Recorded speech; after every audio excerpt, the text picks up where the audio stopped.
Brings you Brian Donlevy as Steve Mitchell in Dangerous Assignment. The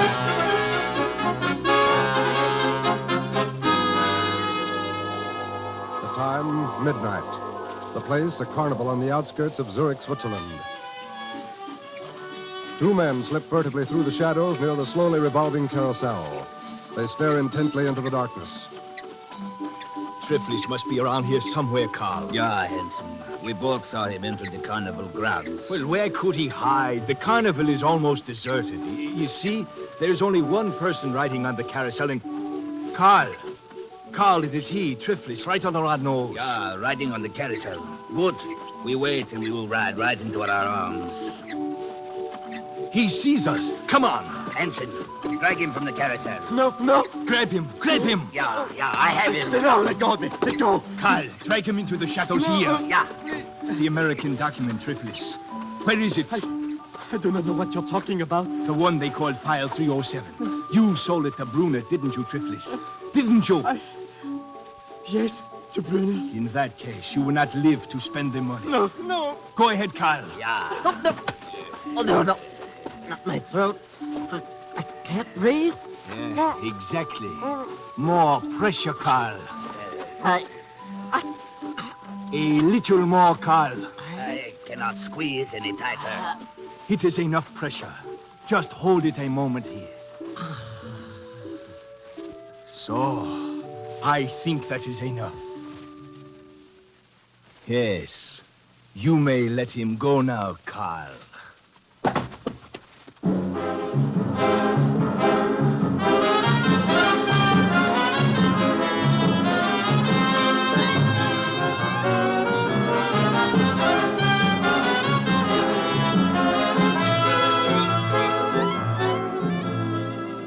You've seen him in such pictures as An American Romance, The Great McGinty, and Command Decision. Now, here is our star, Brian Donlevy, in another two-fisted portrayal as Steve Mitchell in Dangerous Assignment.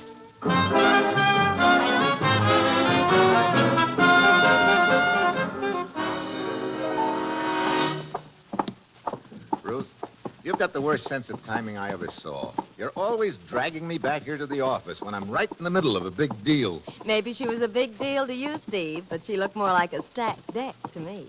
You know, some of these gals may start picketing you. What's this all about, anyway? That's what the commissioner's waiting in his office to tell you. Here we are. I have your passport and credentials ready when you are. Okay, thanks, Ruth. Oh, Steve. Hello, Commissioner. Well, where am I going this time? Zurich, Switzerland. Switzerland? Look, I can't even yodel. You won't have time to yodel. Steve, ever hear the name Brunner before? Brunner? Sounds vaguely familiar. Who is he, Commissioner? I don't know. Huh? Brunner's always been a very mysterious figure, Steve. None of our agents has ever seen him. Matter of fact, I don't suppose there are more than a handful of people in the entire world who know what he looks like.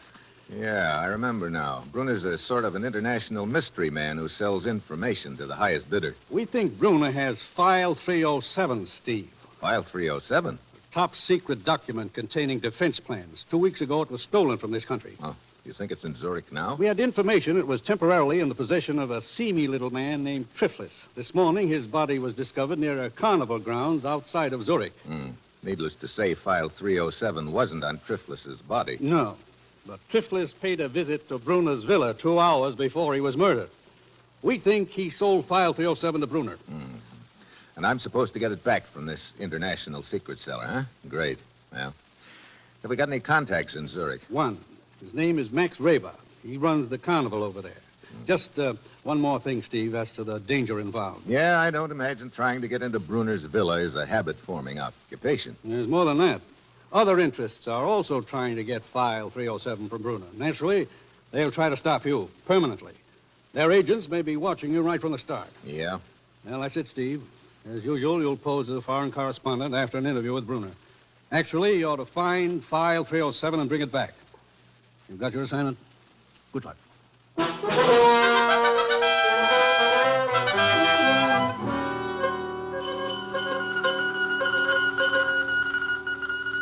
Steve Mitchell departed United States for Zurich, apparently on assignment as foreign correspondent. Keep him under surveillance. find out his real mission. Very well, Mr. Mitchell. We will try to give you a very cordial reception here in Zurich.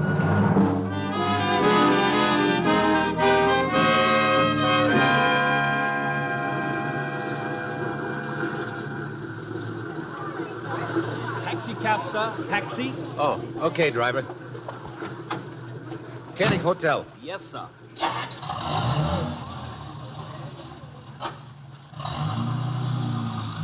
You're an American, sir. Yeah, On a vacation, perhaps? not exactly. Well, I'm a good guide, sir. I can show you the points of interest here in Zurich. Never mind. I'm afraid I won't have much time for sightseeing. No, wait a minute. Yes, sir? There's a large villa a couple of kilometers outside of the city. Got a high wall around it. You know where it is? Why, I think I can find it, sir. Okay. When you get me to the hotel, wait for me. I'll want you to take me out to that villa. I will be very happy to, sir.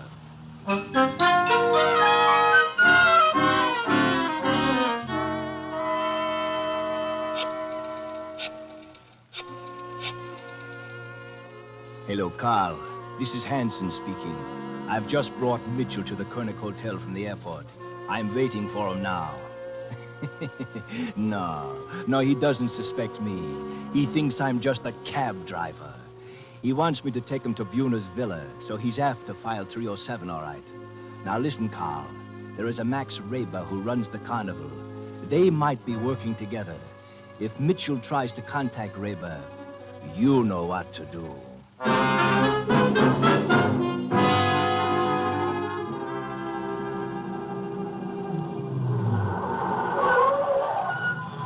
I believe this might be the villa you are looking for, sir. It is the only one with a high wall near here. Well, that must be it then. Okay, here you are. Oh, but I can wait for you, sir. Never mind. Very well, sir.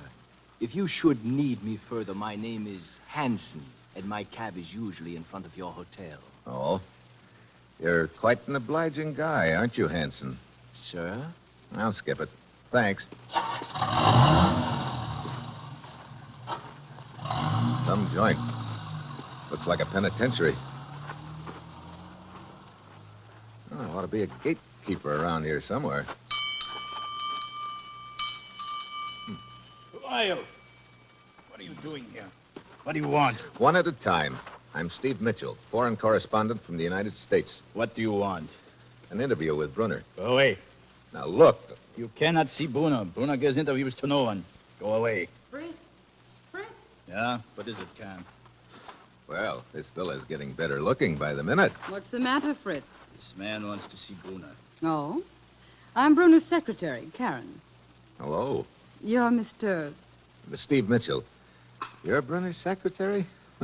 He should be so lucky. You can go, Fritz. I'll take care of this. Very well, Cam. But don't let him get into the gate. Much cozier with just the two of us, isn't it? Just what was it you wanted, Mr. Mitchell? I'm a newspaper correspondent. No.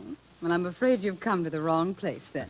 Your boss isn't too eager when it comes to giving out interviews, huh, Karen? Bruno sees no one, Mr. Mitchell. Yeah, that's the general impression I've gotten, but I thought he might possibly make an exception in my case. You say you wish a story? That's right. And that's all you wish here? It was before I met you. I mean, a story is all you wish from Bruno? What else would I be after? I do not know. Suppose you come back tomorrow, Mr. Mitchell. Tomorrow? Yes. I will tell Bruno about you and ask him if he will see you. Why, thanks. You'd be doing me a big favor, Karen. All right, Mr. Mitchell. I will try to persuade him. Until tomorrow, then.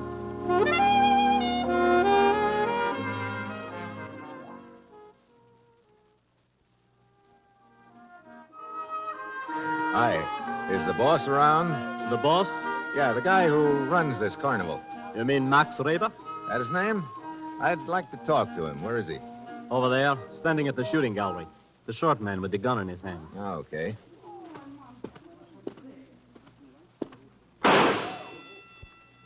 Nice shot. Thank you. I seldom miss. Oh. Hey, looks like you know what you're talking about. You, Max Raber? That is correct. I'm Steve Mitchell. You missed. The name mean anything to you? A name is for anyone who cares to use it. That's right, but these credentials aren't. Do you mind squinting down your peep sight at them? Put them away. The commissioner sent you, Mitchell? Yeah. He said you might be able to help me. You're after file 307. Yeah. You any information on it? I think the person they call Brunner has it. Yeah, it looks that way. The guy who had it before him turned up dead near your carnival, didn't he? You missed again, Max. Perhaps because you're crowding me, Mitchell. Oh, sorry. Go to 25 Boligstrasse and wait for me.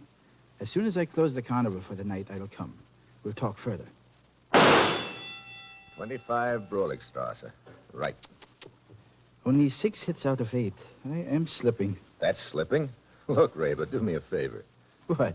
Don't ever point that gun at me.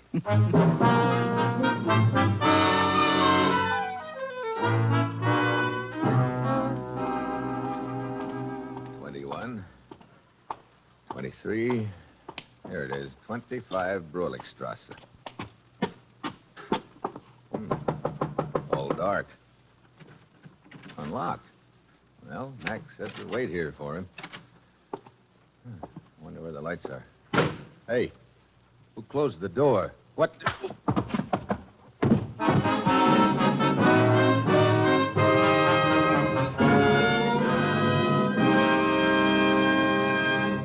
In just a moment, our star, Brian Donlevy, returns as Steve Mitchell in Dangerous Assignment. The United States is now building the largest, best-trained peacetime armed forces in its history. Our United Services, Army, Air Force, Navy, Marine Corps, and Coast Guard, are training a new kind of serviceman, training him in the greatest scientific enterprise in the world. Yesterday, he was a man of weapons. Today, to a large degree, he's a man of science. Yes, a brilliant future in technology is available to America's young men in the new armed forces. So remember, the time for the future is now. Find it in the armed forces of the United States.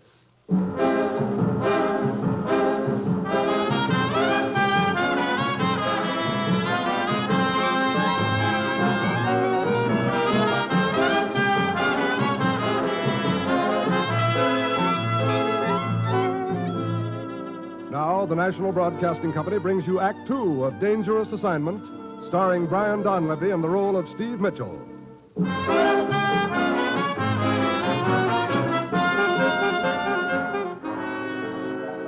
The time, 1 hour later. The place, the police station in Zurich, Switzerland. Oh. So, you're coming around at last. What? Oh. The head, it hurts, huh? The head, it hurts, huh? Hey, this looks like a jail. It is. Huh. I am Police Inspector Baumgartner. Police? Jail? Look, I don't get it. Neither do we.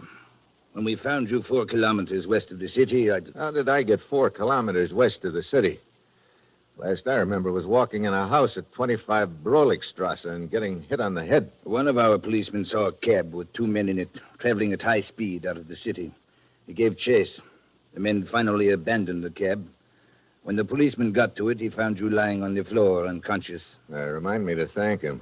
Looks like I was getting taken for the well-known ride when he came along. Huh? Skip it. You say there were 2 men in the cab. Whose cab was it? We are checking that. Why? Oh, I was just thinking about a very eager cab driver named Hansen who wanted to show me the sights around Zurich. Now it is my turn to ask the questions. What were you doing at 25 Broligstrasse? I was sent there by a carnival owner I thought was a friend of mine. Incidentally, is there a telegraph office around here? Down the street.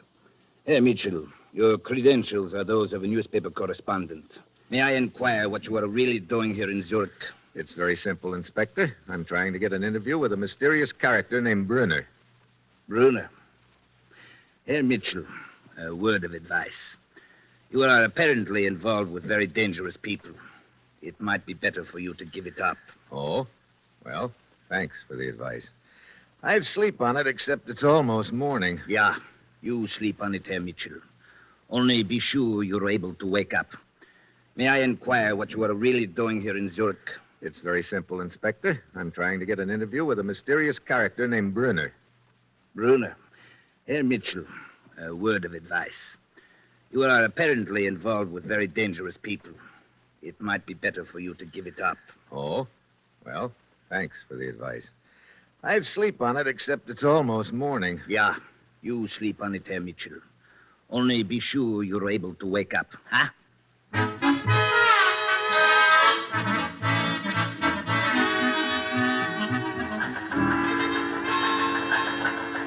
It's from Steve, Commissioner. Good. I've been expecting a report from him. Here you are. Well, thanks, Ruth. File 307 apparently in Bruner's possession. His beautiful secretary, Karen, trying to arrange appointment for interview. Just between us, would rather interview Karen. He never changes, does he? Apparently, Max Raber, not such hot friend of ours after all. Still nursing large lump on head, which I collected at address Raber sent me to. What? I don't understand, Commissioner. I thought Max Raber could be trusted. I guess in this business, you never know, Ruth. Oh, there's some more coming in. We'll pay Raber another visit this morning when his carnival opens up. In meantime, I'm going back to Bruner's villa. We'll keep you informed.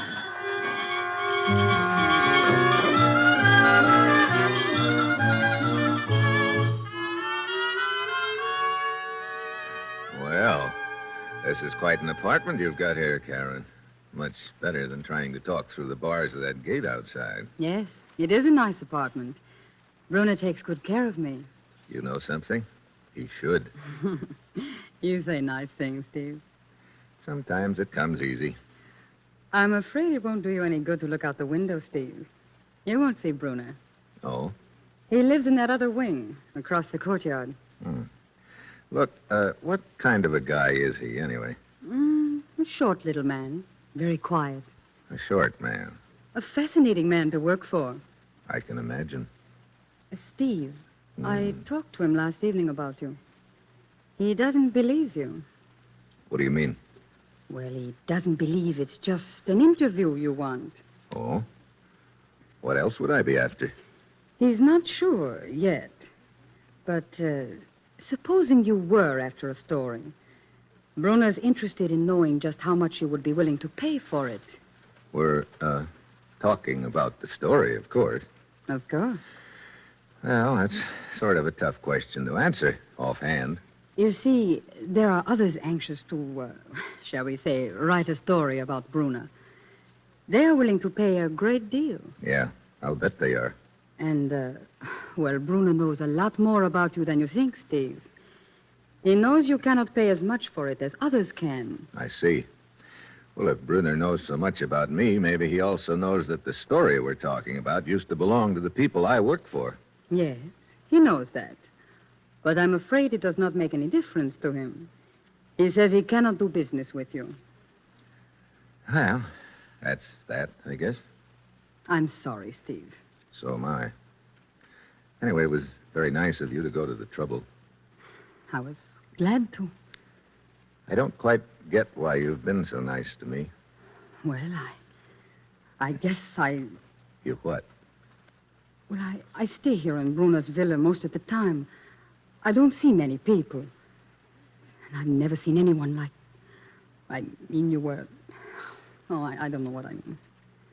Maybe this is what you mean, Karen. Oh, Steve. You must leave, Steve. Okay. But I'll be back. No, Steve, they would not let you in. There's a high wall and guards. Look, I said I'd see you later, and I will. With you here, I could grow wings.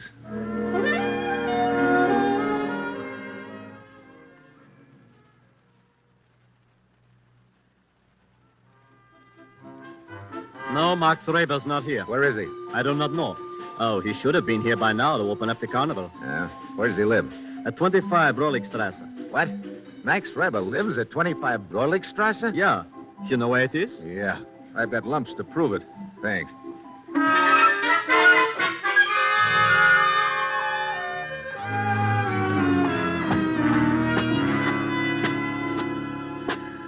Well, Mitchell, here we go again.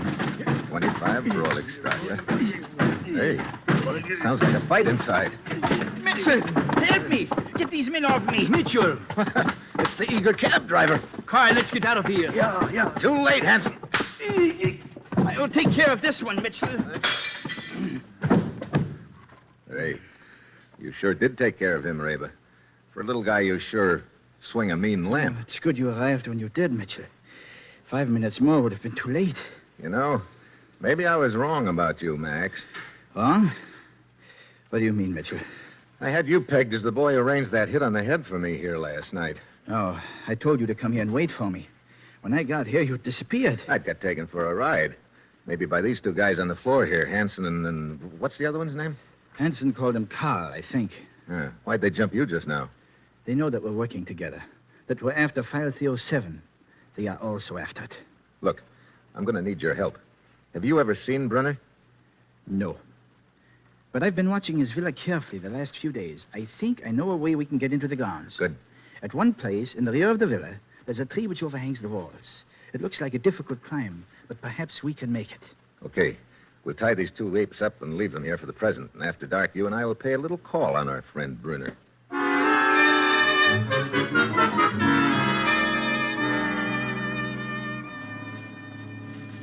Here, Max. Take my hand. I'll pull you up to this next branch. Yeah, Steve. Thank you. Well, we're almost to the top. There. Now, I'll drop down inside of the wall first. Then you follow, okay? Go ahead. Okay. All right. Come ahead, Max. Yeah. You okay? Yeah. Look, Mitchell. There are lights in that wing of the building across the courtyard. Yeah, that's what Karen says Brunner lives. We'll work our way over there and try to get in. Steve, listen. Oh, great. The hound of the Baskervilles. Look, Steve. A giant black dog coming for us. Yeah, I see him. Well, that just about cooks us. No, wait. Get lost, Reba. Huh? Lost? Get into the brushes there. Watch where they take me and try to get to me later. Now get moving. All right, Steve. Hey! Get away from me, you big lug! Hey, will somebody get this black monster off of me? Here he is, Fritz, over against the wall. Hurry up! This dog got me on his menu. So, it is the nosy reporter. Get this timber wolf off me. Stop or get the dog. Fritz, take this man to the room in the cellar and tie him up at once.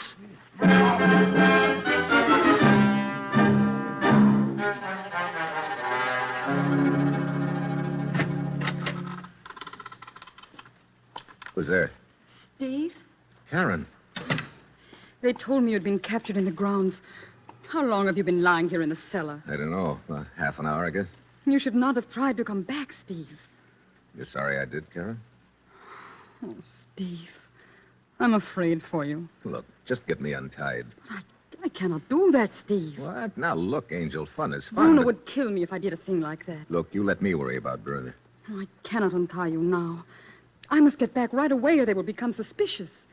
But, well, perhaps I can come back later. Come here. Okay. But make it sooner instead of later. I'll try, Steve. This is a great spot you got yourself in, Mitchell. Steve? Max, how long have you been in the next room? For several minutes. Here, I'll untie you. Good.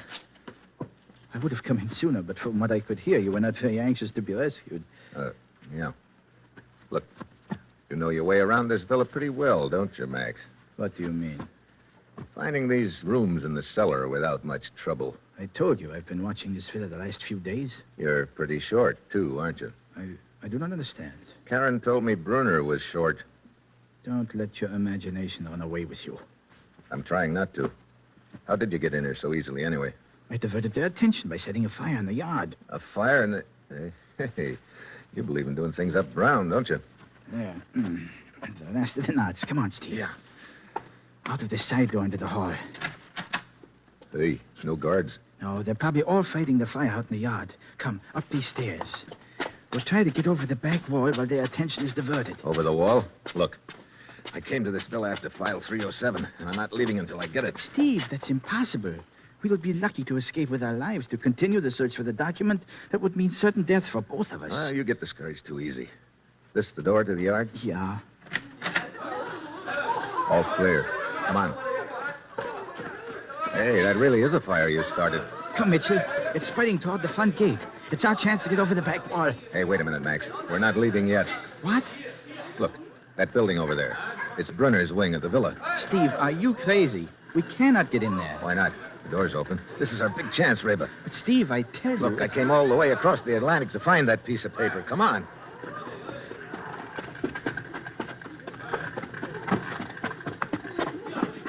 Anybody spot us? I don't think so.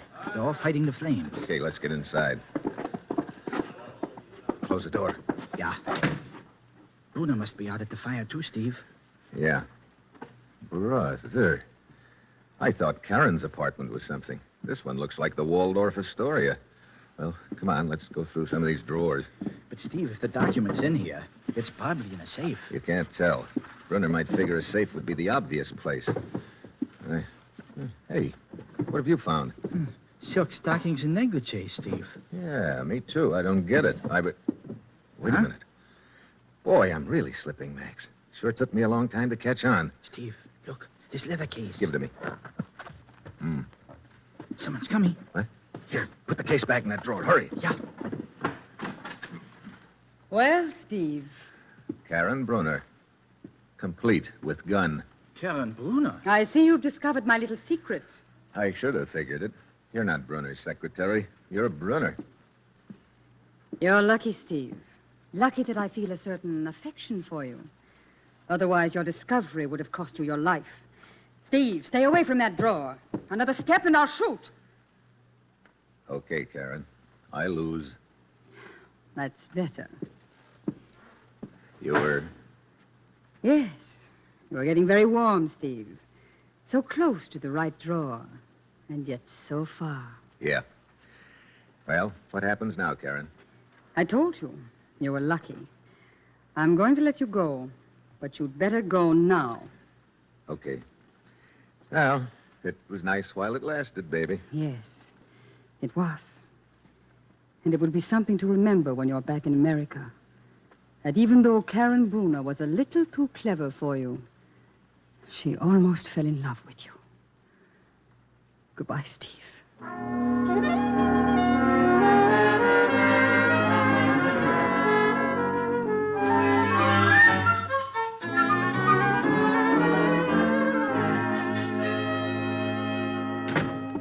Hi, Commissioner.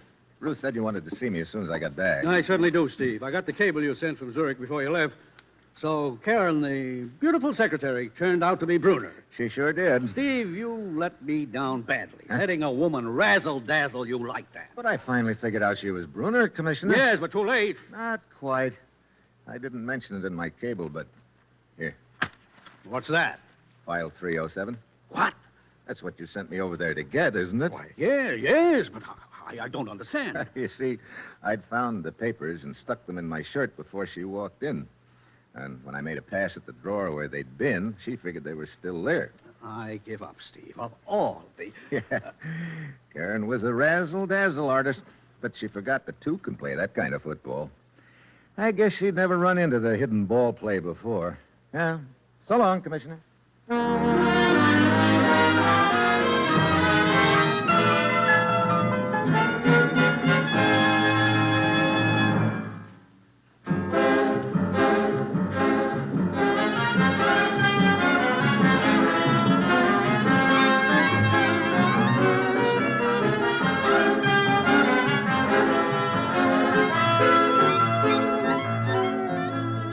You have just heard the seventh in an exciting new adventure series, Dangerous Assignment, starring Brian Donlevy as Steve Mitchell. Dangerous Assignment is written by Bob Reif and directed by Bill Karn, with music by Bruce Ashley.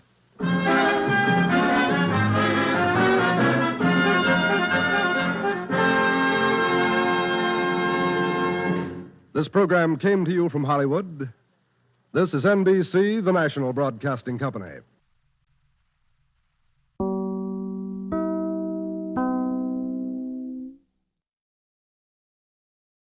Wheaties presents Dangerous Assignment.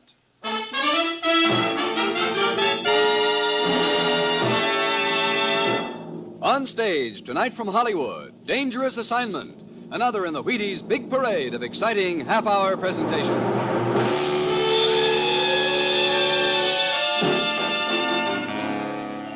Dangerous Assignment, starring Brian Donlevy as Steve Mitchell.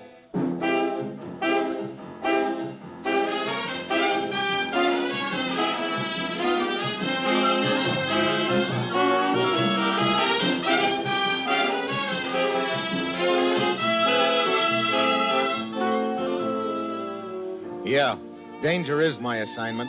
I get sent to a lot of places I can't even pronounce. They all spell the same thing, though, trouble. But when I walk into the commissioner's office, I don't realize that this assignment's going to involve my trying to poke a hole in the Iron Curtain with just one weapon, a little white pill.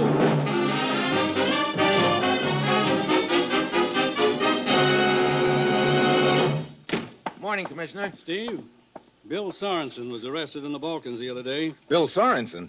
He and I used to be roommates at the Naval Academy. I know. That's why you're elected. Elected to what? Sorensen was arrested on charges of espionage. His trial started today. He's confessed to a lot of things, among them being a member of naval intelligence. What? Now, look, if Sorensen were a member of naval intelligence, that's the last thing in the world he'd ever admit, Commissioner. I know. Now, Steve, we think Sorensen's under the influence of a certain drug. We think it's a new one that makes you say anything you've been told to say. Now, if we're right, if that's the drug that's being used, here's the antidote. This little white pill. Sounds like a lot of ifs, Commissioner. I know, but that's all you've got to work on, Steve. Hey, now, wait a minute. You're not trying to tell me I'm supposed to go over to the Balkans and give Sorensen this pill, are you? Yes, he's being held in a jail in the city of Zava. Look, isn't there anyone who can help me? Yes. Here's a torn page out of a book, Steve. Take it to the Benesh bookshop in Zava. You'll find help there. Now, Steve, get over there. Administer the antidote to Sorensen, and then get him and yourself out of there if possible. Well, that's it. You've got your assignment. Good luck.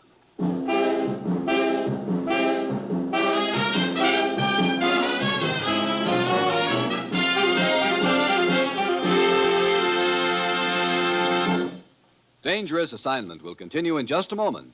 But first, a word from Frank Martin, the Wheaties man. Say, speaking of Wheaties, breakfast of champions, if you've got a small baseball player around your house, the kind who comes in from the corner lot barely in time for supper, we've got a message for him.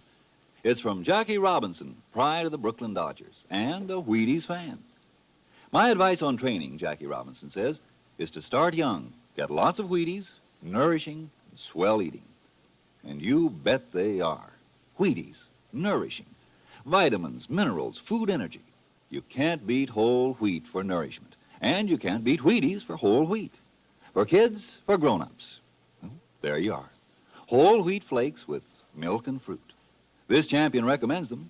If you've got a growing-up champion on hand, dish them out and have some yourself, huh? Wheaties, breakfast of champions. Now, here is Dangerous Assignment, starring Brian Donlevy in the role of Steve Mitchell, colorful, two-fisted government agent.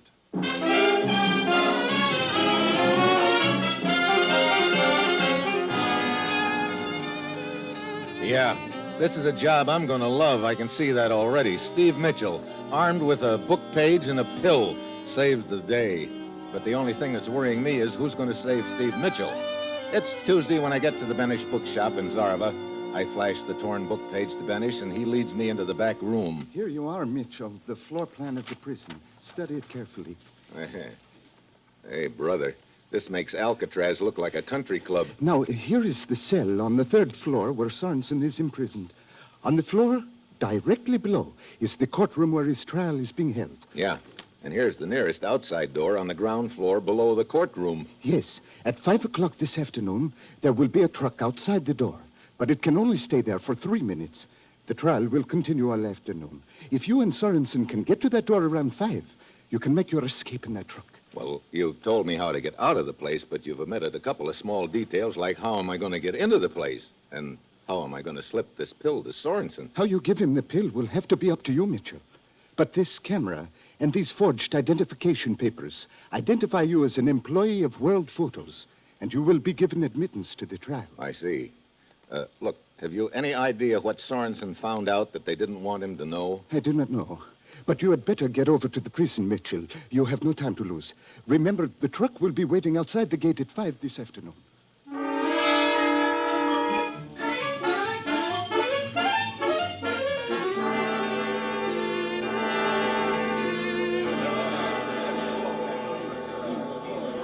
May I have your attention, please? Quiet! Please. Thank you. Allow me to introduce myself to the press. I am Colonel Mitro, commandant of this prison. Now, I have gathered your reporters and photographers together in order to examine your papers. You, sir, I will start with you. Me? Yes, your papers, please. Oh, well, here they are. So, yes, they appear to be in order. One moment while I check my list. Yes, your name is on it. Here is your pass, which will admit you to the trial. Thank you, Colonel. One moment, please. What's the matter? Matter? Nothing is the matter. I merely wish to inform you that one of your colleagues is here. My colleagues? Yes, another representative of World Photos. Oh, I see. Well, it's a pretty large outfit, Colonel, and I've... There she is over there. Miss Travnik. Oh, look, don't bother. You called me Colonel Mitro? Yes. Here is a colleague of yours, Miss Travnik, Mr. Mitchell. Oh, really?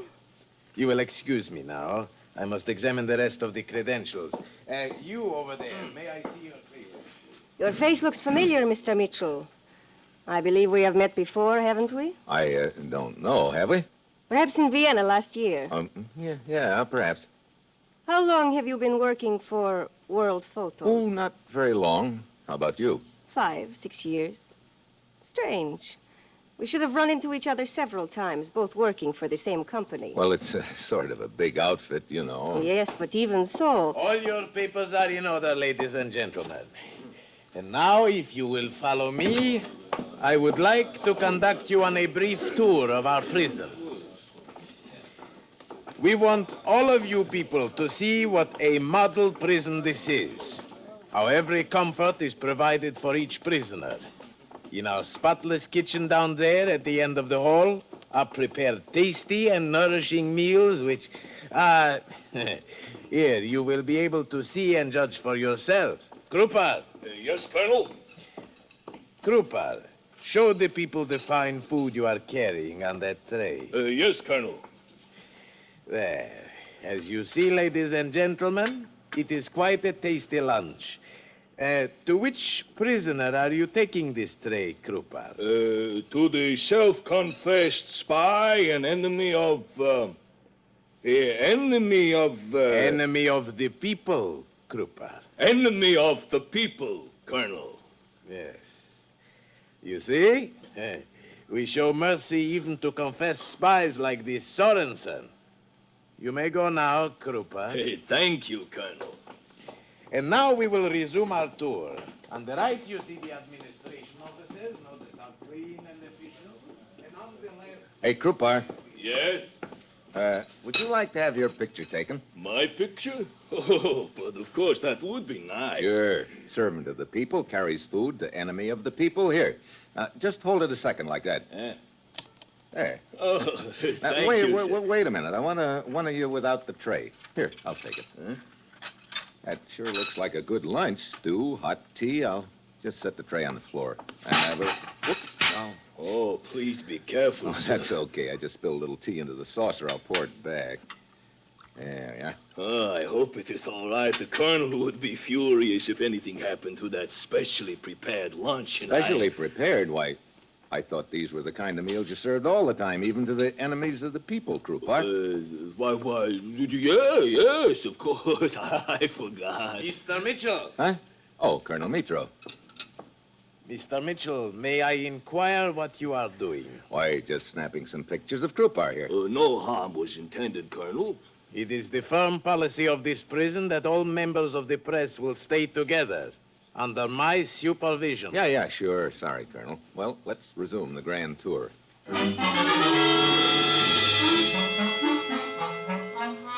We finished the tour, then go into the courtroom to wait for the trial. I'm sweating it out, wondering if Sorensen has drunk the tea I'd slipped the pill into, and if so, how long before the antidote will take effect. Then a husky guard leads Sorensen into the courtroom. They sit him down about 6 feet from me. I have to keep my camera covering part of my face because if Sorensen is still under the effect of the drug and spots me, he'll probably spill all about me.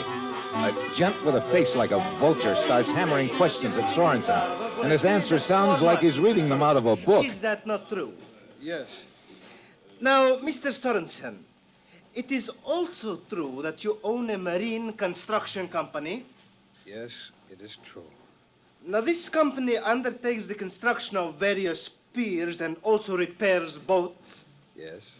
But actually, this company is but a front for your espionage activities directed by you. Yes, that is true. Now, tell the court the exact nature of your espionage activities. I spied on ship movements at the waterfront. I also kept records of troop movements. Go on. I spied Go on. No. Wait a minute. What am I saying? No, that's not true. I've never done any spying. The prisoner will confine him. Oh, I'm not a spy. The question. I run a legitimate business. I've never engaged in espionage. Take your hands off. Take the prisoner. I tell you, I'm not a spy.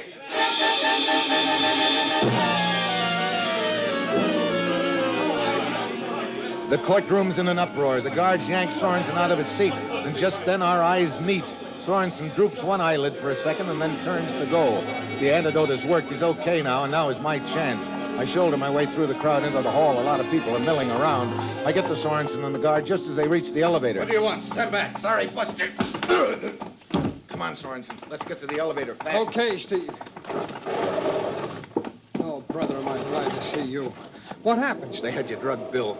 I slipped an antidote into the tea they brought you. Look, our only chance is to get to the ground floor and out to the truck at the gate before they sound the alarm. Here we are. Good. The hall's deserted. They're probably still milling around upstairs. Come on. That door down at the end of the hall, Steve. Does that lead outside? Yeah, there should be a truck waiting there for us. Here we are. Oh, great. It's locked. What? Yeah, and it was supposed to be open. Steve. Huh? Somebody's unlocking the door from the outside. Yeah, brother, we better get lost. Here they are. My guard and another one with him. Come on. Soldi! Yes, both of you. We will not hesitate to shoot. So, you would escape, huh? But the little plan did not work. And now you will have a cellmate, Mr. Sorensen.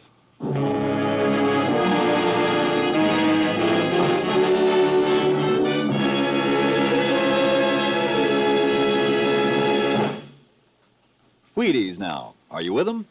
All over this big, wide country, people are going to be shaking the Wheaties into the cereal bowls tomorrow morning. All over the country. In big houses, little houses, penthouses, ranch houses. Because all different kinds of people, no matter what they do, know that a good breakfast can help them do it better.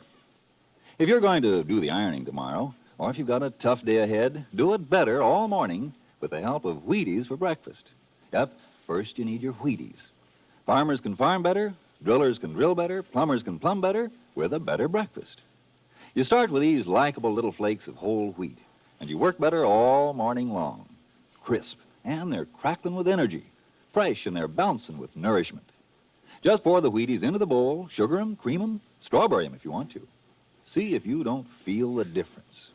Tomorrow, start with Wheaties and work happy.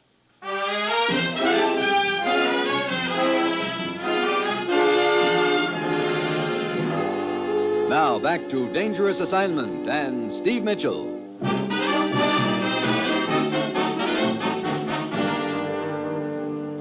We have done well, Varys. We have captured not only Sorensen, but the man who was helping him escape. The colonel will be pleased with us. Run, tell him at once. I will hold my gun on these two while you're gone. Very well. Well, thanks for the try anyway, Steve. That's okay. I'm sorry it didn't work out. But it will, Mitchell. Huh? Go quickly. Hey, what do you mean? Hey, wait a minute. Don't tell me you're the boy that they told me would help me inside the prison. Yes, when you grabbed Sorensen from me at the elevator, I was not expecting you would hit me so hard. What? That is why it took me so long to get down here and open the door for you. Oh, brother, now I've seen everything. But you must hurry. The truck is waiting for you over there. Yeah, I see it. Okay, guard. Thanks a lot. One moment. Huh? Hit me. Again? I must have some reason for allowing you to escape. Hurry, you have not much time. As soon as they discover you got away, they will set off the alarm. Well, okay. This is a pretty poor way to show my appreciation, but thanks. Anyway, come on, Sorensen.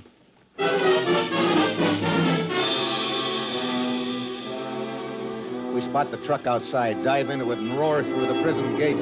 A siren splits the air, and the gates clang shut behind us. We turn into the highway, and I jam the accelerator down to the floorboard.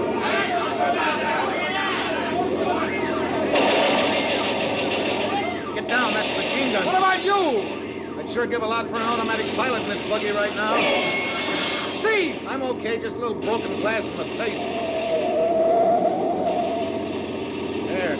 We're out of sight for a little while now, but they'll be coming after us. We've got to ditch this car and take off to the city on foot. Listen, they're coming after us, all right. Hey, wait a minute. Those low-hanging trees on the side of the road. Steve, watch it! Tree trunk ahead! I see it. You know, Steve, I thought we used to get into scrapes when we were plebes at the Naval Academy, but they didn't hold a candle to this. Yeah?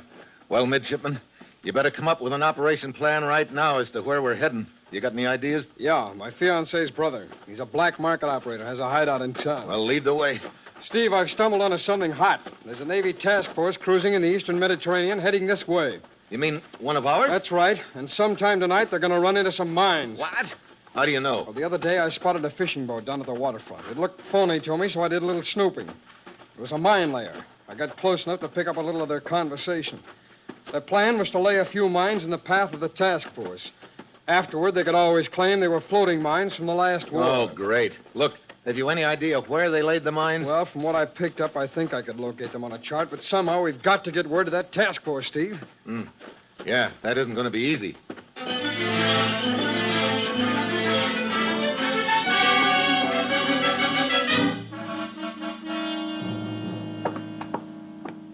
Here we are, Steve. Who is there? Sorensen. Sorensen. Quick, come inside. Okay, come on, Steve. Travnik, this is Steve Mitchell. He arranged my escape. But where is Eva? Eva, what do you mean? Well, I thought she would be with you. Why? Well, she said she had worked out escape plan for you. What? She went to the jail posing as photographer. She had little red truck with her. Wait a minute. Eva Travnik. Yes, my sister, Sorensen's fiancée. Holy smoke, that's the girl I met in the prison. She was posing as another representative of World Photos. She was what? Yes, she had little red truck, and she was going to try and arrange an escape. Steve, I'm going back there. They'll hold her as your accomplice. No, you're not. Eva's in trouble. I tell you, I'm going back. Don't be a fool. Get out of my way, Steve. Look, if anyone goes back there, it's going to be me. Well, you, but you can't... Look, you've got to plot the position of those mines on a chart and get word out somehow. I'll see what I can do about Eva. But how can we get word out? They probably got the telephone switchboard tapped. Yeah, and they probably got the depot covered, too. Wait a minute. Hey, why didn't I think of it? Travnik's plane. What? Like I told you, Travnik here's a black market operator. He does a lot of flitting around undercover. He's got a little plane stashed out at a cow pasture just outside of town. Yes. You see, Mitchell, I do not approve of the government in power here, so unknown to them, I make them pay me for the privilege of remaining in power. Well, if we could get out of here by plane, we might be able to contact the task force by radio.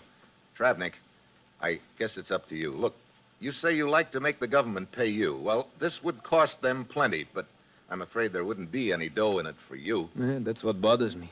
But men once told me there were other things in life besides money. Perhaps this will give me a chance to find out if he was right. Very well. I will try to get you out. Good. Write down the location of the cow pasture where you've got the plane. Sorensen, get out a chart and plot the position of those mines. You gonna go after Eva? I'm gonna try.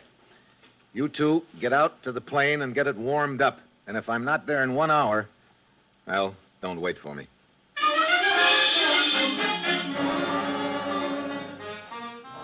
I take back streets and cut across fields. 20 minutes later, I get to the road outside the prison.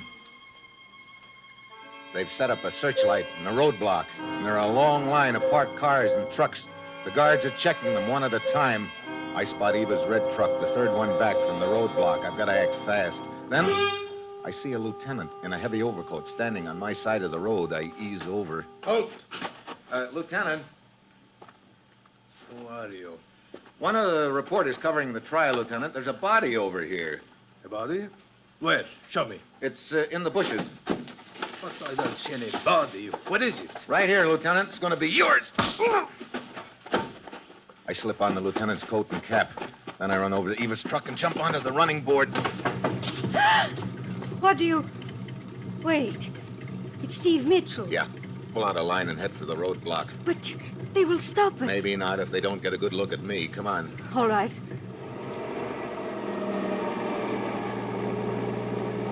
Keep going slowly. Straight ahead. Halt! All cars and trucks are to be jammed. Colonel Mitro's orders. Oh, forgive me, Lieutenant. Proceed. Speed up. You know how to get to that cow pasture where your brother keeps his plane? Yes, Steve. Okay, head for it, and don't spare the horses.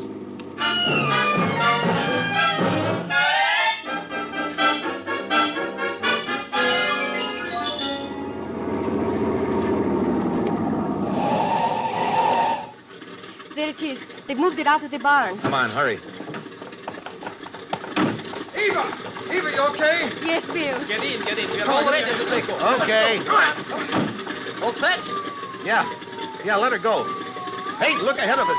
On the field. Police cars. They must have followed you here. Oh, great. 4 of them blocking the runway and a grove of trees behind us. That's it, brother. We're through.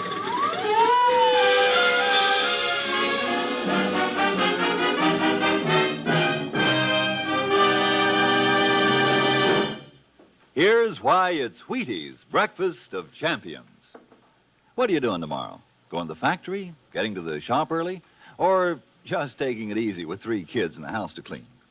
If you've got things to do tomorrow, start tomorrow with Wheaties, breakfast of champions. They're whole wheat flakes, and they give you whole wheat energy. Vitamins, minerals, proteins, too. All the good work-speeding nourishment that whole wheat has to offer, you get in Wheaties. That's why with milk and fruit, they help make a better breakfast that helps you do a better job. So look, tomorrow, next day, as soon as you can, get Wheaties onto the breakfast table. Be good to yourself. Have a bowl of Wheaties and feel the difference in the morning's work.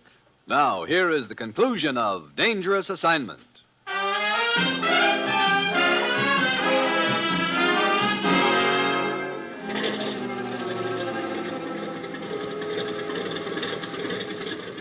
Steve, what are we going to do? We can't take off. And who says we can? But those police cars are blocking the runway ahead. So we will just go the other way, that's all. Full engine. Left, rather. Hey, what the... Hey, you're turning the plane around. Certainly. Now we taxi. Hey, you're heading right for those trees. Watch out. Oop, brakes. And right, rather. So. Look, there's a clearing in the trees. Certainly. In my business, one must prepare for such emergencies. Now, left, rather. Hey. Well, what do you know? Another cow pasture on the other side of the grove. This one I call my emergency runway. Well, I gotta hand it to you, Travnik, but we're not off the ground yet. Hold on. It's going to be bumpy takeoff. Steve, look back there. Gun flashes. They're shooting at us. Get down, Eva. Bill! Oh, dear. Well, a hole in the wing cuts down wind resistance, I suppose. Yeah, we're liable to collect more than a hole in the wing if you don't get this baby airborne soon. No sooner spoke than did.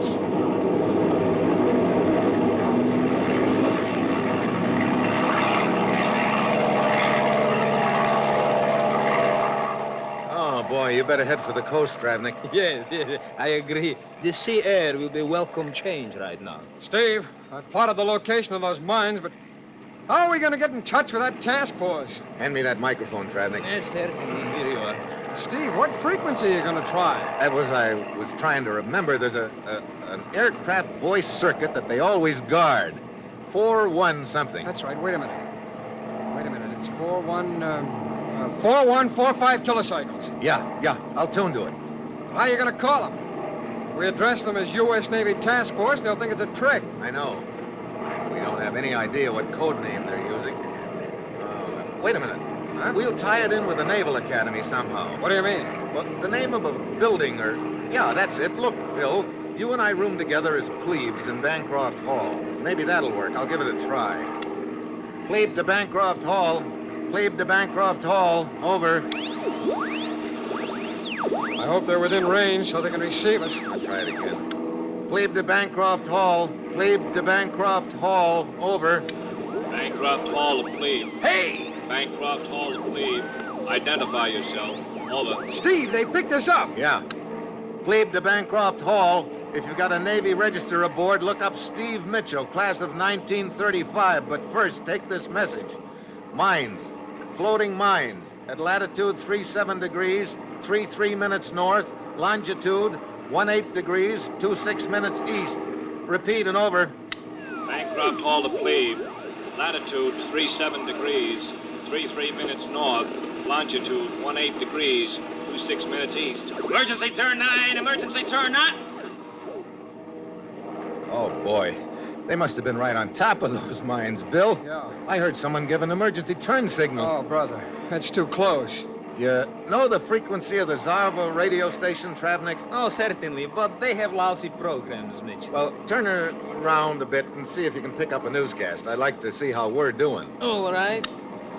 You know, I'd sure hate to go through a routine like this every day. You can say that again. But we are safe now.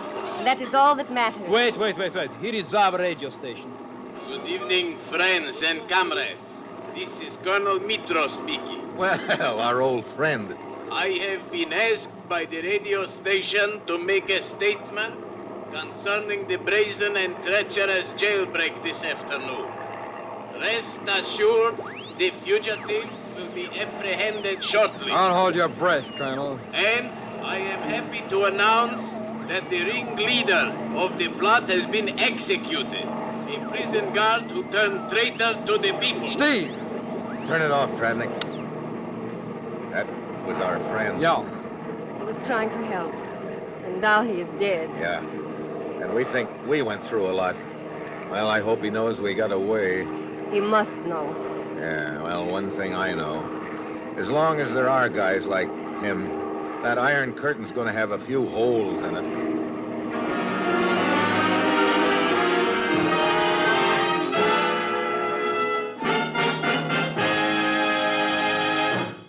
Dangerous Assignment, starring Brian Donlevy as Steve Mitchell, is written by Bob Reif with music by Basil Adlam and is produced and directed by Bill Karn.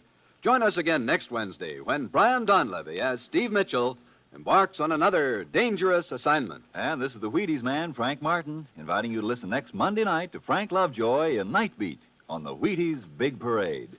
See you then.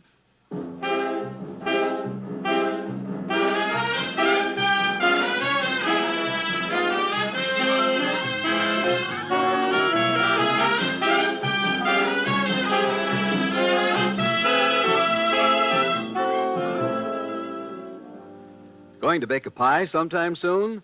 Make it with Crust Quick, the Betty Crocker pie crust mix. You know it's a tender, flaky crust that's at the bottom of every delicious pie, sure as you use Crust Quick, and so easy. Just add water to Crust Quick. And what pie crust?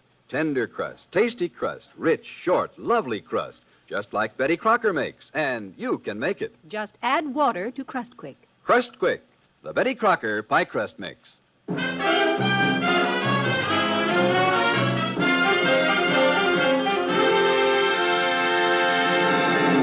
Tomorrow, Perry Como sings at the Supper Club on NBC.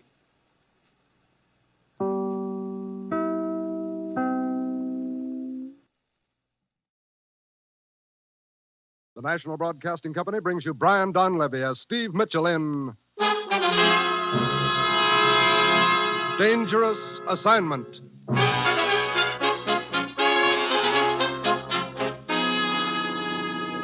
time, 10 p.m. The place, the spacious drawing room of a villa in the south of France overlooking the Mediterranean.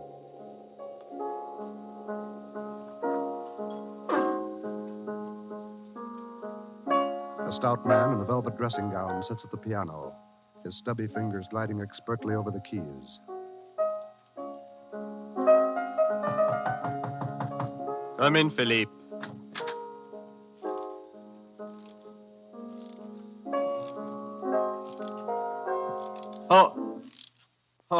I thought you were Philippe, my butler. You were wrong, Barranco. Who are you? And how did you get into my villa? I'm called Dominic, and I walked in. But what do you want? Only a trifle, Barrancos. Your life. What?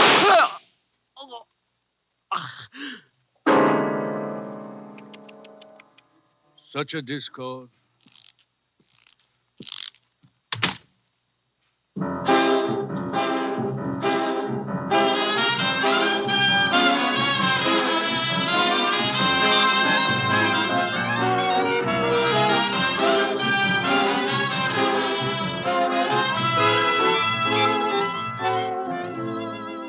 You've seen him in such pictures as Canyon Passage, American Romance, and The Great McGinty. Now, here is our star, Brian Donlevy, in another two-fisted portrayal as Steve Mitchell in Dangerous Assignment.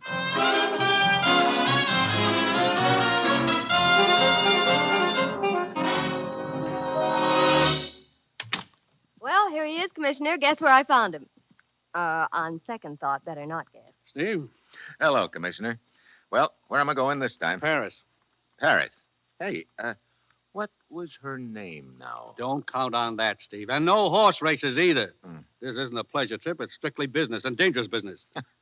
I might have known. Okay, Commissioner, let's have it. Steve, last week a man fell down an elevator shaft in Bombay. Died instantly. 5 days ago, a private plane crashed near Stockholm. The owner also died instantly. Oh, so there have been a couple of accidents around the world. What's that got to do with me? We thought they were accidents at first, but night before last, a third man was murdered in his villa in the south of France, shot to death while sitting at his piano.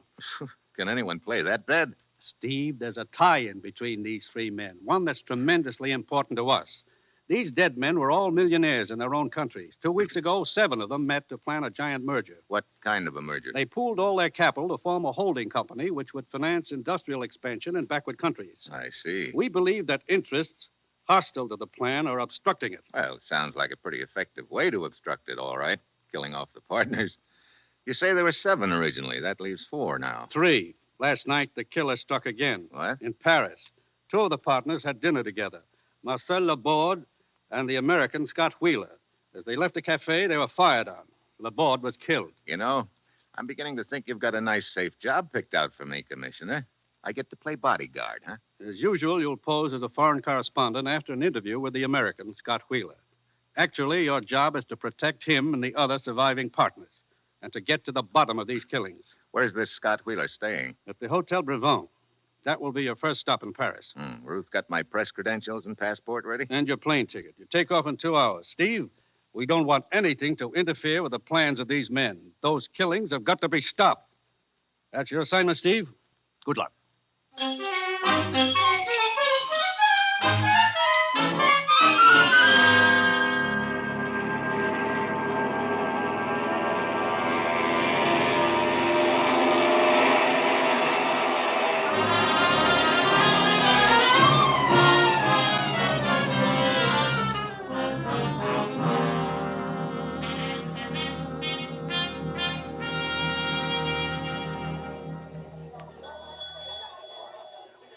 Welcome to Hotel Bravo, monsieur. What type of accommodation would you prefer? I'll let you know later. Right now, I'd like the number of Scott Wheeler's room here. I beg your pardon. Hello. You wish to see Mr. Wheeler? That's right. May I ask your name? You may. I'm Steve Mitchell. I'm a foreign correspondent. Hello. I'm Martha Vaughn. May I see your credentials? Your press credentials. May I please see them? Yes, I guess so. I don't quite understand. I'm Scott Wheeler's secretary. Oh, sure. Here they are. Thank you, Mr. Mitchell. It's just that we don't wish to take any chances, particularly after the recent attempt on Mr. Wheeler's life. Matter of fact, that's what I want to interview him about. Oh? All right. I'll take you up to his suite, if you don't mind. Should I mind?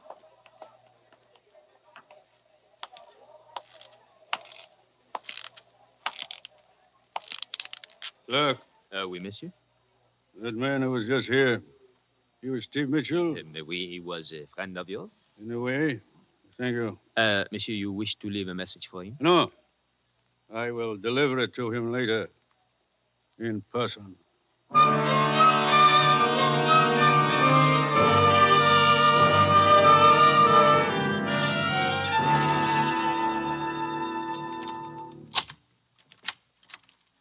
Go on in, Mr. Mitchell. Thank you.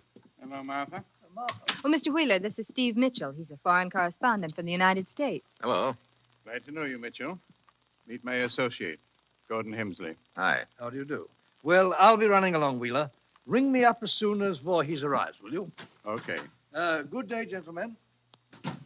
Well, what can I do for you, Mitchell? Well, I believe he'd like a story about the shooting night before last, Mr. Wheeler. That's right. There's not much to tell. Laborde and I had dinner together, took a walk afterward. Laborde felt like a cognac, so we stopped in a little place called La Patate. La Patate? Yes. That's slang for potato, isn't it? Yes. They think of some strange names for their bars. Anyway, we had a drink and left. Just as we went out the door, I heard some quick footsteps behind us. I started to turn around. The next thing I knew, one bullet whistled by my ear, another one hit Laborde and killed him. I see. I'd like to take a look at this bar where the shooting took place. La Patate? Yeah. Where is it? Well, it's sort of a hard place to find. Martha, why don't you show Mitchell where it is? All right with you, Mitchell? I can't think of a guide I'd rather have, Mr. Wheeler. Thank you. I'll try not to get you lost, Mr. Mitchell. Would that be bad? Come on.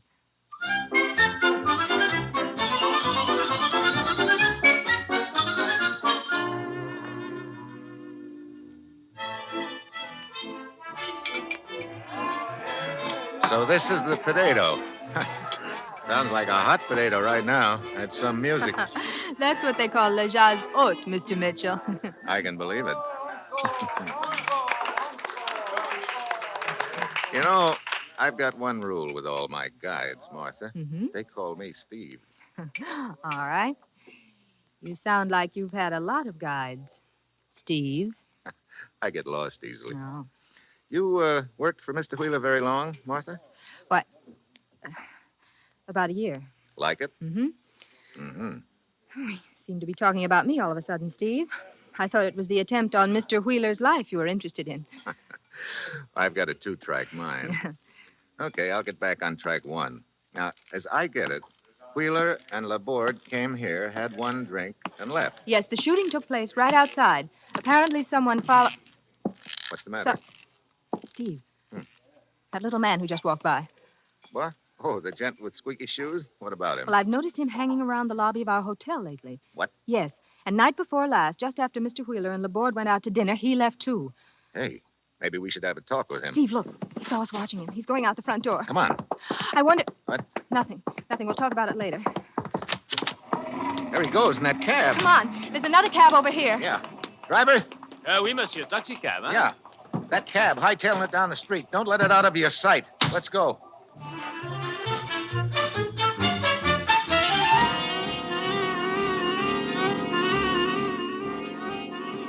Squeaky Shoes knows he's being followed, all right. That cab of his is really traveling. Steve, look. He's stopping in front of that building in the next block. Yeah.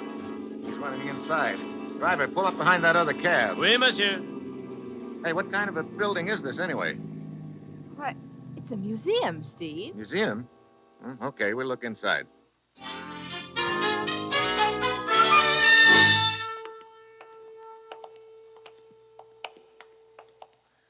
Some museum, Martha.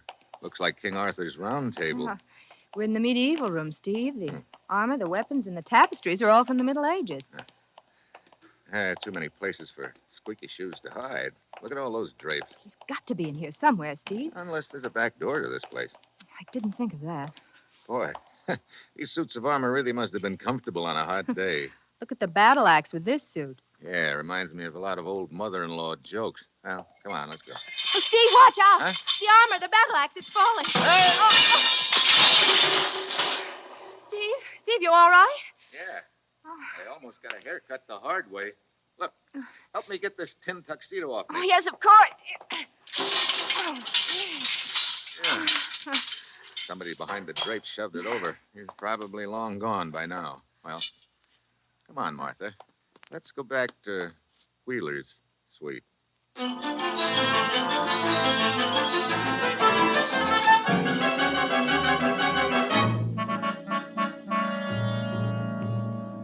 Mr. Wheeler, I think it's time we laid a few cards on the table.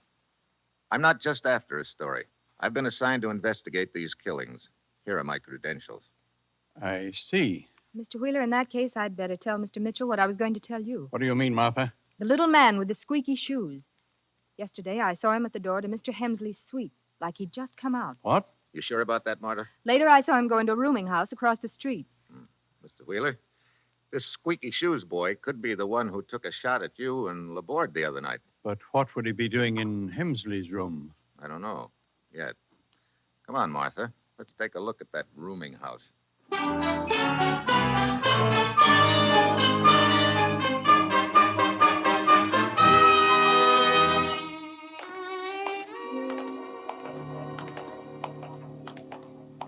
think this is it, Steve. Looks like a real dive, doesn't it? Yeah. But at least it's a convenient location just across the street from Hemsley's hotel. You think there is some connection between them, Steve? Let's go in.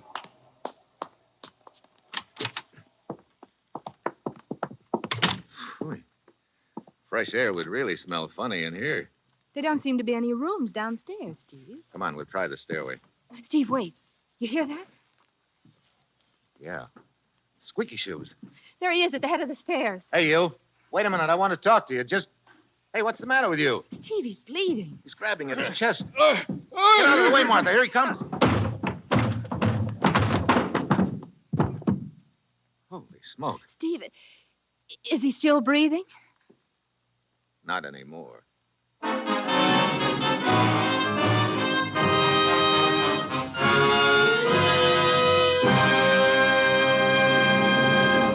In just a moment, our star, Brian Donlevy, returns as Steve Mitchell in Dangerous Assignment.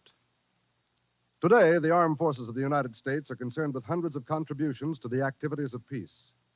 America's forces are scientific forces devoted largely to the training of scientists and technicians, specialists in the techniques that make for better living in peacetime. Yes, America's armed forces constitute the world's greatest scientific enterprise. And to man that enterprise, the services are seeking suitable trainees capable of profiting from education and capable of leadership and responsibility.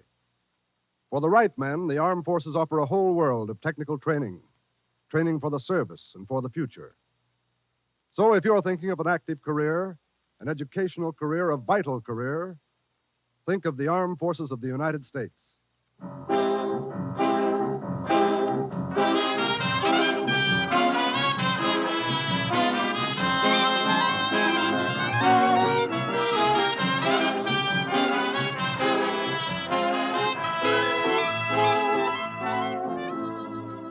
Now, the National Broadcasting Company brings you Act Two of Dangerous Assignment, starring Brian Donlevy in the role of Steve Mitchell. The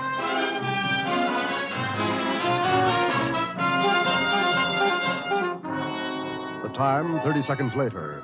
Steve and Martha have run up the stairs and are searching the dead man's room.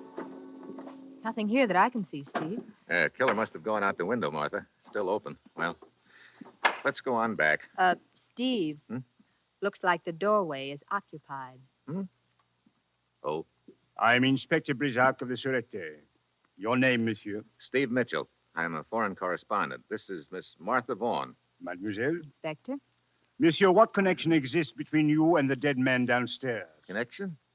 None at all. Then what are you doing in his room? Trying to find the guy who stabbed him a couple of minutes ago. And you do not know the dead man at all? I don't even know the guy's name. It is Dominique. Dominique?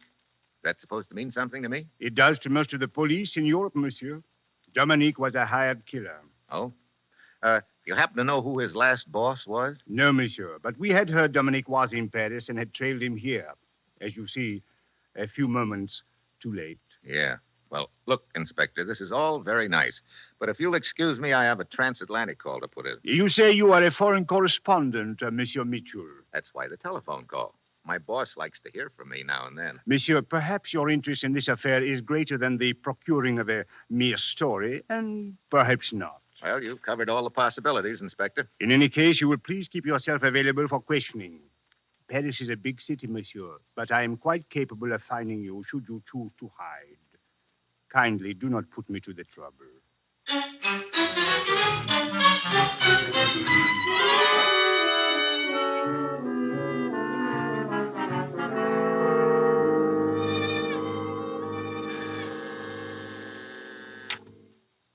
Yes, Ruth. It's Steve calling from Paris, Commissioner. He's on the line now. Good. Hello? Hello, Commissioner. Steve, how are you doing? Who knows? A few hours ago, I had a near miss with a battle axe. What? Oh, no one you know. Now, Steve. No, I mean literally, Commissioner. I had a hot lead for a while, a hired killer who needed a new pair of shoes. His name was Dominic. Was? Yeah. Somebody with a sharp knife beat me to him. Any other leads, Steve? Well, there may be a tie-in between Dominic and the Englishman, Gordon Hemsley, What? one of the partners. Yeah, that's right. Nothing definite on him yet. There's still someone missing from the party, a third surviving partner, Carl Voorhees. He's supposed to arrive from Amsterdam tomorrow. Tomorrow? Why, Steve, we have information that Voorhees has been in Paris for 2 days. Oh, that's interesting. Incidentally, Commissioner, I wish you'd check on the exact terms of that merger. All right, Steve. Why? Oh, just a hunch I'm working on. Cable what information you can get to me at the Hotel Brevant. I'm on my way back there now to talk to Wheeler again.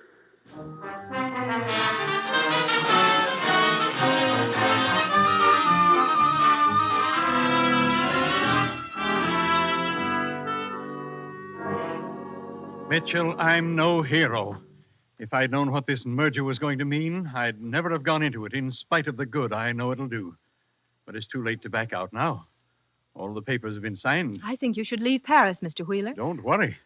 As soon as this meeting's over, I'm going to. What's the timetable on the meeting, Mr. Wheeler? Voorhees is coming in tomorrow from Amsterdam. He, Hemsley, and I are meeting tomorrow night around 10 to set a few final details. Then the quicker I get out of Paris, the better. I'll go, Mr. Wheeler. Who is it, please? Carl Voorhees. Voorhees? Good evening, Wheeler. Hello, Voorhees. I wasn't expecting you until tomorrow. I decided to come tonight. You know Martha? Fräulein? This is Steve Mitchell, a foreign correspondent. Hello. Mynheer Mitchell. You say you just got in, Mr. Voorhees? An hour ago. That's funny. I heard you got in 2 days ago. That is a lie. Is it? Mynheer Mitchell, my affairs are no concern of yours. Where are you staying, Voorhees? At the Continental. Oh, just across the street. Well, it's too late to get anything done tonight, Voorhees. Where's Hemsley? Hemsley, he's staying at the Splendide. I suggest we meet here in my suite tomorrow night. How about 9:30? Yeah. I see you then, Wheeler. Good night. Good night, Fräulein. And Night. Mynheer Mitchell. Good night. I wonder what he's been doing those 2 days he's been here. So do I. Mr. Mitchell, I'm worried. I'd appreciate it if you'd be here tomorrow night for that meeting also. Might be a good idea. If you could get here before the rest come, say, a little before 9? Okay. Well, I'm going over to see your partner, Gordon Hemsley. You better stay in your room all day tomorrow, Mr. Wheeler. I'll see you tomorrow night, about 8:45.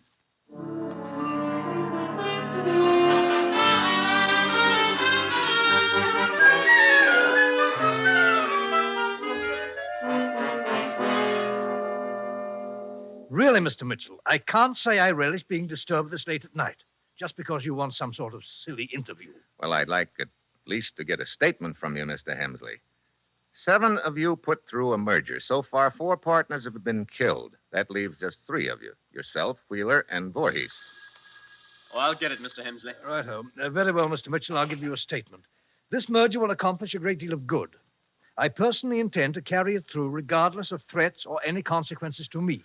Speaking of threats, can you throw any light on the death of a hired killer named Dominic? Dominic? I don't know anyone by that name. Don't you? He was seen outside your room shortly before he was killed. Why, Mr. Hensley. Yes? It's Voorhees on the telephone. He said when he was here this afternoon, he forgot to ask... Voorhees here? Never mind. I'll take the call. You have your statement, Mr. Mitchell. Would you please excuse me? Sure. And thanks. See you around.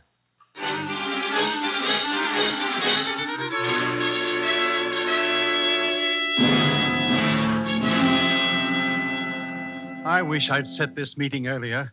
What time is it, Mitchell? 2 minutes to 9, Wheeler. Oh. Care for another drink? Thanks. Wheeler, you ever hear of a thing called a squeeze play? Squeeze play? Oh, here's your drink. Thanks. How sure are you of your partners, Hemsley and Voorhees? What are you getting at, Mitchell? They met yesterday afternoon. What does that mean? I'm not sure yet. Well, I wish I'd never gotten into this deal in the first place. Come on, let's go into the drawing room. It's a little more cheerful in there. Okay. Incidentally, I've been meaning to ask you. You say you hired Martha about a year ago. That's right. Who recommended her to you? Let's see. Why, it was Hemsley. Uh-huh. After you, Mitchell. Where are the lights, Wheeler? Over on the other wall. Okay, I'll get... Yep.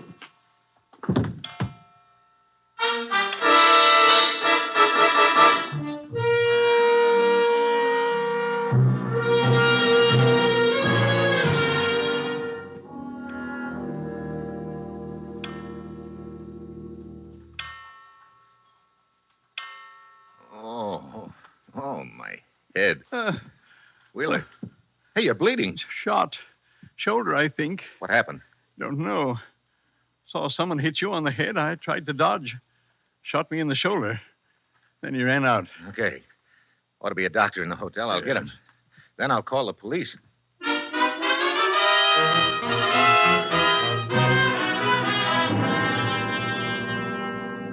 Monsieur Mitchell, once again I find you at the scene of a crime. Believe me, Inspector, it was not my choice either time. You say you were unconscious when Monsieur Wheeler was shot. Have you any idea how long you were unconscious? Just a few seconds. I heard the clock start to strike 9 as I walked into this room, and it was still striking when I came to. That stain and broken glass on the carpet, what do they represent? Well, part of the glass is from my wristwatch, I guess. The rest of it and the stain are from the drink I was holding in my hand when I got slugged. Steve, what's happened? Martha. Well, Hemsley. The gendarme at the door said something about a shooting, Mitchell. Yeah, Wheeler was shot. What? Oh, Steve, is he still alive? Yeah, he's in the next room with the doctor. He's going to be all right. I just think it's a flesh wound. Oh. Well, that's good news. Is it, Hemsley? What do you mean by that, Mitchell? Skip it. Permit me, I am Inspector Brisac of the Sûreté. Did you two come over here together? I know. We just happened to arrive together, Inspector. I see. My room is just down the hall.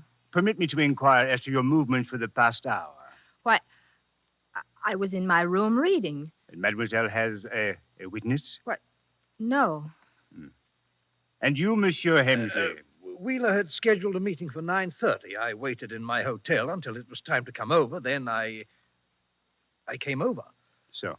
Incidentally, where's Carl Voorhees? Why, I expected to find him here for the meeting. I will answer. Brisac speaking. Oui, Giraud. What is that? So, you are sure of the time? Merci.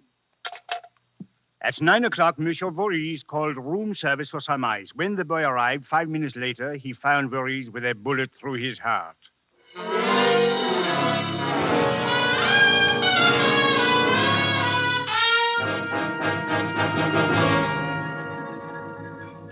It is indeed a perplexing case, Mitchell. Our killer moves very fast. He shoots Monsieur Wheeler and kills Monsieur Voorhees all in the space of 10 minutes. Yeah.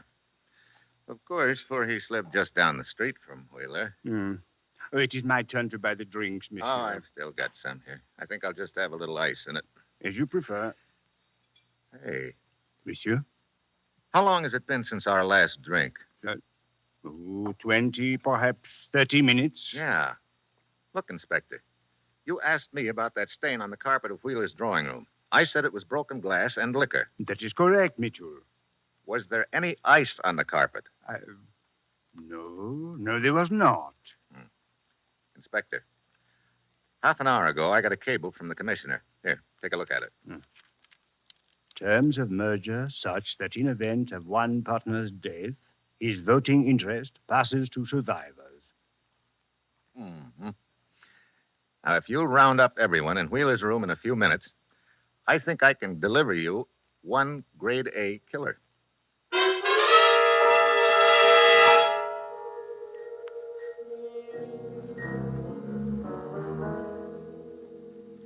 How's the shoulder, Mr. Wheeler? Coming along, but I don't understand the purpose of this meeting. What's it all about, Steve? Yes, being summoned here like fugitives from justice. Monsieur Mitchell is host at this gathering.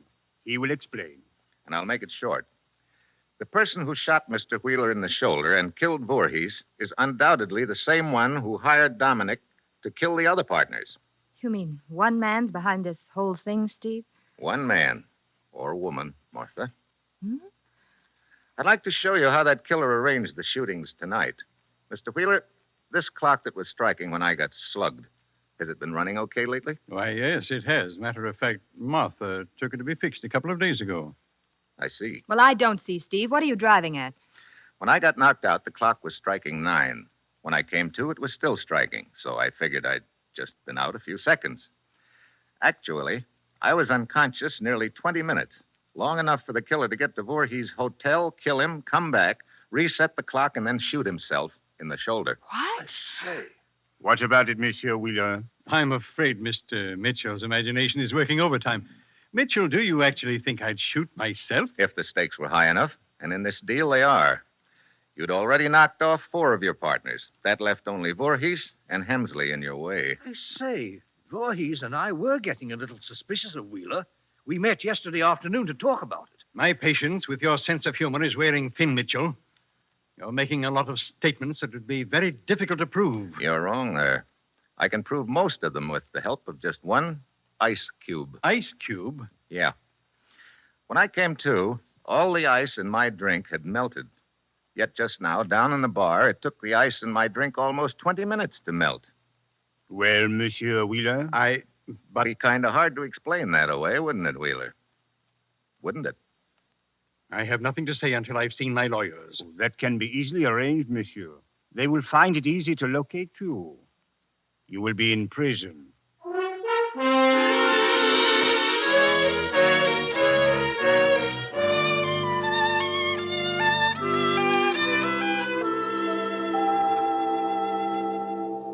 Going to have some time to play in Paris, Steve?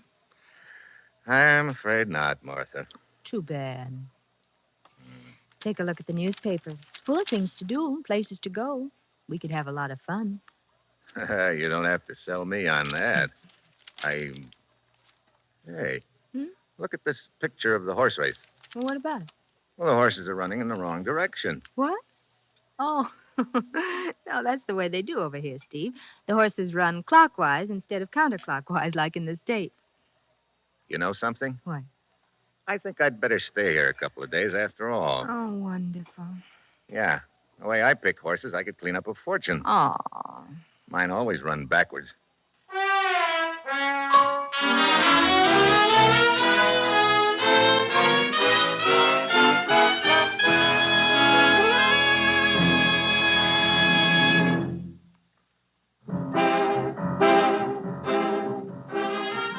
You have just heard the 5th in an exciting new adventure series, Dangerous Assignment, starring Brian Donlevy as Steve Mitchell. Dangerous Assignment is written by Bob Reif and directed by Bill Karn, with music by Bruce Ashley. Be with us again next week at this same time when Brian Donlevy, starring as Steve Mitchell, will embark on another Dangerous Assignment.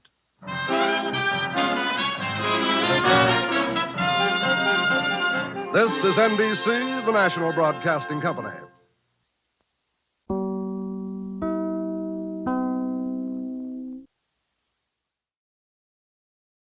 Wheaties presents Dangerous Assignment.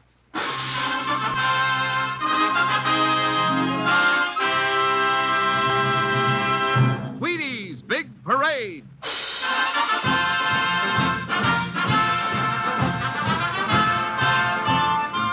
The makers of America's favorite whole wheat flakes, Wheaties, Breakfast of Champions, invite you to Wheaties Big Parade, a thrilling procession of radio's greatest summer entertainment programs. Yours for the listening on NBC.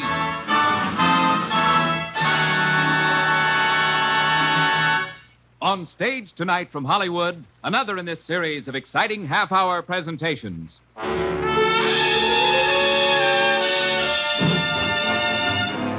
Dangerous Assignment, starring Brian Donlevy as Steve Mitchell.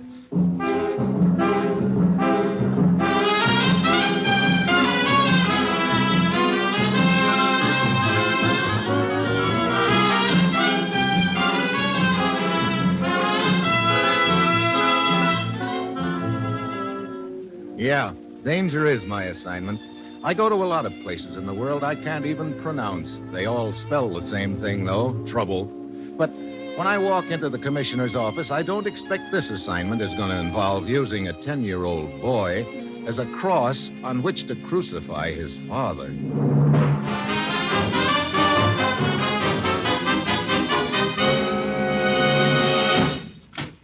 Morning, Commissioner. Steve? Well, I finally got the jump on you this morning. How's that? You're always sending me halfway around the world in 10 minutes' notice. Well, this time I've beaten you to the punch. I'm all packed, I've got my passport and credentials in order, and I'm ready to take off. Now, where are you sending me? Just down the hall, Steve. What? That's it. Oh, great. Mitchell, the mastermind. Well, okay, so I'll unpack. I wouldn't do that yet. You start down the hall. Where you end up is anybody's guess. Oh, What's the deal, Commissioner? Ever hear of International Lecture Tours Limited? Hey, now, look, my soapbox days are over. Now, don't worry. You're not going to be making speeches, but you'll be investigating a few people who do. This is an organization of 6 European professors, Steve. They lecture at colleges and universities all over the world. Each of them hits this country about twice a year. Well, what about them? We have definite information that one of them is using his lectures just as a front. That he's picking up information from various contacts in this country and taking it back to Europe with him. Uh-huh. Which professor is it? We don't know, but Dr. Gerber does. Gerber? Yes. He's one of the members of this lecture circuit. He's waiting down the hall to talk to you now, Steve.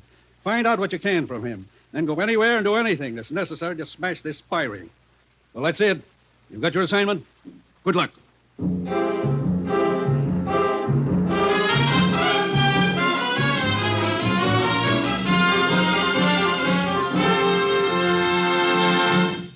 I guess almost as many people read the Reader's Digest as eat Wheaties.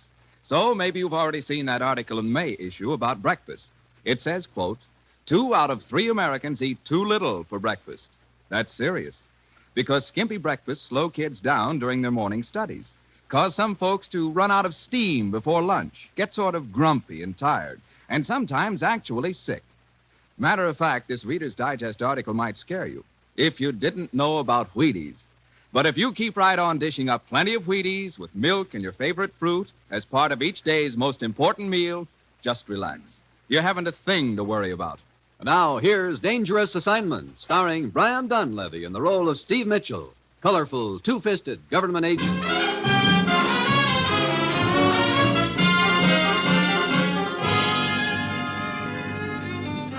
Well, this is really a switch.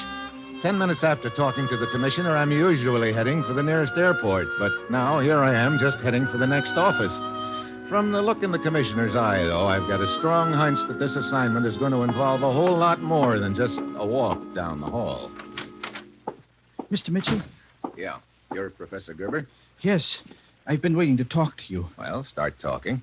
As you may have heard, I'm a member of International Lecture Tours. I'm now lecturing in this country. I understand that you have reason to believe that one of the other members of the lecture tour is a foreign agent. I'm positive of it. And moreover, I know who this person is. No?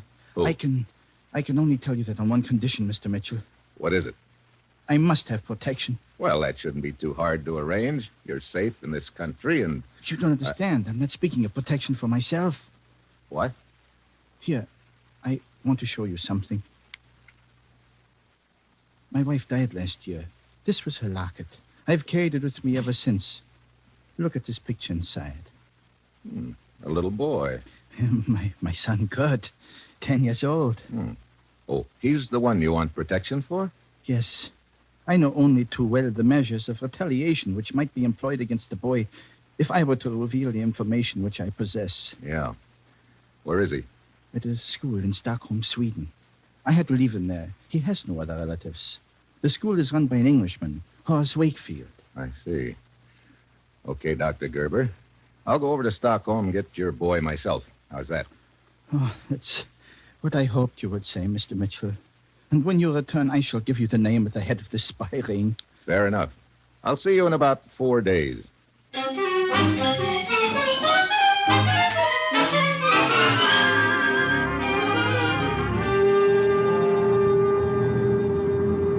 Mr. Mitchell, Yeah? What is it, stewardess? here's a radio message. Just came in for you. Oh, thanks. Gerber reports his locket containing boy's pictures stolen 3 hours ago, Commissioner. Ah, well, I thought this sounded too easy to be true.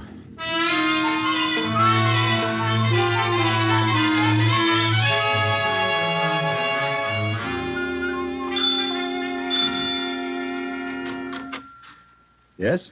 Are you the headmaster of this school? Yes, I am Dr. Horace Wakefield. What can I do for you? I'm Steve Mitchell. I'd like to talk to one of your students. His name is Kurt. Kurt. Come in, Mr. Mitchell. Now, you said you wished to see Kurt. Why?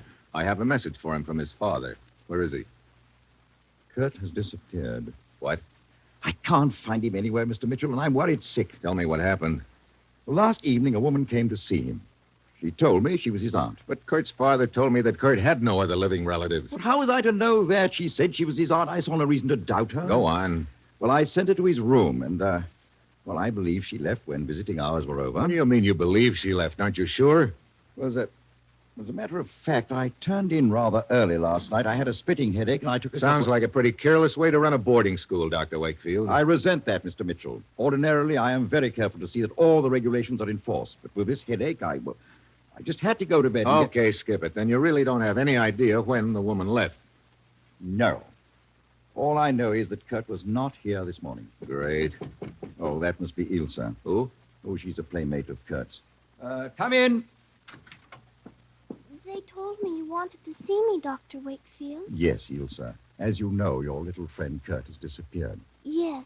I want you to tell me if you've ever heard him speak of running away. No, Dr. Wakefield. Have you any idea what happened to him or where he might be? No, sir. Oh, very well. That'll be all, Ilsa. Thank you. Thank you, Dr. Wakefield. Haven't reported this to the police yet, but I think I'd better right now. No, wait a minute.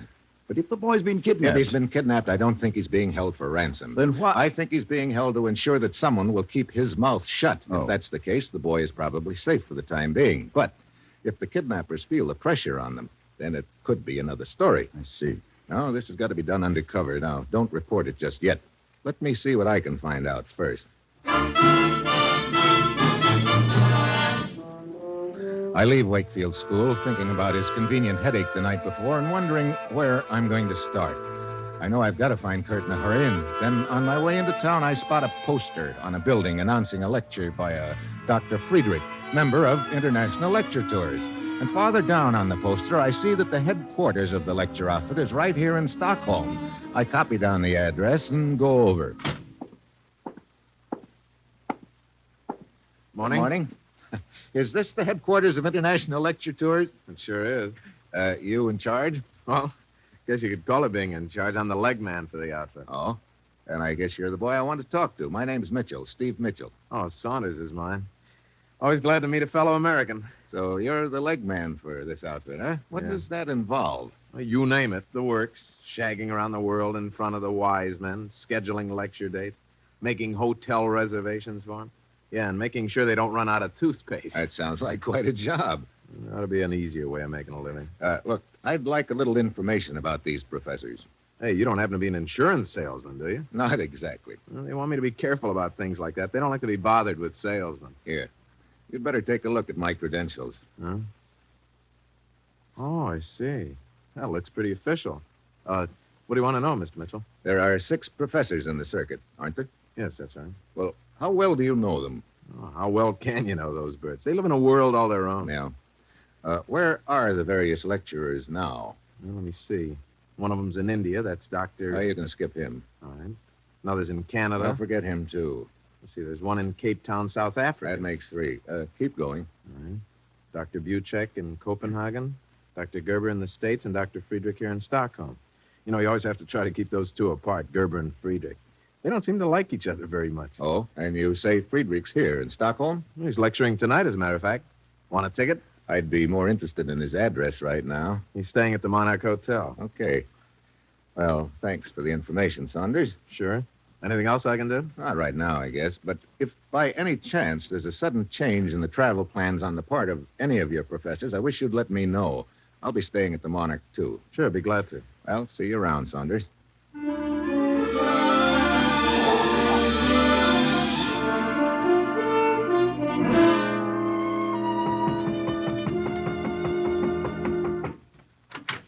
Yeah? I'm Steve Mitchell, Dr. Friedrich. I'd like to talk to you. Later. Can you not see I'm busy with my lecture notes? No, this will only take a minute. But I have just told you. Yeah, now I'm telling you. We're going to have a talk. But... Very well. Come in. Thanks. Now, please be brief. What do you want to talk about? I understand you don't like one of your colleagues very well, Dr. Gerber. What business is this of yours? Maybe plenty. Why don't you like him? Because most of the theories he blabs about in his lectures are absolutely unsound. I know. Because my theories are correct. I have tested them. And they contradict his. Therefore, he is wrong. I see. Now, you're sure there isn't anything more to it than that? Of course I'm sure. Now, if you will excuse me. Just one more question. Do you mind telling me where you were last night? Why, I was working on my lecture notes. Oh, that's funny. They told me downstairs at the desk that you went out last night. Oh, yeah. I had forgotten. I had an engagement for a while. Is she nice? Yeah, well, see here, Mitchell. This is none of your business. Okay, Dr. Friedrich. You better get back to your lecture notes. I'll probably be seeing you again.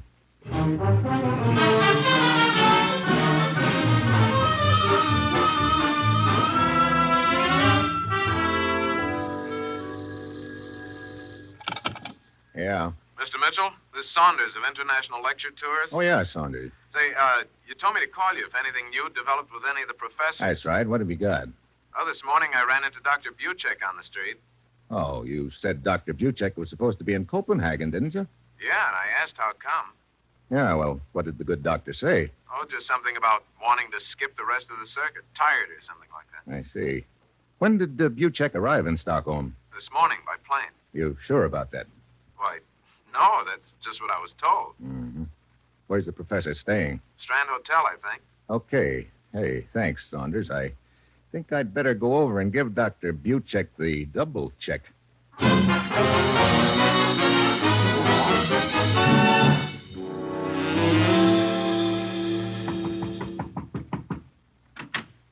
Yes? I'd like to see Dr. Buchek. Well, you are looking at her. Huh? I'm Dr. Buchek. Well, Well, you seem surprised.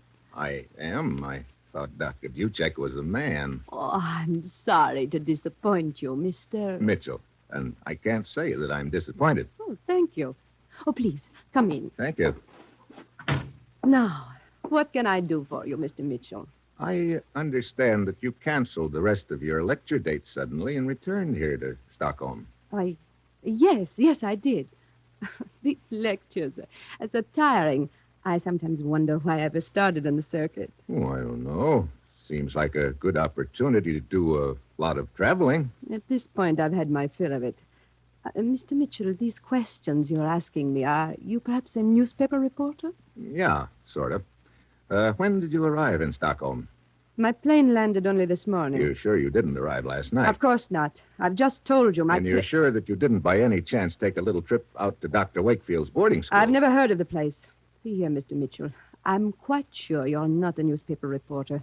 And I'm also quite sure my activities are none of your business. Suppose we just pretend they're my business, Dr. Buchek. Very well. In that case, suppose you just pretend I'm telling you the truth about arriving this morning. I see. Well, thanks for the interview. I can check up on your arrival time, you know. Please do. And when you're quite through checking up on me, then you may pretend that you owe me an apology for your rudeness. So I leave, and it looks like the trail's beginning to heat up a little. At this point, Dr. Buchek qualifies as my grade A suspect. Then suddenly, as I'm walking down the hall, a guy pops out of nowhere right in front of me. A word with you, sir. Who are you? Oh, permit me. I'm Oscar. I would like you to meet my friend Olaf. Huh? I don't see any... That is Olaf's gun in your back. I am Olaf.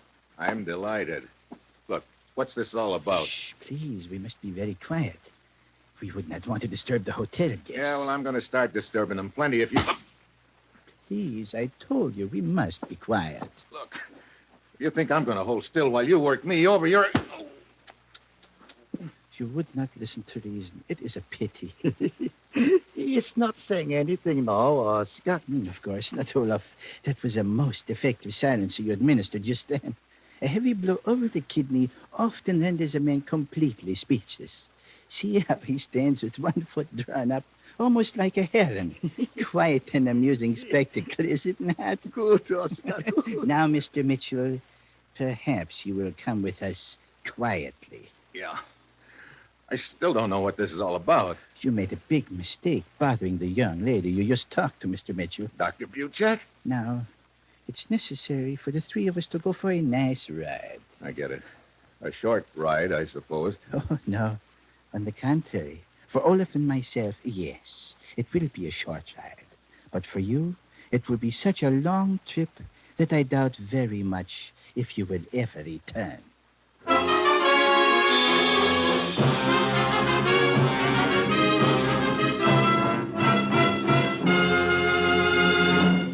General Mills is bringing you Dangerous Assignment, starring Brian Donlevy as Steve Mitchell. Now, it is a fact that Wheaties have a lot of very nice vitamins. They also have minerals. There's protein in them, too.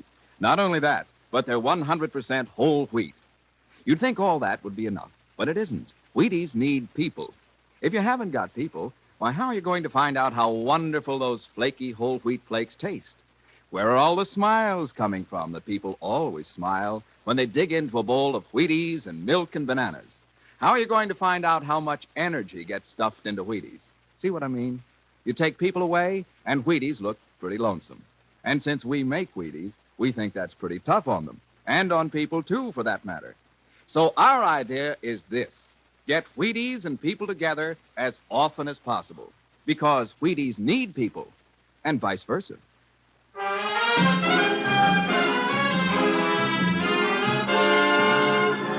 And now, back to Dangerous Assignment and Steve Mitchell.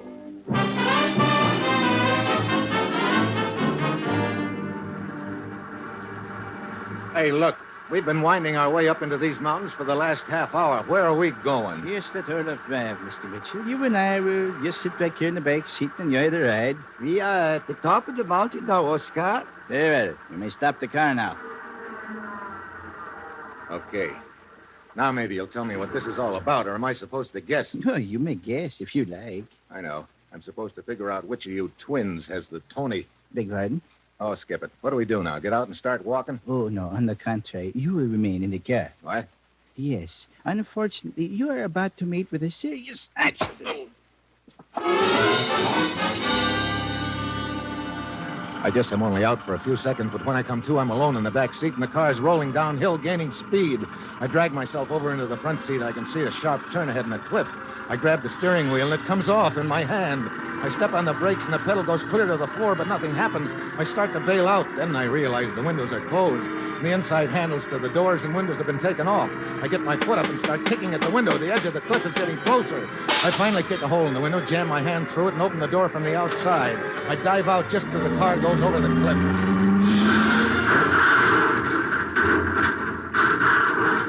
I land in the brush about 20 feet away and lie there, fighting to keep from passing out. After a few seconds, I hear steps, Oscar and Olaf, and they're heading in my direction. I hold my breath and flatten myself under the bushes. Well, such an unfortunate accident our friend Mr. Mitchell encountered, eh, Olaf?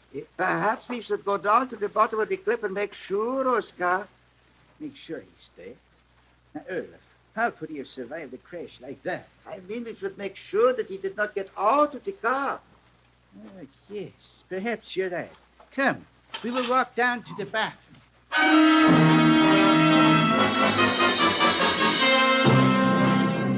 I know I've got to act fast now. As soon as the boys find no body in the car, they'll be after me again. I wait until they're out of sight, then I pull myself out of the bush. My body feels like one big bruise, but I finally make it back to town and head to the office of the International Lecture Tours. Oh, hi, Mitchell. Hey, what happened? You look like you've been dragged through a knothole. That's the understatement of the week, Saunders. Hey, look, have you got a picture of the beautiful Dr. Buchek around here anywhere? Yeah, why, sure. Yeah, here you are. This is one of the publicity pictures we send to the papers. Will that do? Oh, well, that'll do fine. Thanks. Does she kind of make a hit with you? Yeah, a big hit. And now I'm going to return the compliment.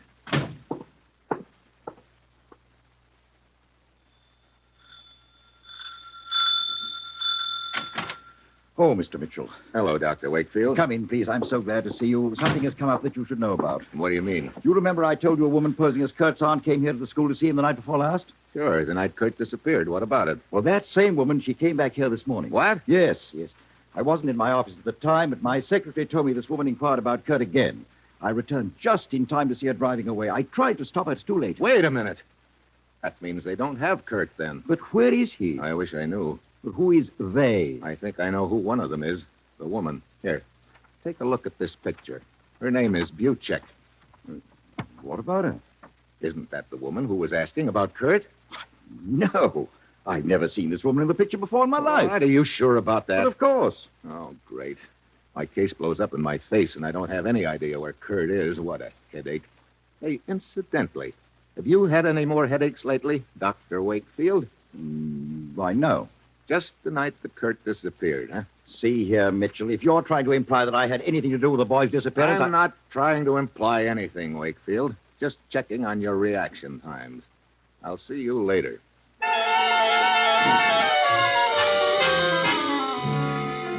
go outside. I'm really stumped. I've got to find Kirk and find out who's behind this deal, and I'm fresh out of Leeds. Then, as I'm walking through the school grounds, I spot the little girl, Ilsa, Kurt's playmate. She's just slipping out a side gate with a little package under her arm. I get a sudden hunch and follow her. She takes off through the woods, then down the roadway. I keep out of her sight, and finally, she disappears into an old deserted barn. A couple of minutes later, she comes out without the package. I wait until she heads back to the school, and then I go into the barn. There's a blonde kid sitting in a feed box, munching on a sandwich. It's Kurt Gerber. Hello, Kurt. Did you come to hurt me? No, Kurt. I came to help you. Your father sent me. Oh, that is good. I have been praying for help. I knew it would come. Yeah. Now, what happened, Kurt? A woman came to see me at the school. Hmm? She tried to make me go away with her. Yes? She said she was a friend of my father's, but I knew she was lying to me. So I asked her to wait outside my room while I packed. Mm-hmm. As soon as I was alone, I climbed out the window and ran away. I see. My girlfriend Ilsa has been bringing food to me. How did you happen to pick this barn to hide in? I knew it was the right place as soon as I saw this manger. Manger? Yes. I read about a little boy in a manger once. I see. Well, I guess you couldn't have picked a better place, Kurt. Will you take me to my father? Yeah, Wait a minute. Hey, 3 of them. Oscar, Olaf, and... Well, what do you know? So I finally found out who's behind this deal when it's too late. It is never too late. Yeah? Well, it will be if I don't figure out something to do in one big hurry. My eyes flick around the barn looking for something, anything. Then they light on an electric wire running along the wall. It looks like a 220-volt direct current, and the insulation is worn through in one spot. I jerk the wire, and it comes loose in my hand. I trail it behind me, holding it in my left hand by the insulated part. Then I wait. I take a quick look at Kurt. He's sitting there quietly, head bowed. His lips are moving a little. The door opens. Olaf comes in first, and I give him a right cross. Mitchell! Hold it, Oscar. I'm sure my gun will keep Mitchell in order for the time being. Well, my old friend Saunders. Hello, Mitchell. So you're the big boy. Yeah, I'm the big boy. Sure. It's pretty logical when you look back on it. As leg man for the lecture circuit, you had a lot to do, traveling. But you were doing more than making hotel reservations for the professors. You were picking up information from your various contacts and bringing it back to Europe with you. How about that? What some guys will do for a buck, huh? Yeah. You sent me chasing after that Jew-Czech woman, so your stooge didn't know where to pick me up. True. Where's your other stooge? The woman who tried to get Kurt. Oh, she's waiting for me at the office till I take care of this little matter. What are you waiting for, Saunders? Why In a don't minute, Oscar, in a minute. How did you find the barn? We intercepted the little girl, Ilsa, and managed to persuade her to tell us. So now, at last, we have our boy, Kurt. Not much of a talker, is he? What are you going to do now? Well, I know Dr. Gerber was on to me, so the original plan, of course, was to grab Kurt and keep him as insurance against Gerber spilling about me. But now, unfortunately, you know about me, too. That means I'll have to kill both you and the boy and then discontinue my present enterprise. Sorry, but that's the way it is, Mitchell. You first. His gun starts swinging in my direction. It's now or never. I whip the electric wire out from behind my back and lash at his gun with it. A spurt of blue flame wraps around the gun. Saunders drops the gun and grabs at his hand. I give him a fist. Oscar grabs at the gun on the floor, but I straighten him up with an uppercut. I tie all 3 of them up with their belts. Then I turn towards Kurt. He's still sitting in the manger, looking at me calmly. Is it all over, Mr. Mitchell? Well, it will be as soon as we pick up Saunders' girl at the lecture office. I prayed that something would happen to deliver us. It happened. Well, you see, I sort of made it happen, Kurt. Did you? I prayed for a bolt of lightning, Mr. Mitchell. Well, I guess you could call that hot wire a bolt of lightning. But it was man-made lightning. Was it? How did you happen to think of it? Well, it was the only thing to do. But how did you happen to think of it? Why, I guess it just sort of popped into my mind, Kurt. You see? See? Yeah, I see. And I'm the last guy in the world to argue the point, believe me. Come on, Kurt. You're going home to your father.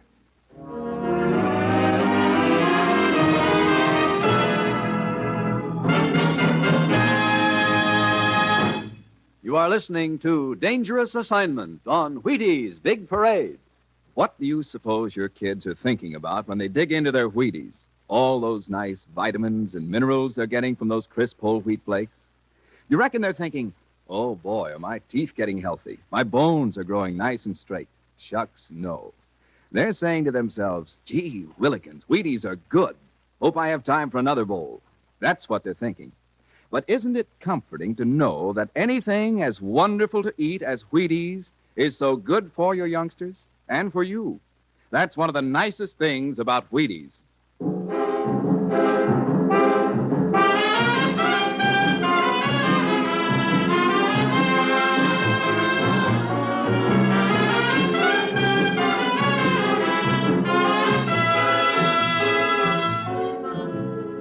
Dangerous Assignment, starring Brian Donlevy as Steve Mitchell, is written by Bob Reif with music by Basil Adlam and is produced and directed by Bill Karn.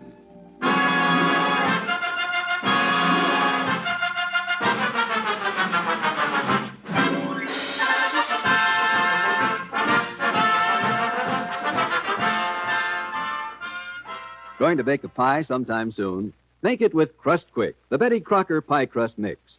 You know it's a tender, flaky crust that's at the bottom of every delicious pie, sure as you use Crust Quick.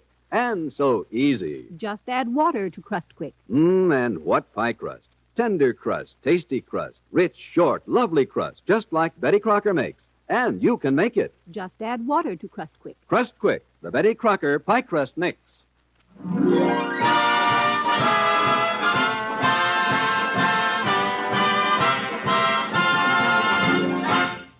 Tomorrow, Fred Allen is guest on the Supper Club. Hear it on NBC.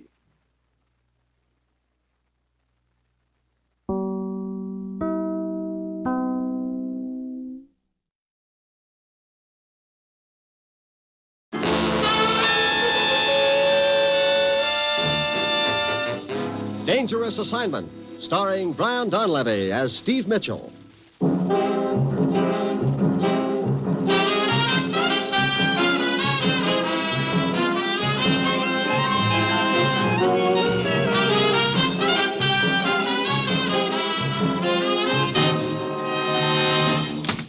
You sent for me, Commissioner? Yes, Steve. Sit down. Thanks. Ruth, Yes, Commissioner. Steve's here now. How about his credentials? They're all in order, and I've got his plane ticket ready. He can pick them up at my desk when you're through with him. Good. Thanks, Ruth. Well, needless to say, you've got another assignment for me. Yes, I have, Steve, and it's a tough one. You know, someday you'll give me an easy one and I'll fall flat on my face. Well, where am I going this time? Timbuktu, Java? San Diego. Say that again. You heard me, San Diego. You mean you're actually sending me someplace inside the country for a change? I thought you said this was a tough one. Don't underestimate it. You start in San Diego. Where the trail will lead from there is anybody's guess. Uh-oh, I might have known. Once you pick up that trail, stay on it until the end. What's the deal, Commissioner? You'll be looking for a little spool of wire, about as big around as your finger. Wire? We in the hardware business now? From a wire recorder, Steve. 3 days ago, a top-secret diplomatic conference was held in this country. Somehow, the vital parts of the conversation were recorded. That wire recording would bring a fortune on the open market. And its existence is a serious threat to world security right now. I see. But why San Diego? We've traced the spool of wire that far. We think a man named Groza is involved. Groza, who's my contact in San Diego? A man named Charlie Vasquez. He operates a fishing boat from a wharf out near Point Loma in San Diego Bay. Charlie Vasquez. Okay. Steve, you've heard of the needle in the haystack. This job will be a lot tougher than that, and a great deal more dangerous. But we've got to get that spool of wire. Well, that's it. You've got your assignment, Steve. Good luck.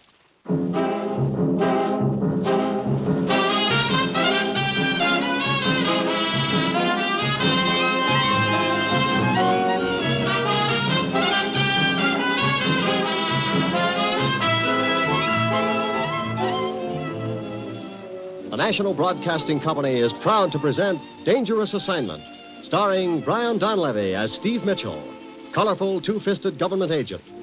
At all those places of the world where danger and intrigue walk hand in hand, there you will find Steve Mitchell, on another dangerous assignment.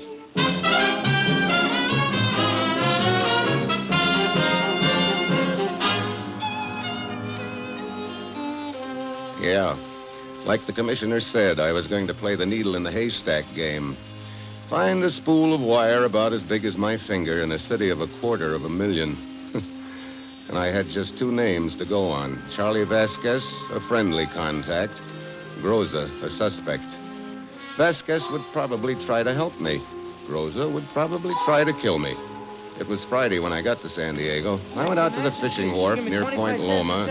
Charlie Vasquez's boat was just coming into the dock. That's not a sardine, that's a mackerel. That's a good fish, 25 cents. That's all you... Hey, mister, how about catching this line? Sure, go ahead, heave it. Okay. I got it. Now just slip it around that bit. Thanks. There you are. Are you Charlie Vasquez? Yeah, I'm Charlie Vasquez. What? My name's Mitchell, Steve Mitchell. That's supposed to mean something to me? Yeah, it is. You know, mister, a name can be used by anybody. That's right. But these credentials can't. Take a look. Okay. Yeah, I've been expecting you, mister. According to my information, that wire recording I'm looking for was brought here to San Diego by a man named Groza. Yeah. Groza runs a shooting gallery in the waterfront. Shooting gallery? Is he there now? No, he's in jail. Jail? Yeah, I've been tailing him. Cops arrested him a couple hours ago. Oh. Well, maybe my first hunch was right. Looks like this assignment isn't so tough after all. I'll go over to the police headquarters right now. Ask for Lieutenant Sawyer. I've done business with him before. Lieutenant Sawyer? Yeah. Okay, Vasquez. I'll see you later.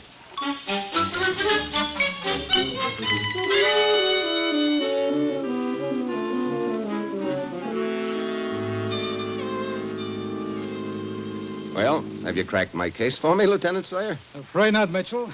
We got the word to cooperate with you and your outfit. So we managed to pick up this Groves in a traffic charge. We got him in here, gave him the concealed weapons routine, and frisked him. But he was clean. No spool of wire, huh? Nope. Well, he must have passed it to someone before you picked him up. Where is he now? Probably back at his shooting gallery. He walked out of here just before you walked in. Well, I guess it's asking too much to hit the jackpot on the first nickel. Well, thanks anyway, Lieutenant.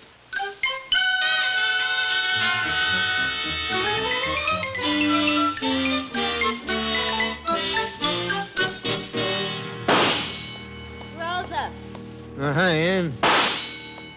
what you doing? Shooting up all your profits? Yeah. Good thing I don't have to depend on a shooting gallery for my dough, huh? How'd it go? Look, I can't talk with that gun in my ears. Okay. Well, let's go down the other end of the county. Okay? You get back from Tijuana, Ann? Mm-hmm. Pass the wire along there. Good, baby, good.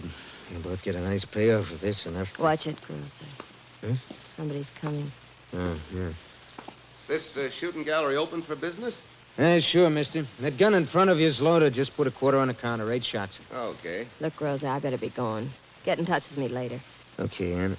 Hey, wait a minute. What's the matter? That guy just come up. I seen him someplace before. You sure? I remember where, too. Police headquarters. What? Just a little while ago. He was going in just as I was coming out. Now he's here, and I don't think it's just a coincidence. Spotted us. We're just one jump ahead. Yeah, we need more time. I think I'll have a little talk with him. Be careful, Groza. Yeah, I'll see you later, baby. Hey, you're a pretty good shot, mister. Yeah, I've had a little practice. You should try that clay pipe over there. Huh? Okay. Not bad at all. Huh, empty. Yeah, I'm reloading. Oh, that's okay. I've had enough. Give me it. You haven't had all your shots yet. Got another clip right here. Look, if you don't mind, point that gun in some other direction while you're loading it. Huh? I said, hey, watch out! Hey, went off. Yeah, it went off. A little lower in the top of my head would have gone with it. Yeah, it would, wouldn't it? You know, Buster, for a guy who works with guns, you're pretty careless. Well, I'm usually very careful, but, well, accidents can happen. Yeah, they sure can. You want to finish your shooting? No, thanks. I've had enough. Shoot him yourself. Only be sure you're pointing the gun at the target. Why, sure. I'm real sorry about that accident, mister. Yeah. Bet you are, Groza. Huh? Keep walking. I'll tag along behind you. Oh, okay, Vasquez. Did you see that little accident just now? Yeah. Looks like Rosa has a line on it. That's bad, too. Rosa doesn't matter anymore. Why not? I just got a call from a contact, Tijuana. He thinks the wire recording is down there. Now, I want you to come down as soon as you can. What's the contact's name? Benito. Where do I find him? He's a groom at the Caliente racetrack, just outside Tijuana. Caliente racetrack. Well, look, Vasquez, I won't get down there until after dark. The track will be closed, which will save me money. But how am I going to locate Benito after dark? He sleeps in one of the stores. He'll be waiting for you there. Okay. Keep an eye on Groza for me. Right. I'll get in touch with you when I get back from Tijuana.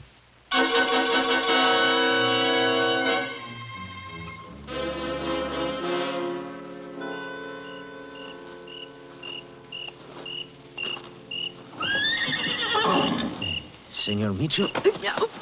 Senor, my arm. Who are you? Benito, senor. Oh, sorry. Vasquez told me I'd find you around one of these stalls. This is the one I sleep in.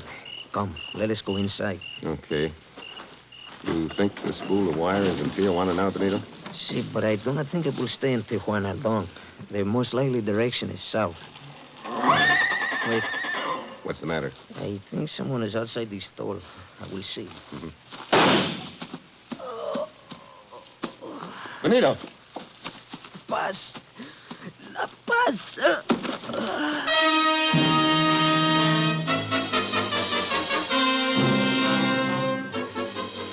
Benito folded up in the straw. I dove through the stall gate and took after the figure running down the line of stalls. As he reached the corner, he stumbled and fell. But as I headed for him, he threw a couple at me. I hit the dirt. Then I heard a car dig out fast, and I knew I was too late. When I got to the spot where the guy had stumbled, I saw some coins on the ground. And with them was a good luck charm. On one side was good luck, amigo. On the other, La Quinta Bar, Tijuana. I put it in my pocket and headed for Tijuana, trying to figure out Benito's last words. Paz, he had said. I knew that meant peace in Spanish, a nice thought to die with, but I felt somehow Benito meant more than that by it. I was fast running out of leads in this deal, so I had to follow the only one I had left, the good luck coin, which read La Quinta Bar.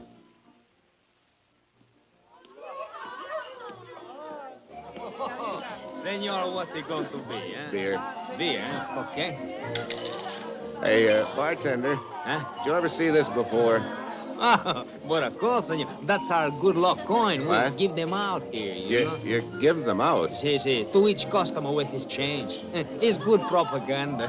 Oh, then anybody who was ever in here before might have one of these, huh? Hey, that's right, senor. All right, great. Here's your beer, senor. Bartender. See. This bus to La Paz, when does it leave? Oh, in just a little while, senor. But when I bought my ticket from you, you told me you would leave right away. And it will, senor. But I've already been waiting for... Oh, very well. Paz. La Paz. Hey, bartender, is there a town called La Paz? Si, senor. That is what that man was just talking about. Oh, and this bus to La Paz, you sell tickets here? Si. Well, what do you know? Is this La Paz south of here? Oh, si, senor. Far to the south. At the tip of the Baja California Peninsula. Let me see. It's 700 to 800 miles. The bus leaves right from our front door. Hey, you want to buy a ticket on this bus, senor? Oh, when does it leave? Just a little while. Most of the passengers have already bought their tickets, huh? Si. Who all's making the trip? Well, not so many this time, senor. See, over the table, the American girl. Ooh, that blonde? She is going to be one of the passengers. Mm-hmm. And the little man at the end of the bar, the one who just came up to us. Yeah, he seems pretty fidgety. See, he's been hopping around here for 1 hour waiting to get on the bus. He must have a girl in La Paz. Yeah, maybe. You know his name? He's here on the list someplace. See. Gruber. Gruber. See. How about the blonde? Senorita Smith. That's a convenient name. I think I'll go over and talk to her. I do not blame you, senor. Hey, but you have not told me if you want a ticket for the bus. Yeah, I'll buy a ticket. Bueno. Hey, you got a sleeping bag? A what? Sleeping bag. The nights are cold. Well, doesn't the bus stop at hotels along the way? Oh, senor, there are not many hotels on the way to La Paz. The country you're going to pass through is very wild. The deserts are... Look, how long does it take the bus to get to La Paz? About a week, I think. A week to go 800 miles? Yes, the country is Well, very... must be wild. And the roads... Yeah, I can hardly wait. Okay. Where do I get the sleeping bag? Just down the street. My brother, he sells them. Now, there's a cozy arrangement. Okay, I'll be back for the ticket a little later. Miss Smith? Why, yes. My name's Steve Mitchell. Do you mind if I sit down for a minute? Well, if you like. Thanks. But I'm pretty sure we've never met before, like in Peoria. I'm afraid you're right. But I understand we're going to be taking a bus trip together. Oh, you mean you've got no sense either? Huh? I've already decided I must be crazy to try a week of jolting through the desert on that thing they laughingly call a bus. It's nice to know there are other crazy people. How come you're taking a trip, then? I'm a magazine writer. Oh. Thought I might get a little atmosphere. I see. Are the two of you going on the bus? That's right. Well, I'm Castillo, the driver. We will leave in about 15 minutes. Okay. Excuse me, Miss Smith. I've got to get a sleeping bag before we leave, and I'll see you on the bus.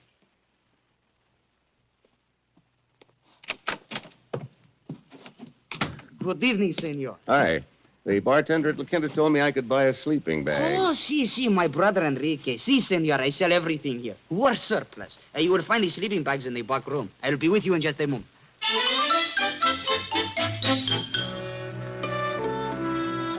I went into the back room. Sleeping bags were stacked all over the joint. I picked out one of them and started to turn around. Then something slipped over my head and jerked tight around my neck. A length of wire.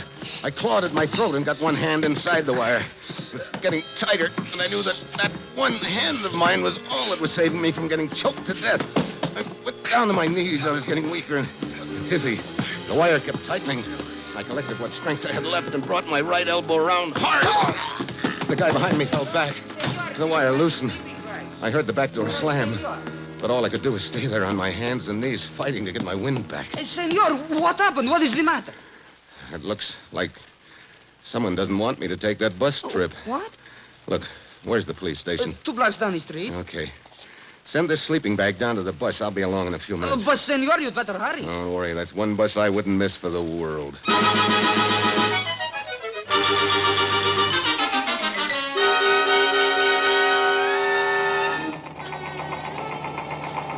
Is everybody aboard? Looks like it, Castillo. You may fire when ready, Gridley. Yes, senorita. Skip it. What are you waiting for, driver? It's time to go. Si, senor Gruber. Wait, Castillo. What is it, Enrique? Did you put the shipment of meat aboard? It was in a big crate packed with ice. See, it is locked in the baggage compartment. Oh, okay. Let's go. Hey, you're the bartender who sold me my bus ticket. Si, Senor Mitchell. I am Enrique. Oh, are you taking the trip too? Si. Vacation, maybe? Si, vacation, si. For months, I sell tickets for the bus to La Paz. Everybody's going to La Paz, so today I say to me, Enrique, that's me. I say, why don't you go to La Paz and see what this place is? You made up your mind in a sort of a hurry, didn't you? Well, that's the way I do things, senor. I think of something, right away I do it. Yeah. I think I'm going to sit in You mind if I sit up here in front with you, Castillo? Oh, not at all. I'm glad to have your company, Senor Mitchell, is it not? Yeah, Steve Mitchell. You've been making this run long? Oh, 2 or 3 years. Mm-hmm. Does that little guy Gruber make this trip often? Well, no, senor. I've never seen him before. Oh, I see. How long have you known Enrique, the bartender, Castillo? For not very long. He's been tending bar at La Quinta for just a month or two. Senor, you perhaps have some reason for asking about the passengers? Oh, no reason. Just curious, Castillo.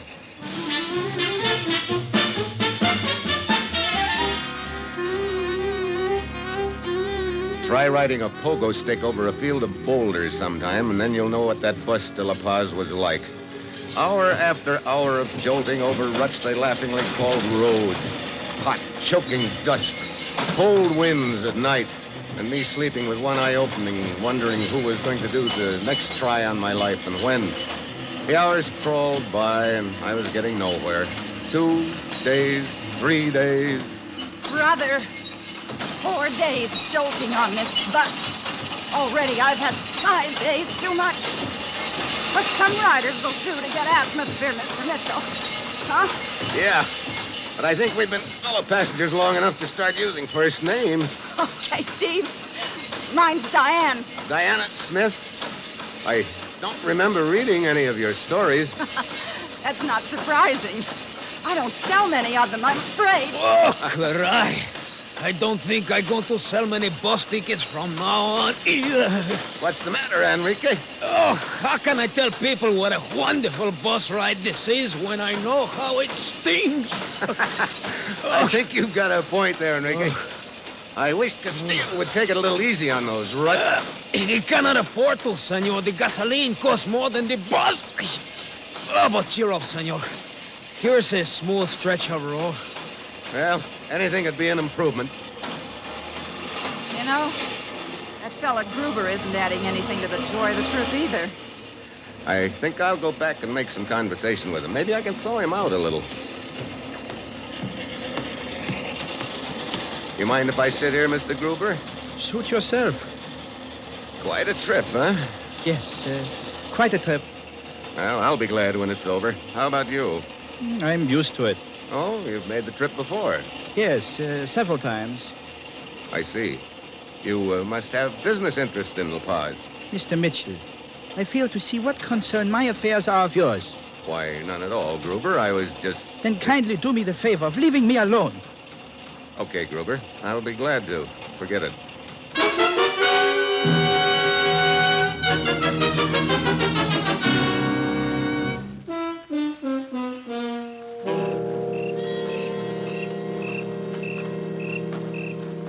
Put your sleeping bag right here, Mitchell. Mine is next to it. Here we are. Oh, good. And where are the others, Castillo? The senorita is on that little hill behind us, near where I parked the bus. Enrique and Gruber on the other side of the road. Oh, boy. I'm glad we'll be in La Paz tomorrow. This has been a rugged trip. See? It must be pretty rough on you, driving that bucket of bolts over these ruts. See, he gets me in the back. Sometimes I think I'm gonna quit the job, but I never do.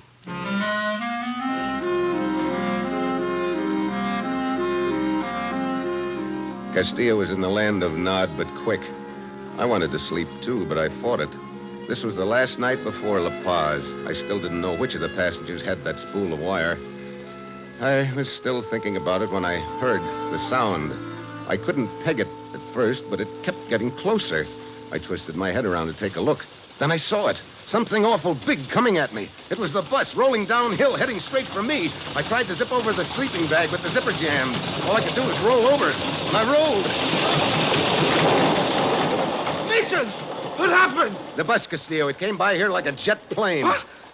Wait. Oh, the tracks of the bus? Yeah. It only missed me by a foot. It wasn't supposed to miss me at all. Look at the tracks, right over where I was supposed to be sleeping. Oh, sure. Now this zipper works fine. Now, come on, Castillo. Let's find Gruber. It should be right across the road with Enrique. See, there are the sleeping bags. Yeah. Enrique's there, but Gruber is not. Enrique. Enrique. Oh, it's you, Senor Mitchell. Oh, what a disappointment. What?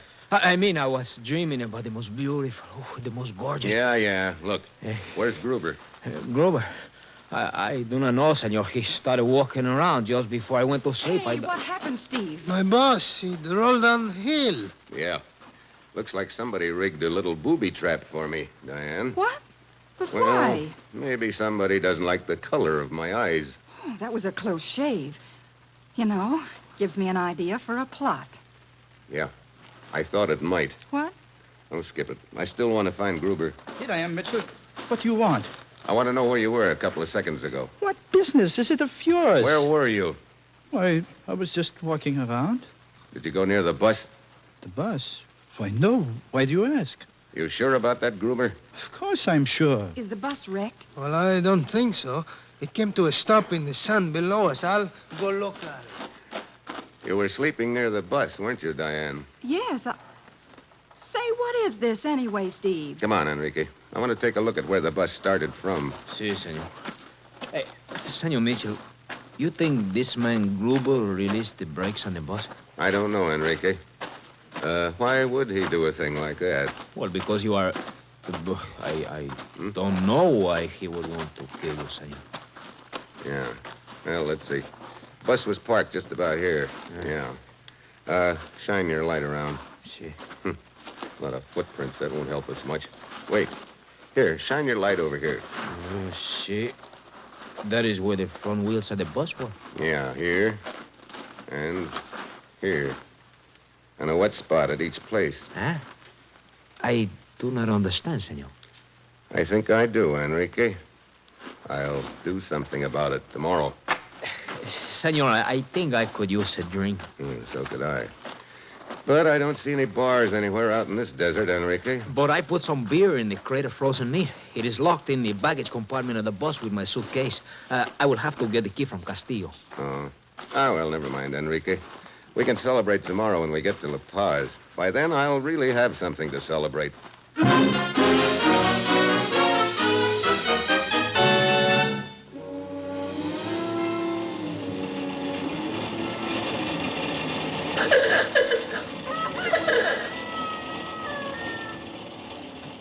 So, this is La Paz. It's beautiful. Look at the ocean. Driver, why don't you stop the bus and let us out? In a moment, Senor Gruber. We will stop in the plaza just ahead. You know, they ought to call it Rooster Town. More of them walking around than people. Here we are. Here, let me help you. Thanks. Well, the roosters aren't the only ones that turned out to greet us. See, many people from the town. Yeah, and that looks like the police department coming toward us. Police? Senor Steve Mitchell? That's right. I'm Lieutenant Diaz of the police. You phoned me from Tijuana to meet this boss and make an arrest. Yeah. Wait, It is Gruber. Seize him, Ramirez. Here, let go! Let go! Ow! Take him to the station, Ramirez. You come. What's this all about, Steve? Well, the lieutenant here made an arrest, that's all. You know, Senor Mitchell, I began to have the idea on the way here that you are looking for someone. Yeah, I was looking for someone. Well, I'm glad your search was a success. But I don't think Gruber is the man. We have been on the trail of Gruber for some time, Mitchell. He has been smuggling narcotics. Oh, yeah? I figured he had something on his mind. But, Senor Mitchell, if Gruber is not the one you are looking for, who is? I'd like you all to come around to the back of the bus with me, if you will. I've been looking for a man or woman who has a little spool of wire I want. A what? Last night, that person tried to kill me. You mean the bus rolling down the hill? Yeah, here we are. Castillo, would you mind unlocking the baggage compartment? Of course, senor. Lieutenant Diaz, would you say that lock had been tampered with? No, it does not appear to have been, Mitchell. Open it up, Castillo. The crate of frozen meat has been broken into. My beer. Your beer is probably all there, Enrique. But if you'll notice, there are a couple of chunks of ice missing. How could this have happened? Now, look. This chunk of ice I've got in my hand is about the size of a football. If you put one of these under each front wheel of the bus and release the brakes, sooner or later the ice would melt and the bus would roll down the hill. You mean it was a deliberate plot on your life? Yeah. The kind of a plot a writer might dream up, Diane. I don't know what you're talking about, Steve. No, I don't think you do. You see, up until last night, I thought the person I was after was a passenger on this bus. But last night I realized the only person who had a key to this compartment, who had access to the ice, is the driver, Castillo. Hey! Senor, he's got a gun. Yeah, here, Castillo, have Come some. back! You need the gun! Fool's eyes, senor. Yeah, there's another one. Oh, senor, what a bop. He ought to have the wire on him somewhere. Yep, here it is. This is what you were looking for, Mitchell? This is it, Lieutenant. Well, does this give you enough for a plot, Diane? A dozen of them. Momentito, senor. What is it, Enrique? This is what you take the lousy bus trip for? Just to find this little spool of wire? That's right, Enrique. I jolt for a week over ruts as deep as the Grand Canyon. My back feels like a pretzel. And all to get this little spool of wire. Senor, I think maybe you're a little crazy. Enrico, I think maybe you're right. Enrico, the next time I have to chase a guy like this, I hope he decides to ride the Super Chief.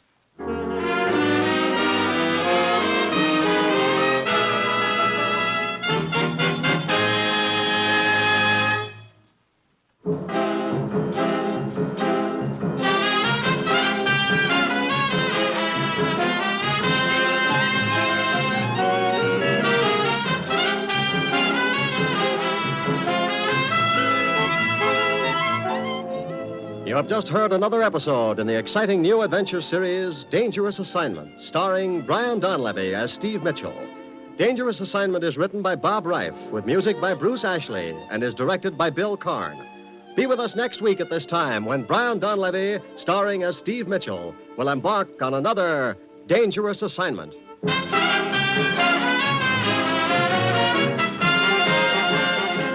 You're tuned for the stars on NBC.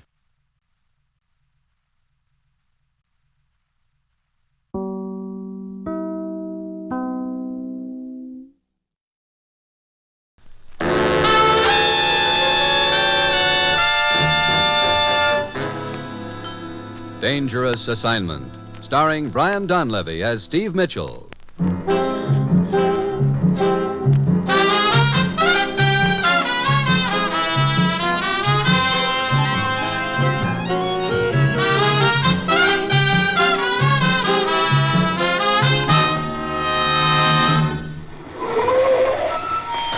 Well, there's your plane, Steve. Warming up. Look, I don't even know where I'm supposed to go, Ruth. Now, the commissioner said he'd meet us here at the airport. Steve! Here he is. Hi, Commissioner. I'll go confirm your reservation, Steve. Okay. Steve, I'll brief you right here in the car. We haven't a minute to lose. What's this all about, Commissioner? You're going to Macau on the China coast. One of our agents is in trouble. Oh, who is it? Kurt Allison. As you know, the situation in the Orient is pretty tricky right now. Here, look at this map. There are 3 areas, red, blue, and shaded. Yeah? The blue area is already friendly. The shaded area is on the fence. Kurt Allison was sent to negotiate a secret verbal agreement which would bring that shaded area into our camp. I see. Somehow the interests opposed to his mission learned his identity and have him bottled up in Macau. If they can prevent him from getting his report to us by next Thursday, then we're licked. Why doesn't he contact the consul? On this kind of a mission, Steve, Kurt has no recognition. He's on his own. Uh-huh. Any idea where Kurt is in Macau? He was supposed to register at the Hotel Splendide under an assumed name. You've got to find him and get him out of the country by Thursday. Sounds like quite an order. Any line on the representatives of the opposition? We only know that one of them walks with a limp. When you get to Macau, go to the White Jade Cafe. You'll be contacted there. White Jade. Okay. Steve, I don't need to tell you the opposition won't pull any punches. Yeah. Sounds like a nice keg of nails you've opened for me. It is, but we're depending on you, Steve. Find Allison and smuggle him out of Macau by Thursday. Well, that's it. You've got your assignment. Good luck.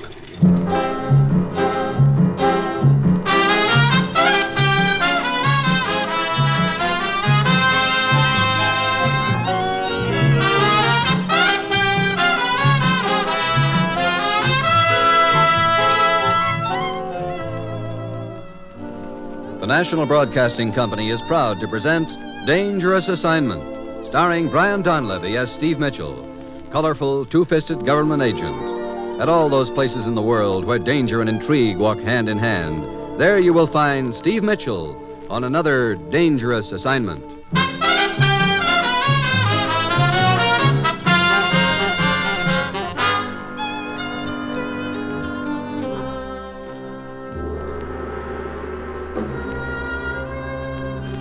Yeah, that was my assignment. Go to a steamy, brawling port on the China coast and find an agent in trouble. A cinch. Well, it was Tuesday when I got to Macau. I rode a rickshaw down a narrow, crooked street and wondered what knife was coming my way out of what window, and then I got to the Splendid Hotel. Only splendid thing about it was the name. I expected nothing, and I got worse. But the clerk in the lobby was busting out all over with civic pride. Welcome to the Splendid Hotel, sir. Will you sign the register, please? Okay. Allow me to congratulate you on your choice, sir. This is the finest hotel in Macau. Yeah? Well, there you are. Mr. Steve Mitchell, United States. Huh. Are you on vacation, Mr. Mitchell? Not exactly. I'm a newspaper correspondent. Say, incidentally, where's the White Jade Cafe? Oh, just down the street, sir. Oh, okay. Well, better go take a look at my room. The bellboy will take you there. Right this way, sir. Okay.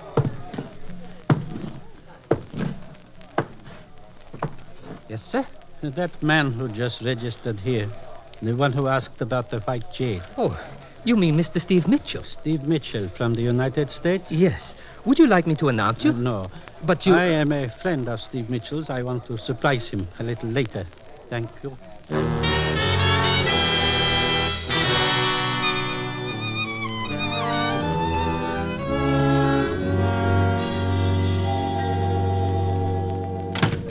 Yes, sir. This your room, sir. You like? Mm, just great. On a clear day, I'll bet you can see the other wall. Oh, yes, sir. Will there be anything else? No, thanks. Here you are. Oh, thank you. Thank you, sir.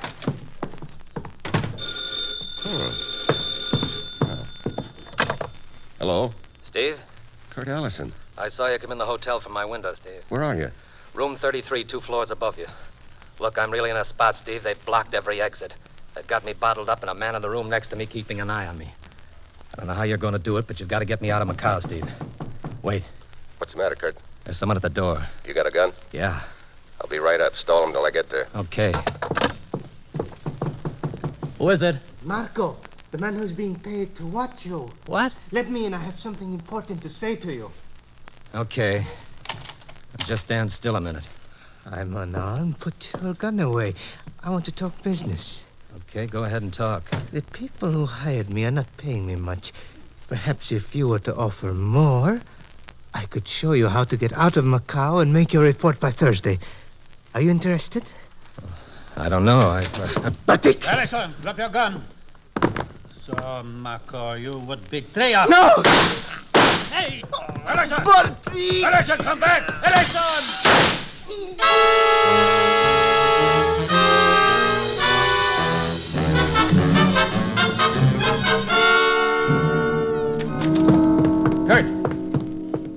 Kurt, where are you? Hey, who are you? Marco. Look, where's the American? He... What is it? What has happened? Oh, it is Mr. Marco. It was Mr. Marco. Who was he, anyway? Why, he was staying in the next room next door. Where is the American who had this room? I wish I knew. Wait. The window is broken. Yeah, blood on the sill. The American who killed Marco went out the window and down the fire escape. Now, look. This is a matter for the police.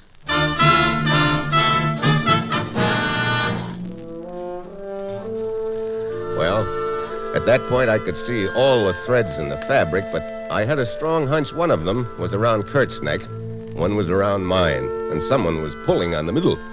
Kurt had disappeared from his room, leaving a dead man behind. That meant the police would be turning the town upside down to find him. It also meant his mission would go out the window unless I found him first. My job was getting easier by the minute. All I had to do now was to smuggle a murder suspect out of the country.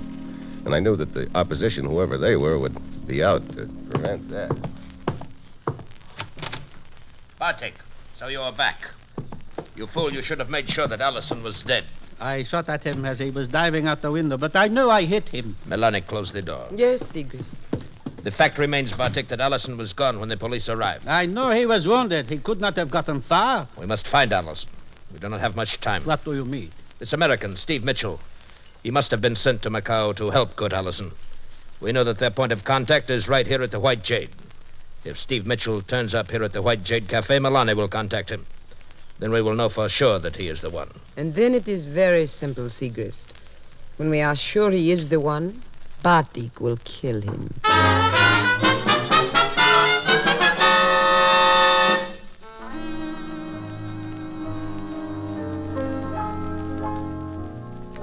What would you like, sir? Well, I'll... Oh, an American, huh? Nah, Brooklyn. Give me a scotch and soda. Oh, yes, sir. Quite a place you've got here. Oh, sure. We have almost everything here at the White Jade. There is a roulette wheel upstairs. A beauty. And a piano player downstairs. A beauty. Yeah. Everyone notices Milani. But right now, Mac, Milani seems to be noticing you. So I see, Joe. Oh, here you are, sir. Thanks. Thank you.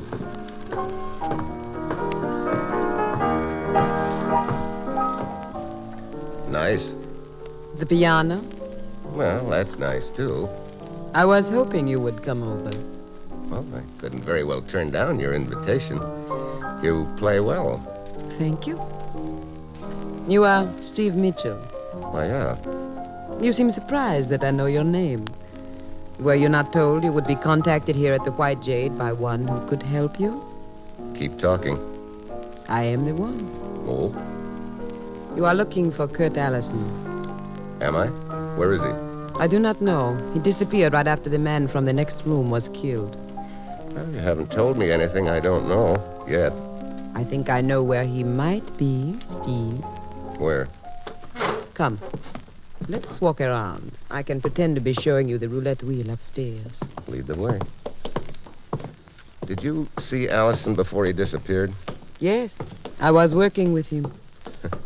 He really got himself into a spot, didn't he? Red hair and all. Yes. And he was pretty nervous about it. As you know, he registered at the hotel under an assumed name. But when he was here the night before last, a girl walked in and recognized him. She called him by his right name. He hurried her out of here at once. Any idea who the girl is? Yes. She is an American girl. And her name is Helen. Hey, Milani. Yes? A message for you. Oh? Excuse me, Steve. I will be back in a moment. Uh-huh. Why don't you try your luck at roulette while I am gone? That's an idea. Oh, I'm sorry. You are crowding me, sir. I didn't intend to, sir. I did. What? You are Steve Mitchell, are you not? Yeah. Why? My name is Casca. I was instructed to contact you here at the White Jade. Oh, that's very interesting. You are looking for Kurt Allison? You know where he is? No, but I'm supposed to help you find him. You know, this has a sort of a familiar ring to it. But I think maybe you're a little late. I do not understand. Oh, skip it. So you've been working with Kurt Allison, huh? Yes, up until the time he disappeared. I hope nothing has happened to him. He's a fine man. Yeah. Red hair and all. Why, I thought he had brown hair. He must have dyed it. Yeah, he must have. Look, I don't think it's such a hot idea for you and I to be standing here talking. Yes, perhaps you are right. Here is my address. You can contact me there. Okay, yeah. I'll get in touch with you if I need you. Steve! Coming. Oh, Steve, I have found out where this American girl Helen lives. Good. Maybe Allison is hiding out there. Come on.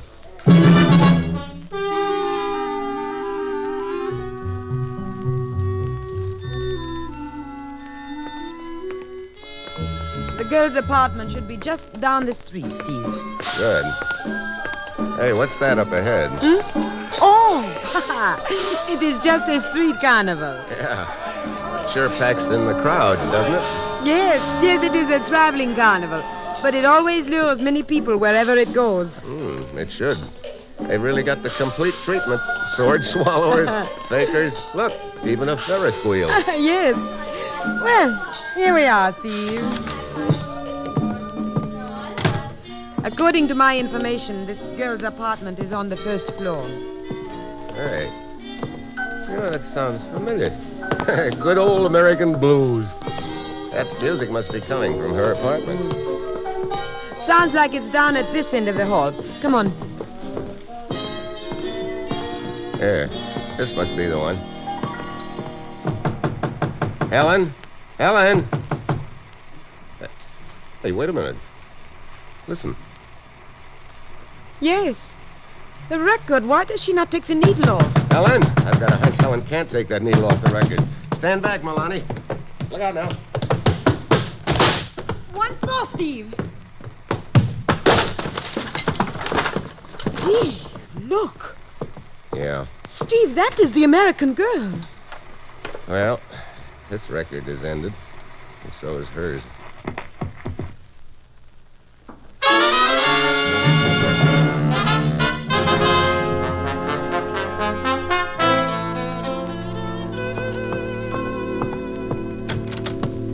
Come in, Melanie, and close the door. Yes. So, Steve Mitchell has accepted you as his contact, huh? Completely, Segrist. Good. Segrist, we know that Steve Mitchell was sent here to help Allison. Why do we not kill Mitchell before Bartek, you're a stupid fool. We tried to make that American girl, Helen, tell us where Allison was, and we failed. You were too persuasive with the girl, Bartik. She died. I was acting under your order, Segrist. That is unimportant, Bartik. The point is that since we cannot find Allison, we will let Steve Mitchell find him for us. The message we found in Helen's apartment from Allison to Mitchell will see to that. But we read the message, and it meant nothing to us. It means something to Steve Mitchell. Of course, Melanie. It tells him where Allison is hiding. That is why we had you take him to Helen's apartment to be sure he would find the message. Stay with Mitchell, Melanie. And when he leads us to Kurt Allison, we will kill them both.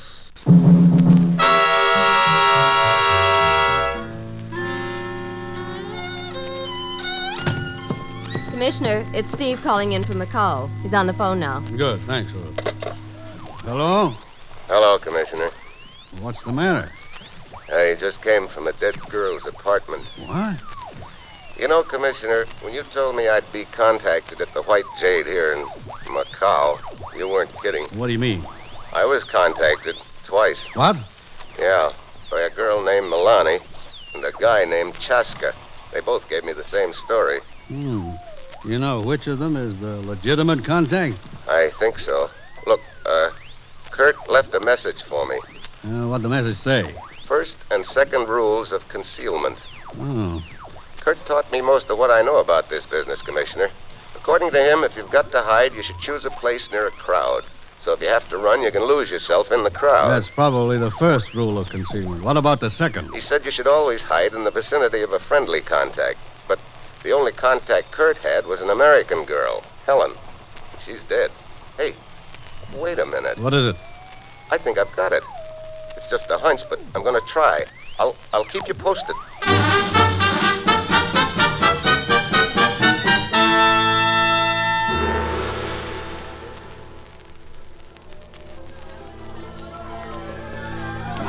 Welcome to my humble carnival, sir. You're the proprietor? Oh, yes. I am Dalai. At your service. You seem interested in the carnival. I notice you have been looking it over. Yeah, I've looked it all over except this Ferris wheel of yours here. How about a ride on it? Oh, I am so sorry, sir. But you see the sign, it is out of order.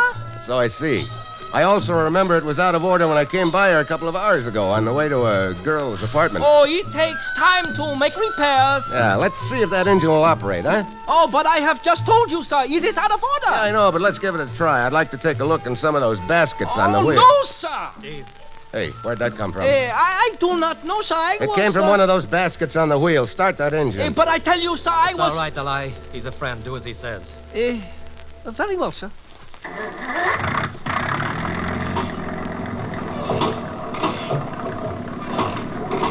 He is the one just over our head. This one. Okay, that's far enough. Kurt? Hi, Steve. Are you all right? I collected a bullet in my leg.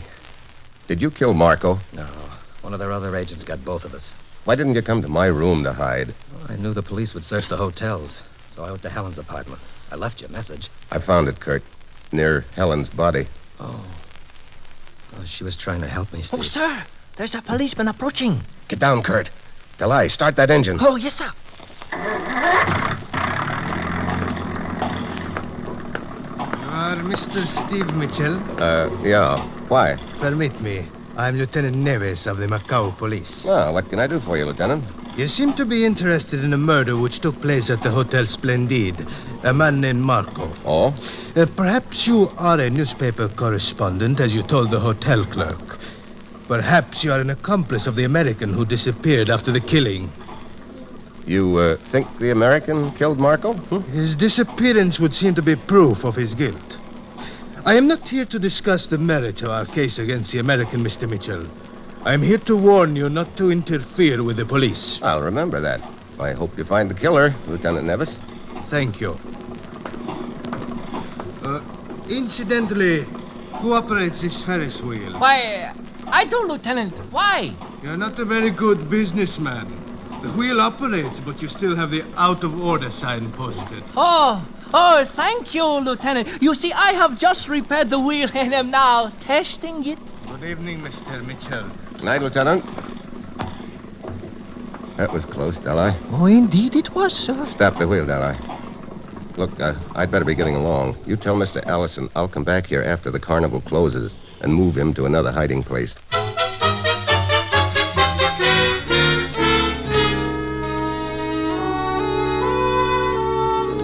I went down to the waterfront. I found me a rusty old tramp steamer. I made a little deal with the skipper, shoved a few bills into his receptive hand. I didn't know whether the plan I'd cooked up would work or not, but I had to give it a try. Melanie was sitting at her piano when I got back to the White Jade. I was beginning to think you had forgotten me. Well, I had a couple of errands to do, and when you're not sure who you can trust, they take a little longer. We must be very careful, Steve. Yeah. Well, I finally found Kurt Allison. You did? Where is he? He's in a safe enough place for the time being, but I've got to get him out of Macau in a hurry. I think I know how to do it. How? I want to buy a lot of curios around town. Curios? Yeah, enough to fill about 3 large crates, each crate about 6 feet long. Yes. Yes, I see. I've already made a deal with the captain of a tramp steamer. What kind of a deal? Well, for enough dough, he's not going to pay too much attention to what comes out of one of those crates after he gets to sea. Sounds like a good plan, Steve. I hope it works. When will you try it? I'll be down on the dock with the crates at 9 tomorrow morning.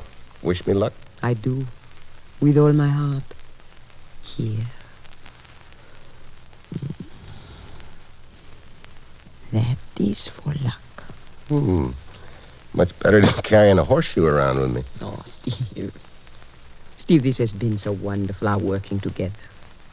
This is work? Maybe after your job is finished. Yeah, maybe.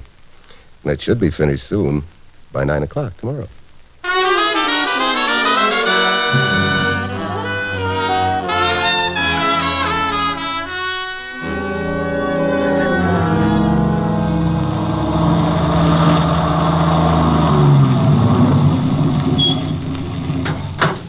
Okay, Chaska, get out your muscles. Let's get these crates unloaded onto the pier. Yes, Mr. Mitchell. Okay, we'll take this one first. You got it? Yes. Here we go. Easy now. This crate is very heavy, sir. Yeah. Okay, set it down here. Got it. Now the next one. Got a hold? Yeah. Here we go. Oh, this one is not nearly as heavy as the first. No, easy. Oh, here comes trouble. Ah, Mr. Mitchell. Well, my old friend, Lieutenant Nevis. Stand right where you are. Do not move, either of you. Huh? What is the matter, Lieutenant? Who are you? Right. My name is Casca. Mr. Mitchell hired me to drive this truck. I see. Well, Mr. Mitchell, you did not heed the warning I gave you last night not to interfere with the police. What do you mean, Lieutenant? Kami, Sita, tear those 3 crates apart. Hey, you can't do that. No. Hey, stop him. Cut it out, will you? Stand back, Mitchell. Stand back. But I tell you that... We have definite information that Mr. Allison is in one of these crates. You are trying to smuggle him out of the country. Oh, look. You will regret this deeply, Mr. Mitchell. Look, Lieutenant. There you are. You can see there's nothing inside but curios. There are 2 other crates, Mr. Mitchell. Faster, Kami. But that's all there is in the other crates, too. Your bluff will not work. He's not in the second crate either, And he must be in the third. Look, you're making a mistake, Nevis. Because you have made the mistake. A big mistake. There. The third crate is open. Now we shall see what... Why, there are nothing but curios in that crate either. You know that's what I've been trying to tell you for the last 5 minutes, Lieutenant. But I do not understand. Well, the next time you better check a little closer before you go around busting up people's crates. I must apologize for my action. Yeah, okay. Chaska, Yes, Mr. Mitchell. take all this stuff back to the warehouse. It'll have to be recrated. Well, so long, Lieutenant.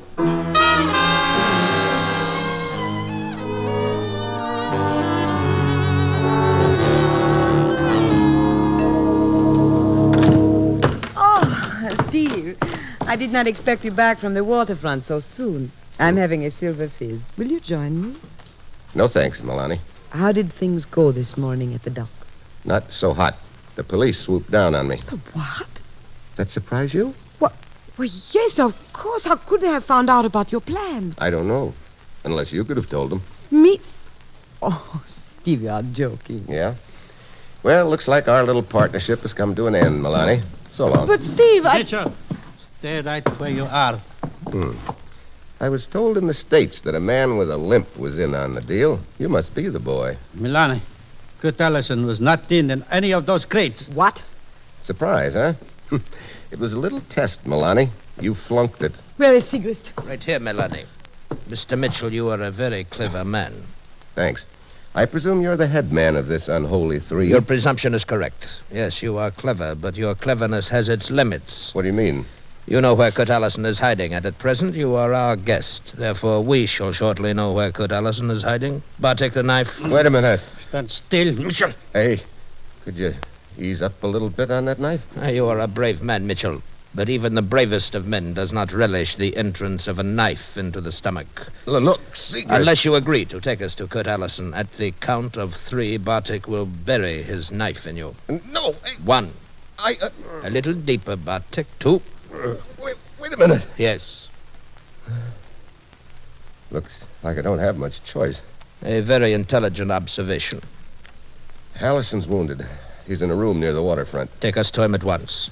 All right. Let's go.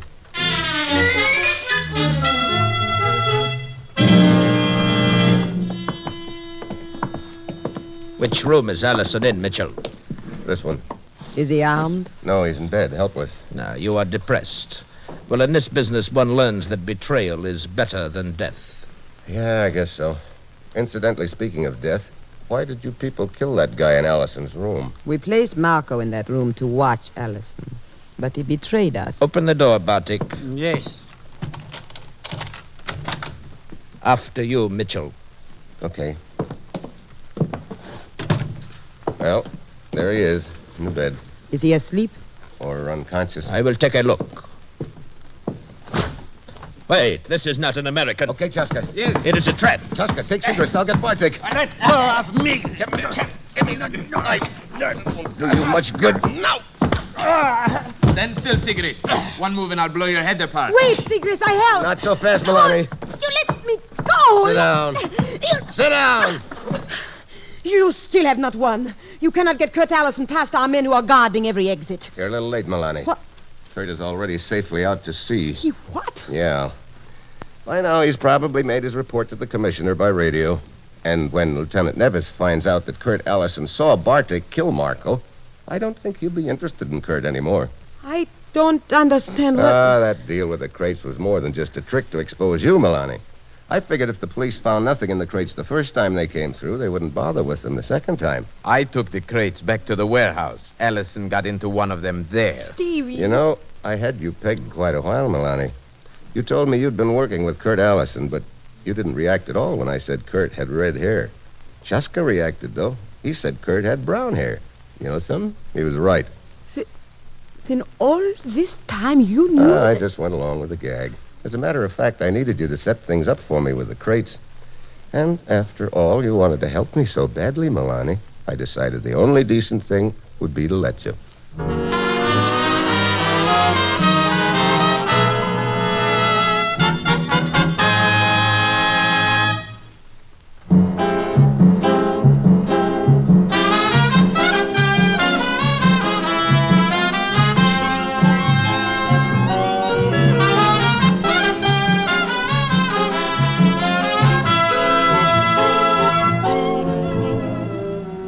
You have just heard another episode in the exciting new adventure series, Dangerous Assignment, starring Brian Donlevy as Steve Mitchell. Dangerous Assignment is written by Bob Reif and directed by Bill Karn, with music by Bruce Ashley. Be with us next week at this time when Brian Donlevy, starring as Steve Mitchell, will embark on another dangerous assignment.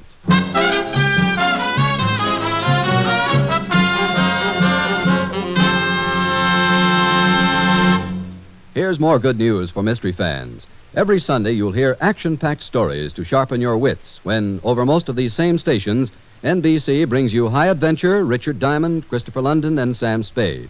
During these stellar shows, you'll hear mystery and intrigue, adventure and high-tension drama to match your powers of observation against the best in detective fiction in solving crimes and unraveling intrigue. There's fast-moving action to lift you from beside your radio and transplant you into the romantic land of mystery and adventure. These 4 Sunday shows, High Adventure, Richard Diamond, Christopher London, and Sam Spade, are tops in thrills. So be sure to tune to your favorite NBC station for the best mystery and adventure programs. Tomorrow, Bob Hope presents the Look Achievement Awards on NBC.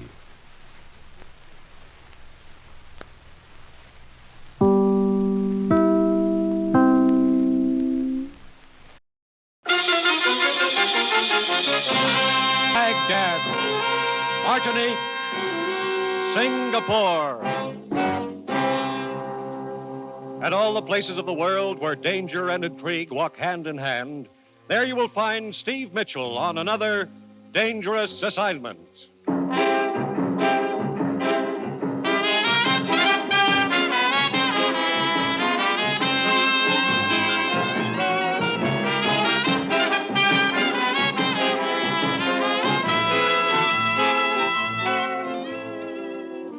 The National Broadcasting Company presents the first in an exciting new adventure series, Dangerous Assignment, starring Brian Donlevy as Steve Mitchell.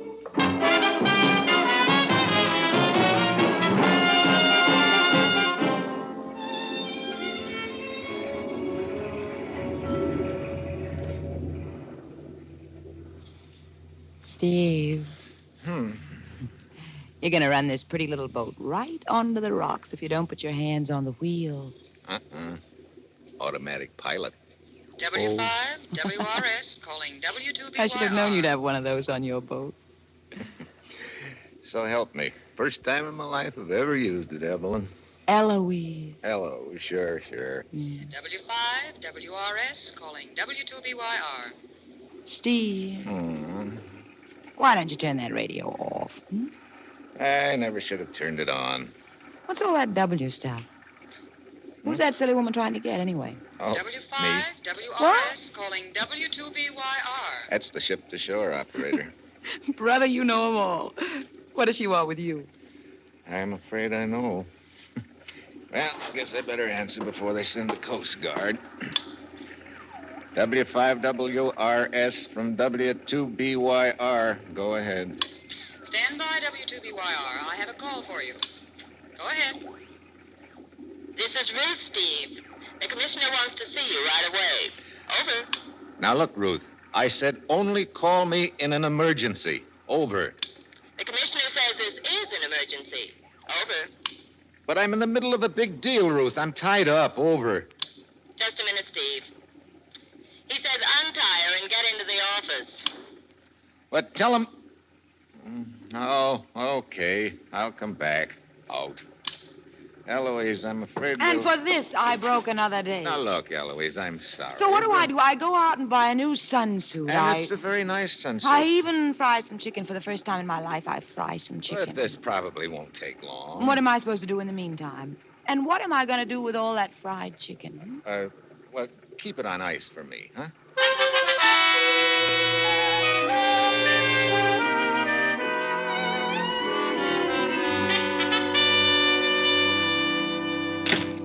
Hello, Commissioner. Steve, I trust you concluded your big deal satisfactorily. Well, I... Steve, ever hear of the Throp Foundation? Throp Foundation? Sure. That's the private charity that's been sending a lot of relief shipments to Europe. Right. They've done quite a job over there. Tons of food and medical supplies. Yeah, that's the outfit. What about them? Their last 3 shipments to Sicily have been stolen. Oh? You mean off the boat? No, from the Foundation's warehouse in Messina, Sicily. I see. We've been instructed to get to the bottom of it. As usual, you'll pose as a foreign correspondent. Ruth has your credentials in order. Okay. On the surface, your assignment will be to write a story about the stolen shipments. Actually, I want you to find out who's been stealing those shipments. And to be frank, Steve, I'm sending you into a pretty nasty situation over there. What do you mean? The Throp Foundation has had 2 men working on this case. One of them has been missing for 2 weeks. What about the other one? Oh, they found him all right. His throat had been cut. Well, that's reassuring. We're sending you because we think you can take care of yourself and handle the danger. When do you want me to leave? Good. As soon as possible. Now, if you need help or information once you get to Sicily, contact Emilio Donati in Messina. Who's Emilio Donati? He runs a bar in Messina. We think he's a friend of ours. Okay. There's just one more thing I should warn you about, Steve. You know, you're making this assignment sound real attractive, Commissioner. What is it? I guess you've heard of the Sicilian bandit they call Lorenzo. Yeah, who hasn't? He's got the whole countryside terrorized. Steve, I don't know whether he has anything to do with all this or not, but if he has, now watch yourself. Yep. Looks like I got a real honey this time. You did, but it's vital to us that those relief shipments get through. Trouble usually starts from empty stomachs. Yeah. That's all. You've got your assignment, Steve. Your plane leaves in 2 hours. Good luck.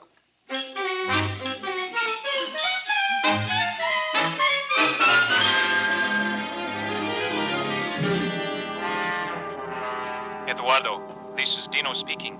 The American just landed. See. Report it to the chief at once.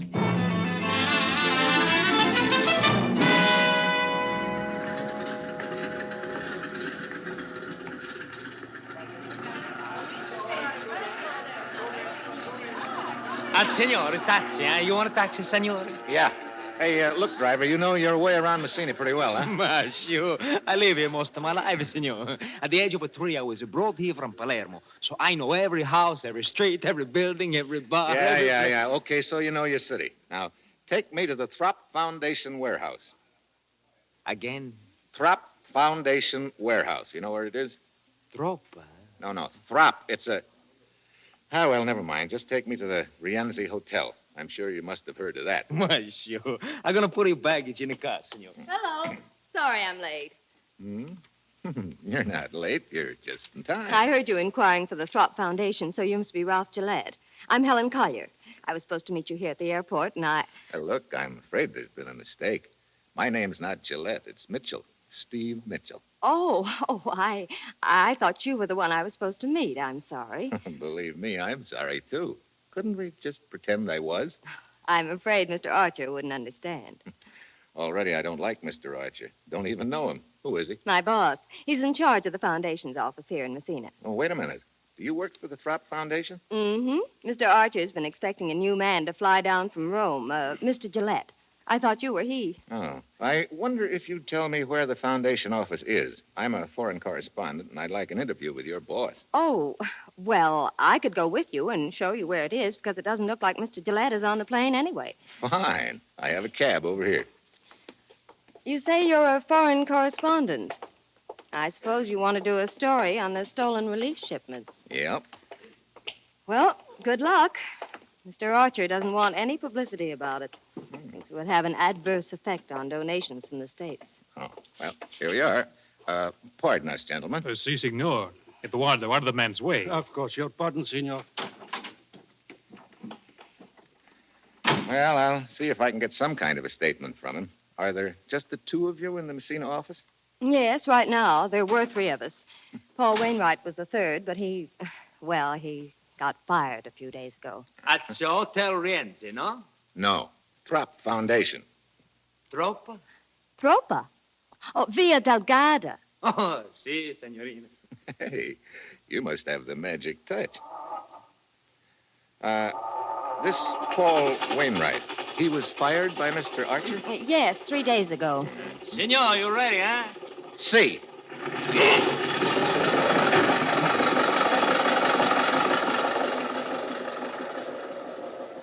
Did you hear what the signorina told the driver? Si, Eduardo. Via Delgada. That is the address of the Throp Foundation. I will report it. You follow the American.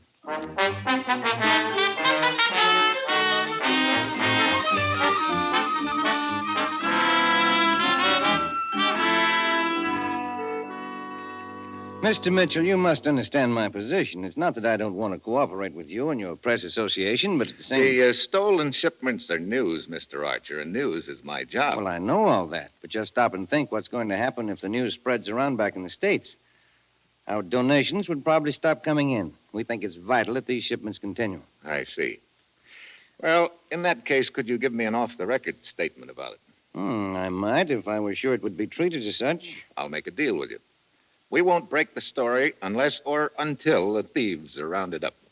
Well, all right. I guess that's fair enough. There have been 3 shipments stolen, right? Yes, from our warehouse. It's right downstairs. Yes, I noticed it as I came up. Did you have anyone guarding the shipments? Of course, we kept doubling the guard, but each time they were overpowered. Sounds like the thieves have a pretty large outfit. Yes, apparently they do. I suppose you've heard of the bandit they call Lorenzo. Oh, certainly. Everybody in Sicily's heard of him. He's got the whole country terrorized. He's supposed to have a hideout up in the mountains. I know what you're thinking, Mr. Mitchell. That Lorenzo's men could have stolen the shipments. I thought of that right away myself. Well, it's possible, isn't it? Yes, it's possible. Personally, I don't think Lorenzo had anything to do with it. With Lorenzo's reputation what it is, it would be relatively easy for someone else to make it look as if Lorenzo had done it. That's an interesting thought. Incidentally, you fired one of your men a few days ago, didn't you? Paul Wainwright? That is something that I'd rather not discuss. Oh? Of course, I don't want to persecute the man just because some of his actions appeared vaguely suspicious to me. I have no proof of anything at all. I see. Well, thanks for the information. I'll see you later.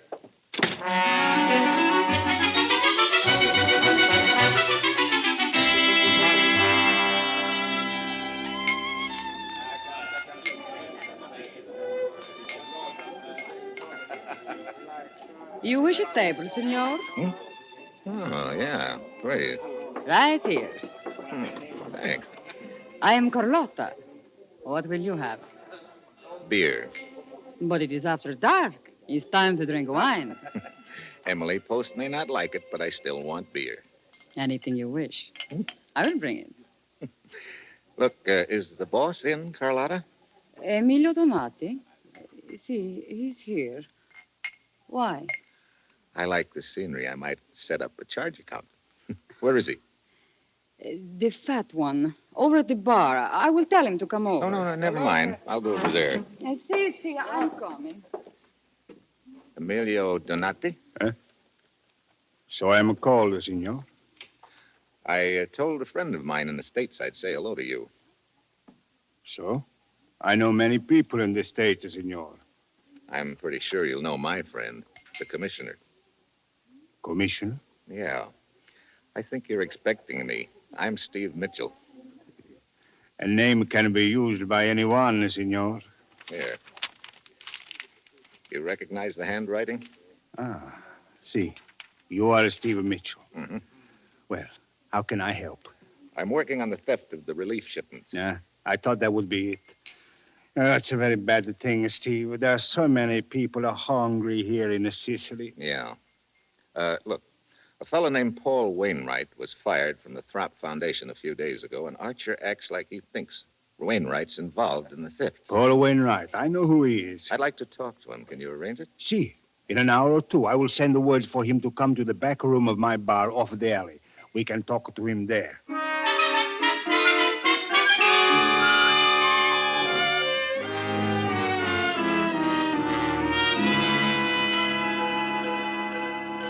Quarter after 11. Wainwright ought to be showing up pretty soon, hadn't he? See, he should have been here by now, Steve.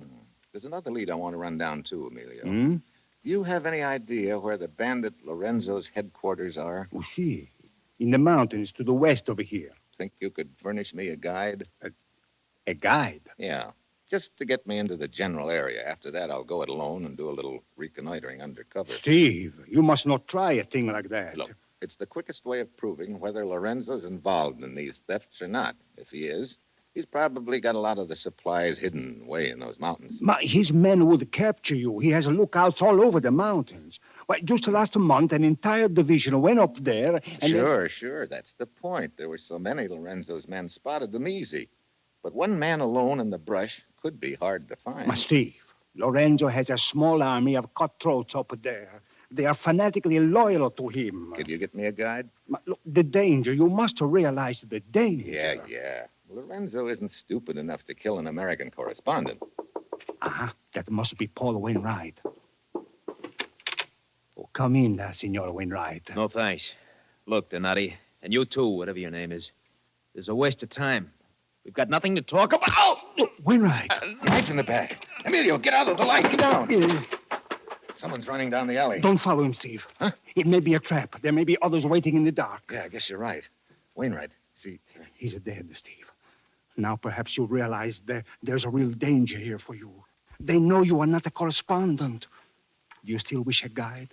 I'll be waiting in room 23, Rienze Hotel. All right. I will send a man over.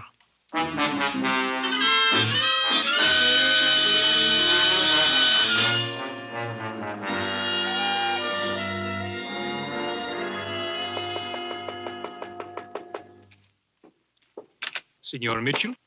Yeah. Who are you? Casella. Casella? That's supposed to mean something to me? Emilio Donati sent me to you. Oh, you're the guide. Si, signor. I am to conduct you to the mountain where Lorenzo and his band are hiding. Oh, Emilio didn't lose any time, did he? It was thought best to travel at night, so that we may be in the mountains before the sun comes up. Yeah, I guess that would be best. We will drive to the foot of the mountains by car. Then we'll use horses on the trails. It is all arranged. Good. When do you want to start? As soon as possible. Okay, let's go.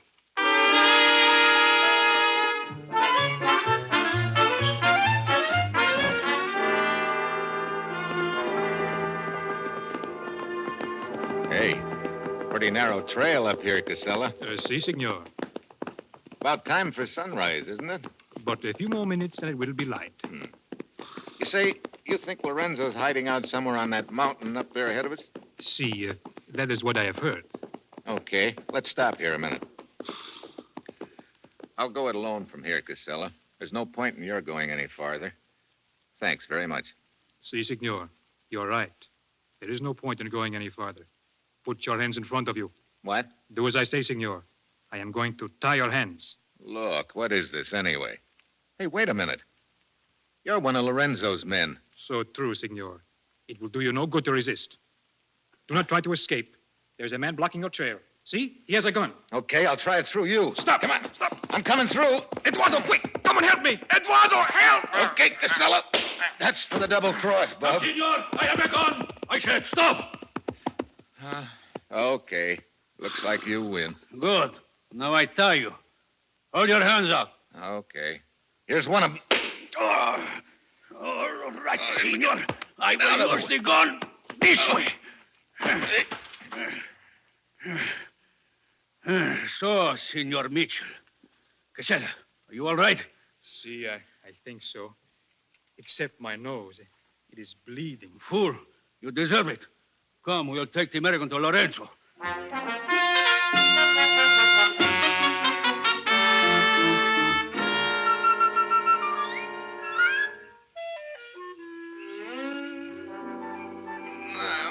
He's coming to Eduardo. Hotel Lorenzo. See? Oh. Casella. Si, Casella. This is for the bloody nose you gave me, senor. Well, thanks. Looks like I got taken for the well-known ride. I thought Emilio Donato was a friend.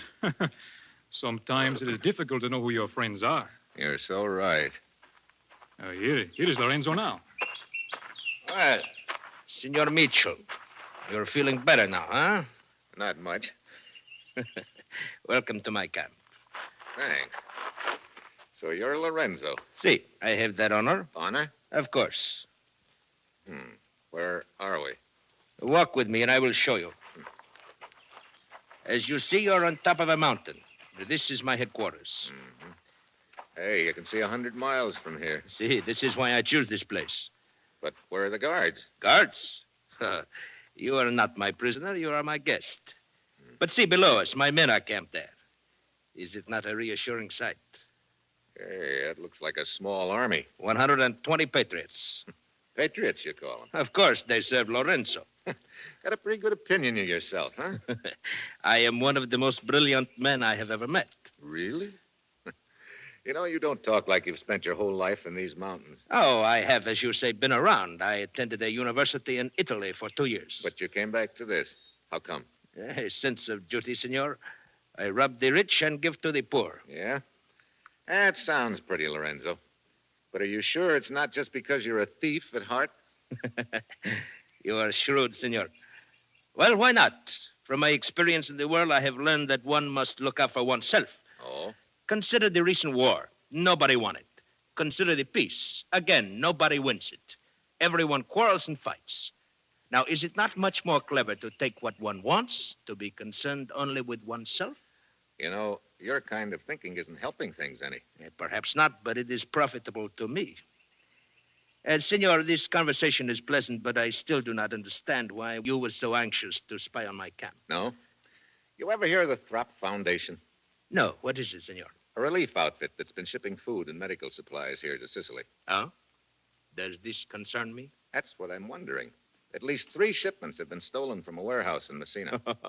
And of course you think that I stole them. It's a pretty good bet. Well, I am sorry to disappoint you, senor, but as you see, there are no supplies here. Look around you. I have nothing to hide. No? It is my fate, senor. Whenever a crime is committed in Sicily, I am immediately accused. I suppose I should feel flattered. It has often occurred to me that the police must find me very convenient. How so? Oh, it would be most embarrassing for them if I were captured. Then they would have no one to blame for all their unsolved crimes. Well, I'm sorry you made this trip for nothing, senor. Well, if you've got nothing to hide, how come you went to so much trouble to capture me? I was told you wanted to see Lorenzo, so I thought I would make it easy. You were very rough with my men, senor. But no matter. We will be friends.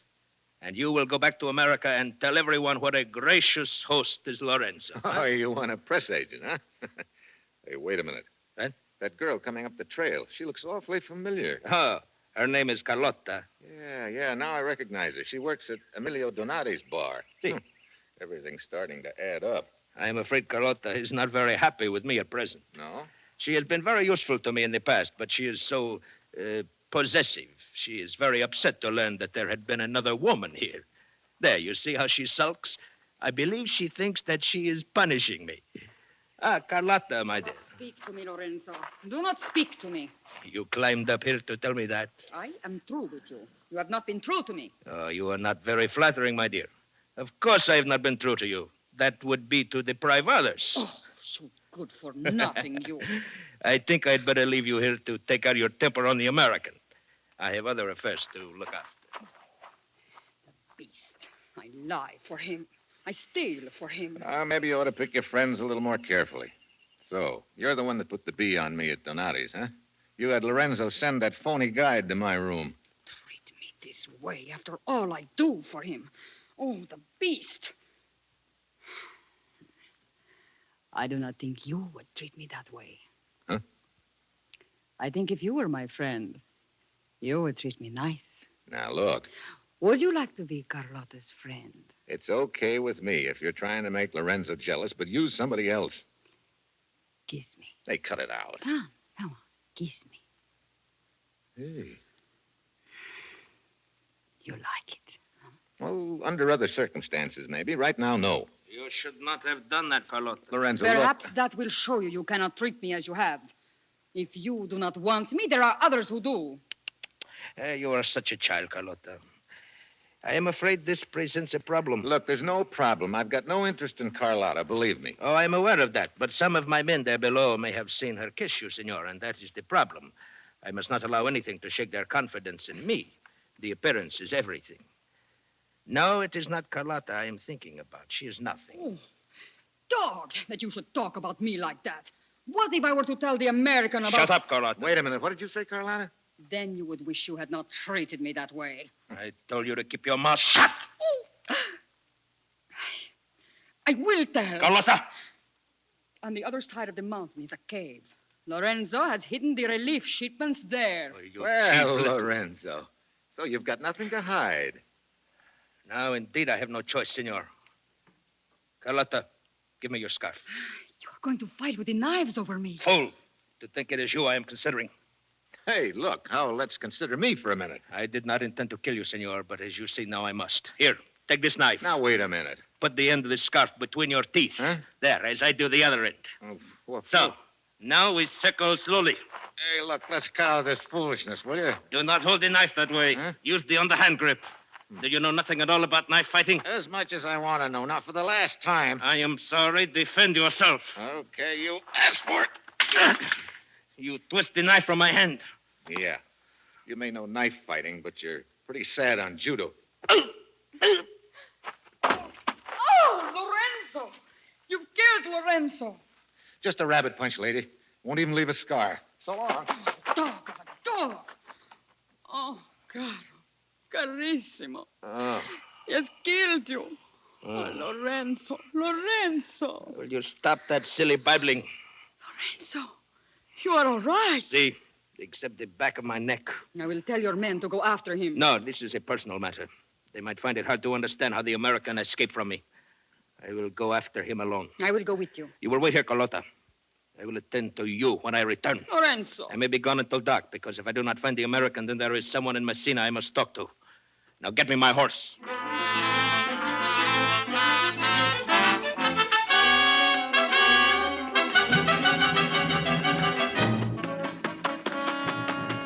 Oh, boy, my wind is shot. Maybe it's the altitude. Whew.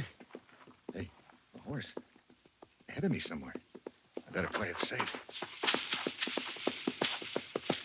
Hey, Donati! What? Over here, Emilio. Steve Mitchell, you are safe. Yeah. I sent a guide to your room the first thing this morning. He said you were gone. Yeah, one of Lorenzo's men got there first. Your waiter, Carlotta, tipped him off about me. Carlotta? Yeah. Think that horse of yours can carry both of us? Lorenzo's men, they will be after you. Yeah, that's a good reason for not hanging around here any longer. All right, come. I'm going to help you up in it. Wait, listen. That horse is coming. Come on, get your horse into the brush here. Cover up his nose so he won't whinny.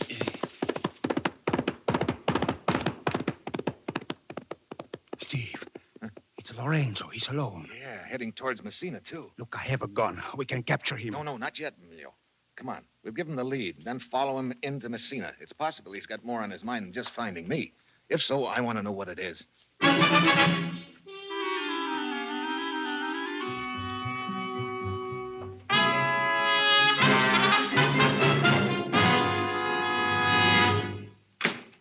Lorenzo. Senor Arch. Why, you fool coming here to the Foundation office. My secretary will be back any minute. The American escaped. What?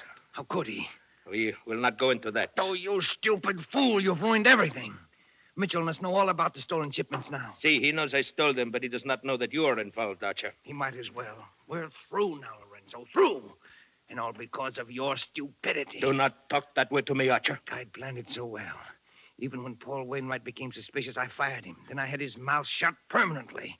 And now you've ruined it, you blundering half-breed. You keep your mouth shut. This will help you. Lorenzo, I'll kill you. This gun is quicker than your knife. Well, Lorenzo and Archer. The Gold Dust twins. Mitchell. Very neat. So you two did work it together, huh? You're wrong, Mitchell. I've just captured a notorious bandit. You lying dog. It was you who arranged me. Get back, Mitchell. Give me that. That gun's safer with me, Archer. You've got nothing on me. You mean because Lorenzo can't talk? If you want to put it that way. There's one witness you overlooked, Archer. Carlotta. Yeah. When she finds out you killed Lorenzo, she'll sing plenty, and it's a song you're not going to like.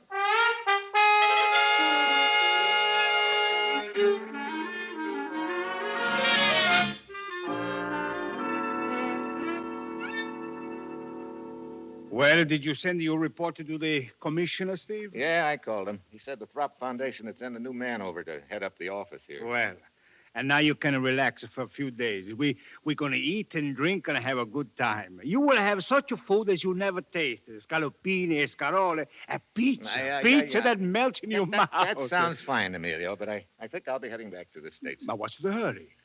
Well, someone back there is keeping some fried chicken on ice for me. Well, fried chicken? Yeah. It's got to be eaten on a boat, too. Steve, I don't understand. What's so special about eating fried chicken on a boat?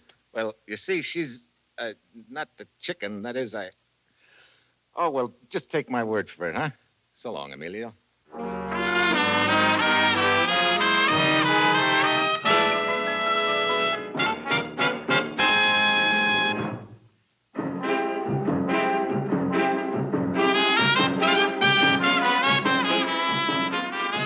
just heard the first in an exciting new adventure series, Dangerous Assignment, starring Brian Donlevy and written by Bob Reif.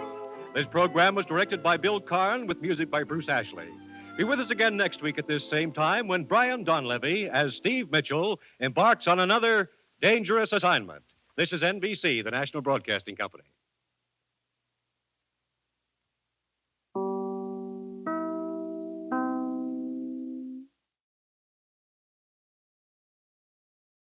It's National Wheaties Week.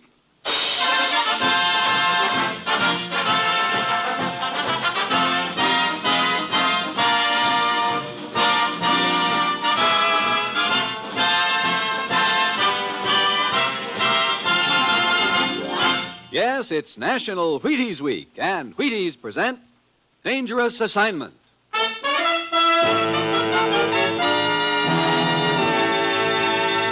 On stage tonight from Hollywood, Dangerous Assignment, another in the Wheaties' big parade of exciting half-hour presentations.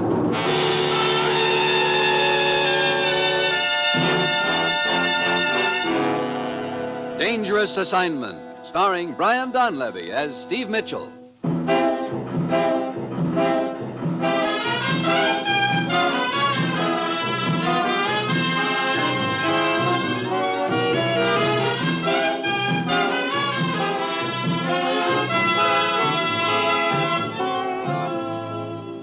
Yeah, danger is my assignment. I get sent to a lot of places I can't even pronounce.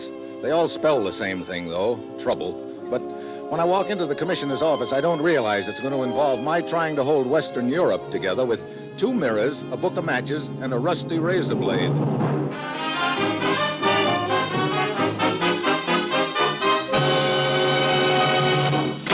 Morning, Commissioner. Ruth said you wanted to see me. I do, Steve. You're flying to Paris. But don't get any ideas. Well, I can dream, can't I? I'm afraid this dream's going to turn into a nightmare. Oh, swell. What's the deal? Tell me, what do you know about Aristide Reynal, Steve? Reynal? Oh, sure.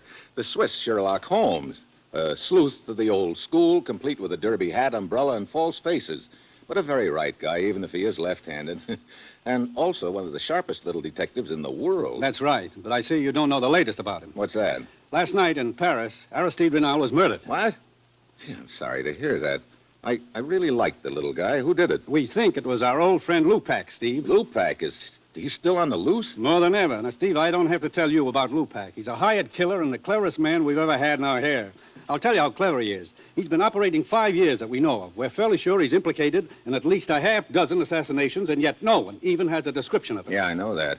Look, Commissioner, Aristide Reynal was a sort of a friend of mine, but I don't think you'd be sending me over to Paris to find Lupac for that reason. No, there's a lot more to it than friendship, Steve. You see, representatives of several European nations have been trying to hold top-secret conversations in Paris for the last week. What do you mean they've been trying? Every time they schedule a meeting, one of the representatives meets with a fatal accident, and I don't mean accident. I see. We think Lupac is responsible for those murders, that he's been hired to hamstring those negotiations. Now, Steve, they're going to try to meet again next Monday.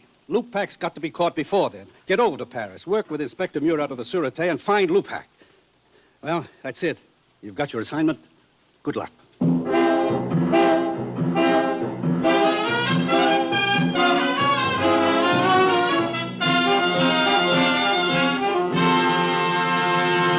Dangerous Assignment will continue in a moment. Now, here is the Wheaties man, Frank Martin. Say, friends, are you celebrating proper? It's National Wheaties Week, you know.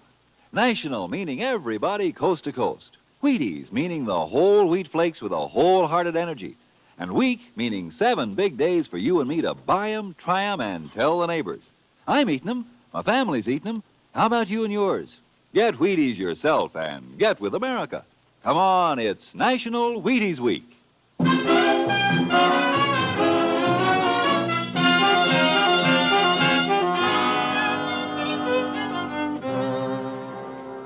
That's what I like about my job.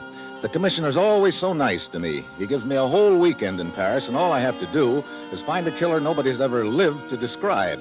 I should be so lucky. Well, it's Friday when I get to Paris. I go to the headquarters of the French Sûreté, and Inspector Murat is waiting for me. Mitchell, all of us here at the Sûreté feel we have lost an honored colleague in Monsieur Aristide Reynal. What facts can you give me about Reynal's murder, Inspector? Unfortunately, very few. We know only that Renault's body was discovered yesterday morning in the apartment of a man named Baylog. Baylog? Who's he? We have no idea, Mitchell. This Baylog has dropped completely out of sight. Do you have any description of him? We have managed to piece together a slight description by questioning the other tenants. Baylog is a small man, dark, with a mustache and a Van Dyke beard. He customarily wears horn-rimmed glasses and a beret. Great. That description could fit 1,000 guys in Paris. True. You know, there's a little idea pecking at my brain, Murat. I should not be surprised if it were the same idea that occurred to me, Mitchell. Namely, that this mysterious Monsieur Baylog might be the hired killer we seek, Lupin. Yeah. You got a key to this Baylog's apartment, Commissioner? Yes, we have left everything untouched for the time being. Good. Come on. I'd like to take a look at it.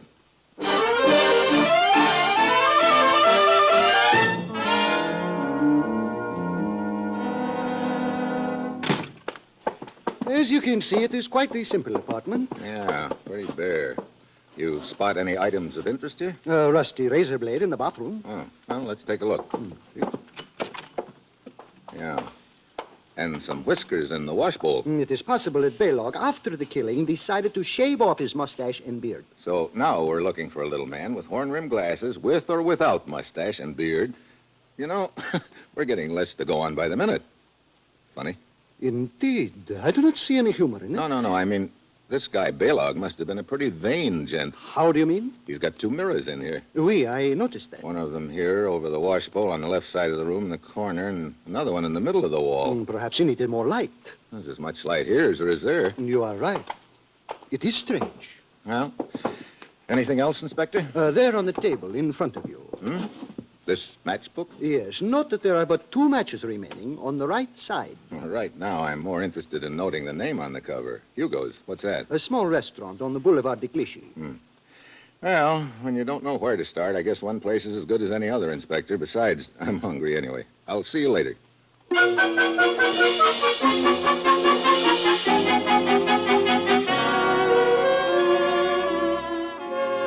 So I head for Hugo's. And of course, every other guy I see on the way there answers Baylog's general description, which gives me a good idea what a sweet job it's going to be finding him. Inside the restaurant, a mournful-looking little gent is circulating from table to table, sawing away at a fiddle for the benefit of a few moonstruck couples. Then a tall, skinny gent spots me standing in the doorway and comes up to me. Welcome to Hugo's, monsieur. Are you the official greeter?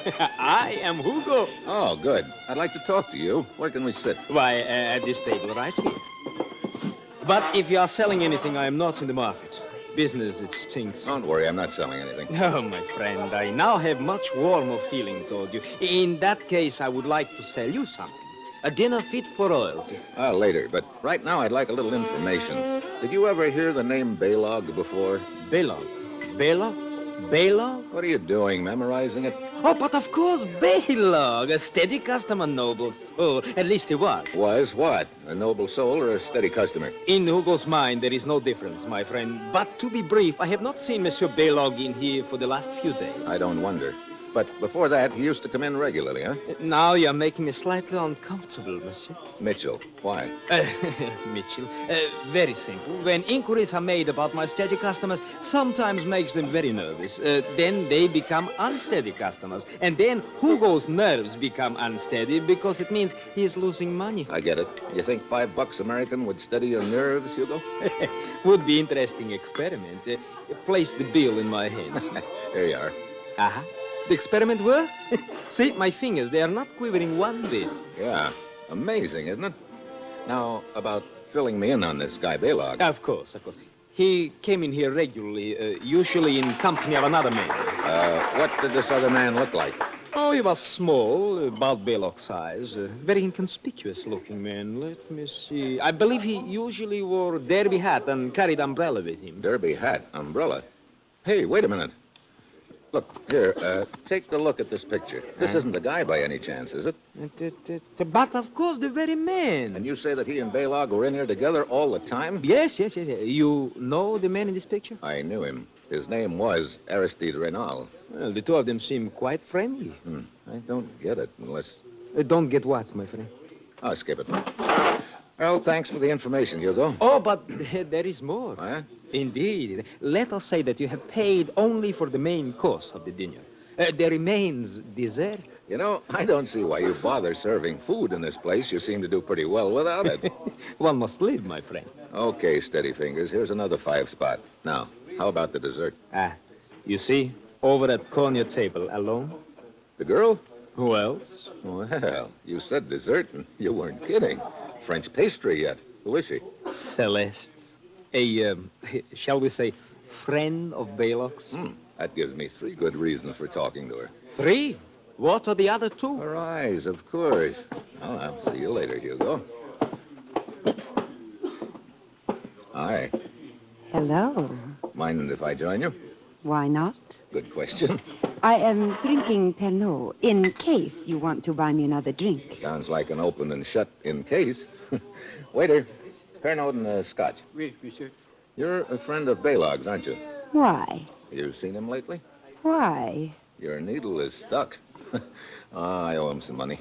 Give it to me. I will give it to him. No, thanks. Not that I don't trust you. I just don't trust you. I'd rather give it to him myself, Celeste. Suit yourself. I have not seen him lately. I see.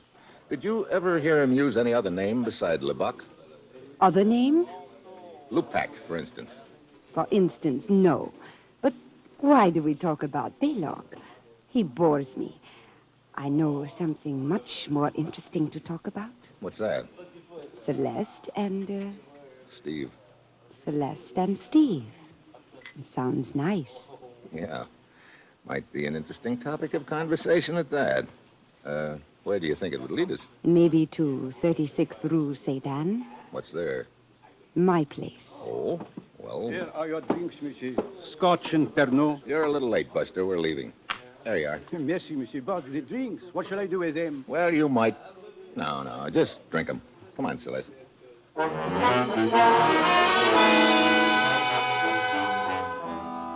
We drive up and stop at her place and start in. Then I catch a glimpse of a figure standing in the shadows of the alley across the street. Could be Baylog, alias Lupac. Celeste promises to wait, goes inside, and I walk down to the end of the block. Then I cross over and circle around that block. I came up the alley behind the guy, but when I get into the alley, there's enough light to tell me that no one else is in there. I come out across the street from Celeste's apartment, and still no one in sight. I start to turn for another look back down the alley, but just then an arm swings down out of the doorway beside me, and something awfully hard connects over my right ear. Knocks me to the ground. I fight to get up on my hands and knees, but just as I do, I get it again. I grab for the legs in front of my bleary eyes, but this guy must be enjoying it. The third time is the charm. Out I go.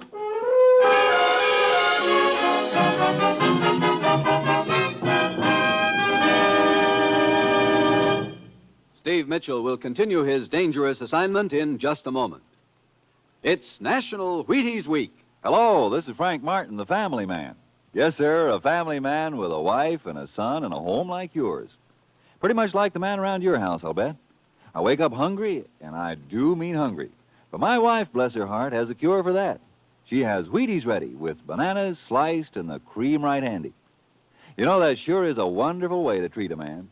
So why don't you try it on yours during National Wheaties Week? If he's anything like me, he'll go for those Wheaties. Yes, and they can help keep him going, too. There's a whole kernel of wheat in every Wheaties flake. Not bad, huh? A whole kernel. So I'm asking you to try Wheaties once during National Wheaties Week, won't you? Try 'em.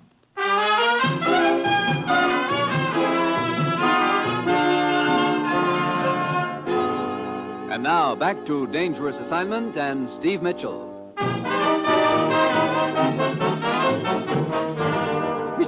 Mitchell! Oh. Mitchell! What? Oh, Inspector Murat. Oh, you are not so bad off after all. Don't take any bets on that. Oh, I'm glad. Brother, my head. What happened anyway? Oh, well, one of my patrolmen heard a commotion. He saw a man dragging you into this alley. The man fled. When the patrolman saw your identification papers, he called me, and here I am. Looks like I was about to get taken for the well-known ride. Who hit you? I wish I knew. Could have been Baylog. Hey, that reminds me. Come on, Inspector. We should have a talk with Celeste.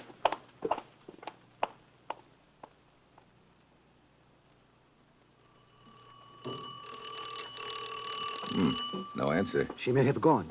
On the other hand, she may be hiding in there. You got a pass key? Oui. Let's find out. Very well. Here it is. Now watch it. Baylog may be inside, too. That possibility has also occurred to me. I'll get the lights. Huh, empty. You know, there's something that bothers me about this whole setup. What is it? That's the trouble. I can't put my finger on it. It's like listening to a pretty little tune and hearing a discord every now and then. Like, for instance, Hugo told me that Baylog and Aristide Renal were regular customers at his restaurant and that they seemed very friendly. Monsieur Renal was what we might call a detective of the old school. I am sure the idea of assuming another identity and befriending Baylog would have appealed to him. Yeah, like I say, that could be it. And if that was the only discord, I wouldn't pay any attention to it. There are others? Just little ones, like why the two mirrors in Baylog's bathroom? You think there is a significance there? Right now, I'm having trouble thinking at all with this lump on my head. Look, I'm going back to Hugo's and see if he can give me any more leads on Celeste. I'll check with you later at headquarters.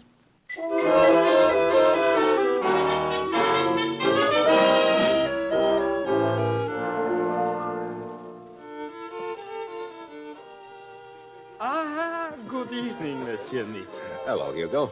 Hey, looks like you're doing quite a business. No, these are not customers. They are would-be waiters. Waiters. Today I need a waiter. I put in paper advertisement, and they pour in a flood. Oh, but I do not think that you come back here to talk about waiters. Did you find your friend Baylog? No, I can't even find Celeste. No. Hey, there's $10 in it for you if you let me know the next time she drops in here. $10? $10. Is it a deal? My friend, for that I will not only let you know, I will have her here waiting for you in chains.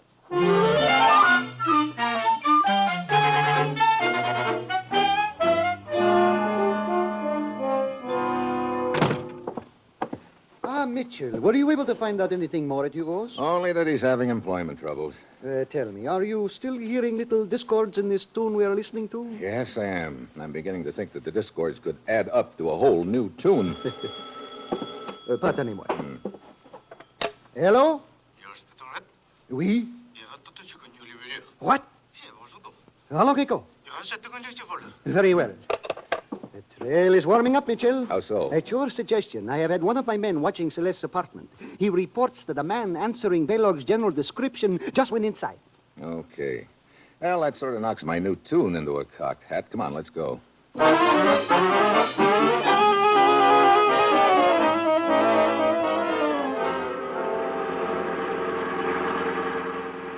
Better stop here, Inspector. Celeste's apartment is just ahead. Oui. There's a small open car parked up there in front of the apartment house. Yes, that is the car the suspect arrived in, according to the report my man gave me. Look, here he comes out the door. He's getting into the car. Mitchell, we must not let him escape. Hold it. Doesn't look like he's going anywhere. He's just sitting in the car. Huh. He's a little guy, all right. And Hugo said Baylog was a little guy. He is not wearing glasses, however, and he is clean-shaven. Don't forget those whiskers in Baylog's wash basin. He could have shaved his beard off. What are you going to do? Have a little talk with him. I'll be back in a minute. Be very careful, Mitchell. I beg your pardon. Oh, what is it? You got a match? Why, of course. Here. Thanks. Say, I wonder if you could help me. Help you? Yeah. I'm a tourist here, and I need a little information. Oh, yeah. I'm rather in a hurry, and... Well, this won't take a minute. Here. This is a timetable for the Underground Railway, but I can't seem to figure out where the nearest station is. Oh, very well. Excuse me. I must put on my glasses. So, now let me see it. Oui, your nearest station is just off the Boulevard de Montparnasse. How do I get there? Let me see. You go down this street 2 blocks, then over 1, and then you turn... No, not so fast. Look, here's a piece of paper. Would you write it down for me? Oh, certainly. Sorry to put you to the trouble. There. Oh, it is quite all right. Here you are. Thank you very much. Well? I don't know. Could be Baylog, all right. He had to put on glasses to read the timetable. In that case, perhaps we... Mitchell, look! Yeah, Celeste just jumped into his car. Come on, Murat, get this baby started. We don't want to lose him now.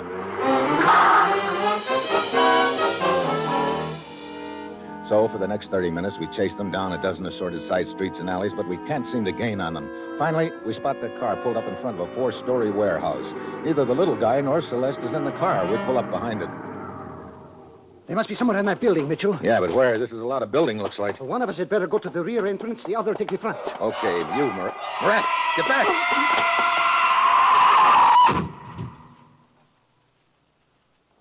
Mon Dieu. Brother. Yeah. This is the guy we were chasing, all right, or what's left of him. No identification on him, but that does not surprise me. Well, Mitchell, the case is closed. Our little friend, Baylog, realized he was cornered. He preferred to administer justice to himself. Did he? I know what you are thinking, that perhaps he was pushed off the building. Well, perhaps he was. It is no matter. Either way, it would appear our case is closed. Yeah. You're right. That's just the way it would appear.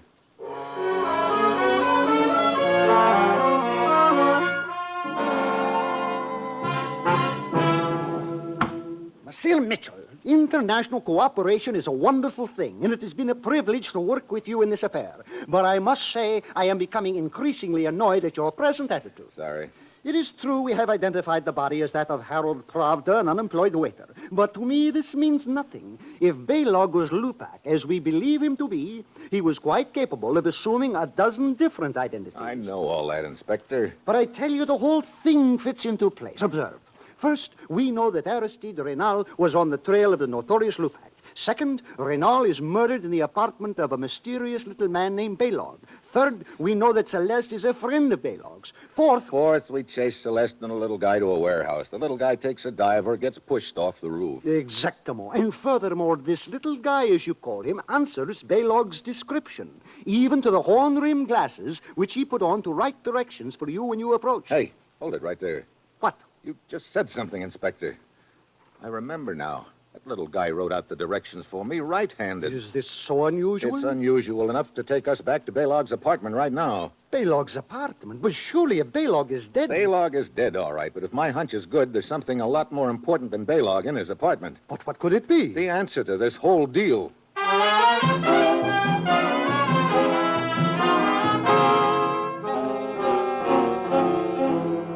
Inspector, one of the things you showed me when we were here in Baylog's apartment before was this matchbook on the table. But of course, that led us to Hugo's restaurant. Yeah, and that's all I was paying attention to at the time. I should have paid more attention to the fact that the remaining matches were on the right-hand side of the book.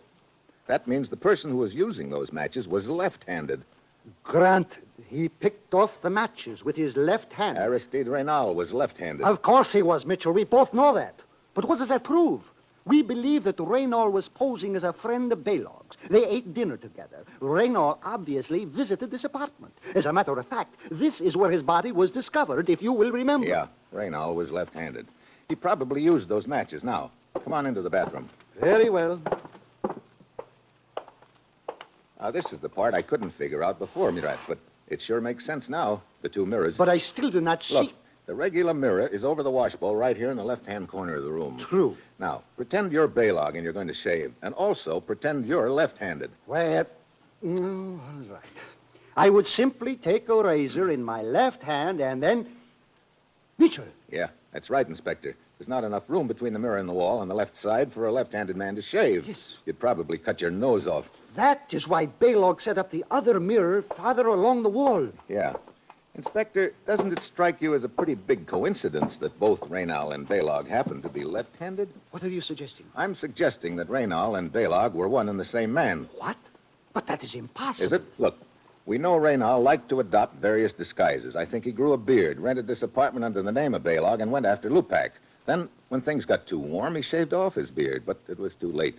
Lupak killed him, and his body was correctly identified as Reynal. But Hugo himself told us he had seen Reynal and Baylog dining together frequently in his restaurant. That's the point, Inspector. That means that... That means that Hugo was lying. Well, Hello, Hugo. I figured you'd be pretty close on our trail at this point. I had to be sure you were convinced that the little man who, shall we say, fell off the roof was Baylog. Unfortunately, you're not convinced, that's all. Then Hugo is Lupak. That's about the way it adds up. I have that honor indeed. Inspector, the hand away from the pocket, please. I admit there are more artistic ways of killing than with this gun of mine, but I am a practical man. I always suit the weapon to the occasion. You were pretty smart in this deal, weren't you, Hugo? Up to a point. When you found out that we believed there was a guy named Baylog and that he'd killed Reynal, you decided to keep the story alive. You even went so far as to hire a little waiter who might pass for Baylog. You made a deal with him to take us on a chase through town. Then you shoved him off the building, hoping that would close the case and take the heat off of you. Stay where you are. So it did not work. However, you are the only two who know it did not work. And you can be easily disposed of. Mitchell, stay where you are. Don't worry, Hugo. I'm not getting any closer to you. I'm just walking sideways. Stop. You know, Hugo, for the first time in your life, you're going to have to make a choice. I said stop. Okay. What do you mean? Up to this point in your illustrious career, you've always been told who to kill. Now you've got to choose, me or Murat. I shall kill both of you. Oh, no. We're on opposite sides of the room now, and you're right in the middle. Whichever one you shoot, the other's going to jump you, and you won't have time to get us both. So, which one of us it is going to be, Hugo?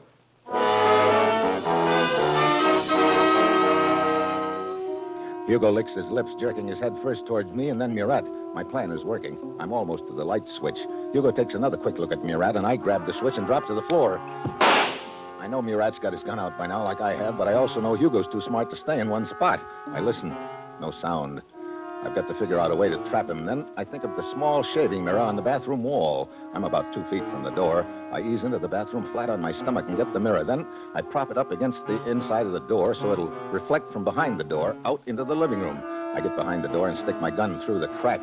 Then I take my cigarette lighter, reach back behind me, and light it. He takes a shot at the reflection, and I've got his location pegged. Murat. I am all right, Mitchell. Okay, I got the right guy then. Get the lights. Oh, indeed, you did get the right man, Mitchell. Huh. He's still alive, but I don't think for very long. Your mirror device was most effective. Well, I guess it was pretty fitting, Inspector. That mirror was what tipped us off to the whole deal anyway. It would appear the old superstition about breaking a mirror is true. No, you're wrong there, Inspector. This proves that superstition is all wet. Hmm? How do you mean? Well, breaking a mirror is supposed to bring 7 years bad luck, isn't it? Well, yes, I guess it is. So it sure isn't true for Hugo anyway. He should live that long.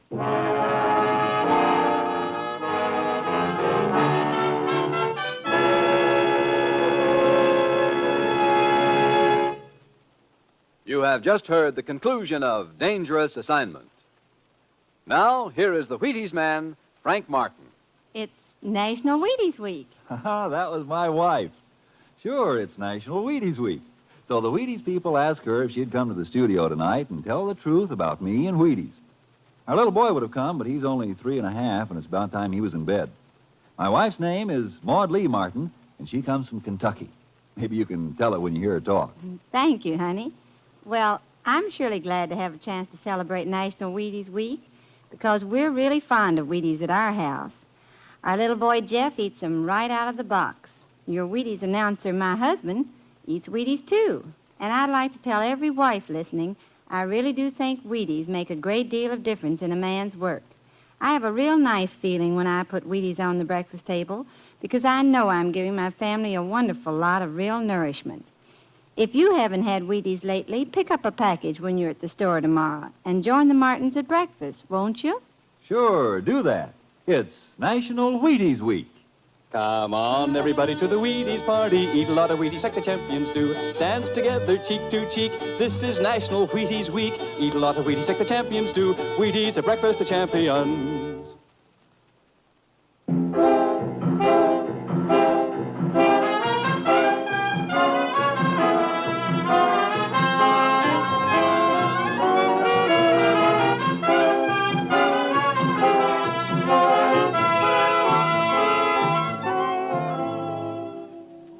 Dangerous Assignment, starring Brian Donlevy as Steve Mitchell, is written by Bob Reif, with music composed by Basil Adlam and conducted by Ralph Hollenbeck, and is produced and directed by Bill Karn.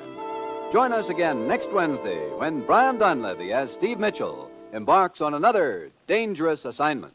And this is the Wheaties man, Frank Martin, inviting you to listen Thursday, that's tomorrow night, to Sarah Berner in Sarah's Private Caper on the Wheaties Big Parade. See you then. And remember, it's National Wheaties Week.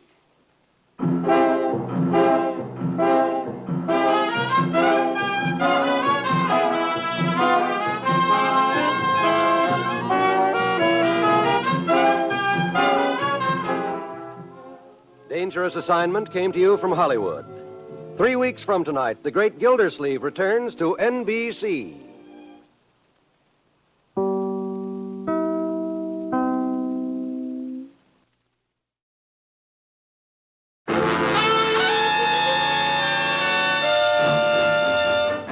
Dangerous Assignment, starring Brian Donlevy as Steve Mitchell.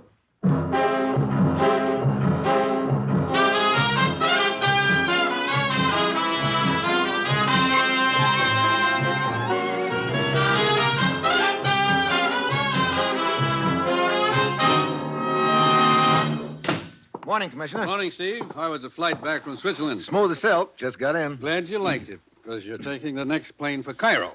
Cairo? You mean today? Look, I don't even have a clean shirt left. You can dunk it in the Nile when you get there.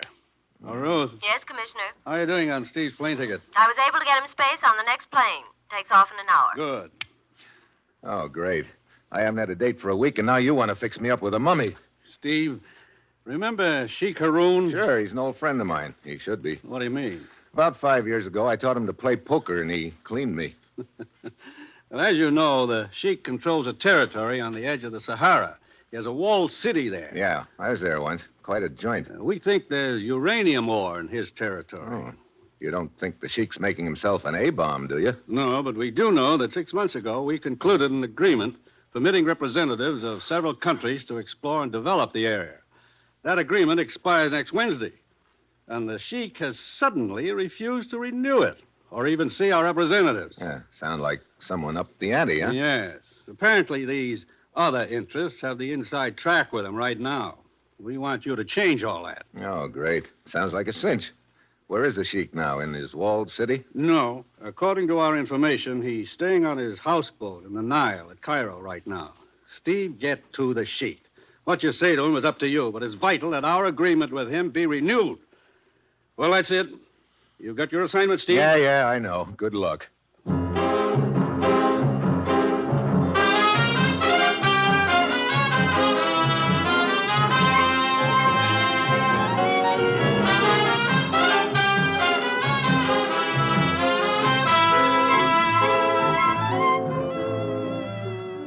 The National Broadcasting Company is proud to present Dangerous Assignment, starring Brian Donlevy as Steve Mitchell, colorful, two-fisted government agent. At all those places of the world where danger and intrigue walk hand in hand, there you will find Steve Mitchell on another Dangerous Assignment.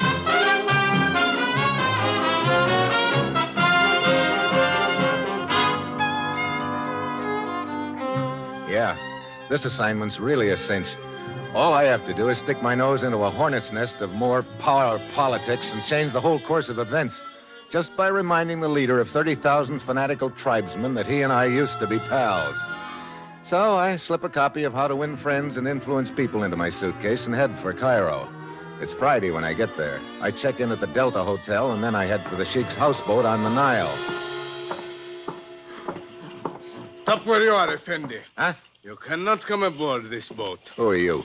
One of the Sheik's guards. Look, tell the Sheik that Steve Mitchell is here. The Sheik will see no one. Who's that guy up on the deck? That is Ahmed, the Sheik's confidential secretary. Look, Ahmed.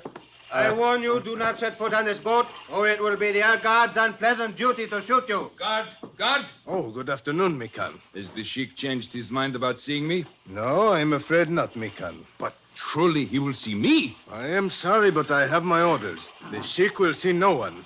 Now, please leave, both of you, at once. Very well.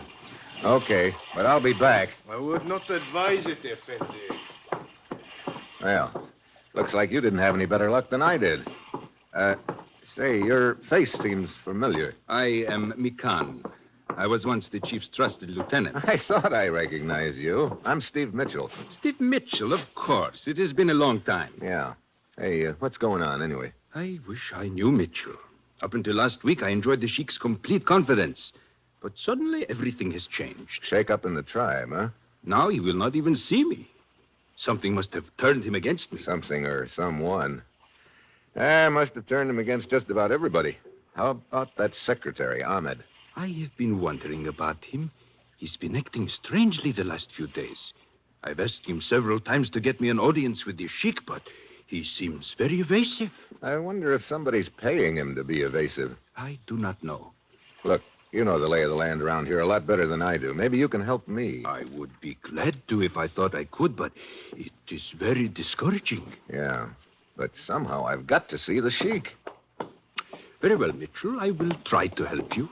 Meet me at the Sphinx Club at 8 tonight. Perhaps I will have thought of a plan by then.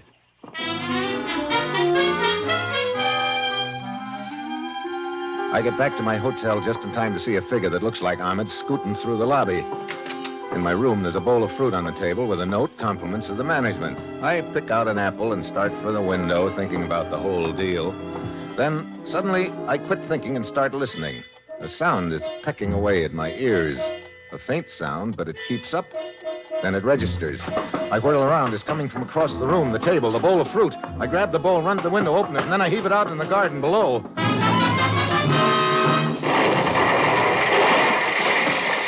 The concussion knocks me back. I can hear a couple of windows breaking. I run downstairs to the lobby. The clerk is waving his hands in the air. What happened? That explosion. That explosion was meant for me. A little thin-faced man scooted out of here a minute ago. Yes, he took a taxi. Oh. Is this hotel the driver's regular stand? Why, yes, it is. Look, I've got to meet a guy at the Sphinx Club in a few minutes. When that cab driver returns, send him over there.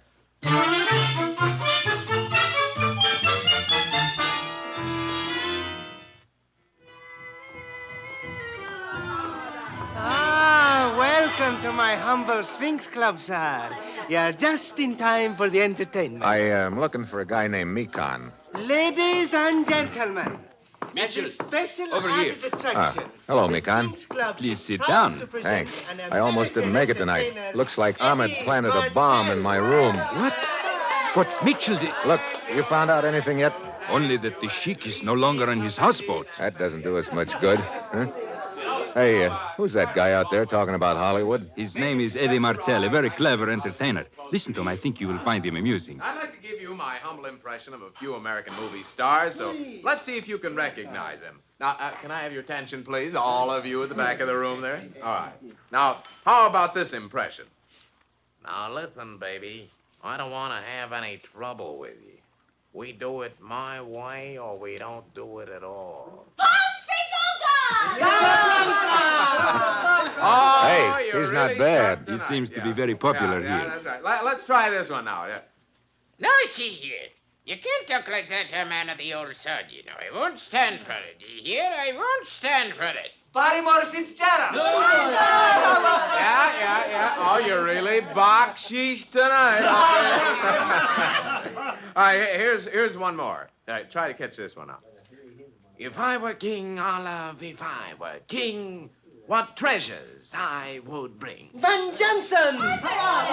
Van Johnson. Oh, who was it? Who was it said Van Johnson?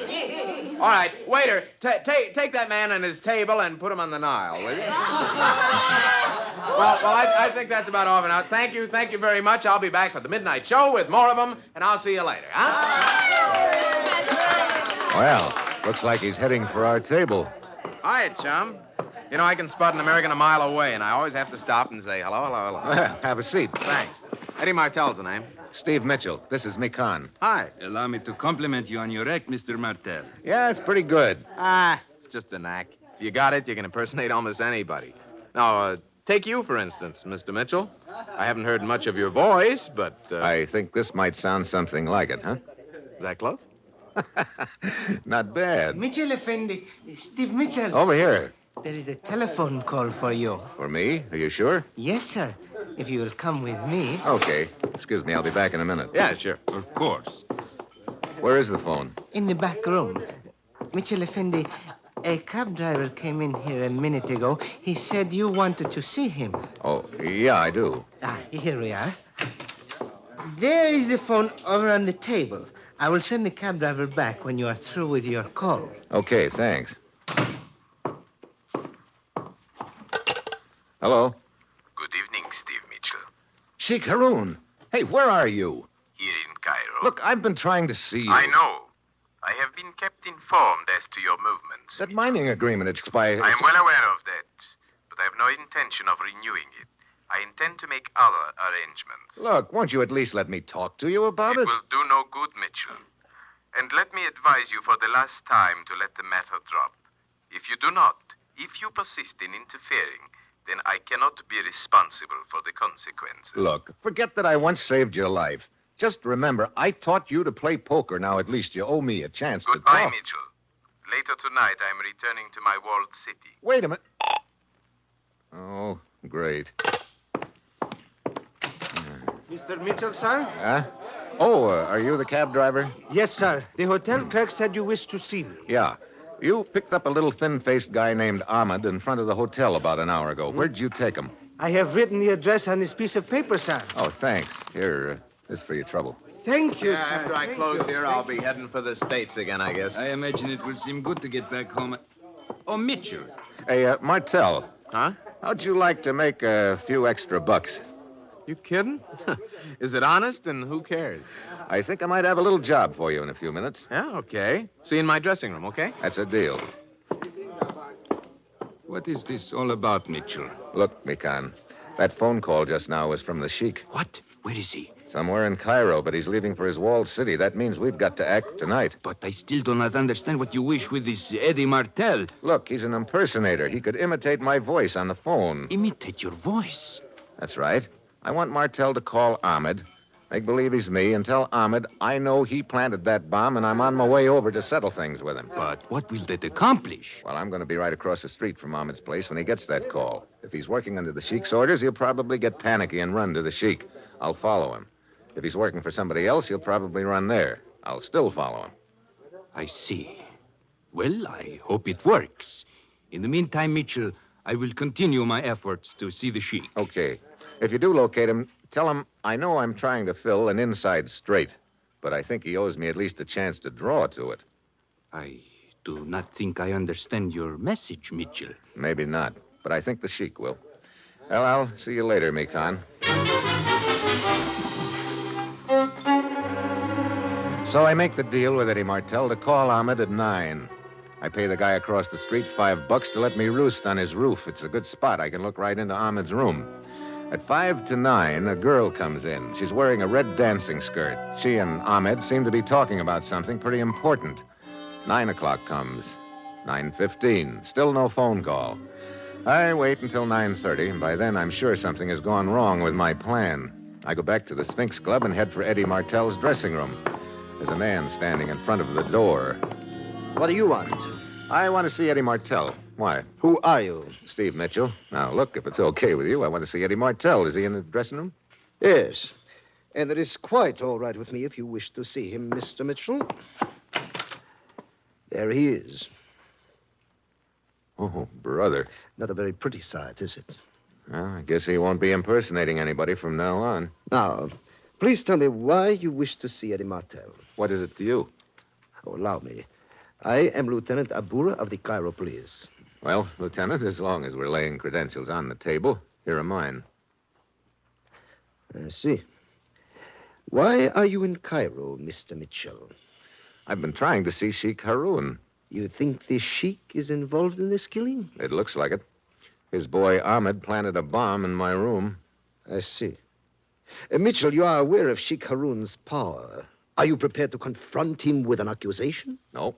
I'm just trying to confront him, period. Without more evidence, I cannot help you. All right. I think I know where I can get the evidence. The hard way.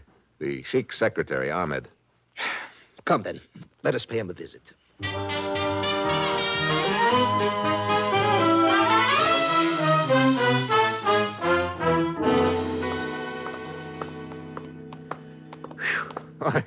Really hot tonight, Lieutenant. Yes, and the air is quite still. These weather conditions usually signify the start of the Khamsin. Khamsin? What's that? A blinding sandstorm from the Sahara. Oh, fine. That's about all I need right now, a nice sandstorm. Well, here we are. This is Ahmed's rooming house. His room is right here in front. Mitchell, yeah? We will enter without knocking. I suggest you be prepared for anything. Yeah. Hey, wait a minute. Look, there on the floor. Yes. This is Ahmed. It was Ahmed before he collected that slug. Well, Lieutenant, now do we see the Sheik? Yes. Where is he? Somewhere in Cairo. Mikan may be able to help us. Mikan? Yeah, he was the Sheik's second in command. He's checking some places the Sheik might be here in town. Hey, wait a minute. There's one other. Who is that? The dancing girl in the red skirt who came to see Ahmed while I was watching his room. I've got to find her. Mitchell, do you realize how many dancing girls there are in Cairo? Sure. Be like trying to find one tree in a forest, I suppose. But it's all I've got to go on right now. Oh, I'll check with you later, Lieutenant.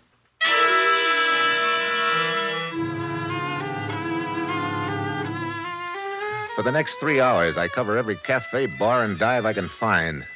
I see a lot of dancing girls, all shapes and sizes. Quite a few are wearing red skirts, but none of them's the one I'm looking for. The sandstorm has started by now, and it's really a beaut. Finally, I give up and head back to my hotel room. I open the door, and there's the person I'd just been turning Cairo upside down to find, the girl in the red dancing skirt. The gun looked very businesslike, but she was trembling. Close the door, Mitchell. Okay. So I'm next. First Ahmed, now me. I was Ahmed's sweetheart.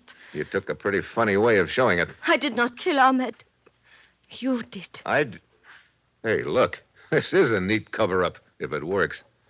I saw you go to his room a little earlier this evening. He was alive when I left. What makes you think I killed him?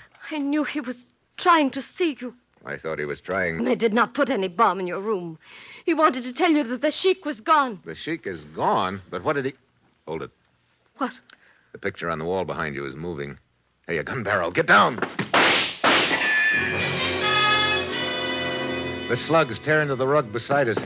I dive out into the hall and head for the next room. The door's locked. By the time I batter it down, the room's empty. I hear someone pounding down the fire escape. I stick my head out the window, and the wind promptly blows a cupful of sand into each eye. Can't even open them for a minute, let alone see who the sniper is. I go back to my own room. The girl is gone. Oh, now I'm right back where I started from with a handful of nothing. I call Lieutenant Abura. He and his boys give the room next door a thorough going over. I'm waiting for him in his office when he finishes. Mitchell, I thought you said the Sheik was a friend of yours. I did. Why? We went over the hotel room next to yours very thoroughly. The one from which you were shot at. Mm-hmm. There were several cigarette butts and a half-empty glass of water. So the sniper had been waiting there for me. Well, what's that got to do with the Sheik? The fingerprints on that glass were his. What?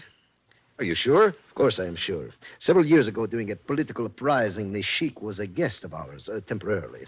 We got his fingerprints then. They matched the ones on the glass. Well, after this, I'll pick my friends more carefully. Mitchell, I will tell you frankly, I do not know quite what to do about this. Even though the Sheik's fingerprints are on that glass, it would be a very delicate and dangerous thing to go out to his walled city and formally accuse him of an attempt on your life. His tribesmen are fanatically loyal to him. Excuse me. Sure. Lieutenant Abura speaking. What? Oh, just a minute. It is for you, Mitchell. Oh. Hello. This is Mikan, Mitchell. I've been trying to get in touch with you. Yeah? They told me at your hotel that you were at police headquarters. Anything new? I covered all the places I thought the Sheik might be. About 2 hours ago, I saw him come out of one of them. Did you get a chance to talk to him? Only as he was getting in his car to return to his city. He would not listen to me. He said your mission was hopeless. What did he say when you gave him my message about drawing to an inside straight? Nothing. I'm afraid he did not understand it. I see. Well, thanks for the try, Mikan.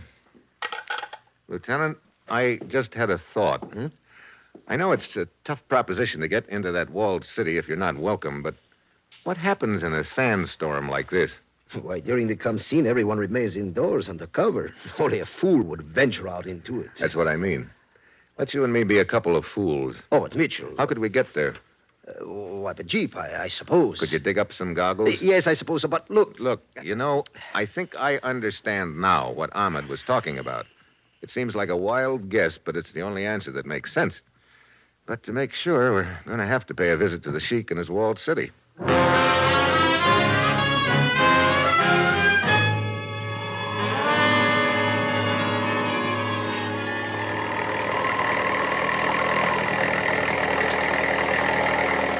There the walls, just ahead, Mitchell. Yeah, come on.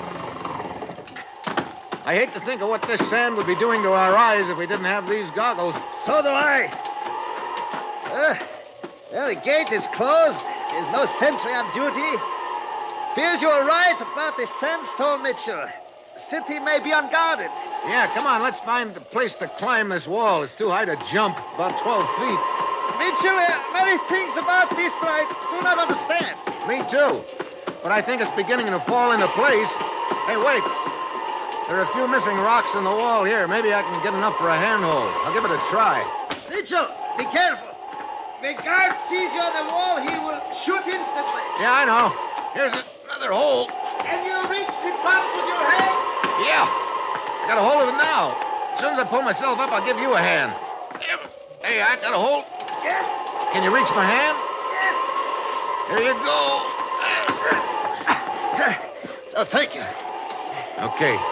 We'll drop down just inside the wall here. I'll go first. Come ahead.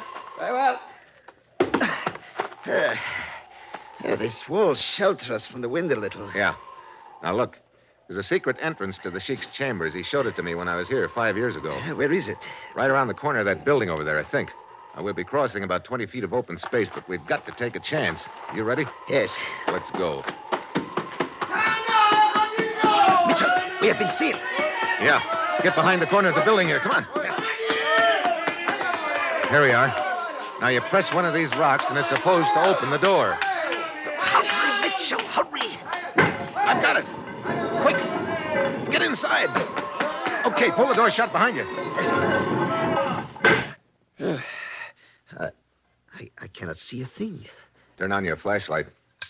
Good. Now, up this flight of stairs. This leads to the Sheik's chambers? Yeah. That guard who saw us, he will... We're taking a chance that he doesn't know about that secret entrance. Okay. This door takes us right into the Sheik's room. Now, get ready for anything, Lieutenant.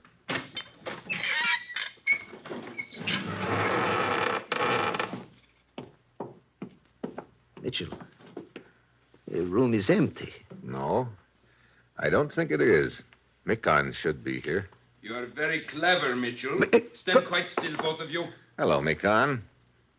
You're a very persistent man, Mitchell. Not quite as persistent as you are, I guess.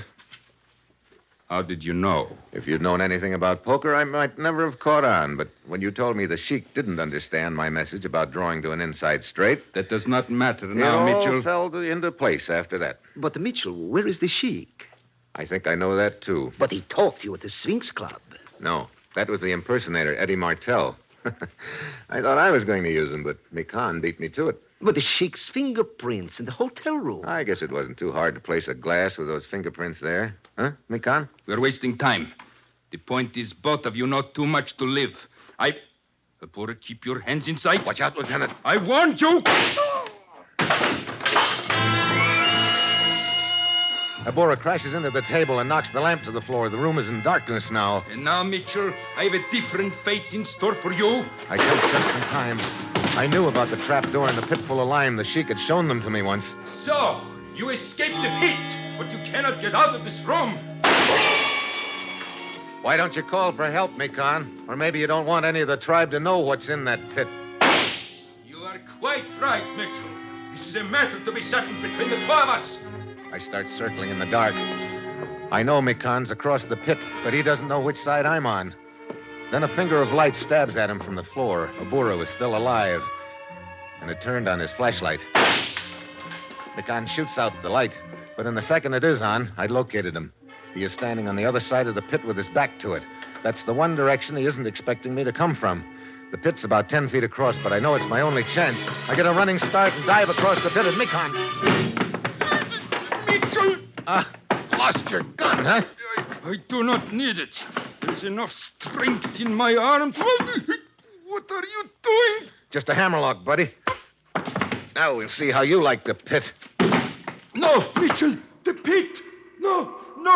Please, Mitchell, do not drop me. Don't worry, Mikon. I've got a hold of you by one hand. I want to keep you nice and alive. Do not let go of me. Do not let go. Mitchell. Yeah, Lieutenant. Breaking down the door. Good. Joseph! Bring in the light, quickly! It is a guard. Keep him covered for a minute, Lieutenant. Yes. Stand back, both of you. What is the matter? God, get me out of here. If he takes one step towards me, I'll drop you, Mikan. No, God, stay where you are.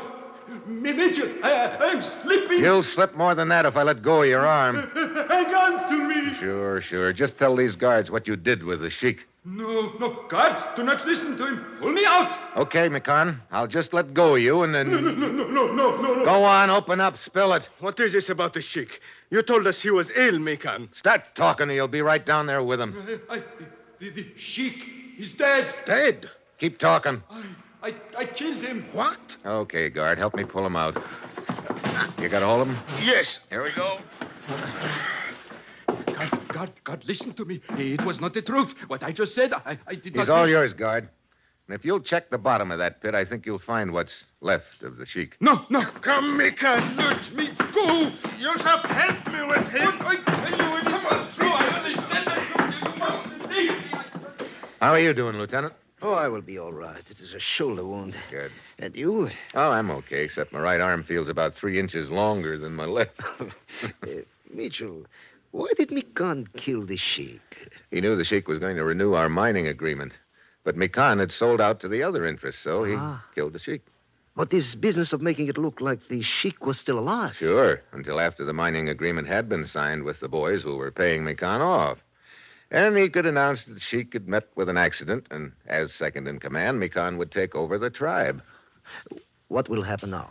Well, when the sheik's boys find out that Mikan killed their leader, in order to change that agreement, I think they could be talked into preserving the status quo. You know, that's funny. What is? Well, you've heard the old saying, a little knowledge is a dangerous thing. How do you mean? Well, Mikan knew more about poker than he realized. He knew how to bluff, and that's a large part of the game.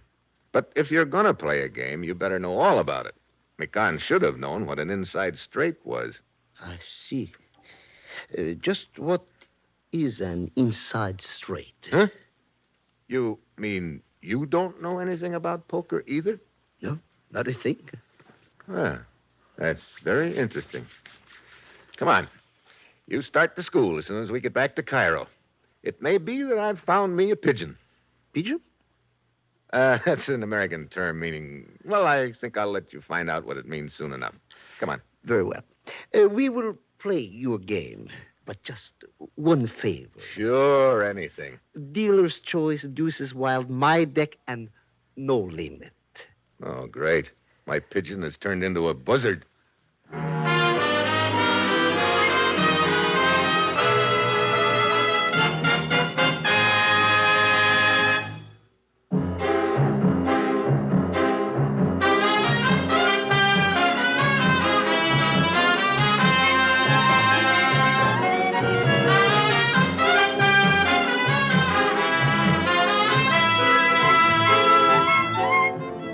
You have just heard another episode in the exciting new adventure series, Dangerous Assignment, starring Brian Donlevy as Steve Mitchell. Dangerous Assignment is written by Bob Reif, with music by Bruce Ashley, and is directed by Bill Karn. Be with us again next week at this time when Brian Donlevy, starring as Steve Mitchell, will embark on another dangerous assignment.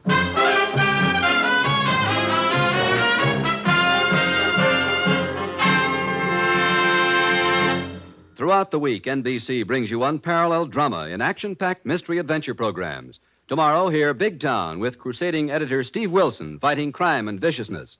On Wednesday, listen to the champion of the people, Mr. District Attorney, in a fast-moving 30 minutes of action drama. And Big Story with a true tale from the front pages of America's newspapers.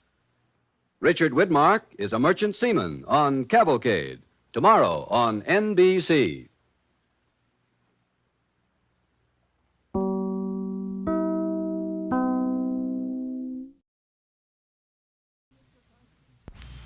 Wheaties presents Dangerous Assignment.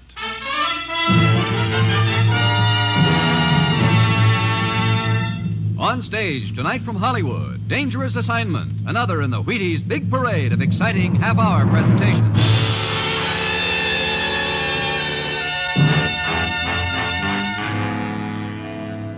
Dangerous Assignment, starring Brian Donlevy as Steve Mitchell.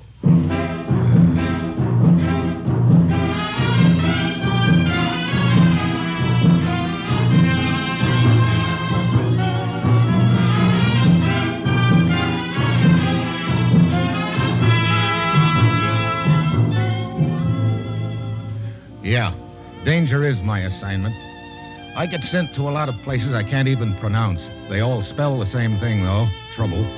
But when I walk into the commissioner's office, I don't realize that this assignment is going to involve my trying to save the lives of several thousand people with just a ferry boat whistle, a window, and a hunk of tape.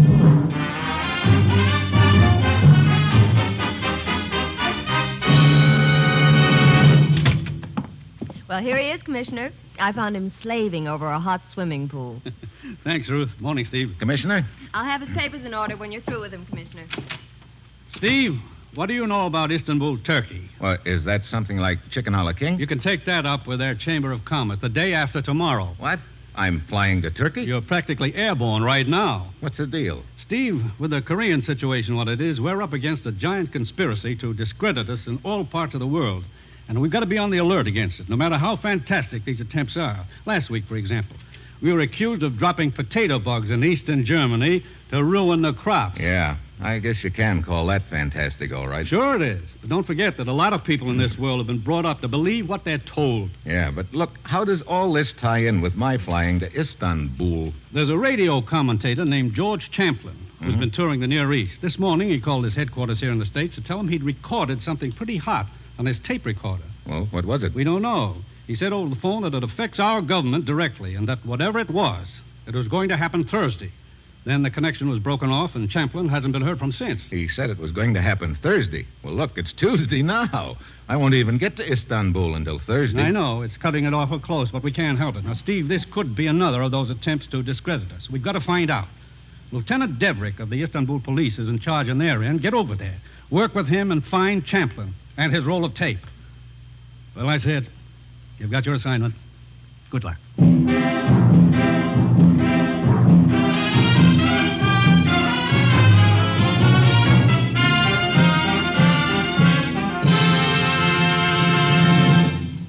Dangerous Assignment will continue in a moment.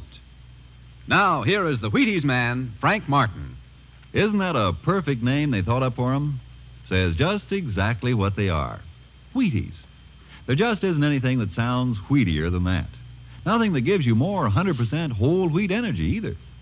The good kind that stays right in there with you all morning long. You just try it and see. Just see how Wheaties at 7 can help at 11. You get a bowl of Wheaties under your belt or apron tomorrow morning, and see how the big Thursday chores all seem to turn out to be little ones. Dishes to do? Breeze right through them. Tough customer to call on? Nothing to it. Papers to carry? Ball game to win? They're all going to seem a lot easier with Wheaties vitamins and minerals helping you out. So tomorrow, for sure, see how Wheaties at 7 can help at 11.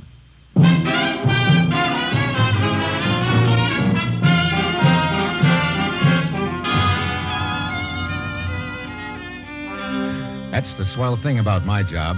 I'm always fighting the hour hand. All I have to do is fly 5,000 or 6,000 miles to Turkey and find a guy named George Champlin and his tape recording the day I get there. Well, my plane lands at Istanbul, and I head for the police station. Lieutenant Deverick is roosting behind his desk, staring glumly at two natives who are squirming uneasily in their chairs across from him. I am afraid you are too late, Mitchell. What do you mean, Lieutenant? You are looking for this man, George Champlin. That's right. His body has just been taken to our morgue downstairs. What? Yes. You, what is your name again? I am Kozan, honored lieutenant. Yes. Tell Mr. Mitchell what you have just told me, Kozan. Yes. It was a bad thing. I was leading my horse cart along a narrow road in the hills outside the city. Suddenly, I saw a car traveling down the road toward me very fast. It was weaving back and forth across the road. Oh, I was covered by fear. I looked for a place of safety, but I could your find... story to the essentials, Kozan. Yes, honored lieutenant. I jumped to one side just as the car hit my horse cart and plunged over the side of the hill. I ran to the edge of the hill and looked over in time to see the car burst into flames. One of my men nearby heard the crash and went to investigate. He found a body in the wreckage. We have identified that body as that of the American George Champlin. I see. Kozan, you said the car was weaving back and forth across the road as it approached? Yes, it was so. At first, I thought the driver was drunk. But then as the car drew near, it looked as though he was struggling with someone who was in the back seat. Did you get a close look at this other person? No. Could this other person have jumped to safety as the car went over the hill? That is a perhaps. The car hesitated on the side of the hill for an instant, then plunged to the bottom. Where does this other fellow fit into the deal, Lieutenant? Permit me. I am Abdul. What this man Kazan says is true. I was walking along the road when this car sped by me and hit his horse cart. Did you get a look at the person in the back seat, Abdul? Only for a moment. It seemed to me it was a woman. A woman? But I could not be certain. Very well, very well. The two of you may go now. Thank you, Honored Lieutenant. Thank you. But leave your names and addresses with the sergeant outside this office. It will be done. One question, if you will permit. What is it? Who is to pay for my horse and cart? You will be notified as to the insurance company involved. The matter rests between you and them. Thank you, Honored Lieutenant. A most regrettable development in the case, Mitchell. Yeah. I suppose you know I'm also looking for some tape on which Champlin supposedly recorded something pretty hot. Yes. According to our understand, it was something vital to our government. We did find a tape recorder and some spools of tape in the back of Champlin's car. What? But they were almost completely destroyed by fire. You say Champlin's body is in the morgue now? Yes, downstairs. Come on, let's take a look.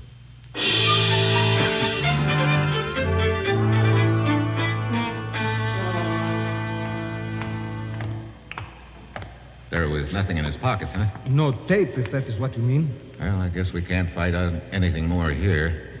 Brother, his clothes sure look like they took a beating. Yes, they are quite scorched. Yeah. You see how the sleeve pulls away in your hand? Debrick. What is it? Look, wrapped around his arm under the sleeve. Ah, a fragment of tape. Yeah, just a fragment, but maybe it's what we're looking for. Come on, let's get a recorder and play it.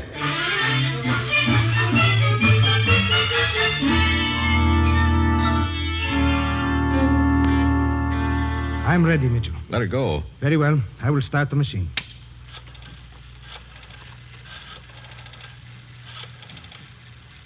Nasif, you know who this is? Good. Now listen carefully. The meeting will be here on Thursday night at midnight. Just a minute. There is too much noise.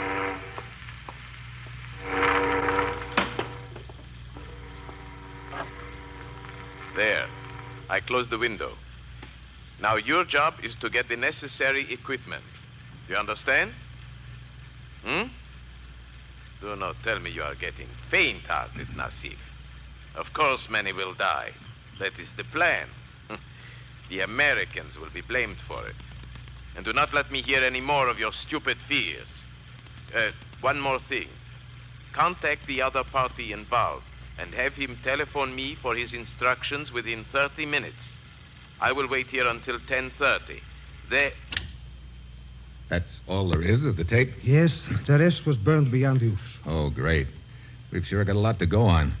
So there's going to be a meeting somewhere in Istanbul tonight. It has a lot to do with a plot to kill a lot of people.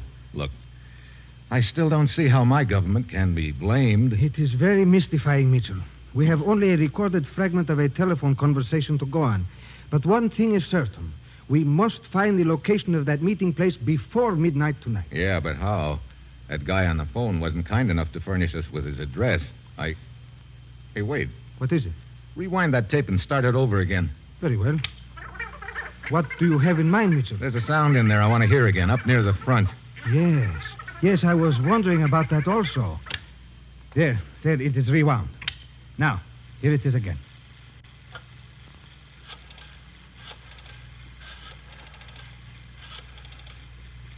Nasif, you know who this is? Good. Now listen carefully. The meeting will be here on Thursday night at midnight. Just a minute. There is too much noise. That's the sound I wanted to hear. It sounds like a boat whistle, Mitchell. Yeah. Have you heard enough? Wait. There. I closed the window. Now your job is to get the necessary equipment. Turn it off. You understand? It's not much to go on, Indeed, it is not. All we know is that a boat whistle sounded as he was talking on the telephone. Yeah, we also know that whistle was sounded at about 10 p.m. The guy on the phone said that he'd wait there till 10:30. That's 30 minutes later. The pegs the time for us, doesn't it? Yes, but we still do not know where he called from. Yeah, that's what we've got to try to find out. And we have no idea what's behind this whole thing. And you've got me. Excuse me. I wonder... Lieutenant Deverick speaking. Yes? What? But... I see. Send him in at once. Mitchell. What's the matter? A very strange occurrence. This must be the man now. You are Lieutenant Deverick? Yes. You are the one from the university? That is right, yes. I am Kumsar. Hey, you look like you've been tangling with a meat grinder. Tell us your story, Kumsar. I work for the university in their research laboratory. An hour ago, I was carrying a rack full of test tubes to the vault. I was attacked and knocked unconscious. When I recovered, the test tubes were gone. What was in these test tubes? Cultures of many rare bacilli. I have the list written down, as you can see. Skip the technicalities and give it to us in plain English. Very well. In those test tubes were some of the most deadly bacteria known to man. What? Look, do you have any idea who jumped you? No, I heard one of them call the other Nassif, I think it was. Nassif? That was the name the guy on the tape recording used. And he told him to get what he called the necessary equipment. It ties in, Deverick. But that means those test tubes will be at the meeting tonight.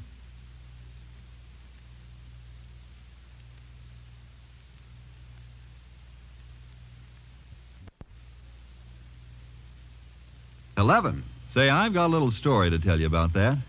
One of my wife's girlfriends was saying the other night that every time she goes to the store to buy laundry supplies, it reminds her to buy a couple of boxes of Wheaties. She knows doggone well if she's going to do the washing, she needs all the stamina and drive and energy she can get. So, naturally, she starts wash day off with a good big bowl of Wheaties. What's on your things-to-do list for tomorrow? Maybe it's not the washing. Maybe you're going to go a couple of rounds with a vacuum cleaner or sell a man a new car or cultivate the South 40. Well, then, isn't it good sound sense to let Wheaties' good sound vitamins and minerals give you a boost? And if this is your vacation, why, you can even loaf better when you've had your Wheaties.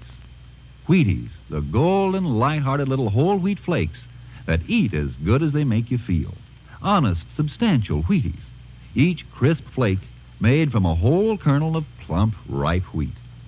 Well, how's about you? You just try it.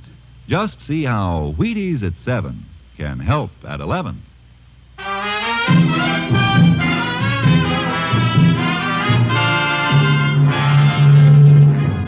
Now, back to Dangerous Assignment and Steve Mitchell.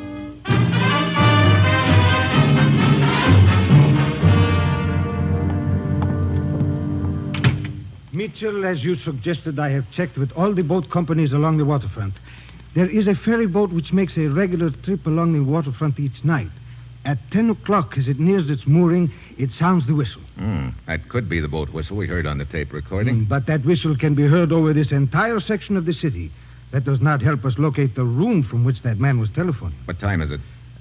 6 o'clock. And we've got to find that meeting place before midnight. That doesn't leave us much time. Have you been able to think of any reason why you Americans would be blamed for anything that might happen with those deadly bacteria? No. I telephoned my boss, the commissioner back in the States. He's checking on it for me. So far, all he knows is that we've sent quite a few engineers and equipment over here. Yes, I am aware of that, but I still don't see the connection. Look, Deverick, suppose you call the ferry boat company and tell them to have their boat stop its engines at 10 tonight and keep sounding its whistle. Then mount all the tape recorders you can get hold of on Jeeps and trucks. Use the same volume setting that was used on Champlain's recorder. I do not understand what you have in mind. It's a slim chance, but it's our only chance of locating that room. Have your boys meet me at the ferry boat slip at 5 minutes to 10 tonight, and I'll fill them in on the plan then.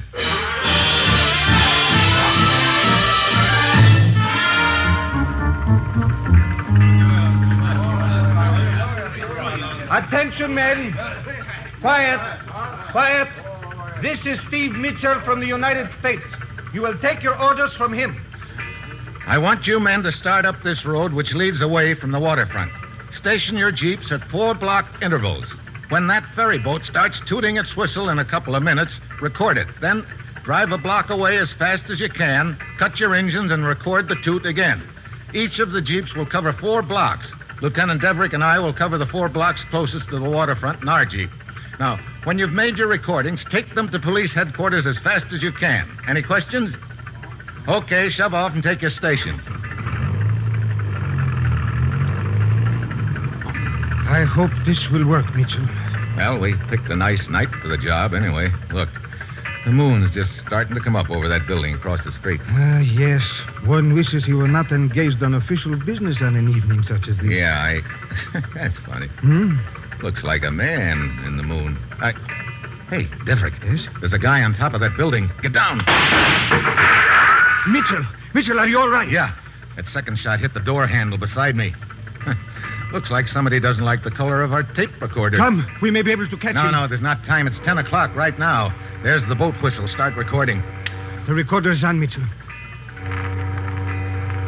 Okay, we'll drive to the next block now.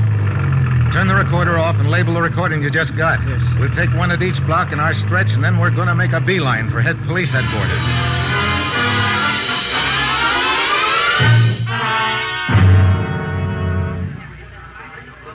You got all the recordings together, Deverick? Yes. 6 jeeps, 4 recordings each. 24 recordings. 24 hunks of tape. Well, I hope our answer's in there somewhere. What are you going to do with them? I've got 2 recorders here.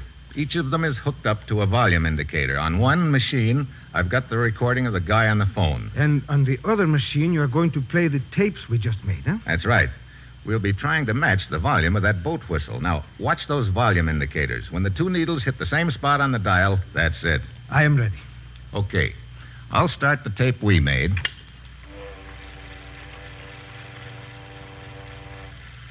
Now, you start Champlin's.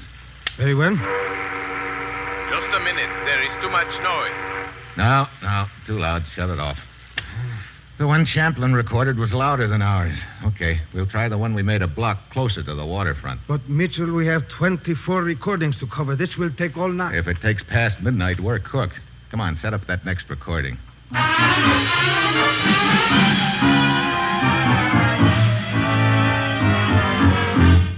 Start ours first and then Champlin's. Very well.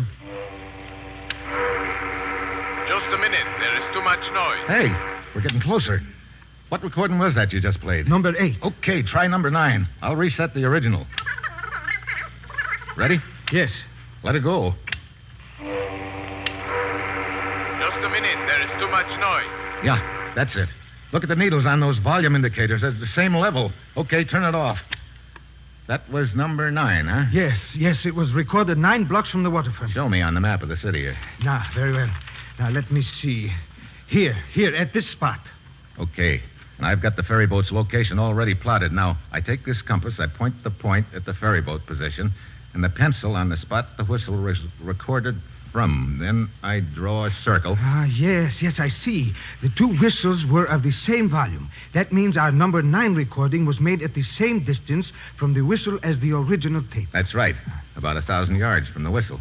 It also means that the room we're looking for is somewhere on the circumference of that circle I just drew on the map. But half of the circle is out in the water. Yeah, we get a break. We can forget about that part of it. And another quarter of the circle is out in this side of the channel in the harbor. We can throw that out, too. Well, that just leaves us a quarter of it. Are your men standing by, Deverick? Yes. Give them copies of this map with the quarter circle drawn on each one. Have them start along the rim of the circle from each end. Give them pictures of that dead correspondent. Tell them to try and find somebody along that route who remembers him. What time is it? 11 o'clock. That's what I was afraid of. We've got just 1 hour to find that meeting place.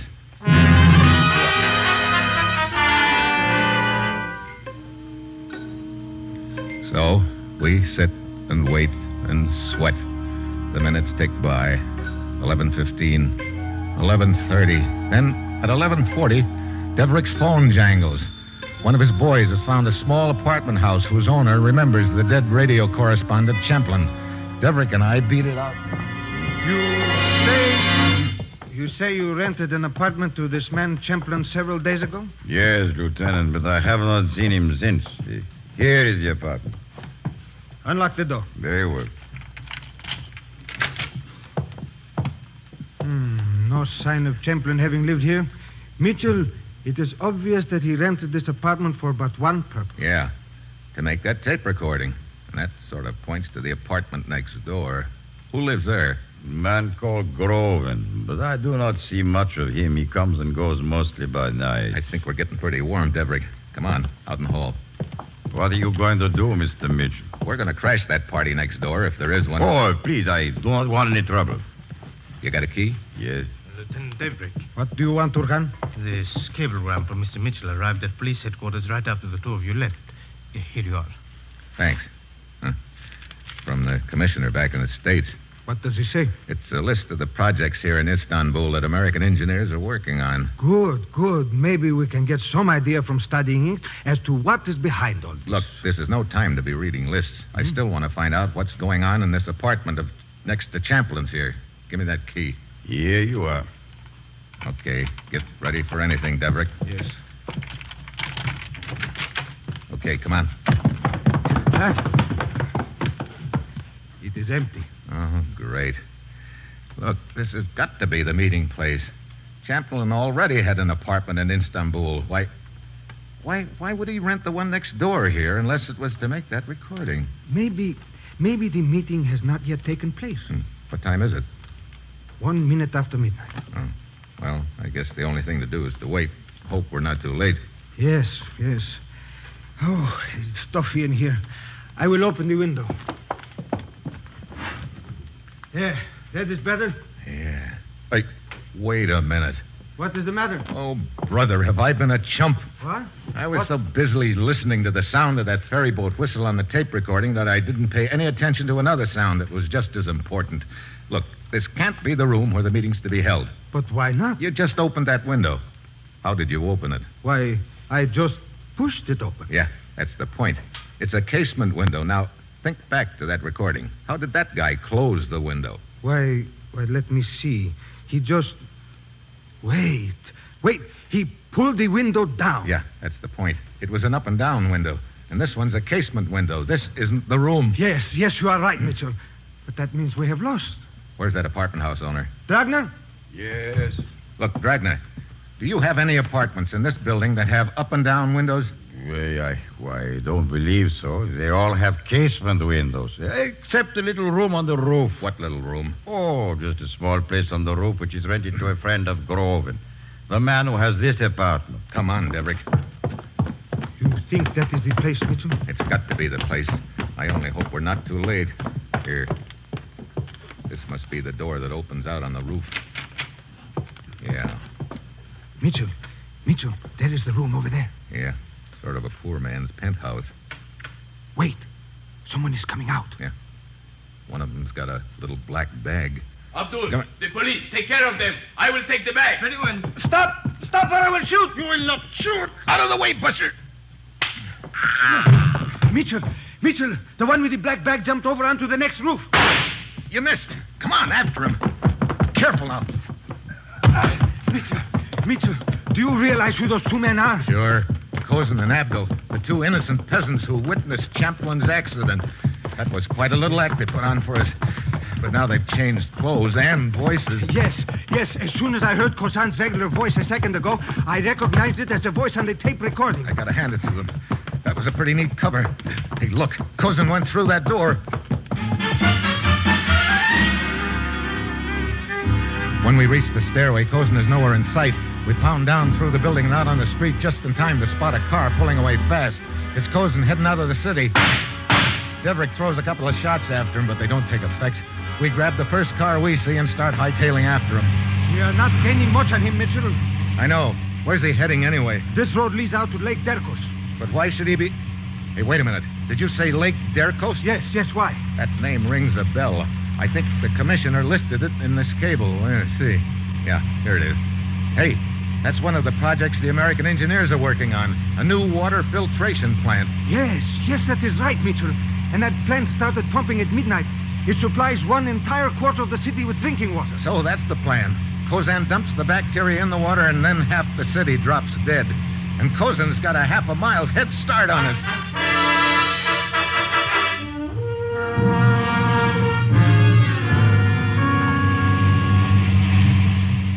We are almost to Lake Derkos, Mitchell. There is the water filtration plant ahead of us on that rise. Yeah, I see it. And Kozan is there. Look, he stopped his car. He's getting out. Watch out! I'm okay. Here we are. He's heading for that water tank. Yes. Yes, look. There is the night watchman. There was the night watchman. See if we can get a shot at him, Cousin. Yes. Oh. Debrick! Just a shoulder wound. I am all right. Get him, Mitchell. It is up to you.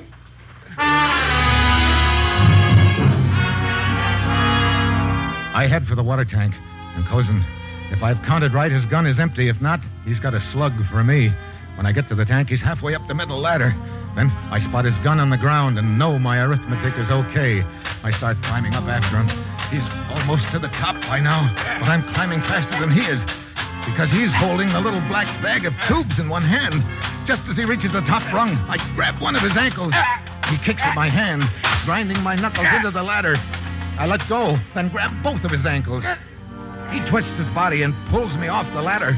But I'm still hanging onto his legs. He's only hanging on with one hand now. I know if he goes, I go with him. I swing back to the ladder and wrap my legs around it. Then I jerk as hard as I can.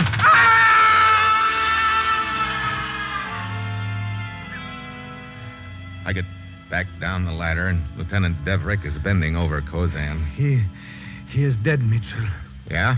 I shouldn't wonder. I almost went with him.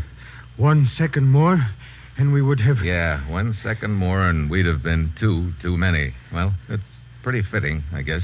What do you mean? Kozan was out to kill a lot of people with that little black bag, but that bag is the reason he couldn't hold on to the ladder. Yeah. Those bacteria were deadly, all right, to Kozan.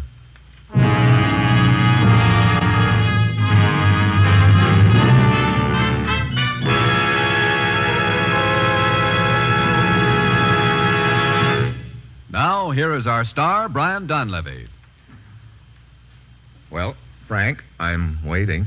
You're waiting, Mr. Donlevy? Waiting for what? Waiting to find out what you're going to say about Wheaties tonight. Oh, why so interested, Brian? Well, I want to see if you'll say about the same things I would. Well, let's see. Wheaties are whole wheat. Yep. And that means good, solid, all morning long energy. Check.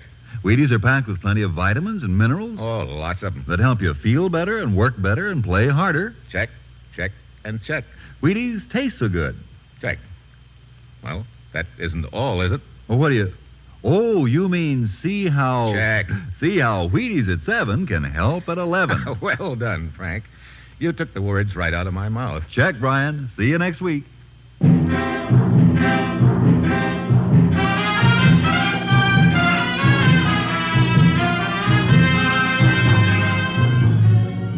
Dangerous Assignment, starring Brian Donlevy as Steve Mitchell, is written by Bob Wright, with music by Basil Adlam, conducted by Ralph Hollenbeck, and is produced and directed by Bill Karn.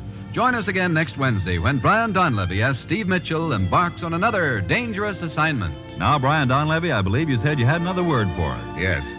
I want to remind everyone that they can help feed Europe's hungry through CARE. $5.50 to CARE, New York, will send a package of food to a hungry family in Europe. Mail your $5.50 tonight. CARE, New York. Next, The Falcon, one of 3 exciting mysteries, tonight on NBC.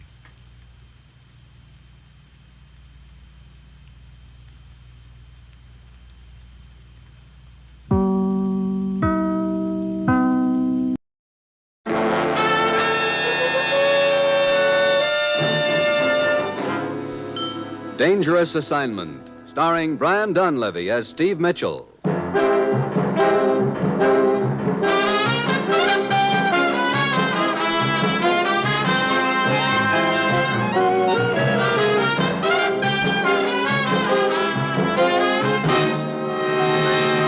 Steve, I'm sending you to Switzerland on the next plane. Switzerland? What's the matter? Your watch busted? No, we're up against a case of international blackmail. Ruth, how about Steve's plane ticket? Ready and waiting, Commissioner. Good. I'll check on his passport and credentials. Thanks, Ruth. Now, what's all this about international blackmail? Well, as you know, the popular leader of a Central European country died last week. Yeah? We've taken an active interest in the affairs of that country. Mm-hmm. We've sent them food and money and done everything we can to help them establish a democracy. We've made a heavy investment in democracy, and now we've got to protect our investment. I still don't get with the blackmail. This leader had finally succeeded in uniting his country behind him. He became a symbol of democracy in their minds. But there are interests who realize if they can discredit this man, that unity will collapse. And that country will then be an easy target for anti-democratic propaganda. I see. But how can they discredit the man? He's dead. We have just received information before he died. He signed a confession revealing his intention to sell out his country. We happen to know that confession was obtained by force. Oh, well, why hasn't it been published? He had many friends, and one of them stole the confession before it could be put to use. And you want me to contact this man? No, he was killed. A man named Baumgartner contacted us this morning. He owns the Jungfrau Inn in the Swiss Alps near Interlaken. He says he knows that the blackmailer is willing to sell this letter to the highest bidder. Yeah, and those bidders will probably have the ante up pretty high by now. Okay, how much am I authorized to bid for it? Nothing. What? You know we don't bargain with blackmailers. But look, Commissioner... Steve, get that document. Well, that's it. You've got your assignment. Good luck.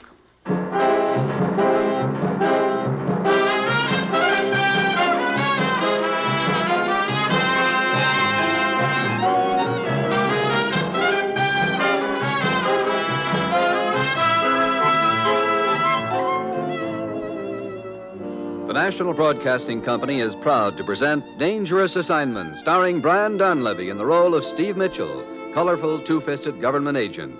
At all those places of the world where danger and intrigue walk hand in hand, there you will find Steve Mitchell on another Dangerous Assignment.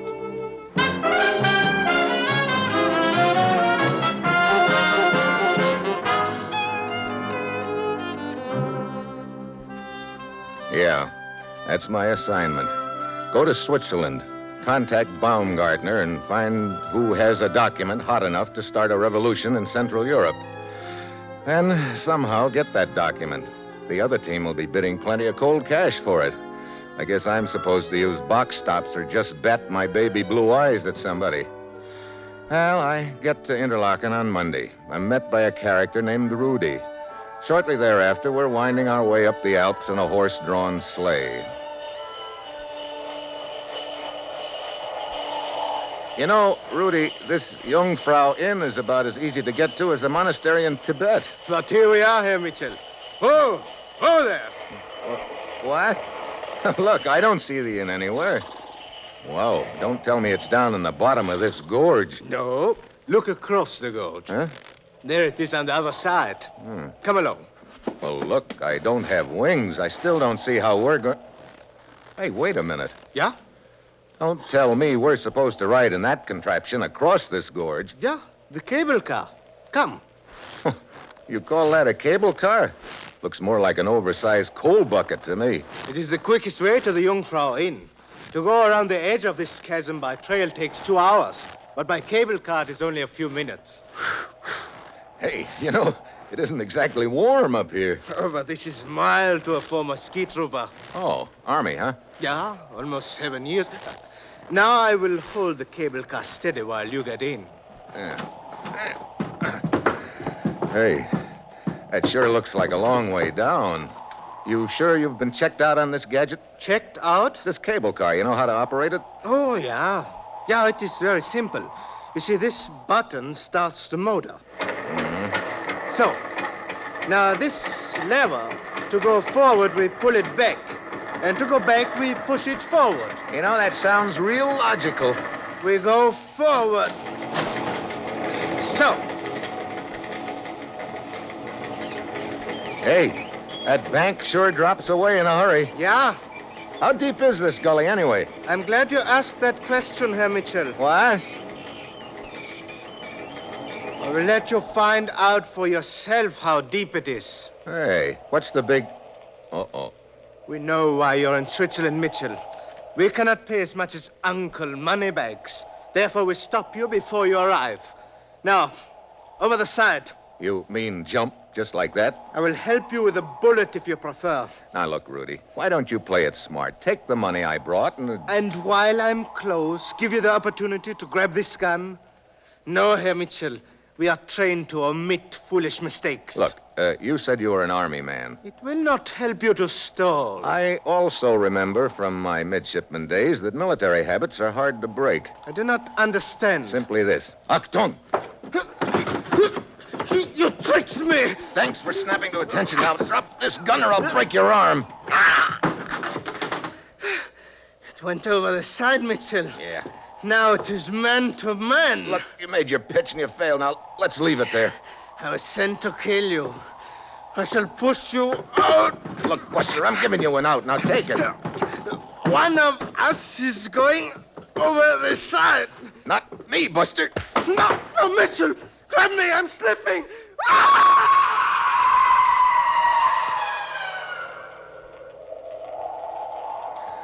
Oh, brother.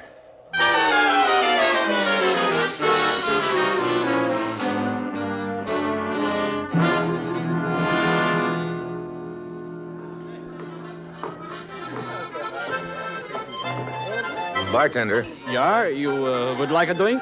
Yeah, I could use one right now. Scotch. Yeah. Is the owner of this inn around anywhere? Here. Yeah, Herr Baumgartner. See over at the corner table. Okay. Thank you.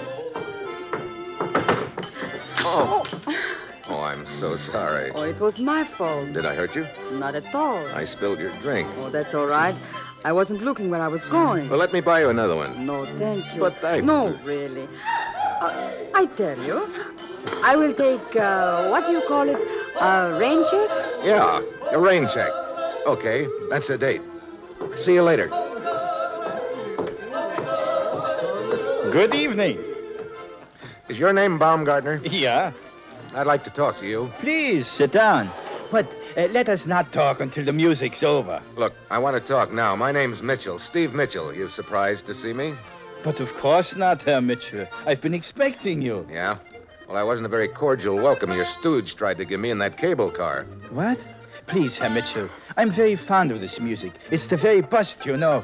Die Moserbuben. The what? Die Moserbuben. Oh, the Moser boys. Isn't that good to listen to? Yeah, great. But right now I've got more on my mind than yodeling. We're going to have a talk, so quit stalling. Well, very well. Come, we'll go into the back room. Okay. Just one thing, though. Yeah? Have you got another ape waiting for me in there? Ape?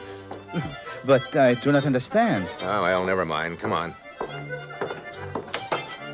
After you, Herr Mitchell. Okay. Yeah, let's sit down. Now, what is all this suspicion of me? You sent a strong arm named Rudy to pick me up and polish me off. Herr Mitchell, why should I want to, as you say, polish you off? I want to do business with you. Then where did this Rudy come from? The man I sent to bring you here was named Otto. This Rudy was undoubtedly working for one of the people who are bidding for the document we're both concerned with. Well, maybe. Look, speaking of that document, our information is that you know who has it and are willing to act as a go-between. Your information is accurate, Herr Mitchell. Do you know the document is still in existence? I've seen it. It's now in a safe deposit box in Bern. But that doesn't matter, any of it. The point is, you will do business directly with me. I'm representing the owner of the document.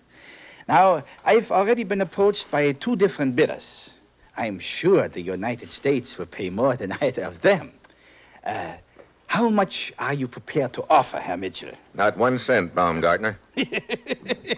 You know, it's good to see a man with a sense of humor, even at a time like this. But let's be serious. I am serious. Herr Mitchell, do not try my patience. I've been instructed to sell that document for the equivalent of $100,000. If not to you, and to others. Look, you know that piece of paper could do a certain country a lot of harm if it fell into the wrong hands. It will do you no good to come here with your Boy Scout talk. I'm not interested in the harm the document can do to anyone else. I am interested in the good it can do me. And its owner, of course. You're wasting my time, Herr Mitchell. I could be listening to the music. Look, Baumgartner. There is no use prolonging this silly conversation. Unless you make a definite offer, you leave me no recourse but to sell to the highest bidder. I wouldn't want you to do that. Well, maybe I can raise some money and get in on the bidding. Oh, this attitude I like better. However, I shall accept the highest bid that I've had. I will deliver the keys to the document safe deposit box tomorrow night at 10 o'clock. You have until then. If you bring a better offer, the key is yours. Otherwise... Yeah, I get it. Well, then I'd better get back to Interlaken right away. I will send my bartender with you to see that you arrive safely. I do not want anything to happen to you, Mitchell, because I believe that your bid will be the highest.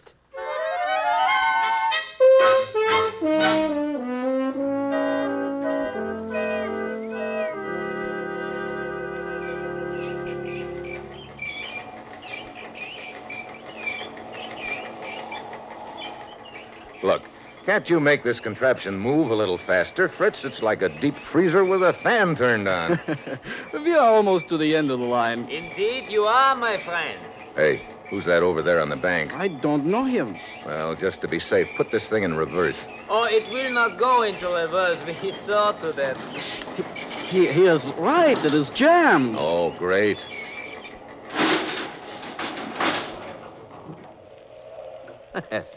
And now, as you said, you are indeed at the end of the line, Mitchell.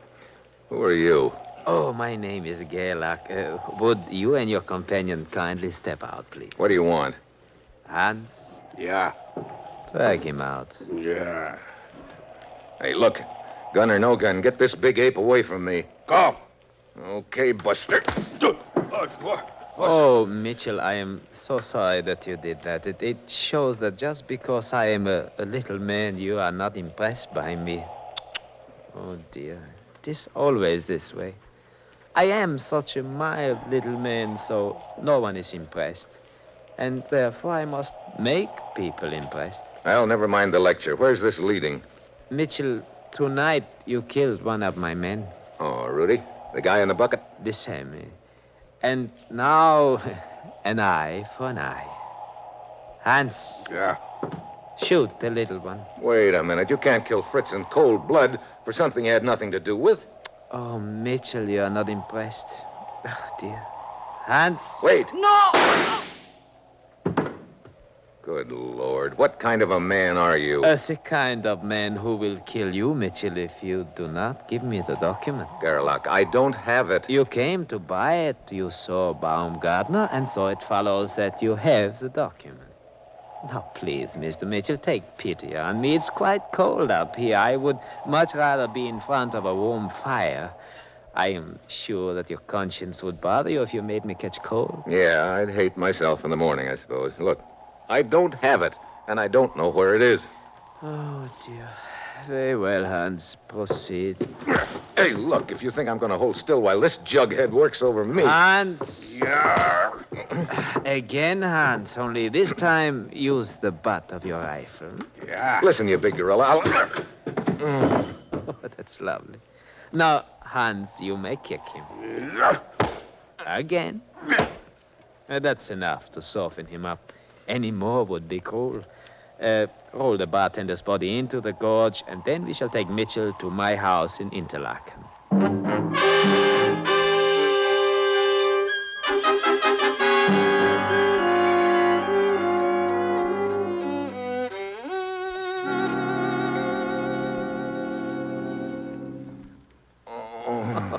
Welcome back, Herr Mitchell.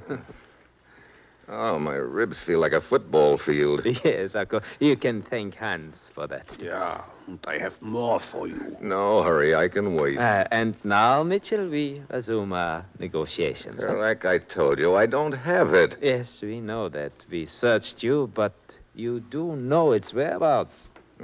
Hans, perhaps a hammerlock? Yeah. Hey, cut it out. This isn't going to do you any good, Gerlach. Oh, rest assured, it will not do you any good either, Mitchell. A little more pressure, Hans. You got my thumb practically up to my ear. Just a little more. Wait. At last, Hans released his arm. Oh, that's better. Look, I'm kind of groggy. I could do with some fresh air. Oh, but of course, Mitchell. Poor man, you have been through a great deal. Open the window and get your fresh air. And then we shall talk.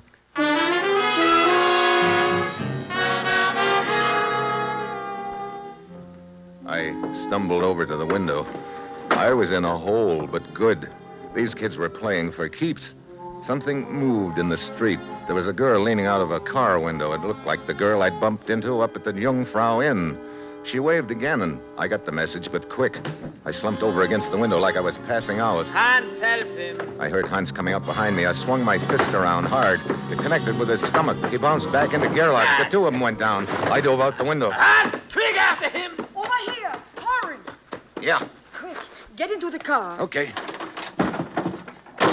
Give her the gas.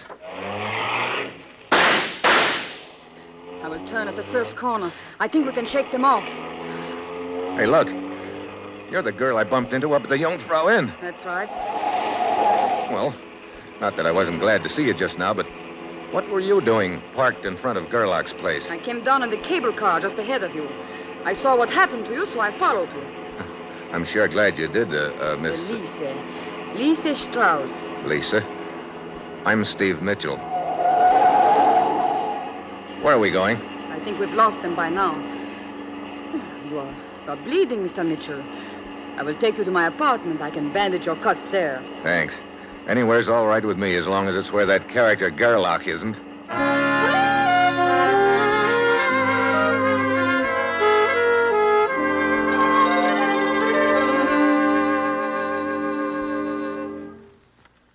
Are you feeling any better now, Steve? Only about 1,000%. Hey, remind me to take first aid lessons from you sometime, Lisa. How about a drink, Steve? You think of everything, don't you? But when we bumped into each other at the inn, you promised me a rain check, remember? Here you are. Thanks. Well, happy rain check. You know, it is very fitting, this rain check. What do you mean? Because for you, it is going to start raining. Right now. Huh? Don't move, Steve, or I Hey. will shoot. You too, Lisa. Yes, Steve. I'm sorry. Why? I could like you very much. Then, honey, Do let's... not edge toward me, Steve. I have shot men before. But never one I liked so well, so soon. Look, Lisa, let's put up that gun and concentrate on getting acquainted. Oh, no. It would be fun, but this is important to my country. Where do you come in? Gerlach did not get the document from you. Therefore, you did not have it. Well, that's what I tried to tell him. I'm glad you're smart enough to know it. I am also smart enough to know that you must be killed. Why? Because you can bid more than I am prepared to offer. Would you mind telling me who's going to do this little job for you? For me? No one. I will do it myself. You know, I believe you would. Not would, Steve. Will. Obviously, I cannot do it in here in my apartment. Well, that's a relief. We will go for a little drive. Just the two of us. Now, wait a minute. Come on. Move.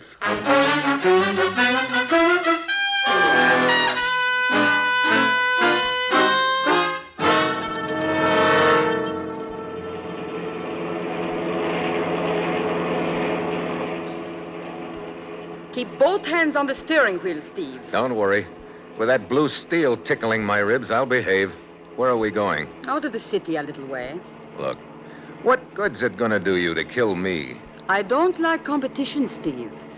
I know you are determined to get that letter, but I am more determined than you are.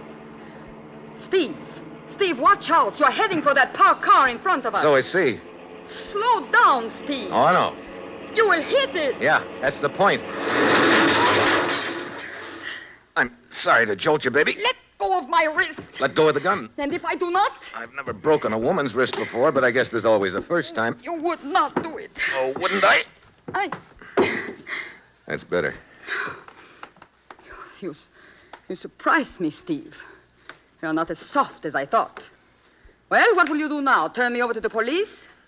Well, maybe I should. After all, you were trying to kill me, but I also remember you saved my life an hour ago. No, Lisa, I'm not going to turn you over to the police. You are a strange man, Steve. In turning me loose, you are making the biggest mistake of your life. Maybe. Well, time will tell. I'll be seeing you, Lisa.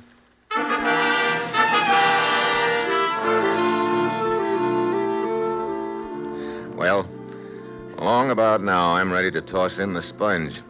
It's only a matter of time until Baumgartner contacts Gerlach or Lisa, and the highest bidder will be waiting at 10 o'clock to claim the key to the safety deposit box and burn. I had no money to offer, and I couldn't scare Baumgartner into giving me the document. Baumgartner was more afraid of Gerlach and Lisa than he was of me. Then a crazy idea hit me. It might work. Fear does talk louder than money, and maybe Gerlach and Lisa could do a little bit of work for me without knowing it. That night, I timed my arrival at the Jungfrau Inn. It's 9 as I open the front door. Good evening, Herr Mitchell. Hello, Baumgartner. I see their Moser BBs are still being it. Yeah. Such music. Oh, it's a delight to my soul. But I'm glad to see you back tonight, Herr Mitchell. It indicates you've changed your mind about that document. Now, how much are you prepared to bid for it? Baumgartner, you told me you're just acting as a go-between in this deal, but I've got a pretty strong hunch that there is no other man. I think you've got the document and dreamed up this story about being just a go-between to protect yourself. I do not understand the purpose of these remarks. No purpose, really. All right, then let's get down to business. How much are you prepared to bid? You misunderstand, Baumgartner. I just came up here to tell you goodbye. Mitchell, sometimes I find your sense of humor very annoying. It's no joke. My train leaves for Bern in about 2 hours. You are serious? Yep. So long. But I do not understand the key. I think you will understand before long. Goodbye. But, Herr Mitchell. Well, hello, Lisa. Hello, Steve. You must like this inn. Let us say rather that I like you. Yeah, sure. You proved that the last time we were together. I'm afraid you were a little too clever for me then. Well, it doesn't matter anymore, Lisa. What do you mean? I'm taking my key, and I'm leaving on the train to Bern in a couple of hours. Key? Leaving? You admit defeat, then. I didn't say that. I just said I was leaving. Well, so long, Lisa. It was nice while it lasted, and I'm glad it didn't last a minute longer. But wait, I do not understand. If you are leaving, that means that Baumgartner... It just means I'm leaving. So long, Lisa. Oh, Mitchell. Looking for me, Hans? Here I am. That's one I owe you. Here's another. And here's one for Gerlach. Give him a message for me, Hans. Tell him I've got the key. Tell him it's too late. I'm leaving on the train to Bern. Don't forget.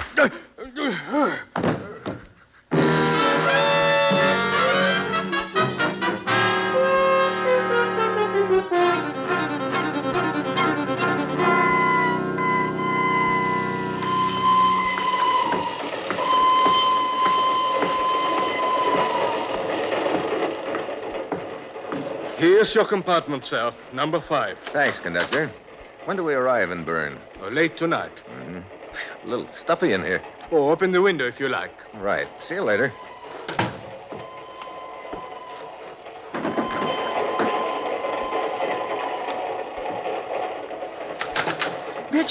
Mitchell. Well, hello, Baumgartner. Mitchell, what have you done to me? I don't know what you mean. But you must. Shortly after you left, Gerlach, he came to the inn and tried to kill me. Well, maybe he doesn't like you. Mitchell, this is serious. I escaped out the back door, but he followed me here. He's on the train. What about the girl? She saw it all. She, too, is here. What did you tell them? Well, have a seat and I'll explain it. There isn't much time. They're searching the compartments. Well, then I better talk fast. Yesterday, you called the highest bidder and told him that he or she could claim the key to the safe deposit box at 10 o'clock tonight. Yeah, all this I know. I had to know who was the highest bidder.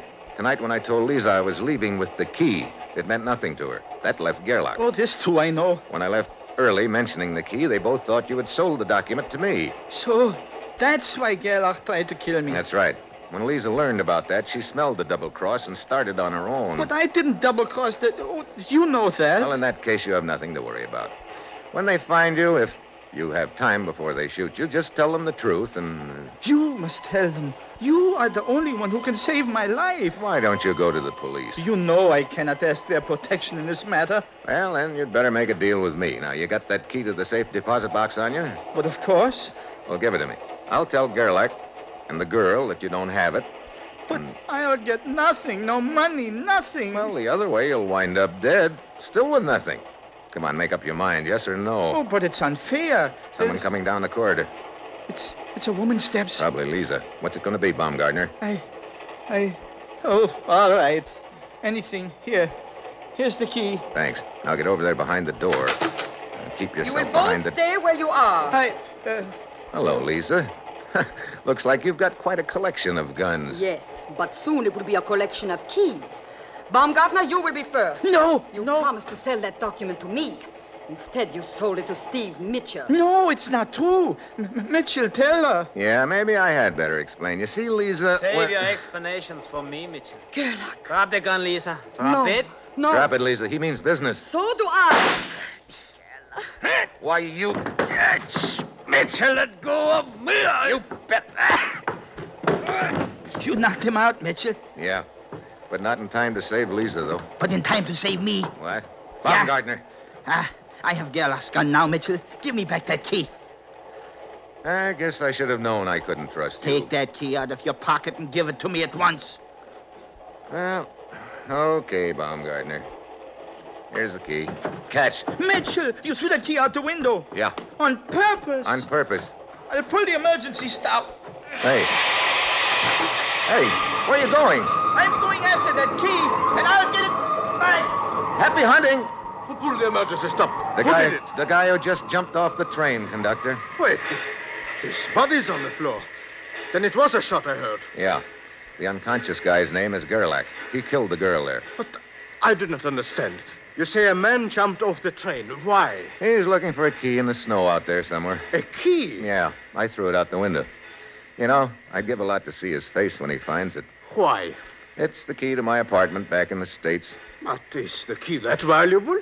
Well, it's not half as valuable as the one I've still got in my pocket. Well, come on, conductor. Let's get this train moving again. I've got a date in Bern. Oh. Oh, no. This date is with a safe deposit box.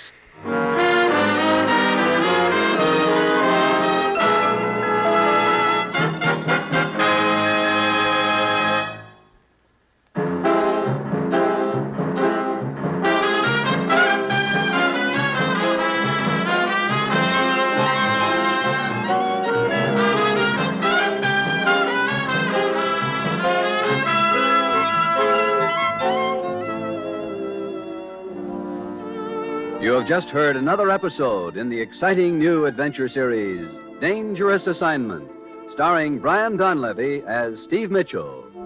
Dangerous Assignment is written by Bob Reif, with music by Bruce Ashley, and was directed tonight by Max Hutto.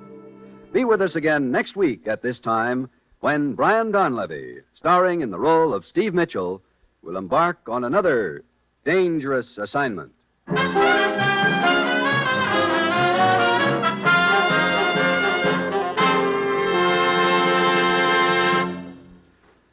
Be sure to hear Elizabeth Taylor on Cavalcade of America tomorrow on NBC.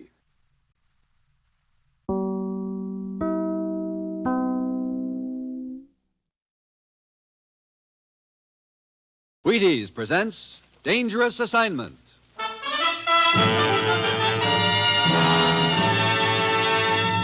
On stage tonight from Hollywood, Dangerous Assignment, another in the Wheaties' big parade of exciting half-hour presentations.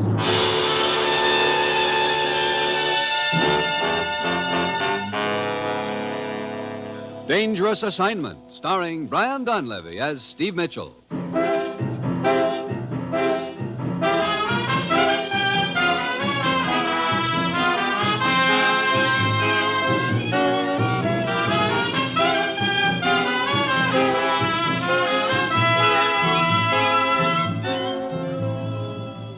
Yeah, danger is my assignment. I get sent to a lot of places I can't even pronounce. They all spell the same thing, though, trouble.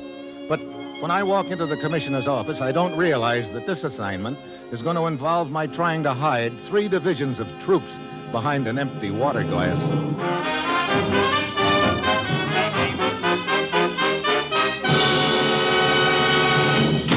Well, here he is, Commissioner. I found him right in the middle of a big deal, as usual. Hello, Steve. Commissioner? I hope it was a square deal. She didn't look square to me. What have you told him so far, Ruth? Only that you wanted him to go looking for a woman. I figured that was the best bait I could use. Well, don't tell me it isn't true. Oh, it's true, all right, but I'm afraid your association with this particular woman won't be a very pleasant one. I might have known. I'll have your passport and credentials ready when the commissioner's through with you, Steve. Okay, Ruth. Well, what's the deal, Commissioner? Vienna. Vienna? Long time since I've danced the Strauss waltz. You can leave your ballet slippers home, Steve. Here's the setup. With the situation what it is, we have to increase our armed strength on all fronts. Naturally, our consulates are kept informed as to proposed increases of strength in their respective areas. So? So, 2 days ago, a document containing information regarding troop movements in Europe was stolen from our consulate in Vienna. The troops have already embarked, and with these unidentified subs around, we can't take chances. I see. Any idea who swiped the document? Yes, a janitor named Joseph Bildner. Well, that doesn't sound so tough. Find Bildner. We've already found Bildner in an alley in Vienna last night, murdered. I see. Well, that sort of puts a new light on things. The document wasn't on his person. Just before he died, he mumbled the name Eva Loesch. Eva Loesch? Hey, that name rings a bell. A siren, you should say. But I haven't time to go into her background now to fill a book. Manville Olson can tell you all about her. Who's Olson? He's with the consulate in Vienna. You'll arrive there early tomorrow evening. Go to the Imperial Bar at 8 o'clock. Olson will be waiting for you. Why meet in the bar? Not that I have any objections. Now, this investigation has to be kept undercover, particularly the part about Eva Loesch. Olson will tell you why. Now, Steve, get over there. Talk to Olson. Find Eva Loesch. And most important, get those documents back. Well, that's it. You've got your assignment. Good luck.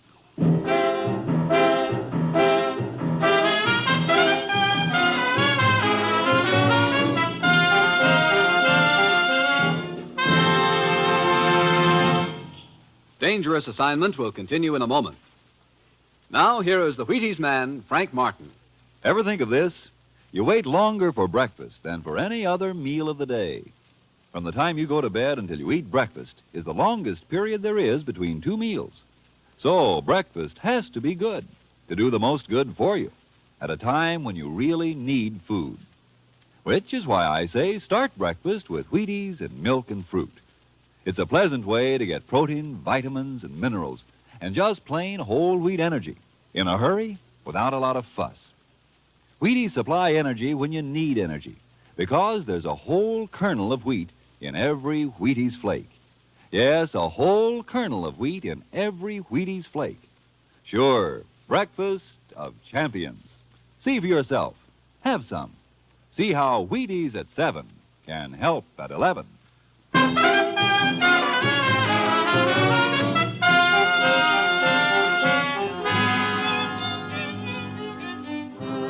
Yeah, I've got my assignment. Find a girl named Eva Loesch and get a stolen document from her. Ordinarily, there's nothing I like better than to chercher la femme. But from what the commissioner has told me, I've got an uneasy feeling that this is going to be all chercher and no femme. Well, it's Friday evening when I get to Vienna. I check in at the hotel and then head for the Imperial Bar. Over at a corner table, a guy gives me the nod. I head over there. You're Mitchell, aren't you? Yeah. Olson? That's right. Have a seat. Thanks. Look, the commissioner back in the States told me that you could give me the background on this Eva Loesch. Well, I can tell you all we know over here at the consulate, which isn't enough. Eva Loesch was a red-hot Nazi. She was killed in the Berlin Blitz. What? We thought. Now it looks as she's been very much alive and in hiding all this time. And worse yet, it looks like she's up to her old tricks. You mean a new Nazi party? No. You know, some of these ex-Nazis have a habit of selling out to the highest bidder. I get it. Now, according to what the commissioner told me, this document concerning our troop movements was stolen from your consulate by a janitor named Bildner. He was found murdered in an alley and mumbled Eva Loesch's name just before he died. That's right. We believe Eva killed him and has the document. But, of course, we've kept all that undercover. We don't want Eva to know we know she's alive. Here. Hmm? This ad I spotted in the afternoon paper. Take a look at it. What? Will the cab driver who picked up a woman passenger at the plaza last Tuesday night at 8:30 please come to 37 Bergerstrasse? Hey, Tuesday night. That was the night that Bildner was murdered, wasn't it? Yes, in an alley about half a block from the plaza. Huh. This could tie in all right. 37 Bergerstrasse. Okay. I think I'll answer that ad, Olson. I'll check with you later.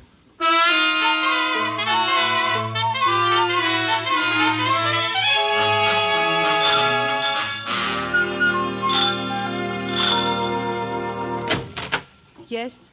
Are you the one who put that advertisement in the paper this afternoon? Come in. Yes, I'm the one. Why? Fräulein, Frau Denise Manescu. Who are you? I'm the cab driver you're looking for. Oh? Describe this woman you picked up. What? Oh, well, she's about medium build, dark hair. You're lying. Huh? I do not know who you are, but you are not a cab driver. Now, look. Yes? You are the one who puts the notice in the paper. Oh, great. Why, yes. I would like to talk to you, please. Just a minute. I am the cab driver in question. Who is this man? This man is about to leave. No, I do not think so. Oh, well, come to think of it, you may be right. How come the gun, Buster? You will stay right here, both of you. You are not cab drivers, either of you. In my case, you are quite right. As for this other man, I do not know who he is. I will find that out presently. Well, as long as we're going to play guessing games, maybe you wouldn't mind if I start guessing who you are. You do not have to guess, my friend. I will tell you. I am Lieutenant Oscar Segal of the police. The police? Well, that takes a load off my mind. Does it? Yeah, but I can't say as much for Frau Manescu here. She seems to be real upset at the news. Frau Manescu? The name seems to mean something to you, Lieutenant. You are not by any chance related to George Manescu. Yes, I'm his wife. But this is completely mystifying. Why would the wife of George Manescu be implicated in such an unsavory affair as this? Somebody mind telling me who George Manescu is? What is your interest in this matter? Maybe these credentials will answer that question, Lieutenant. Oh, yeah. Yeah, I see. They have indeed answered that question, Herr Mitchell. Now, how about filling me in on this George Manescu? Oh, a local politician of high character who has worked in close cooperation with your government here. I see. Well, in that case, Frau Manescu... There is no use holding back anything more. I did not want the police brought into this. But, well, here you are. Here I am indeed. I must strongly impress upon you the wisdom of making a full explanation at this time. Yes, you see, Eva Loesch is my sister. What? I believed, as did the rest of the world, that she was dead. I believed that until Tuesday night, when she came here to see me. What did she want? She said she was in trouble and wanted to hide here. I refused. And then she said I must help her. In what way? She said that a man was killed, but that she did not do it. That there was a cab driver who could clear her if she could only find him. So you ran that ad in the paper? I didn't know what else to do. I couldn't go to the police. I know what damage would be done to my husband's reputation if it were learned that the notorious Eva Loesch was his wife's sister. So I ran the advertisement, hoping it would help clear her. And then if their relationship were to be revealed later, at least it would be not quite so bad for my husband. I see. Well, that all leads us up to the big question. Where's Eva? I do not know. Frau Manescu, it is my duty to warn you that withholding information... I'm telling you the truth. I swear it. I've no idea where Eva's hiding. She said that she would contact me in a few days, but I've not heard from her. Look, sisterly love is a wonderful thing. But I hope that you realize unless we locate Eva in a hurry, there's going to be a lot more damage done than just to your husband's reputation. Sisterly love. You think that is what I feel for Eva? As far back as I can remember, we've hated each other. My only regret is that she was not killed in Berlin. Then we have your promise that you will communicate with us at once if she contacts you again. Yes, at once. And rest assured, gentlemen, it will be a happy day for me when I can turn my dear sister over to you.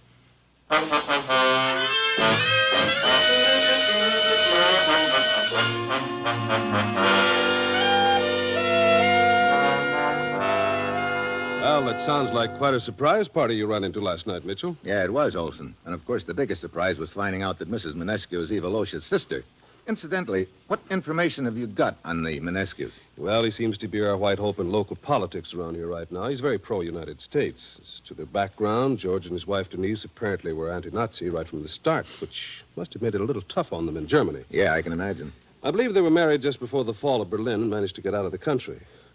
Would you like to meet George Manescu Mitchell? Yeah, I would. Can you arrange it? I'm playing golf with him in an hour. Why don't you come along? It's a deal. Let's go.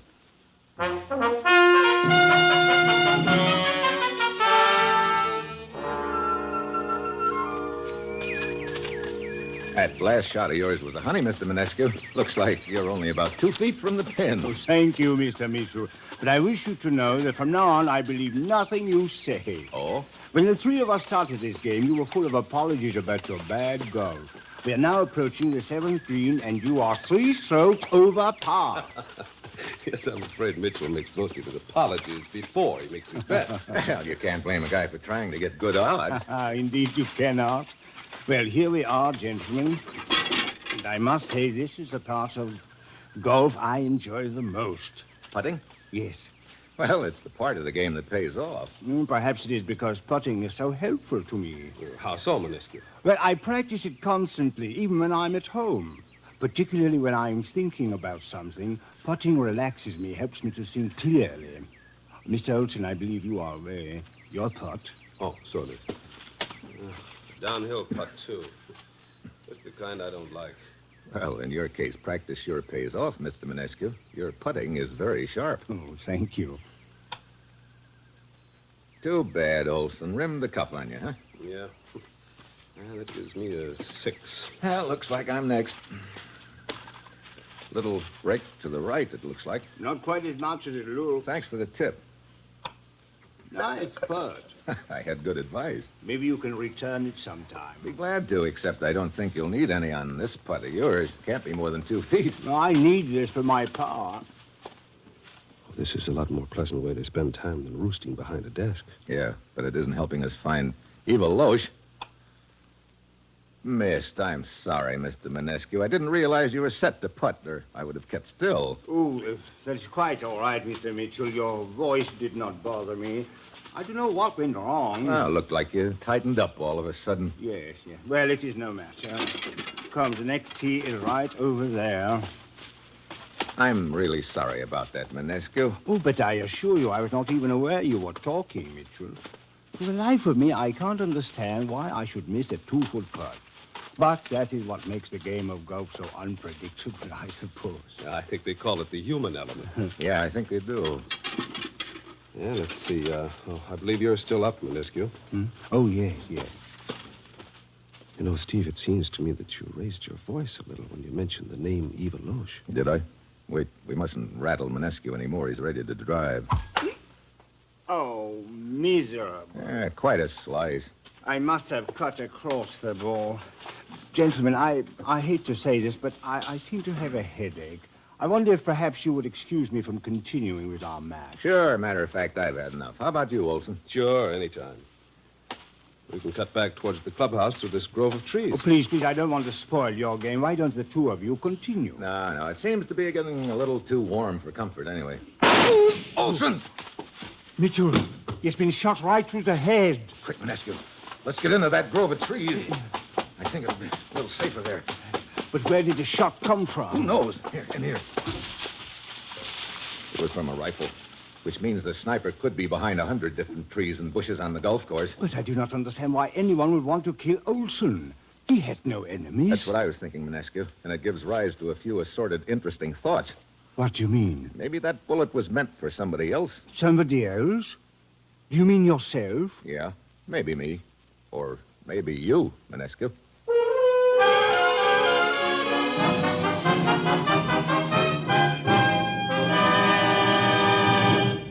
Steve Mitchell will continue his dangerous assignment in just a moment. Folks, I'd like to have you meet a good friend of mine and a prominent member of a fine little organization known as the Chicago White Sox, Mr. Lucius Benjamin Appling. Ooh, Ed, don't say it like that. Whoever heard of a ball player named Lucius? What if I went around calling you Paul Edward Prentice? Let's just make it Ed and Luke, huh? All right, Luke. Say, just how long have you been with the White Sox? Over 20 years, Ed. Golly, I played in darn near 2,500 games. Been at bat almost 9,000 times. Man, I'm from way back. Well, Luke, you don't look it. How do you keep up the pace anyway? Well, Ed, I sleep good. I eat good. I eat mighty good. Wheaties about 4 mornings a week. Those little old flakes put a lot of snap, even in an old-timer like me. Must be because they're 100% whole wheat. I sure like Wheaties and milk and fruit. You know, Luke, that's exactly what I hear from a lot of ball players and plenty of other people, too. No wonder they call Wheaties the breakfast of champions. Thank you, Ed Prentice and Luke Appling. And as for a breakfast of champions, friends, sure, they're for men who go to bat for a living, but confidentially, they're for us, too. You and me. We need whole wheat energy, same as the champions who play ball for their paychecks. Don't forget your own breakfast of champions. Wheaties. Get yours.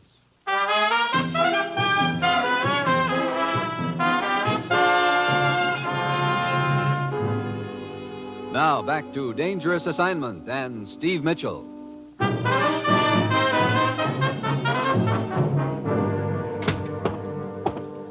Mitchell, I have been expecting you. You uncovered anything new, Lieutenant Siegel? Indeed I have. You told me that when you mentioned the name Eva Loesch on the golf course earlier today, Manescu reacted visibly. That's right. I dangled a little bait under his nose, and he snapped at it like an undernourished barracuda. Ah. Of course, to be fair to the guy, he probably knows that his wife is Eva's sister. It could have been that. I am positive it was much more than that. Oh? I have done a considerable amount of investigation into Manescu's background, and I am sure it will be of interest to you to learn that in the old Nazi days in Germany, Manescu and Eva Loesch were, shall we say, extremely friendly. Oh, yeah? Well, that kind of puts a different light on things. Yeah, indeed it does. After Eva's death, Manescu married her sister Denise and made his escape from Germany with her. And now Eva's popped up again. You know, that gives rise to an interesting possibility. Yeah, the possibility that Manescu has been seeing Eva again and knows where she is. Which means he either has those documents or knows where they are. Well, I've got to hand it to him for the big act he's been putting on about being such a friend of the United States. If our suspicions of Manescu are correct, one cannot help feeling sorry for his wife, though. Yeah. It must be a pretty rough spot for Denise if she has any idea what's going on. Oh, excuse me, please. Lieutenant Segal speaking. May I speak to Mr. Mitchell? Yeah, one moment, please. It's for you, Mitchell. The lady in question. Oh?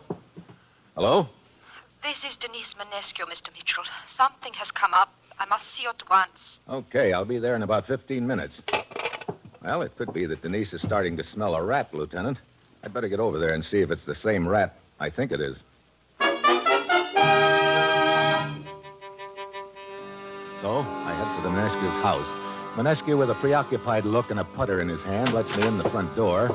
Then he disappears into his study. Denise is waiting for me in the living room. Thank you very much for coming, Mr. Mitchell. Oh, sure. You said something had come up, Denise? Yes. First, let me ask you, did you say anything to my husband when he let you in the front door? No, he looked like he was in another world. Yes, he seems to be worried about something. I'm afraid I know what it is. You think maybe he's been seeing Eva Loesch lately? Yes, I think he has. I'm sorry. I'm sorry, too. When my sister died, I thought that part of his life was over. It is not a very pleasant thing to realize that you have been married on the rebound, Mr. Mitchell. I told you that... What's the matter? Steve, there is someone on the roof of the house next door. What? Wait. Whoever it was saw me watching and disappeared. Come on. Here, we can go out through these French doors. Nowhere in sight. Did you recognize him? All I could see was a trench coat, a slouched hat, and a gun. Look, you stay here. I'll circle around this house and try to climb up and nab him.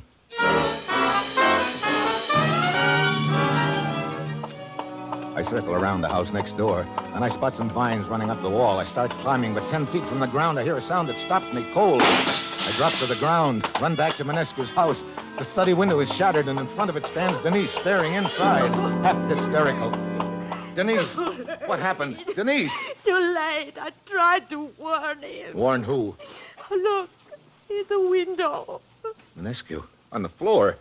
Tell me what happened, Denise. After you went around to the other side of that house, the person came back to the edge of the roof. That the door to the study? Oh, yes. Come on. Suddenly, I knew what was going to happen. I started running to the study window to warn my husband, but then the shot. Here we are. Oh, George. Bullet entered the top of his head. Must have come from the roof, all right. Wait a minute. What's that water glass doing on the floor? But I don't know. He must have knocked it over as he fell. Well, the man who shot him is probably a few blocks away by now. Steve, I do not think it was a man. What do you mean? You told me before the shot that he was wearing a trench coat and a slouch hat. Yes, but just before the shot, I got a quick look at the face. A woman?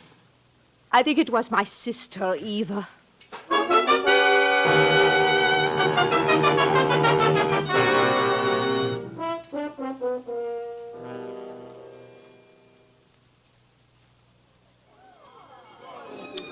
A most perplexing case, Mitchell. First, the janitor Joseph Bildner murdered. Second, the American Olson murdered. Third, George Manescu. Murdered. But at least we know who's behind it all, Eva Loesch. So the big problem is finding her in those documents, Lieutenant. You know, there's one thing I don't get. Why is Eva hanging around town if she already has those documents? Mitchell, have you considered the possibility that Manescu might have been shot by his wife, Denise? Sure, I've considered it. She had a motive, too. She knew her husband had been seeing Eva, but there's just one little item that sort of knocks that theory into a cocked hat. Yeah, unfortunately, you are right. You are referring, of course, to the angle at which the bullet entered Manescu's head. Yeah, from the top of his head down. Which would indicate that the bullet was fired from some distance above him. That his wife was out on the terrace at the time, slowly below him. As a matter of fact, below. All of which brings us back to our friend Eva. Excuse it, please. Are you Lieutenant Segal of the police? Yeah. Then perhaps you would be good enough to tell me what this is all about. Perhaps you would be good enough to tell me your name and what is all about. Excuse. I'm Anton. I drive taxi cab. So? So today in newspaper stands an advertisement. Wait a minute. You mean the one about the cab driver who picked up a woman at the plaza last Tuesday night? Yeah, you put it in? No. Go on. I answer the ad. I go to the address. There is policeman there. And over in one corner, a woman sitting with her head in her hands, crying. That'd be Denise. So I tell policeman that I picked up a woman last Tuesday night. Probably Eva Loesch. I did not know her name. I picked her up at the plaza, and she stayed in my cab only 2 blocks. She kept looking back over her shoulder, and then she made me pull over to the curb and got out. All this I tell policeman. He takes down my address and tells me to come over here to Imperial Bar and report to you. Very well. Thank you for your information. You may go now. Go, he says. Still, nobody tells me what this is all about. Well, that was a big bunch of nothing. Mitchell, this case is giving me a headache. Murders, stolen documents, political intrigue. And every time we think we have a fresh lead, it disappears into thin air. Poof! Oh. Hey, watch it. Yeah, it would appear my gestures are a little too much. Waiter! Hey, wait a minute. What's the matter? Look, Siegel, you knocked the glass off the table just now and it broke. This is not a very profound observation, Mitchell. But I found the glass lying on its side in Manescu's study after he got shot, and that glass wasn't broken.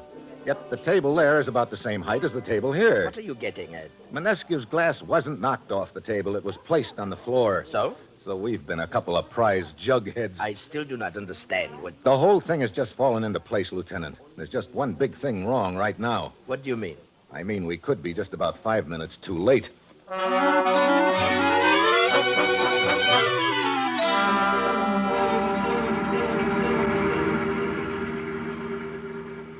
Mitchell, there's the cab driver's house just ahead. Okay, let's stop here, Lieutenant. We'll circle around to the back of the house. He probably keeps his cab there. Mitchell, I still do not understand why this taxi cab is suddenly so important to us. Look, remember what that cab driver said? When he picked up Eva after she'd killed that janitor, she only stayed in his cab a few minutes, then got out. Yeah, she hid the documents there. That is why she had Denise put that ad in the paper. She wanted to find that taxi cab driver. That's right. Wait. Yeah, there's the cab in that little lean-to back of the house. Okay, let's take it as quiet as we can now. Mitchell, a flashlight. Someone is in that cab. Yeah, it doesn't really surprise me. Come on. Oh? Found those documents yet? Denise Manescu. No, Eva Loesch, Lieutenant. It's one and the same person. What? No, that's a lie. Save it, Eva. The real Denise got killed in the Berlin Blitz, didn't she? No. You figured it'd be a neat scheme if people thought it was you who were killed. You posed as Denise, married Manescu, and got out of town. Lies. All of them lies. I guess Manescu was the right guy after all. He probably figured you'd reformed when he found out that you hadn't. You were afraid he'd expose you. You tried for him once on the golf course and got Olson instead. Then you rigged this little scheme for my benefit at your house this afternoon and killed him. Mitchell, watch out. Yeah, I see the gun. Your aim isn't as hot as it was, Eva. Drop it. That's better. And thanks for giving us the one piece of evidence we needed. This gun of yours. 5 will get you 10. We can prove that the slug that killed your husband came from this gun. I will kill you. Temper. Mitchell. Yeah? This is all very nice, but there's one thing that we may have difficulty in proving. What's that? The angle of elevation of the bullet that killed Manescu. That's right. How could it have been fired by Ava here, who was standing on the ground outside the window? That brings us back to the empty water glass, which was lying on its side on the floor in Manescu's study. I should have figured it sooner. Figured what? Look, when Manescu let me in the front door, he had a putter in his hand. He'd already told me that he practiced putting at home whenever he had a problem. And along about then, he had a big problem. What to do about Eva. Putting? Yeah. How do you go about putting a golf ball, Lieutenant? Why, one takes the club in his hand, bends over the ball, and... You can stop right there. That's what Manesco was doing. That's why the bullet entered the top of his head. Right, Eva? I have nothing to say. You don't have to. You know, you never want to underestimate anybody's golf game, Eva. You probably thought your husband's putting practice was a big joke. Well, maybe you were right. Yeah, I guess you could call it a joke. A real funny one. It'll kill you.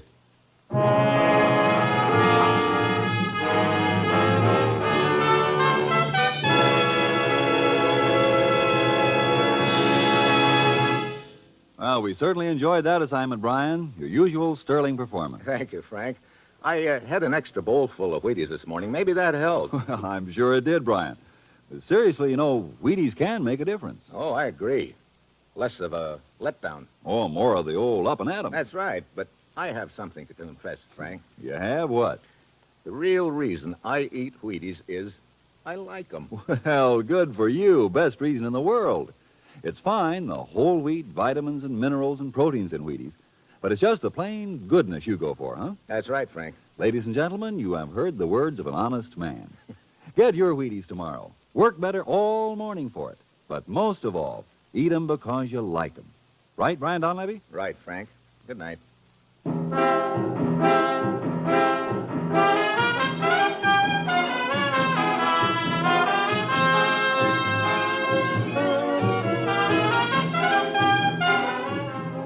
Dangerous Assignment, starring Brian Donlevy as Steve Mitchell, is written by Bob Reif with music by Basil Adlam, conducted by Ralph Hollenbeck, and is produced and directed by Bill Karn.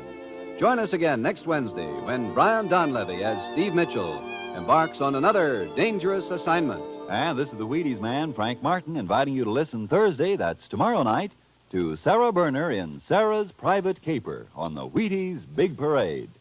See you then.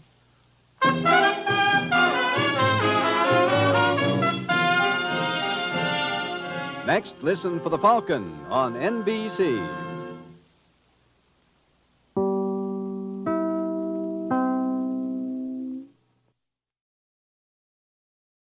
The National Broadcasting Company brings you Brian Donlevy as Steve Mitchell in Dangerous Assignment.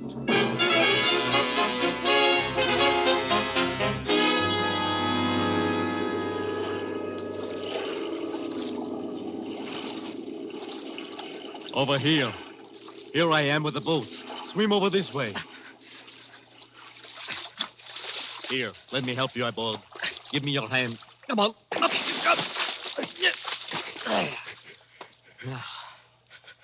You set the charge of natural glycerin? Good. And no one saw you leave the ship?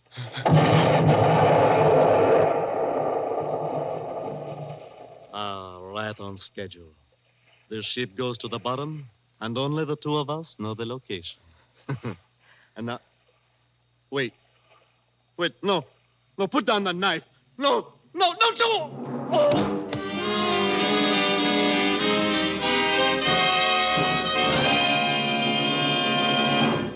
3 ships sunk in 2 weeks, Steve. And the last one cost the lives of 6 passengers. But, Commissioner, why send me halfway around the world just because 3 ships were sunk? Steve, those ships carried U.S. rehabilitation supplies. I see. Now, as usual, you'll pose as a foreign correspondent. Here's your press credentials, Steve. Your passport and plane ticket. Ruth, did you say plane ticket? You take off in 2 hours. Now, look, I was figuring on a little deal. Can't it wait till tomorrow? No, it can't wait. And that's another thing, Steve. On this assignment, there's to be no women and no gambling. It's strictly business, dangerous business. Okay, Commissioner. All right, Steve. Your first stop in Saigon is the Malayan Star Lines. The manager's name is Brevant. You've got your assignment. Get going.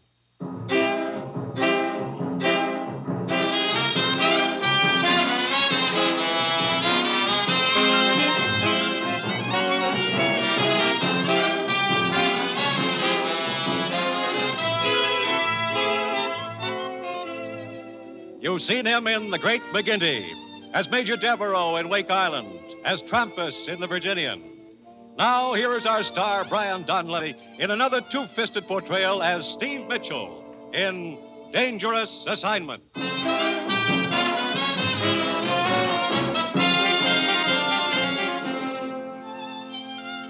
The time, now. The place, Saigon, inscrutable city of the Orient, where the ancient and the modern rub elbows in the narrow, crowded streets. Saigon, city of intrigue, of shadows, of forgotten men, of danger.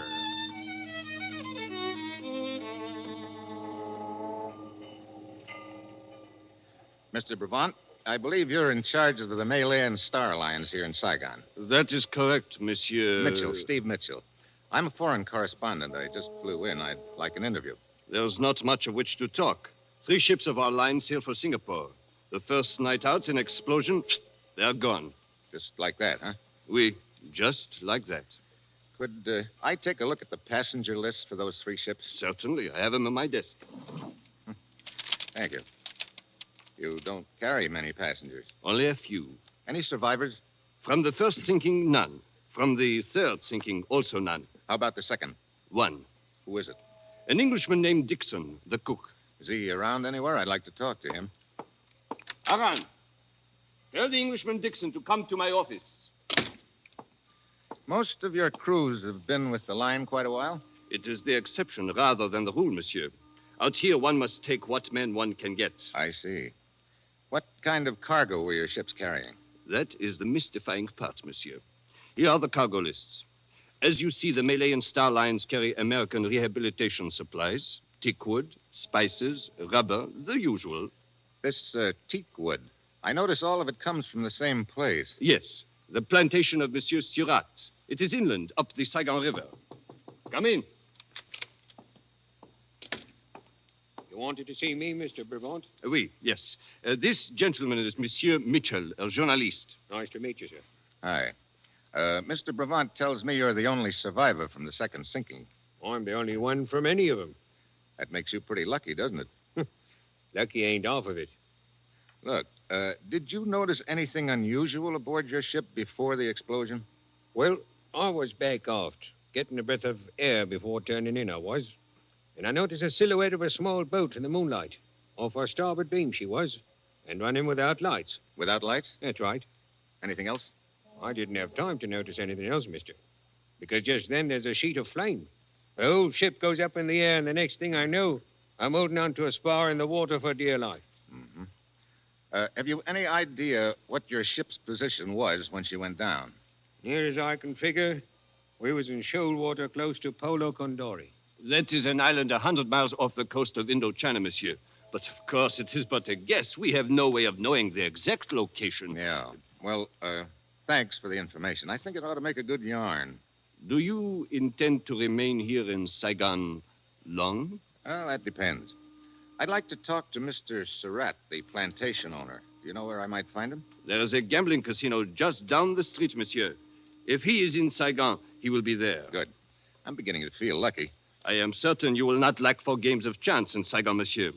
I personally find gambling a bore, but it would seem I am in the minority. Yeah, I guess you are. Well, thanks for the story. I'll see you around.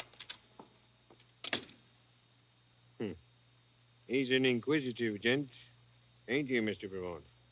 Yes, he is indeed. Newspaper chap, is he? That is what he said. Dixon, tell Aran to answer my telephone for me. I'm going out for a while.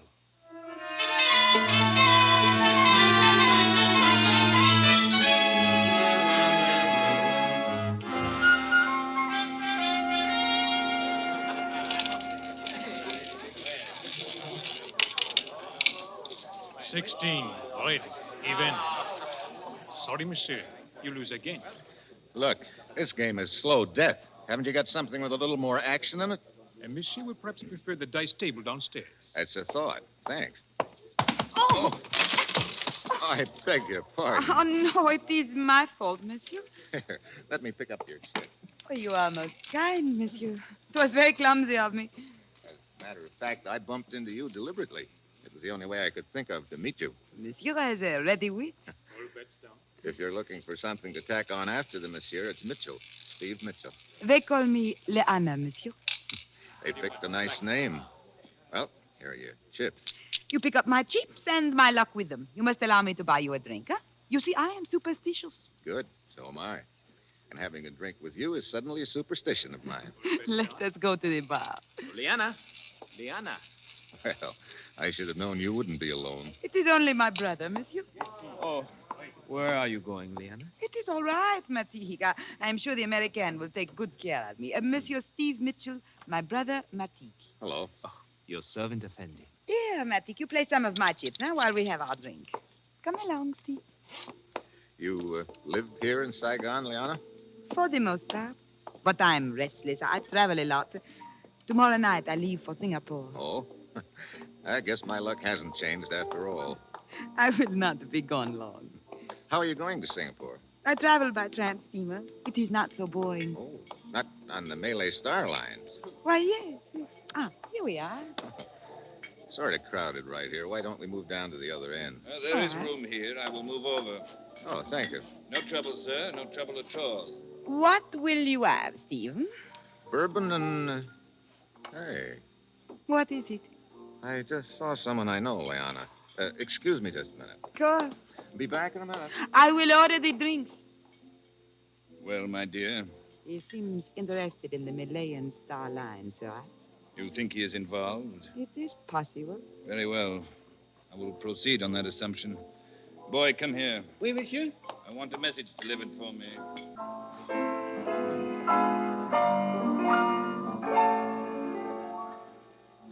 Good evening, Mr. Brevant. Oh, Monsieur Mitchell, is it not? Have you written your story yet? Not yet. I'm a little surprised to see you here at the casino. When we talked this afternoon, you told me gambling bored you. It does. But I do find interest in observing gamblers, monsieur, particularly when high stakes are involved. Oh? Monsieur, I congratulate you on the speed with which you have made yourself acquainted in Saigon. What do you mean? Did I not observe you conversing at the bar with Surat? Surat? The stout gentleman. You mean the guy who was standing next to me, the one with the face like a toad? Your description does not flatter him, but it is accurate. Well, thanks, Surat. I'll see you around. Undoubtedly, monsieur.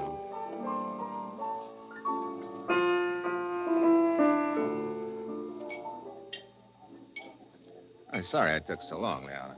Oh, it is quite all right. Well, here is your drink. Thanks. Say, what happened to the guy who was next to me here, the one who moved over to make room? Huh? Oh, I do not know, Steve. I was not noticing. Surat.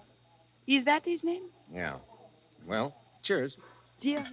Monsieur Mitchell. Steve Mitchell. Over here, boy. You are a busy man, Steve. I seem to be. Monsieur Mitchell, Yeah, what is it? you are wanted outside, monsieur. Oh, by whom? Oh, he not give name, monsieur, but he say quite urgent. Okay. Here. Oh, thank you, monsieur. Liana. I know. You will be gone but a minute. Yes, I will wait for you.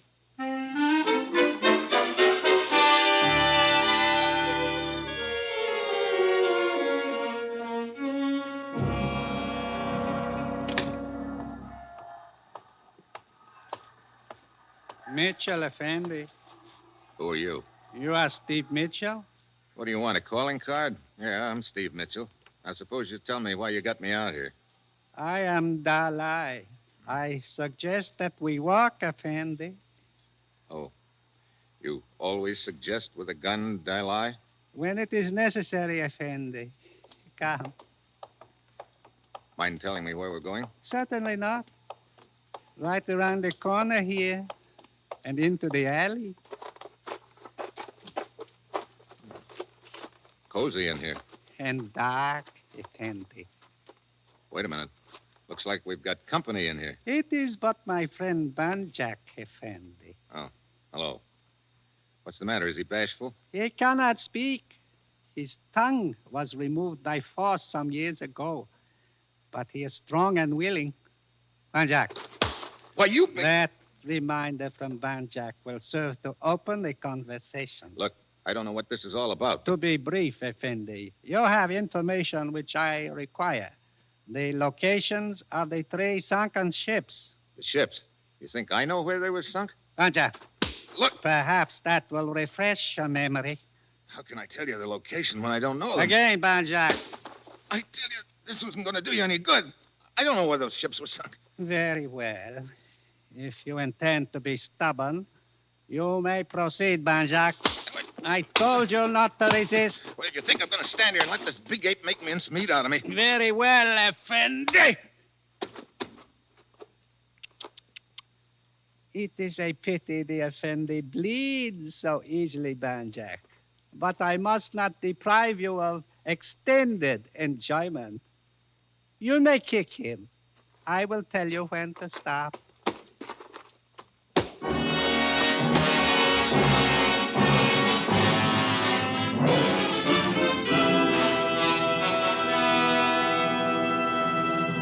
The National Broadcasting Company is bringing you Brian Donlevy, starring in the role of Steve Mitchell in the second of an exciting new adventure series, Dangerous Assignment.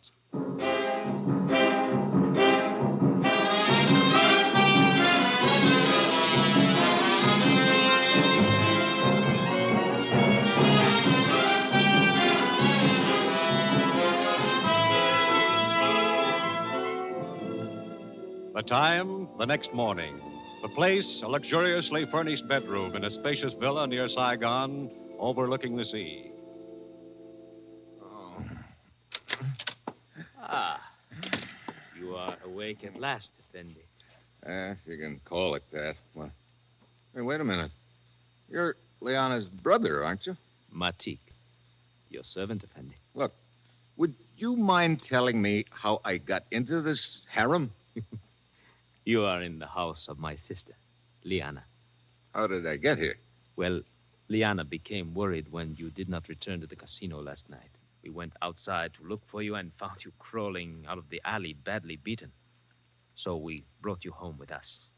You are all bloody. How do you feel now? All bloody? Hey, help me out of this mink-lined cradle, will you? Oh, of course. Where are my pants? Hey, wait a minute. No. It was I who put you to bed. And here are your pants. Oh, thanks. Where's Liana? Swimming in the ocean. Come, you can see her out the window. Hey, she's quite a swimmer, isn't she? Does she always swim out that far? Oh, yes. Every morning. Well, I'm not that ambitious this morning, but a dip would do me good.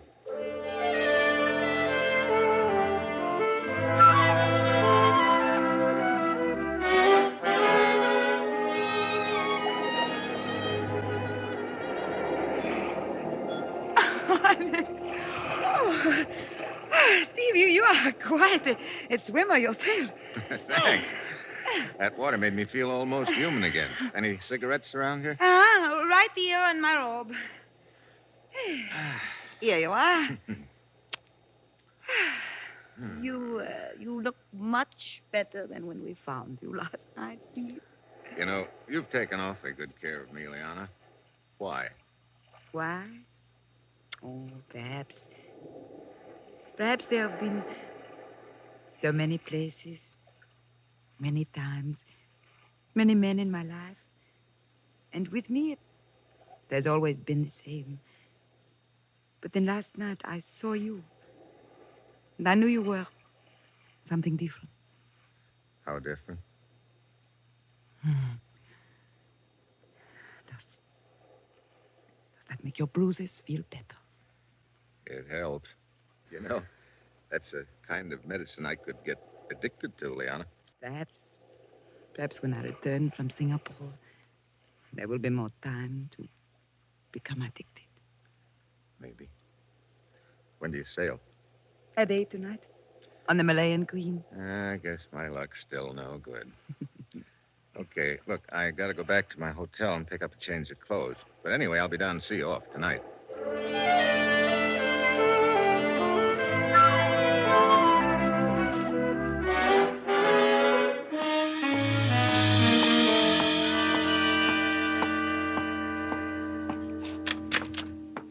Mr. Mitchell, Huh? Hey, how'd you get in here? I'm Surratt. I learned you were registered at this hotel, so I took the liberty of waiting here in your room. Quite a liberty, wasn't it? When occasion demands it, the courtesies must be omitted. What's the occasion? I will be brief. Mr. Mitchell, I will assume you are a man who is interested in money. That's a safe assumption, Surratt. I believe you're in possession of certain information which is of value to me. Here we go again. Sir? Look, you happen to know a couple of cutthroats named Dylai and Benjack? Benjack's a big lug with no tongue. Dalai, Benjack? I have not had the pleasure of their acquaintance, sir. Oh, it's no pleasure, believe me. Sir? I'll skip it. Now, what's this about certain information I have? I will not waste words. 10,000 American dollars for the location of the sunken ships. 10,000? Means a lot to you, doesn't it? You've been shipping teakwood on the Malay and Star Line, haven't you? From my plantation up the river, sir. It is a matter of record. I didn't know teakwood was that valuable. I repeat my offer. 10,000 American dollars. I'll have to have a little time to think it over, Surratt. I cannot grant you much time, sir. I'm sailing tonight on the Malayan Queen. You have until 7:30 this evening. Okay. I will expect your answer before sailing time. Until then, good day, sir.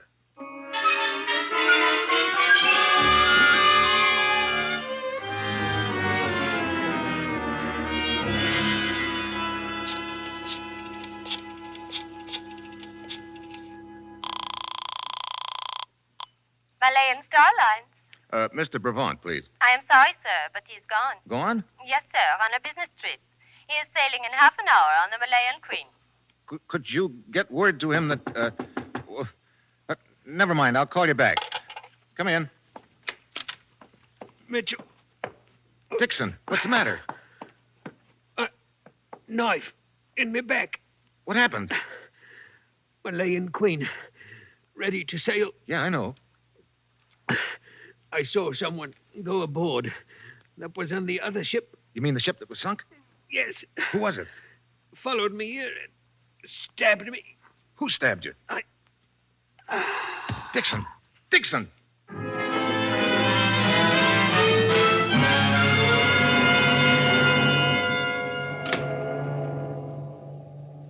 Sorry to keep you waiting, Mr. Mitchell, but I don't leave the bridge until we're out of the channel. That's okay, Captain. I'd like you to look at these credentials. They'll explain who I am and why I'm aboard your ship. You're investigating the recent sinkings. Yes, Captain. A couple of people seem awfully interested in the location of those sunken ships. I'm kicking an idea around that maybe there was something pretty valuable aboard them. What would it be? I don't know. Are you carrying the same sort of cargo on this ship that was on the others? Yes, as far as I know. Another shipment of teakwood from Surratt's plantation? There is. Also, some American rehabilitation supplies. Tell me, could those rehabilitation supplies be salvaged after they were sunk? Oh, no. The water had ruined them. Captain, suppose you wanted to sink a ship and recover something from it later. What? Where would you sink it? I suppose in shallow water. Yeah. Now, what's the first shallow water we'll be passing through tonight? Well, let's see. We'll pass through the Diablo Shoals a little after midnight. Depth there is only 15 fathoms. I see. Is that the passenger list on your desk? Yes. Here. Yeah, looks like the gang's all here. Brevant, Liana, her brother Matik, and Surratt. Captain, I need your full cooperation. Why, certainly. What is it? I'd like you to order these 4 passengers to be in Brevant's stateroom 3 hours from now at 11 tonight.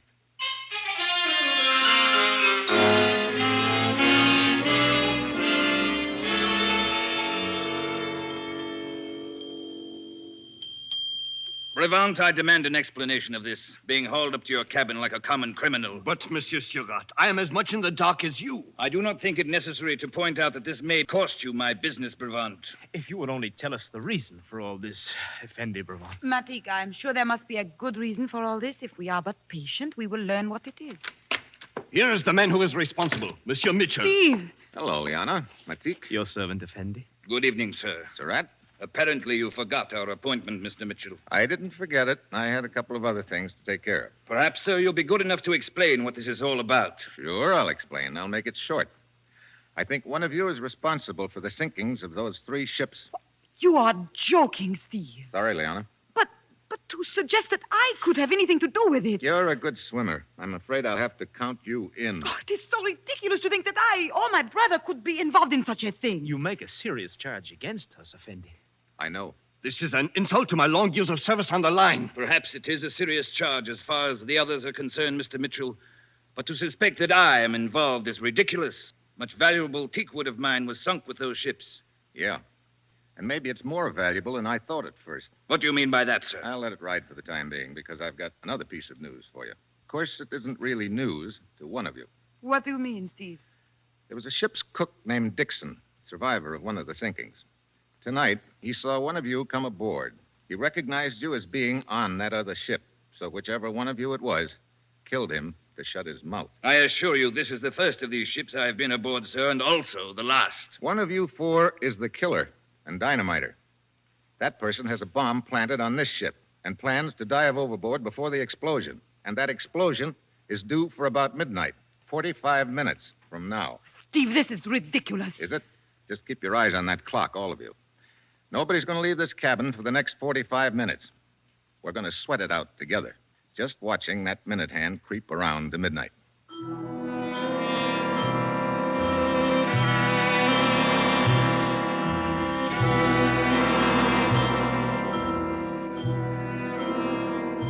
$11:30. Anyone feel like talking yet? Really, Mitchell? Really, what, Haven't Brevant? you carried this silly joke far enough, Steve? There is only one way to prove he is mistaken in his suspicions, Liana. That is to wait. Can't we get a little air into this cabin? It's so infernally hot. You know something, Surratt? It's going to get a lot hotter.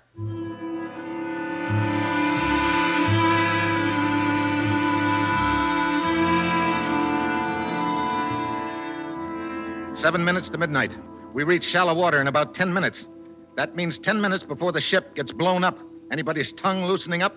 Surratt? I demand to be released from this pest hole. Brevant? You must be insane. Liana? To think I once considered you... Yeah, save the romance. Matik, how about you? You feel like talking? When one knows nothing, one can say nothing, Effendi. Okay, keep watching that minute hand,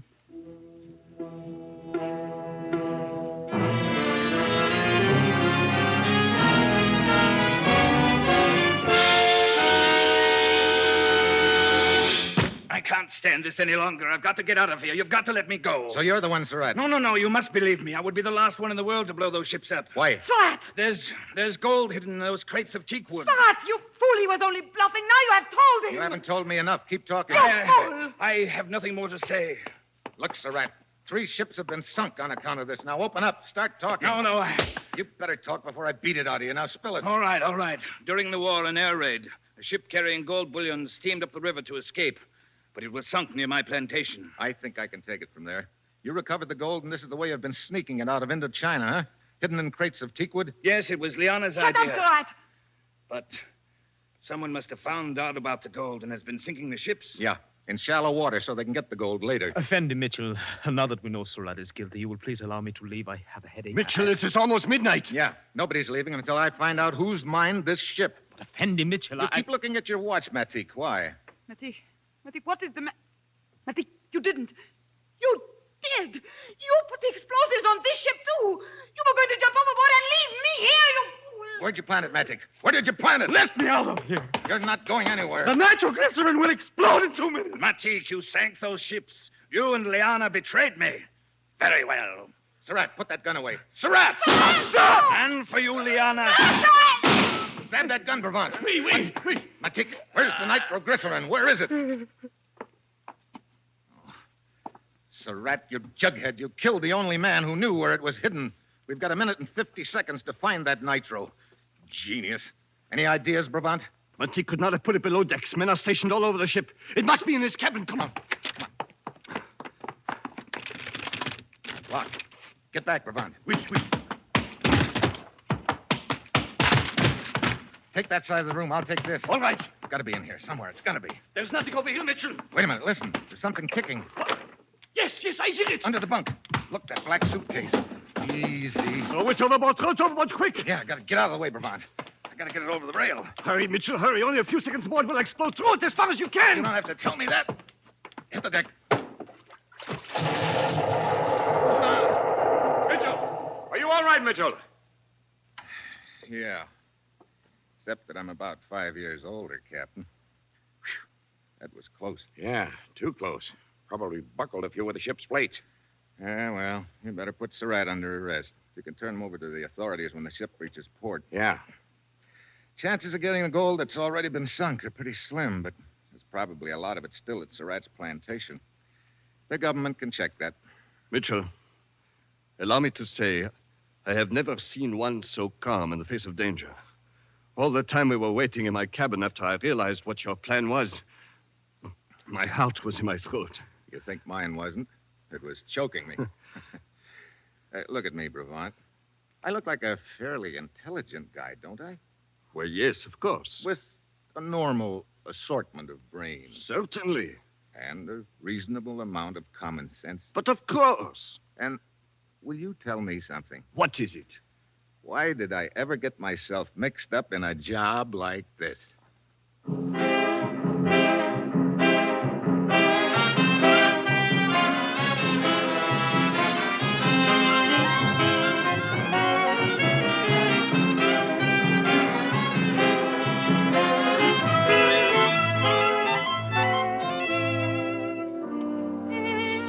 You have just heard the second in an exciting new adventure series, Dangerous Assignment, starring Brian Donlevy as Steve Mitchell. Dangerous Assignment is written by Bob Reif and directed by Bill Karn, with music by Bruce Ashley. Be with us again next week at this same time when Brian Donlevy, starring as Steve Mitchell, will embark on another Dangerous Assignment.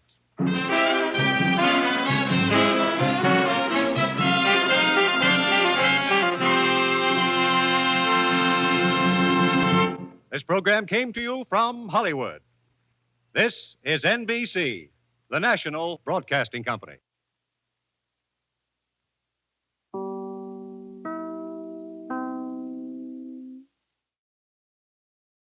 Wheaties presents Dangerous Assignment.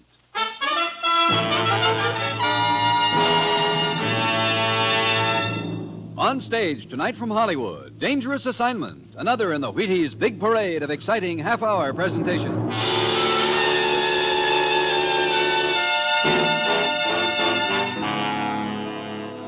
Dangerous Assignment, starring Brian Donlevy as Steve Mitchell.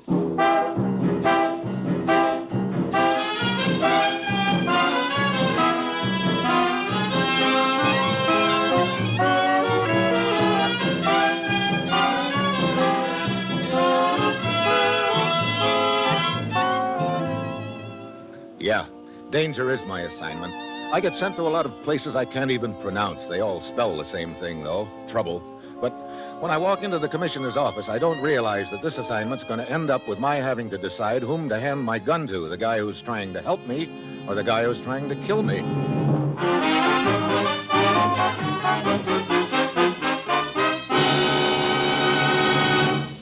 Morning, Commissioner. Steve, have a seat. Thanks. Ruth, Yes, Commissioner? Steve's here. How are you doing with this plane reservation? All set. And tell him I've even got a bottle of mosquito lotion for him. Mosquito lotion? Sounds like I'm going to get stung in more ways than one. Where are you sending me? Africa. Oh, great. Steve, you know how vitally important Africa is to most of the world as a source of raw materials. Well, we have positive evidence that certain interests have sent a man to Africa to conduct a hate campaign against us with the tribal witch doctors. Witch doctors? Now, look. Sure, it sounds fantastic, but unfortunately it's true. And you know how much influence those witch doctors have with their tribes. If they ever form into a block against us, the entire position of the United Nations in Africa will be in serious jeopardy. And most of the vital raw materials we get from there will be cut down to a trickle. Mm-hmm. Who is this visiting fireman who's stirring up the trouble? We don't know his name, but according to our information, 2 British agents have caught up with him and have him in their custody. At present, they're somewhere in the interior, heading for the Gold Coast. You want me to meet them there? Yes, at the port of Secondi. Your plane will get you there the day after tomorrow. Now, Steve, it's vital to us to find out all we can about the organization behind this man. We're depending on you to get the whole setup out of him. Lucky me, right in the middle again. When you get to the port of Secondi on the Gold Coast, go to the Black Ivory Bar. You'll be contacted there. Now, Steve, get over there, talk to this man, and get enough information on his organization so we can smash it to pieces. Well, that's it. You've got your assignment. Good luck.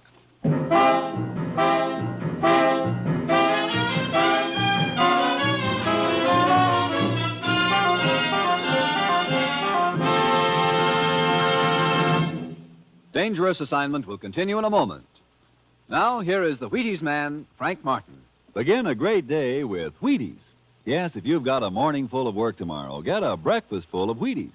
Stride through the morning high, wide, and handsome with breakfast of champions. Begin a better breakfast with Wheaties and milk and fruit, and see if it doesn't make a difference. See if you don't work better, work easier, and finish feeling fine with Wheaties to help. Because, listen, there's a whole kernel of wheat in every Wheaties flake. A whole golden kernel rolled out flat and toasted. Yes, there's a whole kernel of wheat in every Wheaties flake. That's why Wheaties at 7 can help at 11. Whole wheat energy Wheaties have for you. Whole wheat vitamins and minerals, protein too. No wonder they can help make a difference. You try it. Try it tomorrow. See for yourself how Wheaties at 7 can help at 11.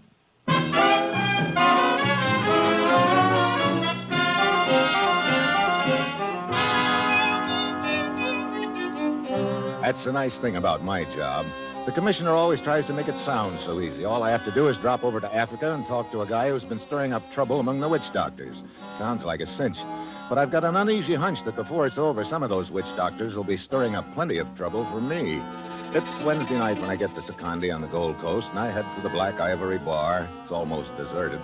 But down at one end, a girl raises her eyes at me briefly over her glass. But this is working hours, so I slide onto a stool at the other end of the bar, and pretty soon a fat little gent eases up to me. I have been expecting you, Mitchell. Oh? Who are you? Ralph DeGidio, the one who was to contact you with. Come. Where to? To a deserted warehouse at the waterfront. The 2 British agents are holding the man you seek there. Oh, why all this hocus pocus? This whole thing must be, how you say, undercover. The prisoner has many friends who would like very much to know where he's being held. Okay. Well, how do we get there? I don't feel like walking much in this heat. But this is but a short distance. Hello. Oh, hi. You decided you liked this end of the bar better, huh? I decided maybe you'd buy me a drink. I'm sorry, I already have a date. You could do better, you know. I don't doubt it, but this is business. Suit yourself. All work and no play, you know. Friendly little town, isn't it, DeGidio? Indeed. Well, come on, let's go.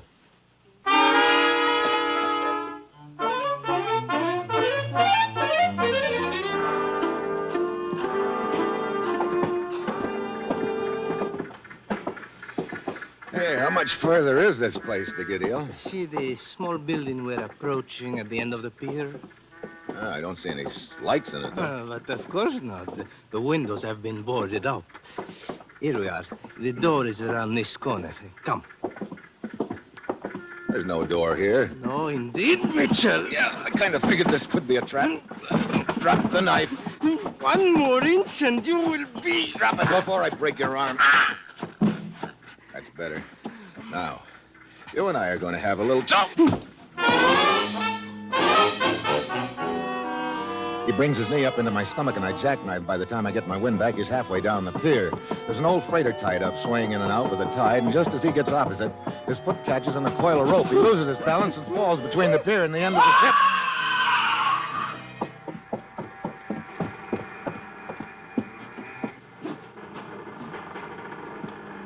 Oh, brother.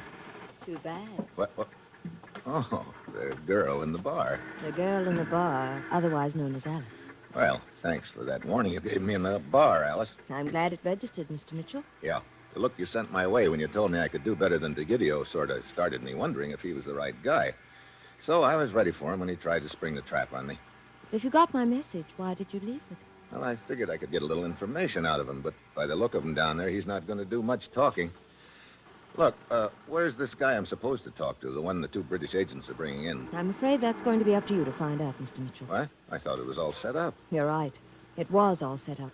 But they've run into trouble. And it looks like you're going to have to go into the jungle after them. Oh, great. What happened to them? Lieutenant Ted Vance can tell you that. He's waiting for you now at headquarters. Who's Lieutenant Vance? In charge of the local police. Come along. I'll take you to him.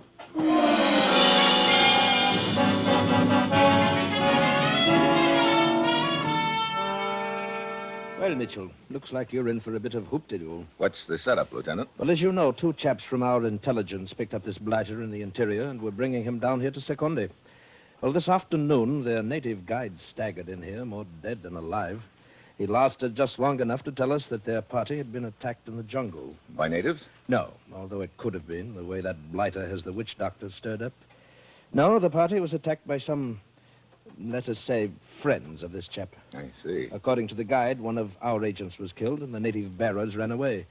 That leaves our other agent Withers somewhere in the jungle with his prisoner. His friends are probably scouring the area for him right now. That's why there's a bit of a hurry up necessary. Now, if you'll look at this map here. Righto.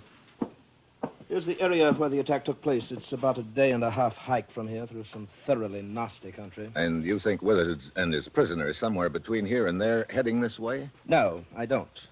I think Withers realizes his chances of making it alone with his prisoner are pretty slim. I think he's holed up in that same area waiting for help. I see. That's a lot of jungle there. What do I use to find them? Radar? Well, before their guide left to come here for help, he told Withers the best place to hide. Now, you see this bend in the river, the little point of land that sticks out there? Uh-huh. Well, it's a natural vantage point and a lot of natural concealment there. With luck, you may find Withers and his prisoner at that bend of the river. Yeah, with luck. Well, I better get started right away. How many men can you give me? Well, that's the embarrassing part, old boy. What do you mean? I'm undermanned here as it is, and with the threat of uprisings, I've been ordered to keep every available man ready for action here. Oh, this is sounding peachier by the moment. So I'm supposed to sally forth into the jungle alone? Well, not quite. I can give you a native guide. Gee, thanks. I'm sorry. Orders are orders. Yeah. Hey, look, I've got an idea. How about lending me a few of your men just for a few hours? Lending you? I don't quite follow you, old boy. Look, I wouldn't have much chance in that jungle alone against those 4 rescuers, but if they weren't in the area, then it wouldn't be so bad. Oh, I see. You want my men to draw them off in another direction. That's right. We could all start out together, and then at the right point, my guide and I could get lost. The rest of the party would keep going in another direction. The rescuers might follow them. That would give me a little more time. At least it's a chance. Yes. Well, we'll do it. We'll do it. I'll get 3 of my men, and I'll give you the best guide I've got, a chap named Mungo. We'll start in an hour.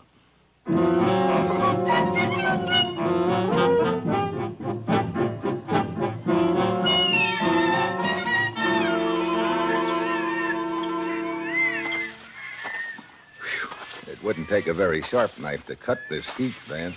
Quite. And I can't say I care for these mosquitoes. Your aim is terrific, old man. But these little fellows are nothing. Wait until you run into the kind that try to lift you off the ground. Swell.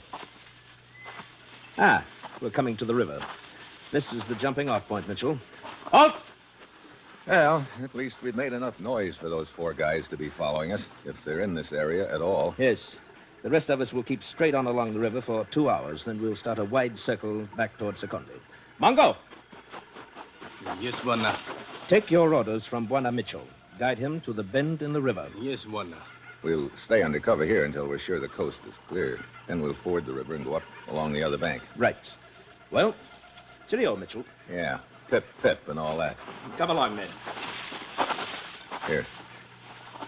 We'll roost under these bushes on the riverbank for a few minutes. There we are. This ought to do. Buona. Yeah. I hear footsteps. Where? Listen. Yeah, coming along the trail. See, there they are.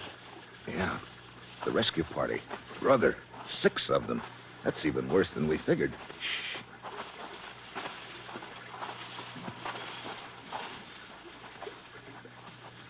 They're following Vance's party, all right. Good. By the time they realize they're on a wild goose chase, I hope we'll be heading back with Withers as his prisoner. Okay, Mongo, let's go. We can cross the river here, Juana. It will not come above our hips. Lead the way. And kindly avoid all crocodiles and snakes.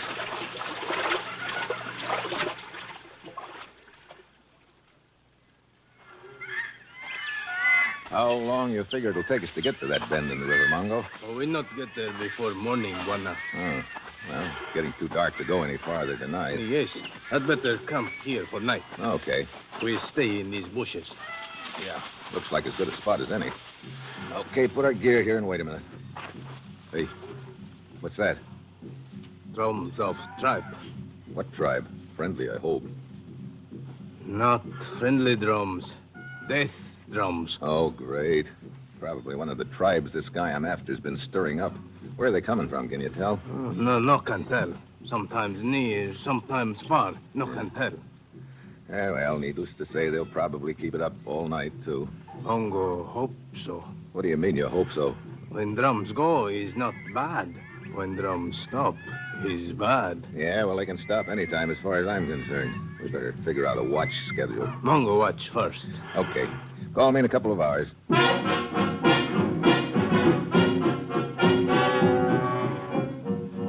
Try sitting in the jungle at night, listening to a few assorted animals and tribal drums, knowing there are 6 armed men gunning for you. It's great for the nerves. But at least I've got Mongo, and knowing he's out there on watch is a big help. Finally, I get drowsy enough to doze off.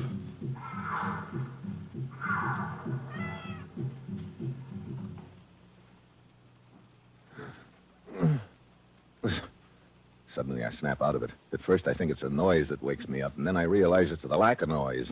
The drums have stopped. There's not a sound. The whole jungle is quiet. Too quiet. Mongo, I head for the scream. It's bright moonlight now, but there's no sign of Mongo. Then I round a tree trunk, and there he is. He's lying on his back, and his throat has been cut from ear to ear.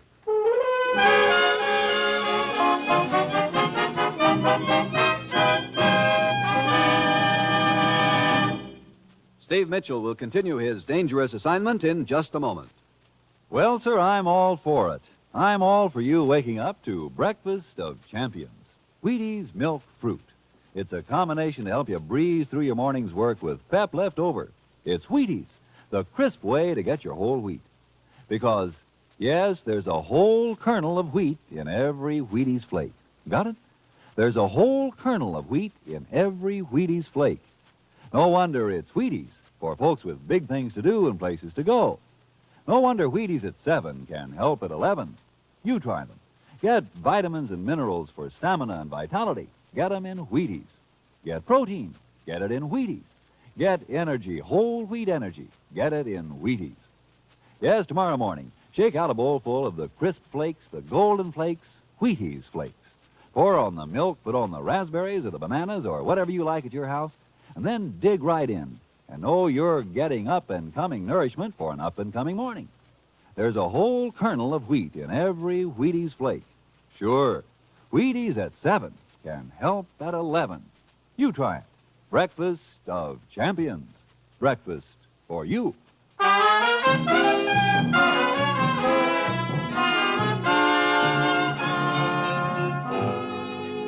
Now, back to Dangerous Assignment and Steve Mitchell.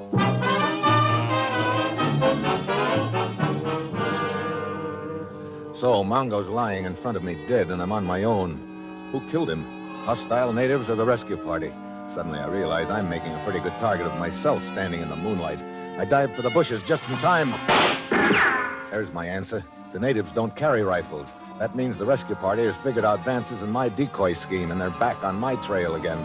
I head for the river and wade upstream a couple of hours. I don't want to leave a trail for them if I can help it. Dawn comes, and I climb out of the water.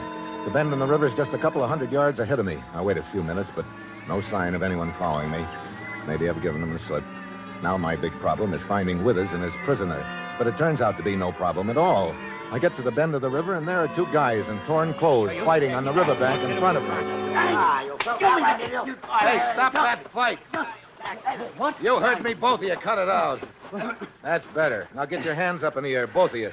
I'll see here, old man. Oh, shut up and do as I tell you, unless you'd like me to let a little daylight into you. Oh, very well, but you're making a mistake. You let me decide that, what?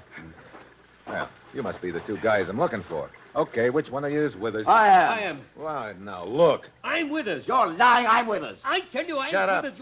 So you're both Withers, huh? No, he's lying. Well, it ought to be easy enough to prove one way or another.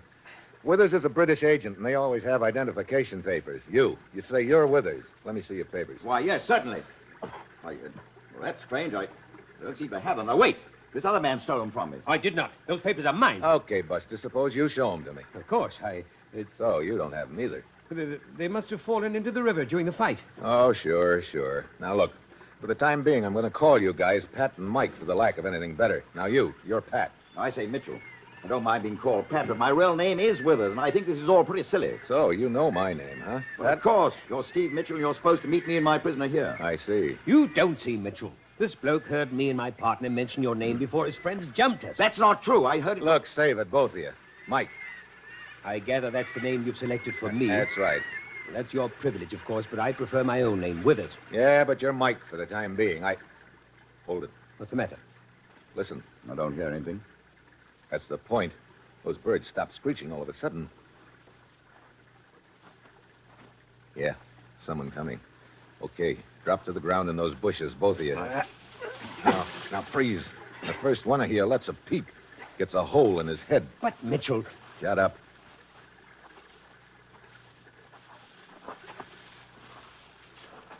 Yeah, the rescue boys. Quiet.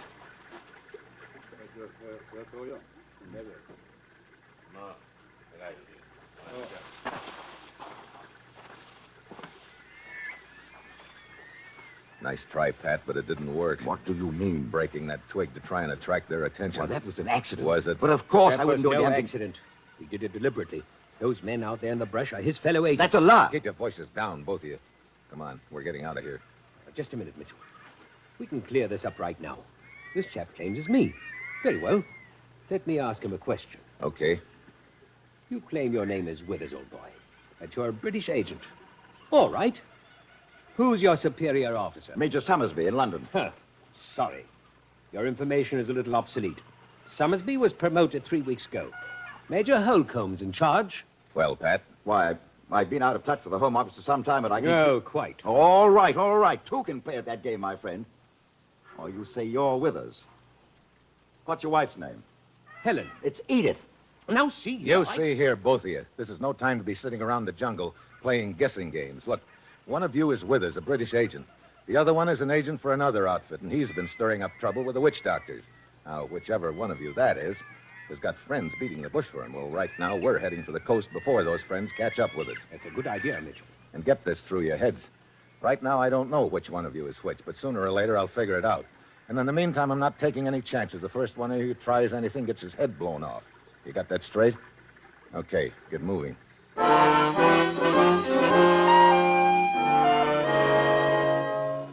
So the three of us start heading down the river for the coast with me playing a little game of who's who in my mind and getting nowhere. Night comes and we camp by the river. The drums start in again, which doesn't help my peace of mind any. The three of us sit there eyeing each other like hungry vultures. I sit there holding a gun on them, fighting sleep. Mike finally rolls over and dozes off. Right now, I'd give my eye teeth to do likewise. This has been a pretty rough go for you, Mitchell. Save the sympathy act, Pat. Oh, no, I mean it. It's pretty rough on a chap beating his way through these jungles without any rest. Yeah, rest. Oh, brother, could I do with about 12 hours of sack time? Yeah, nothing like sleep. You said it. Sleep. Mitchell? Mitchell, watch out! What? Get back, Pat! Back! Very well. I just wanted to see if I was comfortable, I suppose. Well, that was too close for comfort. Come on, both of you. You're going to sit back to back against this tree with your arms around it, and it's going to tie you that way. Now, come on over here, Pat. I guess you know who's who now, Mitchell. I'm beginning to get the idea, Mike. Thanks for warning me. I think this is a lot of foolishness. I thought you would. Sit down here. Okay, stick your hands out behind you, both of you. There. Now, a couple of turns of rope, and I think you'll both stay put a while. Listen. Yeah. No drums. The last time they stopped, the guy got himself killed. What was that? I don't know. Sounds like it came from over near the river. I better have a look. I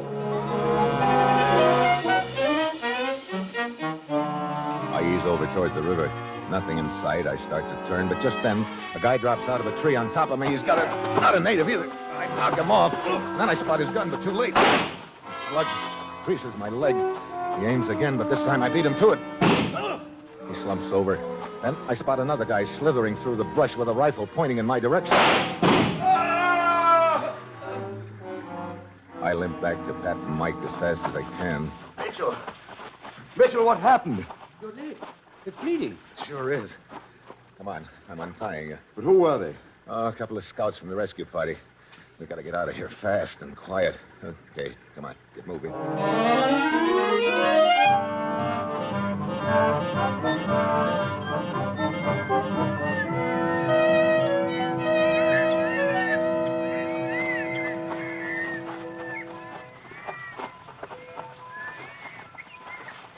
Look, Mitchell, can't we rest a bit? Been walking all night. Guess we'd better stop. Well, that's the best news yet. It's not good news to me, gents. What do you mean? Climbing up to the top of this plateau took what little strength I had left in my leg. Oh, so now we have to carry you, I suppose. Wait a minute. Look, down there, the rescue party. They're just starting up the plateau. Great. So they picked up our trail after all. Well, what now, General? It took us an hour to climb it. It won't take them that long. It's still about 3 hours to the coast. The way I'm limping, it won't take them long to catch up with us. Well, looks like I've got to make a decision. What do you mean? I've got to decide which one of you is Withers and give my gun to him so he can get to the coast with the other guy. What about you? Well, I'll try and find a place to hide until help gets back to me. Okay, I think I know which one of you is which. Pat? Well, congratulations, Mitchell. Mitchell, are you crazy? As I started to say, Pat, you're the wrong guy. What? No. Well, you had me worried for a moment. Mitchell! Pat, stop or I'll drill you. Come back here. That's better. Okay, Mike. There are 3 slugs left in this gun. One's for Pat if he gives you any trouble on the way to the coast. Here's the gun. Thanks, Mitchell. And congratulations. You picked the wrong man.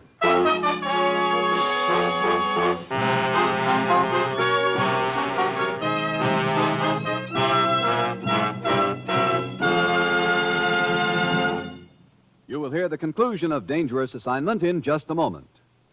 First, here is the Wheaties man, Frank Martin. Put the sun in the sky and have a great morning. Begin a better breakfast with Wheaties. That's right. You can feel well, look well, work well when you begin a better breakfast with Wheaties and milk and fruit. Whole wheat energy, whole wheat vitamins and minerals, protein too. High-stepping nourishment for a high-stepping morning. There's a whole kernel of wheat in every Wheaties flake. Yes, there's a whole kernel of wheat in every Wheaties flake. No wonder we say Wheaties at 7 can help at 11. You try it. Try it tomorrow. You're eating good to be feeling good. You're getting breakfast of champions. Try it. See for yourself how Wheaties at 7 can help at 11.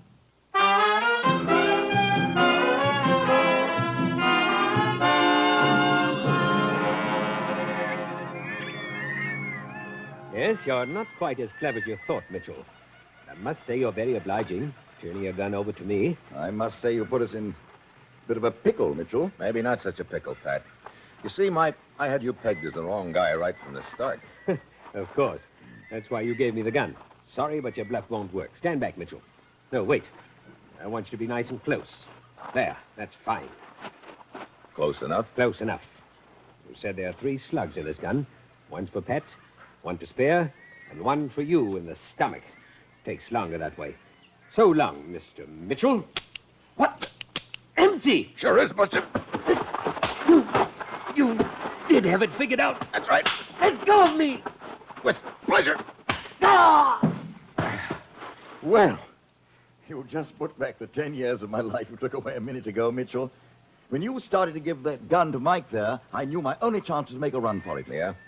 You know, there's one thing I'm curious about. What's that? This bloke was so clever with his answers, I began to find myself wondering whether I really was with us. How did you find out about him? Want to know a little secret? I didn't. What? Right up until the time I handed him that gun, I didn't have the slightest idea which of you was which. But you told him you'd figured it out. Sure, these guys operate a lot on bluff, so I thought I'd toss one back at him. So let him think I'm smarter than he was. What he doesn't know won't hurt him. All right, old boy. I can assure you I'll be the last chap in the world to put him straight about it. But I say, we're still not out of trouble. That rescue party's gaining on us. Yeah, we better get going. Your leg, man. You can't walk fast enough. I know. That's where our friend Mike here comes in. Come on, let's bring him around. Mike? I don't understand. Oh, I've got a special deal lined up for Mike. He'll love it, I'm sure. He gets to carry me piggyback. Come on, let's saddle him up and get out of here.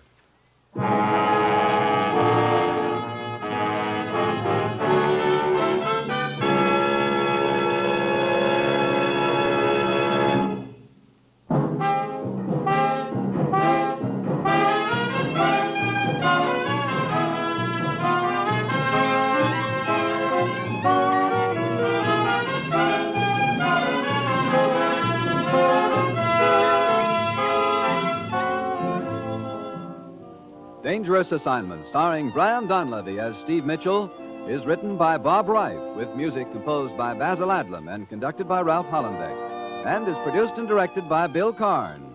Join us again next Wednesday when Brian Donlevy as Steve Mitchell embarks on another Dangerous Assignment. And this is the Wheaties man, Frank Martin, inviting you to listen Thursday, that's tomorrow night, to Sarah Berner in Sarah's Private Caper on the Wheaties Big Parade. See you then.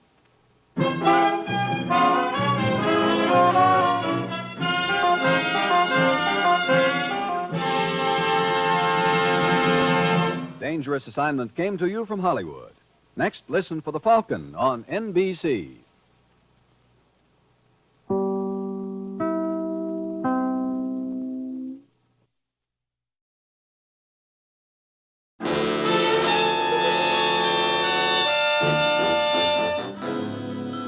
Dangerous Assignment, starring Brian Donlevy as Steve Mitchell.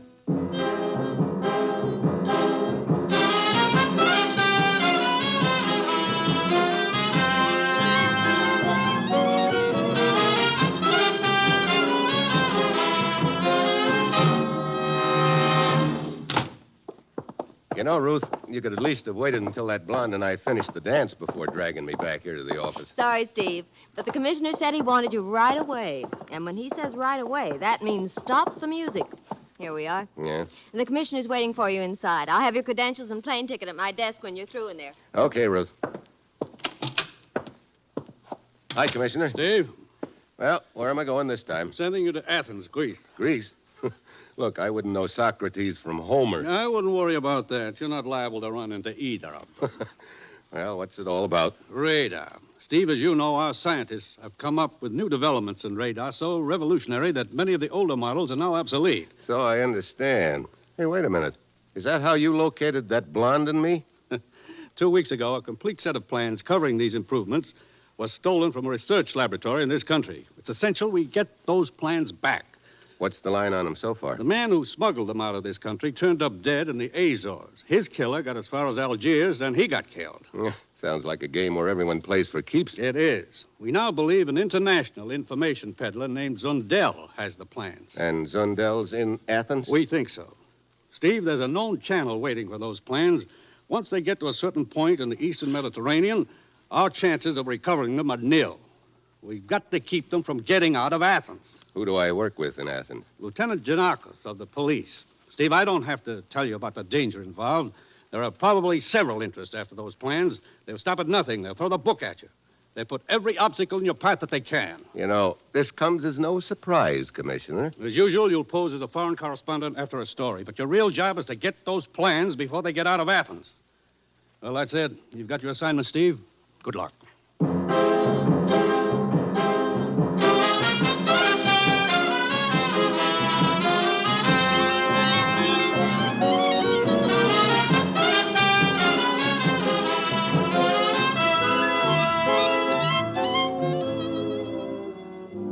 National Broadcasting Company is proud to present Dangerous Assignment, starring Brian Donlevy as Steve Mitchell, colorful, two-fisted government agent. At all those places of the world where danger and intrigue walk hand in hand, there you will find Steve Mitchell on another dangerous assignment.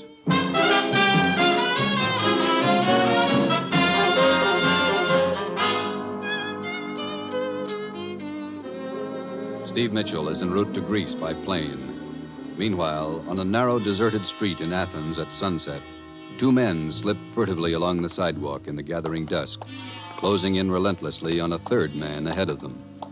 Sundell still does not realize we are following him, Ruba. Come, let us close in now. In a moment, Miklos. Wait until he gets opposite that alley in front of him. He is getting closer. Now, come on.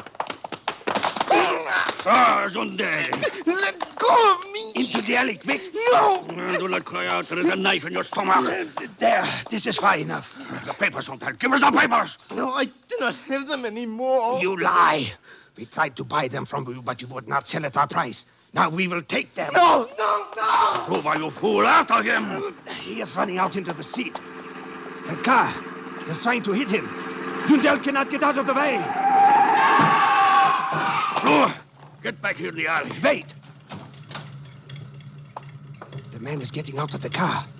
Miklos, he is searching Sundell. He must be after the papers, too. Come, you must not let him get away. He sees us. Watch out, he has a gun! Get down! Shoot him, Ruba! Shoot him!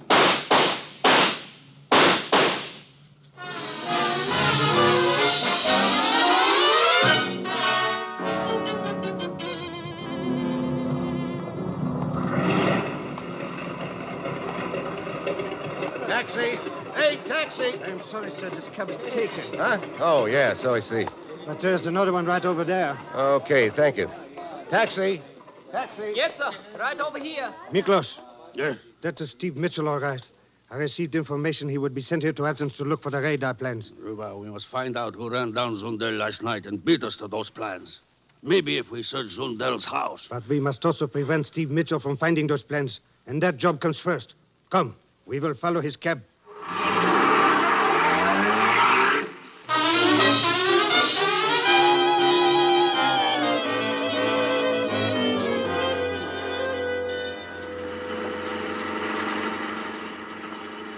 Will you be staying here in Athens long, sir? I don't know, driver.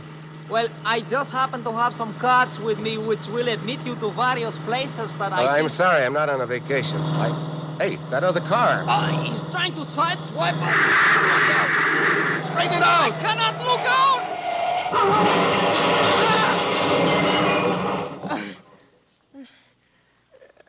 Wow.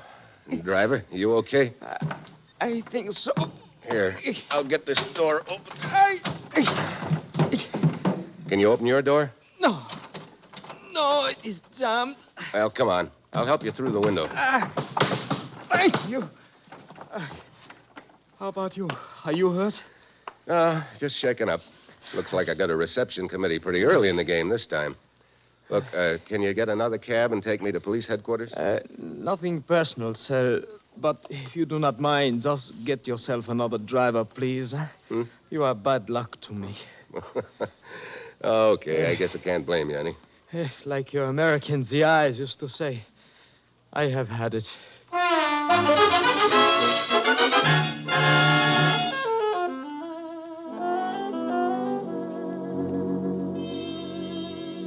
So I finally made it to your office, Lieutenant Janikos, the hard way. I wonder if this reception committee you speak of is the same one which greeted Sundell last night. What do you mean? He was run down by a car and is now in the hospital unconscious. Now, you think it could have been an accident, Janikos? I am certain it was not. It was a deliberate hit and run. Several shots were heard. That is all we know at present. Here. You may be interested in looking at these pictures. Taken at the scene of the accident, huh? Yes, immediately afterward. You recognize any of the faces in the crowd, Lieutenant? No. I have a pretty good line on most of the agents and information peddlers here in Athens, Mitchell. But I don't see any of them in these pictures. Come in. Oh, good morning, Mr. Thatcher. Hello, Lieutenant. Let me introduce a colleague of yours, This is Mr. Steve Mitchell, also a freelance correspondent from the United States. This is Jim Thatcher, Mr. Mitchell. Pleased to meet you, Mitchell. Hi. What can I do for you, Mr. Thatcher? I came to talk to you about this guy Zundel who got run over last night. What about Zundel? Well, I don't know if you know much about his background, but he's a sort of a shady character. Indeed. In what way, Mr. Thatcher? Well, I've been cultivating him off and on for the past few months. Once in a while, he's given me information I was able to use in some of my stories. Well, lately, he's been pretty evasive, but I got the idea he was involved in something big.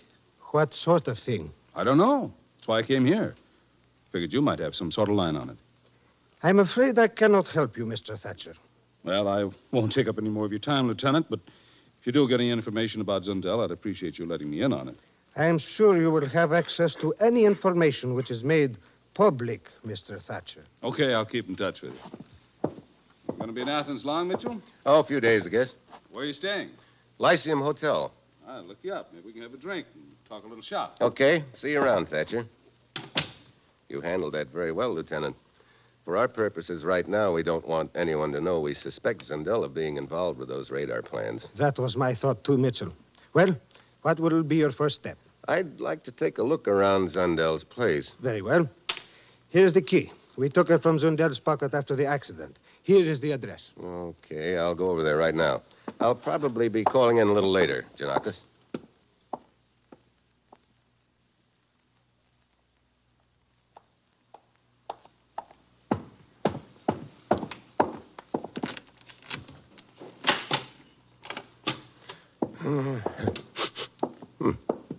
Cigarette smoke. That's funny. So,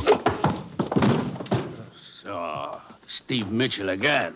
This time we will finish him off. Wait! I hear a car outside. A girl, she's coming in. We must leave. What about Mitchell? We will take care of Mitchell later. Hurry, Miklos, follow me out the window. Who is the girl, Oba? I do not know. I have never seen her before. Hurry, drop to the ground. Yes.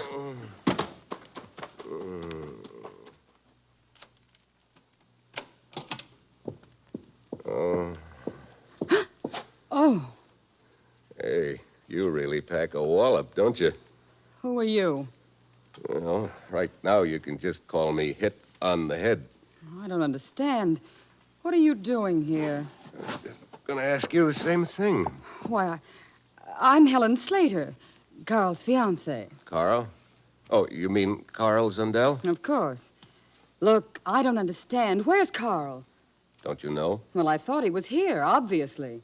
This happens to be his house, you know. I guess you haven't read the paper today. I've been out of town. Why, has anything happened to Carl? He was in an accident last night. What? Oh, no. Is he... Well, was it serious? He's in the hospital, unconscious. Where? I want to see him. Yeah, that might be a good idea. Come on. I'll call a cab and take us to the hospital.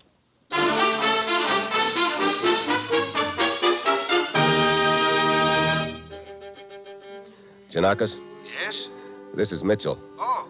I'm calling from a payphone. Yes? I'm on my way to the hospital with a girl named Helen Slater. Says she's Zundel's fiancée. I see. I think I'll stick with her a while. She claims she didn't know about the accident. Oh. But I'd never forget a face like hers. I'm sure she's in one of those pictures you showed me of the crowd at the scene of the accident.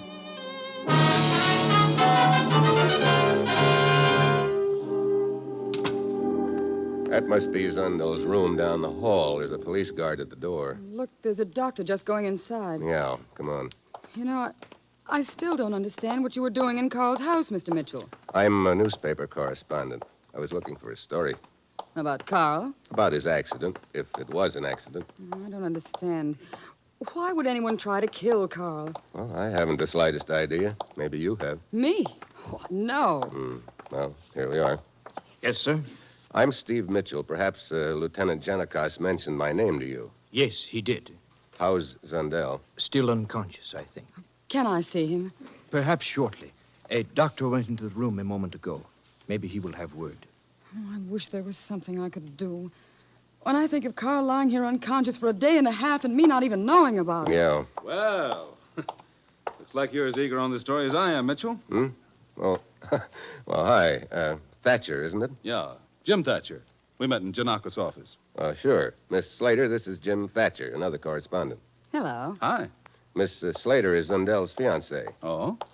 Anything new on Zundel? No. Good evening, guard. Dr. Sheliot? I'm going to see the patient. Yes, sir. He must be worse. What do you mean? Well, to require the presence of 2 doctors. One of them is in the room with Zundel now. What are you talking about? I am the only doctor on duty. Hey, we better take a look inside. What is this other doctor you were talking about? Why, he is not here. Wait. Look at Zundel in the bed. His throat has been cut.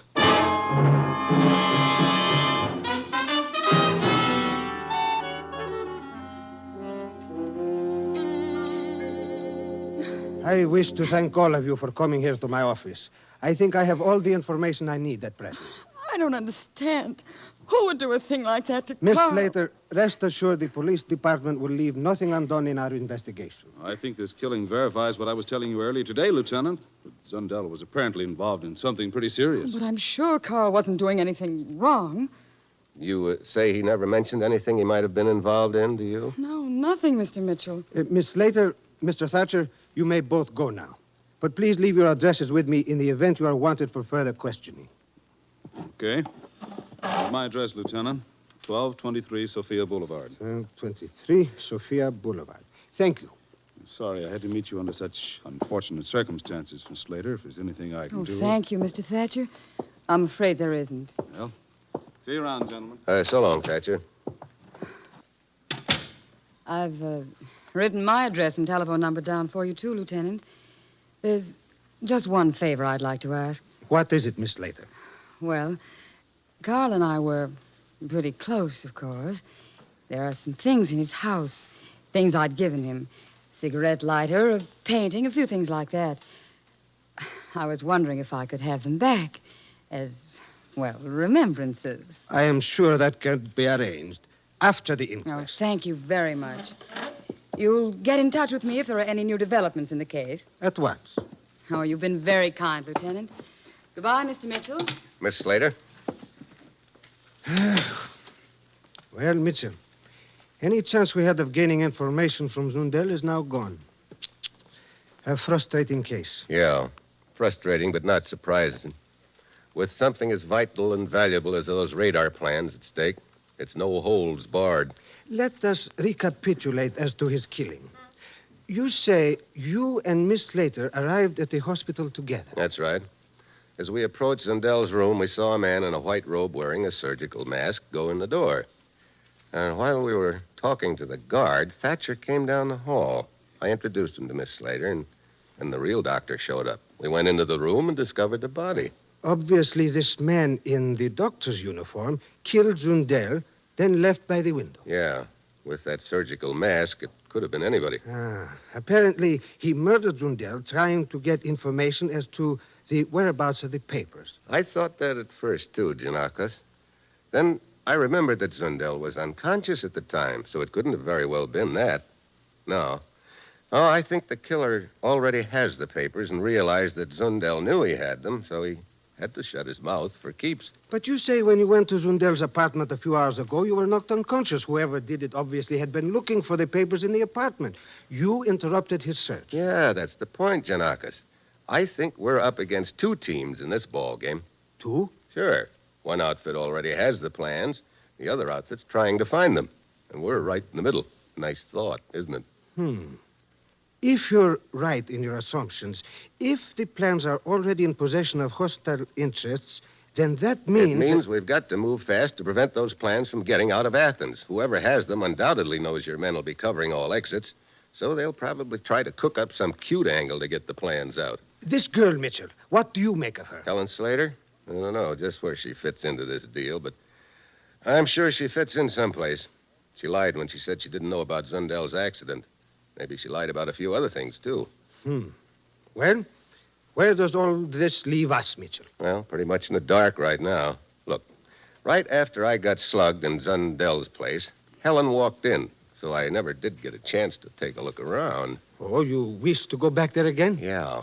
Maybe we could find something there that'll give us a line on whom Zundel's been playing ball with. But first, I've got to send a report back to my boss in the United States. I'll be with you in a few minutes.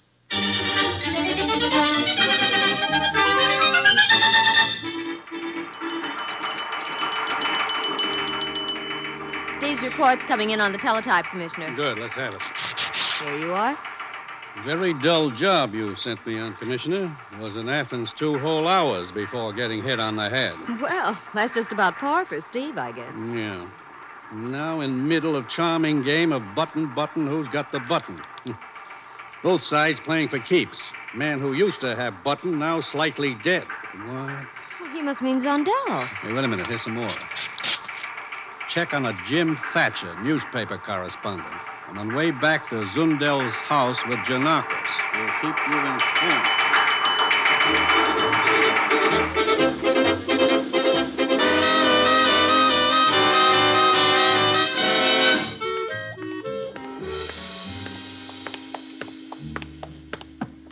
Here we are, Janakos. What are you waiting for? The last time I walked through that door, I got a lump. You remember? I'm not taking any chances this time. Yeah, I guess the joint's empty. Come on. We might as well start here in the living room. There's a chance that the plans are here somewhere, although I doubt it. But anything we can find which would tie Zundel's in with the people he was running with would help us. All right. I will take this side of the room over here. Okay, I'll... Hey, that's funny. What is the matter? Take a look at this wall over here, Janakos. This wall? But there is nothing here. That's right. But there was something here. Look, this area right here is cleaner than the rest of the wall. Let's see. Yep, there's a nail hole here. Ah, a picture was hung here. A picture or a painting? Yeah, I remember now. I noticed it when I was here before. Hey, that must have been the painting Helen said she gave Zundel, the one she wanted back. From the size of the lighter area on the wall, it must have been a rather large painting. Yeah, large enough to hide those plans in. Have you got Helen's phone number with you? Yes. Here you are. You said the possessor of those plans would seek a clever scheme to get them out of Athens. It appears you were right. Yeah, it doesn't do you much good to be right if you're too late.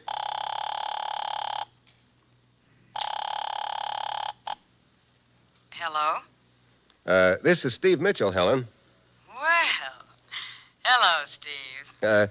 You said this morning that there were several things in Zundel's apartment you'd like, gifts that you'd given him. Did I? Well, to tell the truth, I've sort of lost interest in them, Steve. Yeah, that's what I thought. You've already got the only thing you really wanted, that painting. Well, I'm afraid I have to be going now, Steve. It must be quite a painting. Oh, it is. Very interesting. And very profitable, too. Goodbye. Wait, look. And don't try to find me, Steve. You won't be able to. Now, wait a minute. So long, darling. Now, Helen. Helen? Come on, Janakos. We've got to get over to her apartment fast.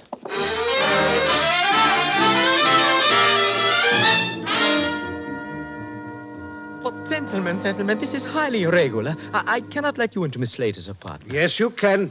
I'm Lieutenant Janakos, Police Department. Police? Oh, certainly. Oh, all right, then. Of course, but Miss Slater is not in. Huh? She left a few minutes ago. Here we are. How long ago? Oh, just a few minutes ago. Here, She's gone, all right. I don't understand, gentlemen. Is something wrong? Have you any idea where Miss Slater went? Why, no. She left in quite a hurry. Took a taxi cab. Did she have any baggage with her? Yes. 2 suitcases, as I remember. Anything else? No, I don't think that... Wait. Yes, she had large flat packets. Ah, probably the painting. The what? We will need you no longer. You may go. Oh, but We will let you know when we leave. Thank you. Well, all right. She took off in a hurry, didn't she? Must have been all packed and warming up her engines. Yes. We will get a bulletin out on her at once. Dominic, this is Janakos. Trace the cab driver who picked up Helen Slater from her apartment here a few minutes ago. Find out where he took her. Hey, wait a minute. Hold on, Dominic. What is it, Mitchell? We just spotted this piece of paper in the wastebasket here. Hey, take a look. Libyan Star, 6 p.m. Yeah, the name of a ship. 6 p.m.? What time is it now? 10 after 6. Ah, it has already sailed. Dominic, contact the harbor patrol. Tell them to have a launch waiting for us. Come, Mitchell. We must try to overtake the Libyan Star before it gets outside the 12-mile limit.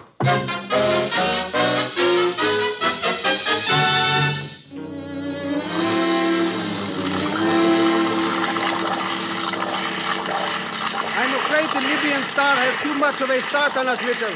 Yeah. Hey, you know, there's something sort of slick about this whole deal. A little too slick, maybe. What do you mean, Mitchell? I don't know. Something about it doesn't add up. I can't quite put my finger on it, but... There is the Libyan Star ahead. Faster! It will do us no good, Lieutenant Janako. What do you mean? The 12-mile limit stretches between those two islands on either side of us. The ship is already beyond the limit. Very well. You may as well head back to port. I am sorry, Mitchell, but my authority does not exceed the 12-mile limit. Yeah, I know. We can try, of course, to intercept the girl at the ship's destination. But as you know, such things are sometimes difficult to arrange due to international aspects. And, of course, she could leave the ship at any port along the line. Mitchell, I am afraid that as far as those radar plans are concerned, the outlook is not encouraging. You know, the more I think about this deal, the less it adds up. Helen had a key to Zundel's apartment. Now, if the painting was really what she was after, why didn't she just go and get it right away instead of telling us about it first? I do not know. Janako. Yes? I read your message for you. From police headquarters. Thank you. Mitchell. What is it? My man Dominic traced the cab driver. Helen Slater did not go to the waterfront at all. She went to number 1223 Sophia Boulevard. Huh? Hey, wait a minute. Isn't that the address the newspaper correspondent gave us? Yes, Jim Thatcher. But why would the girl have gone to his apartment? Particularly when the two of them were acting like they didn't know each other. You know, this deal is beginning to add up. Get this launch in overdrive, Janakis. We're going back to town and pay a call on Jim Thatcher.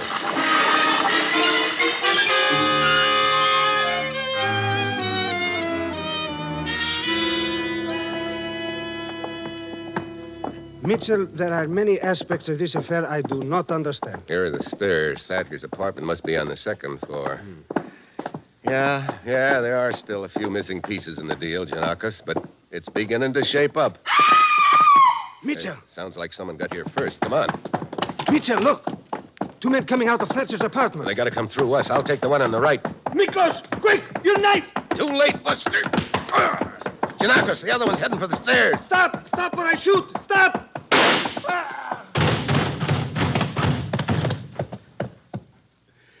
Well, you sure don't pull any punches, Janakis. He should have stopped. He did. Well, papers aren't on this boy. They must be on the guy downstairs. Papers? What papers? The radar plans. What? But I thought... Hey, take a look, will you? I want to talk to Thatcher if he's still alive. Very well.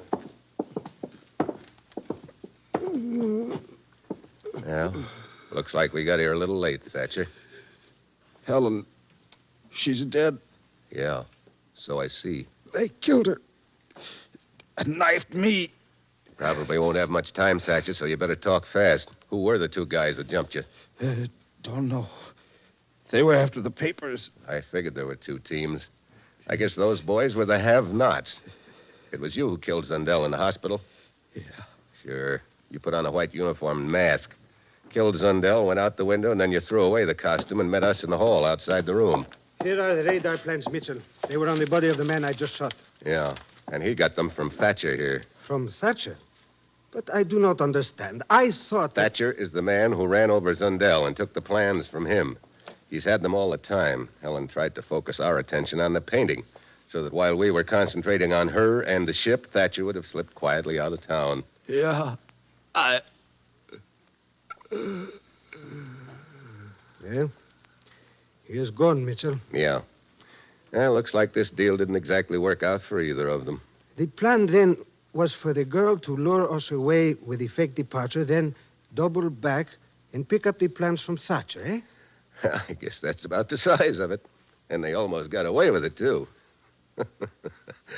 Oh, funny. I was just thinking about football. Football? What does that have to do with this? Well, I've played a little in my time, Janakis, and I've seen an awful lot of games. But I had to come all the way over here to Athens to see the slickest hidden ball play of them all.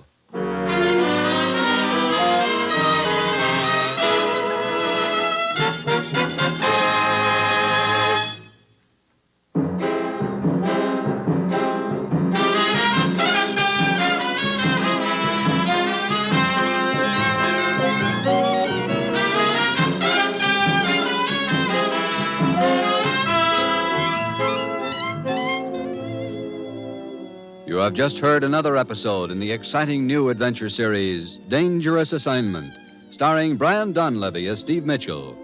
Dangerous Assignment is written by Bob Reif with music by Bruce Ashley and is directed by Bill Karn. Be with us next week at this time when Brian Donlevy, starring as Steve Mitchell, will embark on another Dangerous Assignment.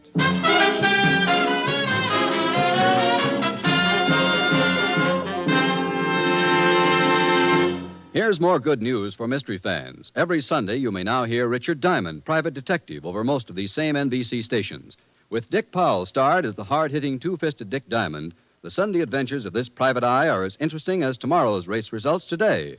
There's fast action and plenty of suspense each Sunday as Diamond fights his way to fame, fortune, and a red-headed girlfriend. Richard Diamond is another of the fast-moving adventure mysteries you'll hear every week on NBC, with such great shows as Dangerous Assignment, Night Beat, and Christopher London. If it's mystery and adventure you like when you turn on your radio, make a date now to hear all these stellar NBC shows. And remember, it's Sunday for Dick Powell as Richard Diamond on most of these NBC stations. Tomorrow, you'll hear Fibber McGee and Molly and Bob Hope on NBC.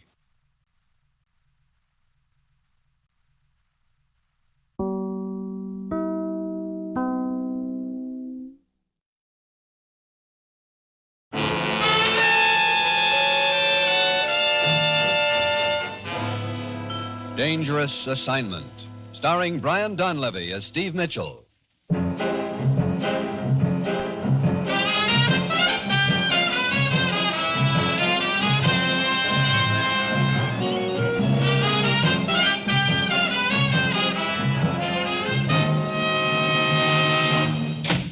You sent for me, Commissioner? Yes, sit down, Steve. I suppose you heard about Bill Thorne. Yeah. They pulled his body out of a river in eastern Panama. That's right. Bill was one of our best agents and one of your best friends, Steve. I figured you'd want to take over his assignment. I do. You've got it as of right now.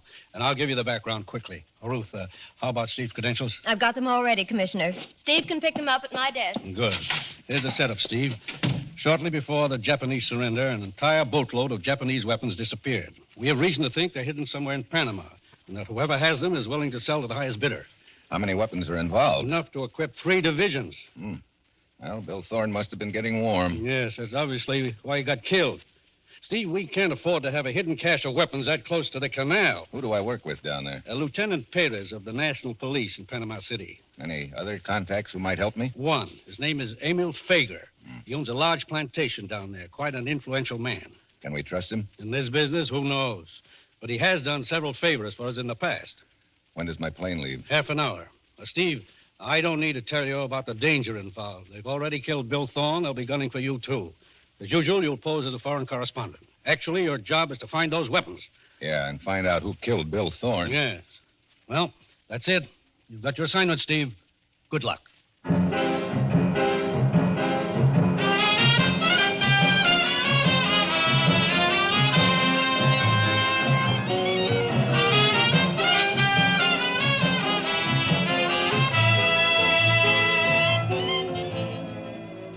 The National Broadcasting Company welcomes back to the air Dangerous Assignment, starring Brian Donlevy as Steve Mitchell, colorful two-fisted government agent. At all those places of the world where danger and intrigue walk hand in hand, there you will find Steve Mitchell on another Dangerous Assignment.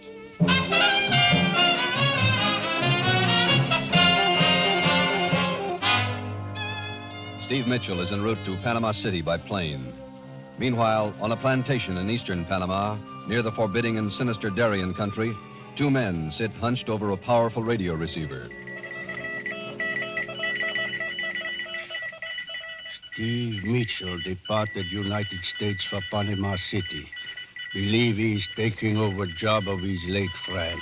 That does not surprise me, Carrero. I did not think they would let the matter of the weapons drop. We will try to give Mitchell the same reception here in Panama that we gave his friend Bill Thorne. Yes. You know what to do, Carrero, at the first opportunity.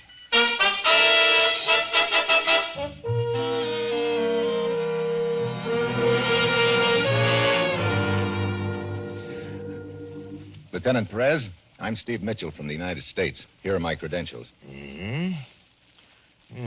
Si, Senor Mitchell. They appear to be in order. You've just arrived? Yeah, my plane landed about a half an hour ago. Please, sit down, senor. Thanks. Say, is it always this hot in Panama? Oh, no, senor. It gets much hotter than this. Great. I presume you wish information about Senor Bill Thorne? That's right. Well, I'm afraid there is very little I can tell you, senor. Thorne's body was recovered from a river in the Darien country in eastern Panama. Was he already dead when he was pulled out of the river? No, not quite, but he lasted only a few seconds more. Look, was he able to say anything at all about what had happened? No, senor. He only mumbled something about San Miguel. Then he died. San Miguel? What did he mean? Well, I do not know, senor. It is very mystifying. However, there is an Indian village called San Miguel inland in the Darien region. Here, it is at this point on the map. Mm-hmm. Well, how would I go about getting to San Miguel? Oh, senor, that is very bad country. What do you mean? Well, the Darien country to the east, it is very wild. One can travel only by train or boat. And the Indians are very savage. Many people who enter that country are never seen again. It wasn't an Indian who killed Bill Thorne. But you still haven't told me how to get to San Miguel. Then you are determined to go? Of course. In that case, I will accompany you. Now, let me see. I think we should notify Senor Fager of our intentions. Fager? See, we will journey up this river, and here we will pass through land which is owned by him. Oh. It is customary to notify him when someone undertakes such a trip. Would that be Emil Fager? See, Emil Fager. Why, do you know him, senor? I know of him. Matter of fact, I was told I might contact him for help. Oh, he has always been very cooperative about such things. Yes, we will go see him. He happens to be here in Panama City at present. He is staying at the International Hotel. Where's that? On the Cinco de Mayo Plaza in the center of town. We can walk there. In this heat? Oh, but senor... Yeah, I know. It gets much hotter than this.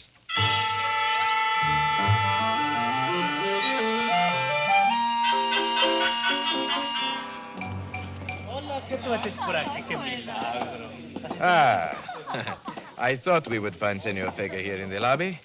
That is he, the fat gentleman sitting in that chair by the window. Oh, he believes in service. I wish I had a guy to fan me. See, that is Senor Fager. Good afternoon, senor. Lieutenant Perez. But I fail to see anything good about the afternoon, sir. With this infernal heat. Well, you should be accustomed to it by now, senor. Oh, I seem to feel it more when I come into town, senor. On my plantation, it doesn't bother me. But here, I must take Pepito and his fan wherever I go. Pepito, turn around. Fan the gentleman. Senor, I would like to introduce Senor Steve Mitchell, a correspondent from the United States. Delighted to make your acquaintance, sir. Mr. Fager? Well, what can I do for you, gentlemen? Senor Mitchell desires to see some of the Darien country. I have offered to take him up the river with me. The Darien country? Oh, you're an adventurous man, Mr. Mitchell. That region is not generally considered to be suitable for an outing. So I'm told. I understand you have a plantation somewhere up there. Oh, see, on this edge of the region, it's fairly civilized there, but beyond lies territory that not even I have ever set foot in. Pepito, you are lagging. Faster, faster. You know, this is the closest thing to a breeze I've felt since I left home. As we will be passing through your land part of the way, I thought I should ask your permission, Senor Fager. Granted, of course. Glad to have you, gentlemen. At least that portion of your journey will be safe. Would you like me to send one of my men with you? I don't think that'll be necessary, Mr. Fager. Thanks just the same. Oh, at least let me put one of my boats at your disposal. Well, you are most kind, senor. Not at all, Lieutenant. As you know, I am always willing to cooperate with the authorities in anything at all. Anything at all.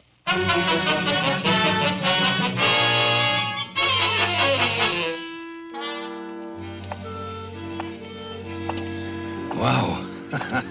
It isn't getting any cooler, Perez. No, senor. As you see, the streets are nearly deserted this time of day. Everyone seeks refuge from the heat. Yeah. I noticed that this street wasn't exactly crowded. Hey, here's a doorway. Let's get out of the sun a minute, huh? Of course, senor. What do you know? What is it, senor?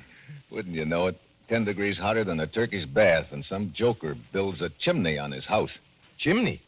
Oh, but, senor, there are no chimneys in Panama City. No. Look out in the middle of the street. See the shadow of that building across the way? Oh, that is no chimney, senor. Chimneys do not move. Hey, that's a man up there on the roof. See, he's got a knife. Get down, get down. It hit the door right over your head. Yeah. 2 inches lower, and I'd have gotten a haircut the hard way. Yeah.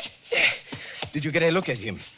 Just a glimpse of his face. Ah, the roofs are close together in this part of the city. He could be a block away by now. Yeah. Well, senor, it would appear someone objects to your presence in Panama City. That doesn't surprise me much. Well, come on, Perez. Let's get outfitted and start that trip up the river to San Miguel.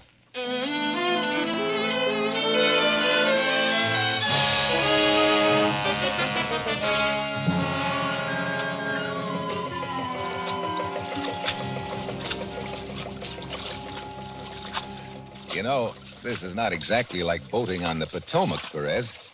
Look at that jungle.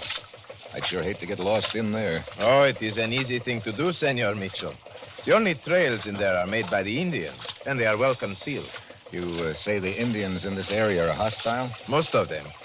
There isn't any intrusion on what they consider their country. And, of course, the Indians are not the only danger in there. No? There are always the snakes. Snakes? Oh, yes, senor. This jungle is full of them. Many varieties, but most of them are quite deadly. Oh, fine. Yeah. Well, we should be getting close to San Miguel. We have but a few more hours of daylight, and because of the rocks, it is very dangerous to navigate the river at night. Well, I'm not hankering to be out in this stuff at night. These mosquitoes don't help things either. Mitchell, someone is shooting at us from the jungle. Get down in the boat. You see where it came from? See where it came from? I can't even see where we're going. We must keep control of the boat. Yeah. As soon as he shoots again, I'll take a quick look over the side and see where we're going. Hey, that went right through the boat. Look, Perez, it doesn't matter where we're going. This boat's a death trap. I think we'd better slip over into the water on the other side of the boat here. We'll be a little more sheltered that way. Si, senor. Look out. Huh? That rock ahead of us. Yeah, get clear, get clear. Oh, the boat is done for. Into the water. Okay. Yeah. Perez, where are you? Right here, senor. You okay? See. Try to swim underwater. Head for the other bank. Perez, where'd the slug hit you? In the shoulder. Here. Let me get my arm under you. Mitchell, don't try to save me. You are making a target of yourself. Yeah. Here. Okay. Yeah. Got my arm under you now. But, Mitchell... Shut up and relax. I'm going to try to go behind this rock. Oh. Senor, I'm getting weaker. Hold on, Perez. Just a little longer. There. We made it. Good. This rock will shelter us from Trigger Boy for the time being. How you doing, Perez? Oh, I'm afraid I have lost quite a little blood, senor. Well, wad up your shirt and hold it over the wound. See? Yeah, that's it. Hey, I can touch bottom here. Look, just lay over on my shoulder and I'll carry you out of the water. All right. Here we go. We're going to be exposed for a second or two, but we can't help it.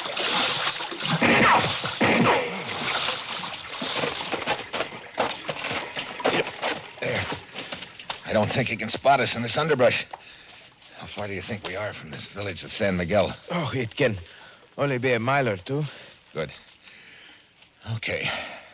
Come on, get up on my back now. Oh, no, senor. Please do not try to carry me. Leave me here and send help for me. Oh, fine. I'm sure the snakes around here would love to see you. But you cannot carry me all that way. Well, I'll admit playing piggyback with a sniper after us isn't my idea of fun. But at least we've got the river between us. Come on now. Here, up you go. Yeah.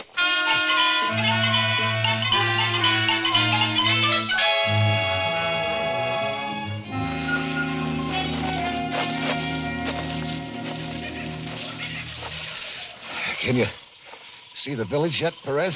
See. It is in that clearing just ahead. Good. This is sure the longest mile I've ever walked in my life. Yeah, I see it now. Hey. All the huts are up on stilts. Extranjeros vienen. Uh-oh. Looks like we've got a reception committee coming towards us. The man in front, I think he is their chief. We had better stop here at the edge of the clearing. Okay. I'll put you down here. Yeah. There. Can you stand all right? Yes. Senor Mitchell. Yeah? For bringing me to safety, Gracias, senor. Here they come. Silencio!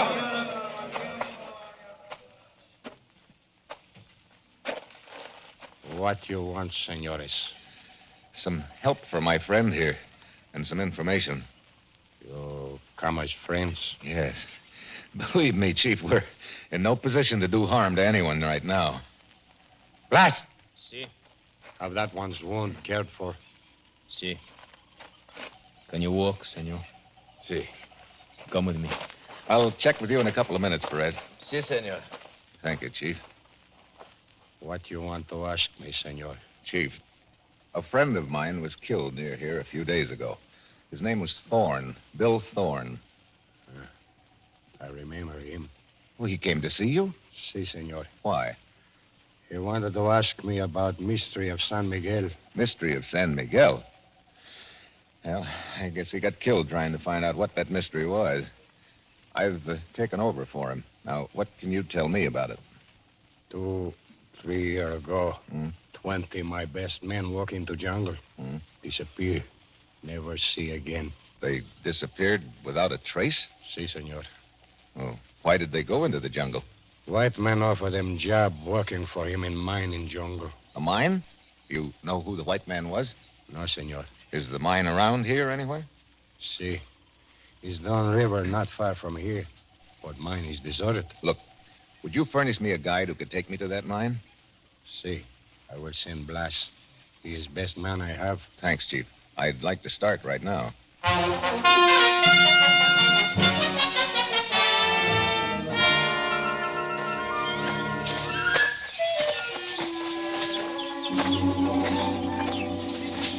I'd hate to be trying this alone, Blas. You can't even see these trails from 10 feet away. Si, senor. We keep them well concealed. We do not wish enemies to use them. You have any idea what kind of work these men from your village were doing at this mine we're heading for? No, senor. Once I saw some of them going down river on a large boat. Could you see what was on the boat? Big boxes. Big boxes, huh? Yeah, that could have been the weapons. Aye, here we are, senor. What? Here's the mine. Where? I don't see anything. Right over there, senor. Is that it? See? No wonder I couldn't see it. It's all blown over with underbrush. Sure haven't been operating for a long time. Here, I'll take a look.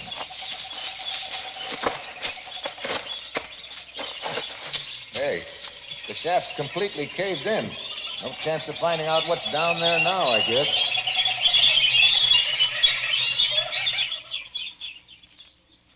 Senor. Huh? The birds. What? We are being followed. What? Are you sure about that? I am sure. What was that? Stand still, senor. Now I see him. Who? Look, over against that tree. Holy smoke, what's that? Iguana, senor. What? Iguana, a giant lizard. You call that thing a lizard? It's 5 feet long. Si, si. Look at him go. Si, senor. Brother, remind me never to spend a vacation here. Well, Wait. Birds do not stop singing for iguana. Listen. Yeah, I hear it. Someone coming through the brush. Senor, you get over behind that tree. I will lie beside the trail here with my machete. Okay. Can you see anything? See. He's a man. He's carrying a rifle. Probably the same sniper. Quiet. There it comes.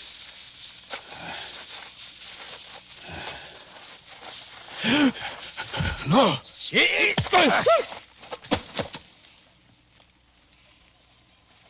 Brother, you sure made short work of him, Blas.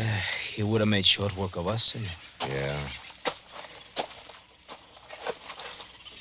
Hey, I recognize his face. That's the guy who chucked a knife at me in Panama City yesterday afternoon. You know this man? No. But here, maybe there's something here in his pockets that'll give us a lead on who he is.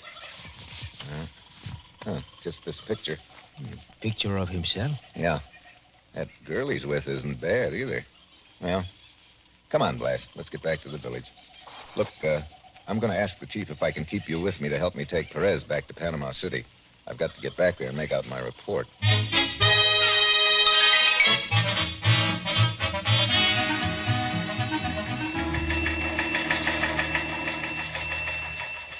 Steve's report's coming in from Panama City, Commissioner. Good. Let's have it, Ruth.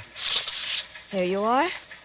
Great job you sent me on, Commissioner. To date, I've had a knife thrown at me, been shot at, and nearly drowned. Good Lord. You know, that guy can get into trouble easier than anyone I know. Even the lizards are chasing me. He's just irresistible, I guess. Perez wounded, but not seriously. Located mine, which looked like promising hiding place for weapons, until I found it had been deserted for years. Here's the rest of it. I'm back in Panama City with Perez now. On our way over to the International Hotel to notify Emil Fager about the loss of his boat. We'll keep you informed.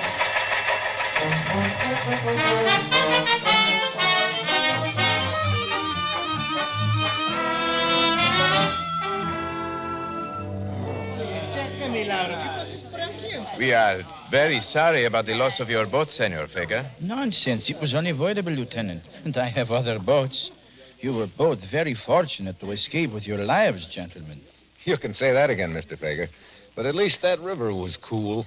Where did you say this incident occurred, Senor Perez? Oh, about 20 miles past your plantation, Senor. Yes. That's bad country up there. Makes a perfect hiding place for outlaws and cutthroats. Any idea why that sniper should be shooting at the two of you, sir? No, none.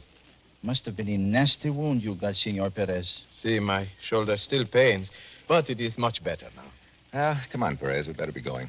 I'll see you later, Fager.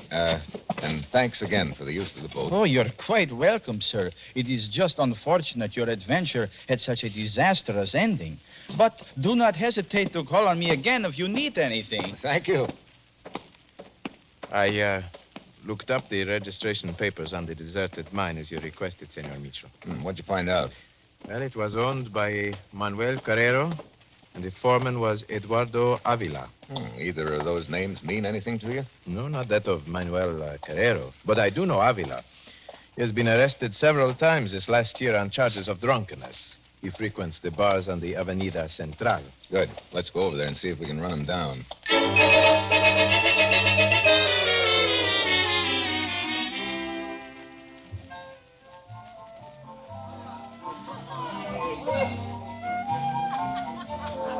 There is Avila, Senor Mitchell, over at the corner table with the woman. Well, our luck's good, Perez, finding him in the third bar we tried. Hey, who's that girl he's with? I do not know, Senor. She's just a Blue Moon Queen. A what? Blue Moon Queen. That is what we call them here. Girls who frequent these bars and get men to buy drinks for them. Why do you ask, Senor? Because she happens to be in the picture I took out of the dead sniper's pocket. What? Are you sure of that? Take a look at it. Here. See, you are right. Come on. Eduardo Avila.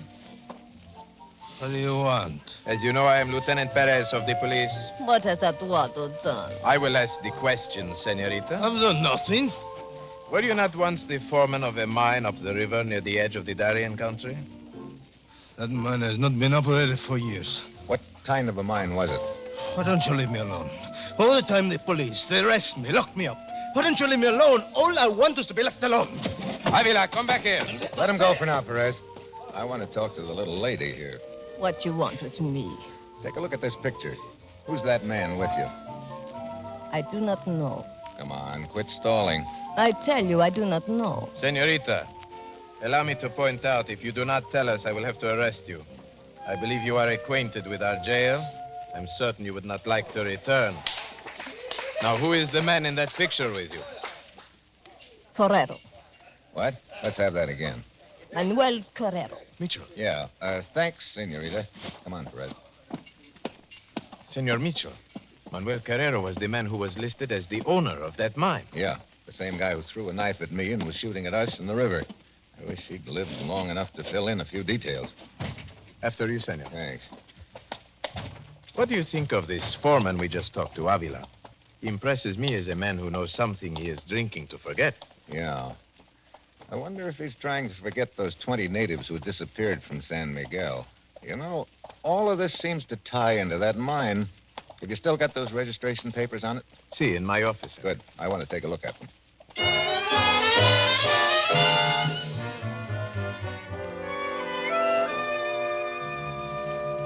Here are the papers on the mine, senor.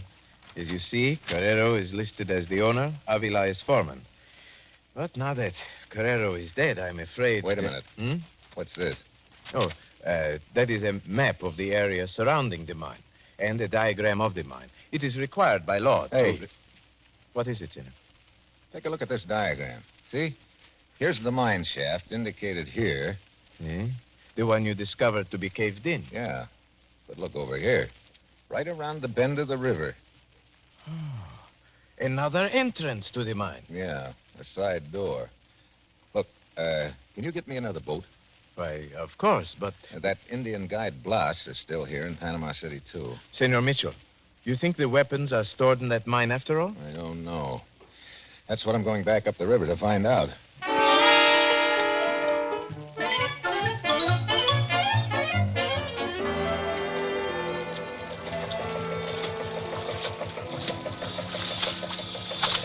We are very near to the shore, senor. Yeah, Blas. I'm keeping the boat in as close as I can. I don't want to miss that mine entrance. We should be getting warm, according to this map. Look, there's the bend in the river just ahead. Yes, senor, I see the entrance. Right over there. In the side of the river bank. Oh, yeah. Brother, you'd never spot that in a million years unless you knew right where it is. It's all covered with underbrush. See. Okay. Tie up to that branch. We'll take a look. See. There. Okay, come on.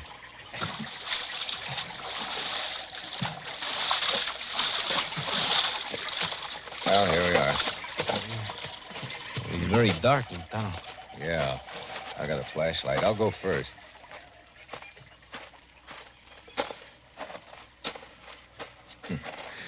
It's a cinch this part of the mine hasn't been abandoned for years. Look at the footprints in the dirt. Wait a minute. The tunnel takes a turn to the left here. See, it is widening out a little, senor. Yeah, I think... Hold it. Holy smoke. Look at that. Rifles, machine guns, grenades. The works. Well, I've got to hand it to Carrero. He picked a good hiding place. Let's have a look.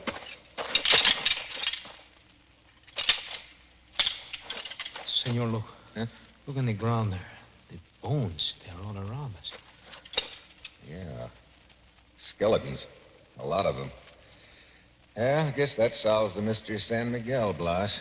20 men from your village walked into the jungle and disappeared.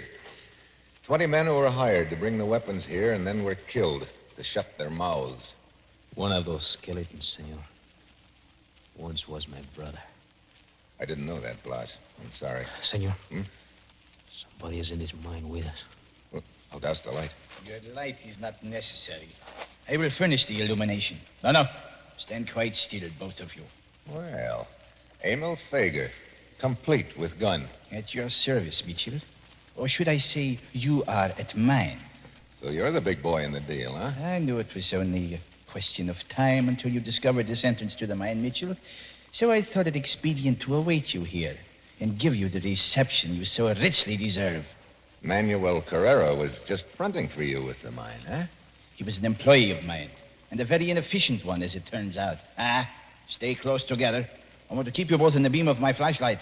This man, senor. Yes, boss? He is the one who killed the men of my village and my brother. That's right. He's the one, Blas. Wait, you. Stay where you are. Stand back, I say. Watch out, Blas. He'll shoot. What happens to me does not matter. Get back. Drop that machete. I avenge my dead brother! Throw your machete. Throw it. You knocked the gun out of his hand. I've got it. Oh, let go of me, Mitchell. You Sure. Let go of your right. Now. You okay, Blas? See, this wound is nothing. Just my leg. Yeah. This is the second time you've saved my life, Blas. I hope it's the last time. Believe me, I don't want to make a habit of it. Senor, this man Fager, it would give me great pleasure to kill him. Yes, I know how you feel. But at least he's going to be out of circulation from now on. He's out of the weapon-selling business for good. Well, I guess this puts a new twist on an old saying. What is that, senor? He who lives by the sword shall perish by the machete. Now, come on, Blas. Let's get out of here.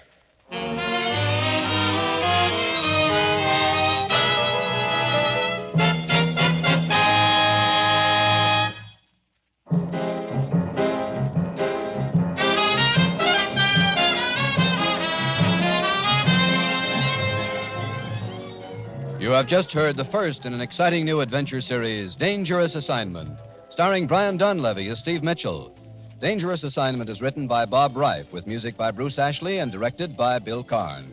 Be with us next week at this time when Brian Donlevy, starring as Steve Mitchell, will embark on another Dangerous Assignment. Fred Allen visits Bob Hope. Be sure to hear them tomorrow on NBC.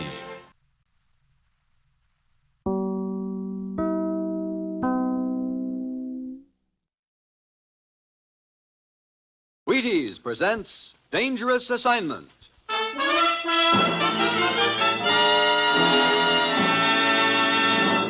On stage tonight from Hollywood, Dangerous Assignment. Another in the Wheaties' big parade of exciting half-hour presentations.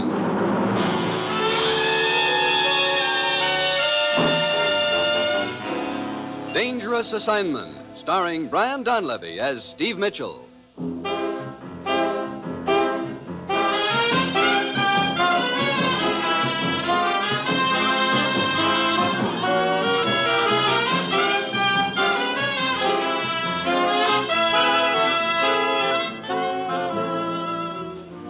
Yeah, danger is my assignment. I get sent to a lot of places I can't even pronounce. They all spell the same thing, though, trouble.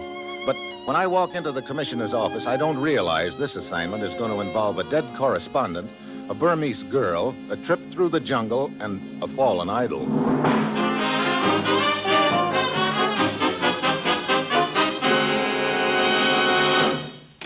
Morning, Commissioner. Steve? Last night, an American newspaper correspondent named Kent Jackson was murdered in Rangoon, Burma. Your plane leaves in an hour. I'm flying clear to Burma because a correspondent gets himself killed? Kent Jackson had been posing as a European political refugee. We think he'd been investigating some sort of political refugee racket. Maybe he was getting too warm. Looks that way. Now, we have one lead, a Burmese girl named Linya, who we think witnessed the killing. Where is this Linya? She's disappeared. Oh, great. The first contact in Rangoon will be Chambers at our legation there. He'll fill you in on the background. Get over there, Steve. Find this girl, Linya, and solve Kent Jackson's murder. Well, that's it. You've got your assignment. Good luck.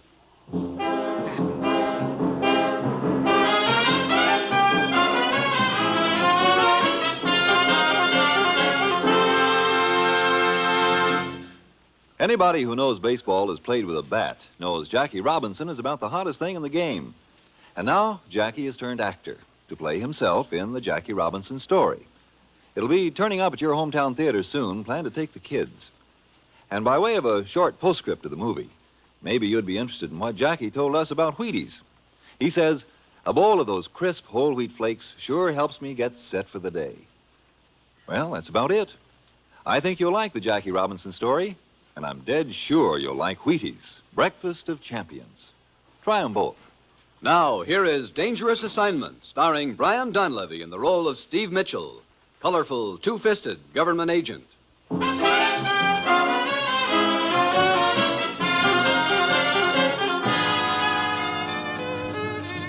Sure, this is going to be real easy. All I have to do is find a missing girl named Linya in one of the wildest countries in the world. Then get her to put the finger on a killer who'll probably be trying to do likewise to me. It's Monday when I get to Rangoon. It's raining and hot, and Chambers is waiting for me at his house. Well, Mitchell, I was sitting right here reading the night of Jackson's murder when suddenly I heard shots out in the garden. This girl, Linya, ran in here screaming at me to save her. I ran out in the garden, got clipped on the head. Oh, I wondered what the bandage was for. When I came to, Linya was gone. Look, did you know this girl, Linya, at all? Oh, yes. She worked in a restaurant about half a mile from here. I used to drop in there frequently. I don't get the connection between Linya and Jackson's murder. When Linya was shot at in my garden, one of the bullets was embedded in the side of the house. The police dug it out and compared it with the bullet that killed Jackson 15 minutes earlier. The two slugs matched. Oh, so Jackson's killer was after Linya, too. Well, there's my tie-in, all right. You know much about the deal Jackson was investigating? Yes. Somebody here in Burma has been receiving political refugees from Europe for a price. Then, whoever it is contacts the European country involved and, for more dough, delivers the refugees back to them. That sounds like a real sweet deal. Well, if I'm going to find this girl, Linya, I better start getting some leads about her. Let's see. You say she worked at a restaurant? Yes, a French restaurant run by Papa Valder. You'll find it down the street about half a mile. Okay, I guess Papa Valder's is my next stop. Well, see you later, Chambers.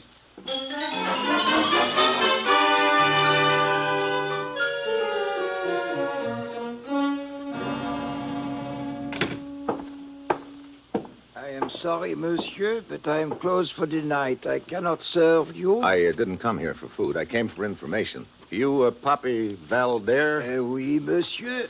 I'd like to talk to you about one of your waitresses, a girl named Linya. I will handle this, Valder. Hmm? Oh, I didn't see you over there. If you wish to talk about Linya, you will talk to me. Really? Who are you? Lieutenant Ramat of the police. And you? Steve Mitchell. May I ask why you are interested in the girl Linya? You may ask, Lieutenant, and I think these credentials of mine will answer your question. I see. I will be happy to cooperate with you, Mr. Mitchell. Thank you. Now, what can you tell me about the girl, Papa Valder?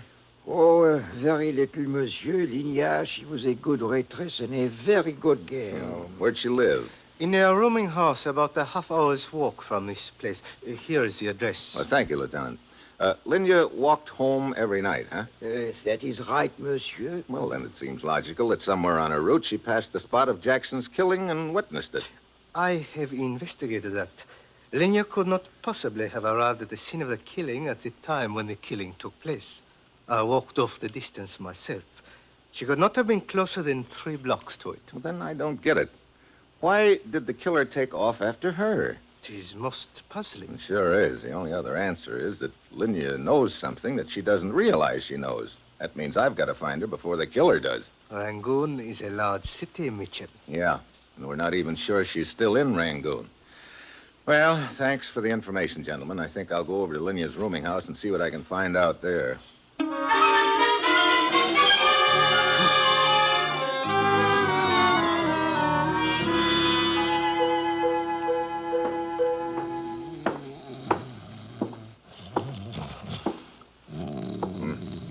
Hey, wake up. Snap out of it.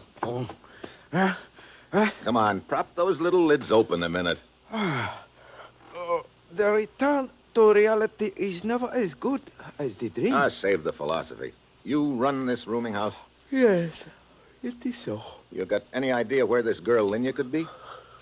No, none at all. Come on, Rip Van Winkle. Pull yourself up off that desk. What do you wish to know? Do you know whether Linya had any relatives in this town, any place that she could have gone to hide? She spoke of only one, a great uncle. What's his name? Dalai Singh is a priest. Where could I find this Dalai Singh? Oh, Dalai Singh. Go outside and face to the west. You will see the temple. Okay, thanks. Well, so long, dreamboat.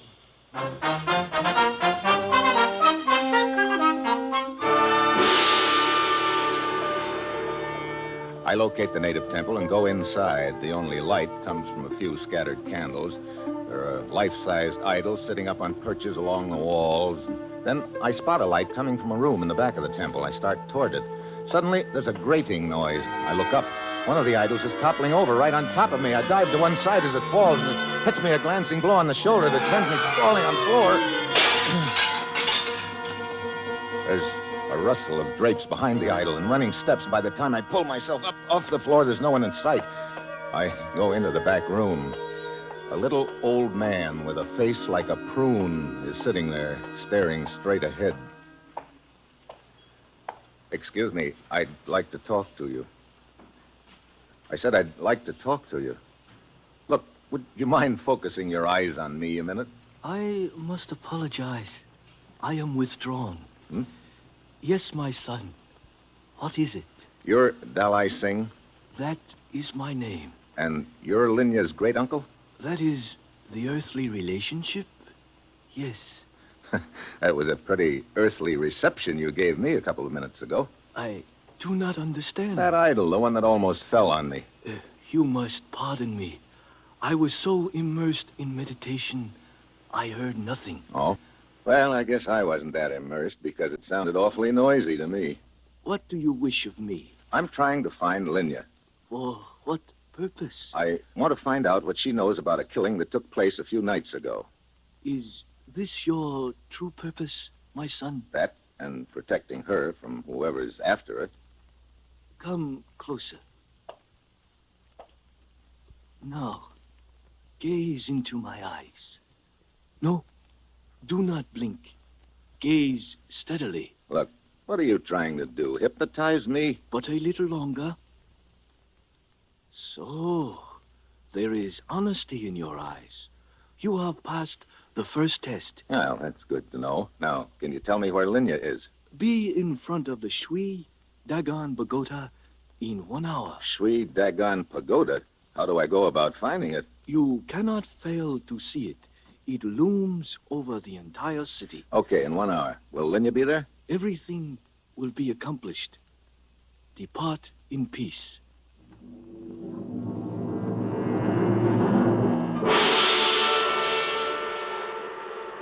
Dalai Singh was right. It isn't hard to spot the pagoda, even at night. It's up on a rise overlooking the city. On the way up there, I get the feeling I'm being followed. I stop and turn around just in time to see a skinny little gent dart into the alley behind me. By the time I get to the pagoda, there's an uneasy thought packing away at my brain. This whole deal could be a trap, but there's nothing to do except to wait and find out. Mr. Mitchell. My arm! You are Look, hurting I me. don't like guys slipping up behind me. Please. Hey, you're the guy who's been following me. Yes, but I bring you no harm. Who are you? What do you want? I am Mauli. You seek the girl Linya? I can take you to her. Yeah? How do I know this isn't a trap? Who sent you? The priest, Dalai Singh. I see. Where is Linya? I must take you there. Come, we will walk. Okay, Molly, but get this. I'll have one eye on you the whole way, and if this is a trap, if anything happens, it's going to happen to you first. Come on.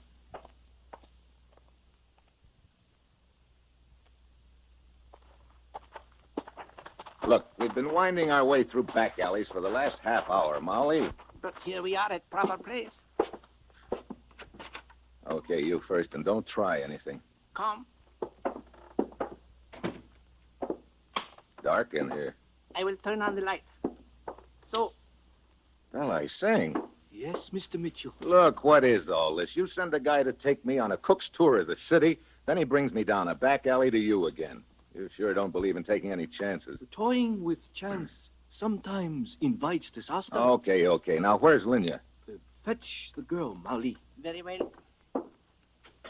Enter. Well, so this is Linya. You took a lot of finding, little lady. Let the man speak first, my child. Look, Linya, the man who tried to kill you the other night is probably the same one who killed Jackson. Did you get a good look at him? One moment, Mr. Mitchell. Hmm? You accept this girl as Linya? Well, of course. You just got through telling me that. No, I did not say she was Linya. Wait a minute. You mean she isn't? You have passed the second test, Mr. Mitchell. If you had been the one who was trying to harm Linya, then you would have known this girl was not she. Oh, great. Look, isn't it about time the examinations were over? What do I have to get? Straight A's? You have proven yourself. Now, I will direct you to Linya. Is she here in Rangoon? No. You must purchase a ticket on the river boat. River boat? Yes. It will take you up the Irrawaddy River. A person will approach you on the boat. You will say to that person, the jungle is very dark. If that person replies, but soon it will be light again, that person is your friend and will lead you to Linya at the next port. Sounds like a pretty involved routine. Linya has placed herself under my protection. I can do no less than my best. And now we part. I to return to the temple, you to take the trip up the river. May your journey be as safe as mine will be.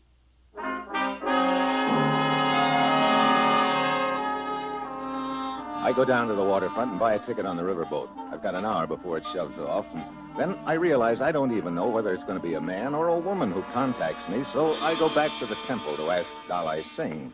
I start walking along the row of idols, and The one somebody tried to push over on me is still lying on the floor, but there's no vacant spot on the wall. There's another idol sitting there, but that idol moves a little. I go closer.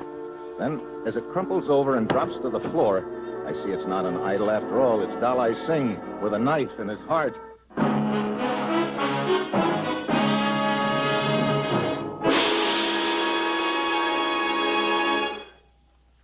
Maybe you've got the idea that I tell you all these things about Wheaties just so you'll go out and buy them. Well, that isn't it at all. I'm not worried about you. You've been eating Wheaties long enough to know how good they are. It's those neighbors of yours I'm thinking about. Now, suppose you just go over there some morning and just tell them all the nice things about Wheaties. Like they're whole wheat and they're wonderful with milk and fruit and they make you feel fine and kids love them and they're flaky and crisp and loaded with vitamins. I think that'd be a mighty neighborly thing to do. Oh, say, I just happened to think, what if the neighbors are listening in tonight, too? They'll probably be over here tomorrow morning to tell you about Wheaties. Well, have fun.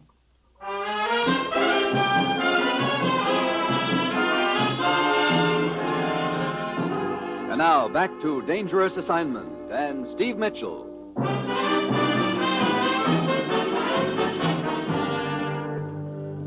May your journey be as safe as mine. That's what Dalai Singh had said to me, and now here he is, dead. And that gives me a strong hint as to what my journey is going to be like, because if Dalai Singh talked before he died, there's only going to be somebody trying to contact me aboard the boat. There'll also be somebody else trying to kill me. Well, we shove off. It's an old side-wheeler. I give the passengers the once-over trying to figure out which one to use the password about the dark jungle on. There are a few natives, a fat guy carrying a white trench coat, a smooth-looking Egyptian, and a girl. The kind of a girl you'd vote is the one you'd most like to take a trip up a river with. I stand there at the rail, and pretty soon she saunters over. Hello. Hi, What's your name? Steve. You? Marge. Hi, Marge. You got a smoke? Sure. Here. Thanks. Light? Long way from home, aren't you, Steve? Funny, I was thinking the same about you. No, a riverboat, a bar, that's home to me. Where are you heading? Up the river, Mandalay. Gonna sing in a joint up there. Oh? Yeah. I guess my voice wouldn't get me into the store club, but they're not so particular in Burma. You've been around this neck of the woods quite a while, huh? About 3 lifetimes. Say, that jungle is very dark, isn't it? Hmm? I said that jungle is very dark. Oh, yeah. Well, I imagine it'll... What's the matter? That fat gent over there with the white trench coat, is he a friend of yours? No, why? He seems to be trying to take in every word. Yeah. You know him? I've seen him around Rangoon a few times. I think his name is Lazarus. I see. Excuse me a minute, Marge. Yeah, sure. Good evening, Lazarus. Huh? Hey, just a minute. What do you want? You seemed pretty interested in what I was saying to the young lady a minute ago. Why? I don't know what you're talking about. No, you were sure drinking in every word, Lazarus. You're mistaken. I was merely enjoying the view. Good night.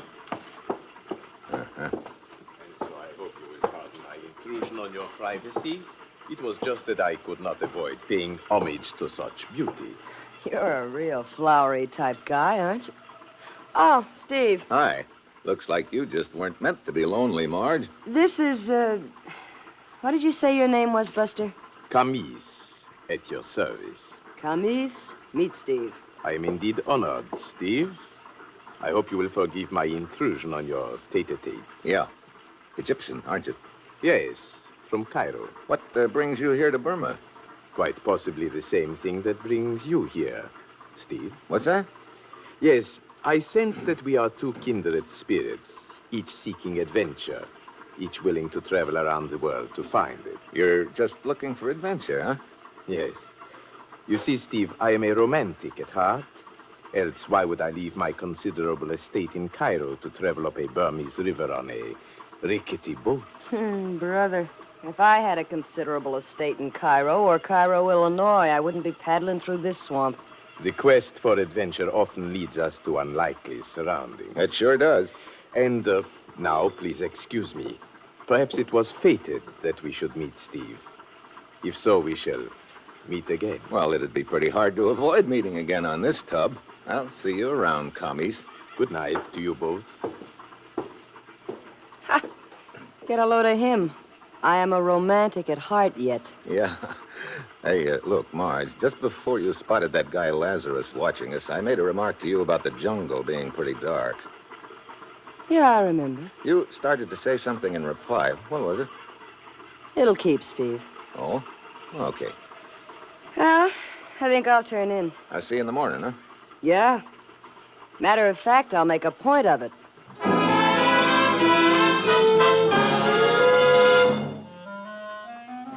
I stand there at the rail alone, staring down into the black water of the Irrawaddy River, wondering how many crocodiles per cubic foot. At this point, it looks like Marge is the contact who's to lead me to the girl Linya. That leaves either the flowery Egyptian Kamis or the guy with the white trench coat, Lazarus, as the killer of Dolly Singh. But I've got to be sure who's who before I can do anything about it. Then, suddenly, there's a faint sound behind me. A hand shoves me.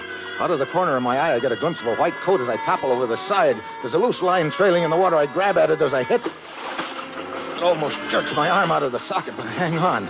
Got no desire to be a crocodile bait, and finally, I pull myself back on board. There's no one in sight, but I know the white coat I spotted belongs to one Mr. Lazarus. The next morning, we dock at a river port. Lazarus is the first one ashore. I follow him to a little shop. Oh, yes, sir. May I say you some nice trinkets this morning? Where's the guy who just came in here? But I do not know what you're talking about, Wait a sir. minute. That door over there, where does it lead? Oh, just to the back room. But I have nice trinkets. But, sir, where are you going? No, where? Hello, Lazarus. Good morning, Mr. Mitchell. Come in, please. Huh? Quickly, we have no time to lose. Look, what's this all about, Lazarus? I did not have a chance to contact you aboard the boat, Mitchell. You were never alone, so I reasoned that if I left the boat in a hurry, you would follow me. You did. You trying to tell me that you're my contact? I am. Dalai Singh is a friend of mine. Don't give me that. You tried to shove me overboard last night. I spotted your white trench coat. That coat was stolen from my stateroom. All right, try this. The jungle is very dark. But soon it'll be light again. And as further proof of my identity, Linya. What? Yes, Mr. Lazarus? Hey. You may join us now, child. So this is Linya. You've been hiding in the back of the shop ever since you left Rangoon, huh? Yes. My great-uncle Dalai Singh said he would send help to me. How is he? I'm sorry, Linya, but he's dead. What's that? Dalai Singh? Dead? My one friend. Gone. I think the same person who's after you killed him. And an American newspaper man named Jackson. Linya, now you've got to tell me who that person is. I? Oh, but I know nothing, Mr. Mitchell. I do not know why someone is trying to kill me. Look, you worked at Papa Valdar's restaurant in Rangoon. Yes. Every night, you leave right at 8 and start walking home. Now, the night of the killing, you must have seen something on the way home. No, I saw nothing. Then you heard something, shots, for instance. No. Mitchell, do you suppose the killer mistook Linya for another girl? I don't know. Look, I'm going to try once more, Linya. Now, try to remember. Yes. On the night of the killing, you left Papa Valdar's at 8 o'clock as usual, right? Yes. Now, 15 minutes later, you were within 4 blocks of the scene of the killing. That's about half a mile from Papa Valdar's restaurant. No, I did not get that far. What? I realized I had forgotten to take some food that Papa Valder had given me. So I went back to the restaurant to get it. But, Mitchell, that means Linya could not possibly have witnessed the killing. It must be a case of mistaken identity. Just a minute, Lazarus. Keep on, Linya. Well, I opened the door. Then I saw someone inside the restaurant. Who was it? I do not know. I had never seen this person before. I guess she means me. Oh, that is the one. Marge. There's a gun. Hold it. Nice and steady, all of you. Well, Steve, you were concentrating so hard on following Lazarus when he left the boat, you made it pretty easy for me to follow you. Thanks for leading me to Linya. Yeah. Congratulations to me. Chump of the world. Oh, now, Buster, let's not cry in our beer. Oh, my, such long faces. Well, it looks like little Marge will have to cheer you up. Well, what are you going to do? Tell a joke or something? You know, I might at that. Because I've got a real funny one stored up for you kids. It'll kill you.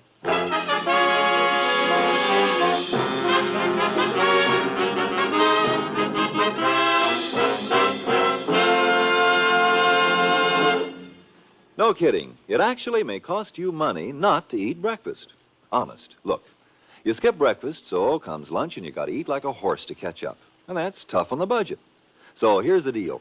Start breakfast with a nice bowl of crisp whole wheat Wheaties with milk and some fruit, maybe. They'll be just about wearing off at noon, and you'll be all set for a nice, reasonable lunch.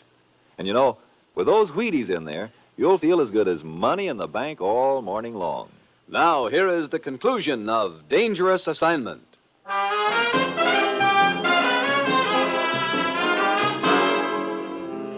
What are you going to do to us? Are you kidding? You mean you're going to kill us just because Linya happened to see you in a restaurant? That's the general idea, Lassie, old boy. Well, why don't you get it over with, Marge? In a minute, Buster. You can call me Steve, and what are you waiting for?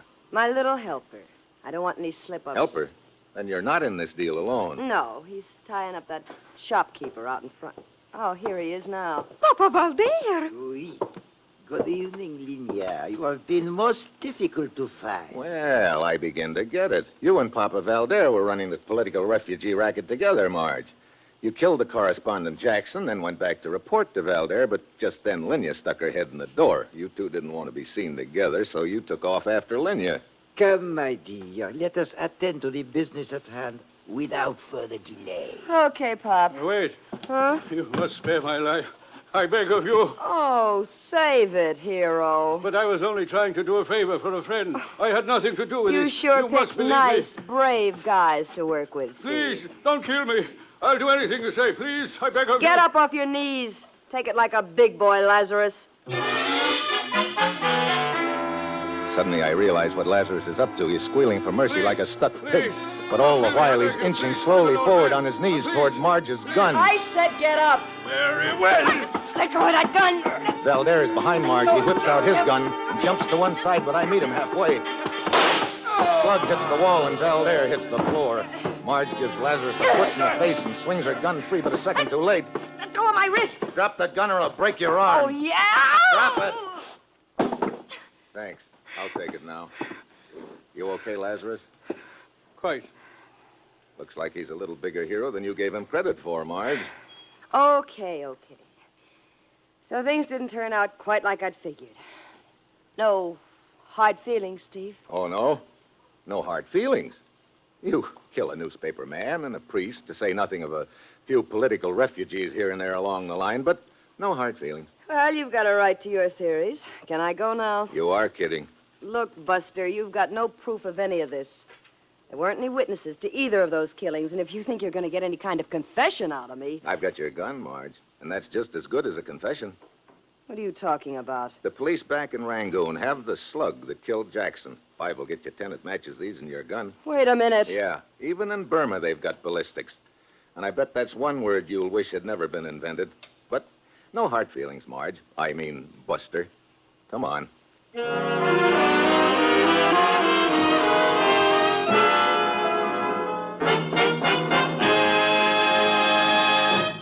Dangerous Assignment, starring Brian Donlevy as Steve Mitchell, is written by Bob Reif with music by Basil Adlam and is produced and directed by Bill Karn. Join us again next Wednesday when Brian Donlevy as Steve Mitchell embarks on another dangerous assignment. And this is your Wheaties man, Frank Martin, inviting you to listen next Monday night to Frank Lovejoy in Night Beat on the Wheaties Big Parade. See you then.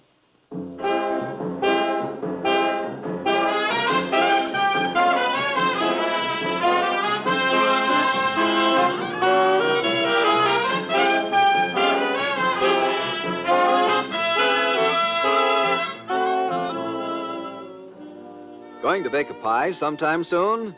Make it with Crust Quick, the Betty Crocker pie crust mix. You know it's a tender, flaky crust that's at the bottom of every delicious pie, sure as you use Crust Quick.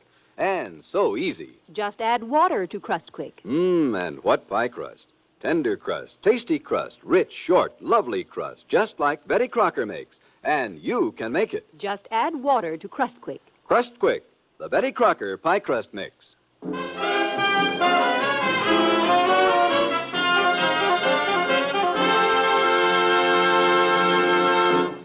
Dangerous Assignment came to you from Hollywood. Tomorrow, Perry Como sings at the Supper Club on NBC.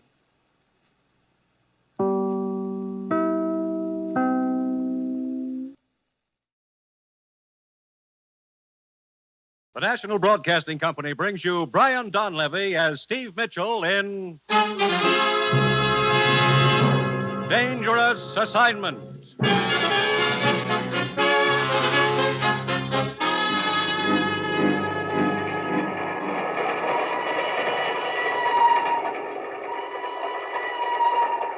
The time near midnight.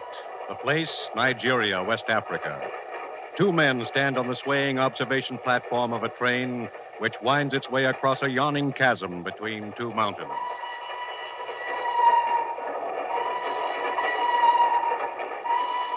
This gorge we're crossing looks pretty deep. Yeah, about 1,000 feet. I didn't realize there were so many mountains in West Africa. This is the third trestle we've been over in the last hour. It is hilly country, but soon we reach the inland plateau where it is more level. Oh, you've been around this neck of the woods before, huh? Yeah, Oh, incidentally, I don't think we've met. I'm Russ Holden. yeah, I know. Huh? I have been following you, Herr Holden. Following me? Hey, wait a minute. Get away from me. This is where you get off, Herr Holden. No! No!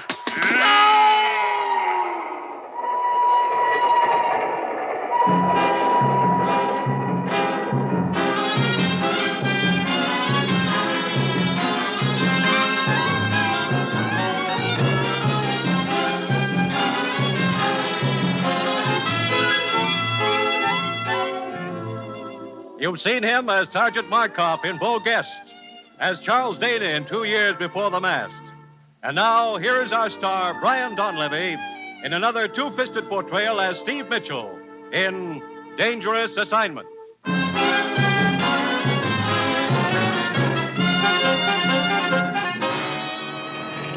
11 from Miami, Puerto Rico, Cape Verde Islands, and Dakar, West Africa. Now ready to depart. All aboard, please. That's your plane, Steve. Come on. Look, Ruth, I still don't know what this is all about. 1 minute I'm doing a smooth rumba with a smooth blonde. The next minute you're dragging me to a taxi, shoving passports and plane tickets down my throat. I can't help it, Steve. I just do what the commissioner tells me. Oh, there he is, over at his car. Steve, Ruth, over here. Coming, Commissioner? Ruth, will you see that Steve's suitcase is checked aboard the plane? Okay, Commissioner. Steve, let's get in my car a minute. We can talk there. Okay. Now, make this quick, Steve. You're leaving for Nigeria, West Africa, in 5 minutes. West Africa? Now, look, Commissioner. We've got to move fast, Steve. We may be too late as it is. What do you mean? One of our men has been over there 2 weeks, Russ Holden. He was to have sent a report back not later than noon today. We haven't heard a word from him. Well, maybe he got delayed. I don't think so, Steve. I'm afraid Russ is dead. Dead? Look, what's this all about? Manganese. Manganese? That stuff they use making steel? Yes. Last week, all shipments of manganese to this country were suddenly cut off. We think the interests behind that move are trying to form a worldwide manganese cartel. If they succeed, our entire steel industry will be crippled. I still don't see what all this has to do with West Africa. 2 weeks ago, we heard rumors that a rich vein of manganese had been discovered over there in the border country of northern Nigeria. Oh, I see. That area is controlled by a native tribal chief named Soba. And you sent Russ to negotiate with this Soba, huh? Yes, we want Soba to sign an agreement permitting United Nations representatives to start mining operations in that area. And we've got to get to him before the agents of the cartel do. And that's where I come in? On the surface, you'll be a foreign correspondent trying to get an interview with Soba. Let it get out you're looking for him. Also, that you're trying to locate another foreign correspondent, Russ Holden. Lucky me. I get to play target. I'm afraid so. It's the quickest way of flushing the opposition out into the open. Steve, you'll be up against a tough outfit. They'll stop at nothing to keep you from getting to Soba. They'll throw every obstacle in your path they can, including a bullet. Great. And they'll be trying to get to Soba ahead of you, too. Steve, the plane's ready to take off. Okay, Ruth. Your first stop in Nigeria will be the Alexandria Hotel. We know Russ stayed there for a while. Alexandria Hotel, right. Steve, if Russ is still alive, find him and work together. If he isn't, go it alone. But above all, get through to Soba and get him to sign that agreement. You've got your assignment. Good luck.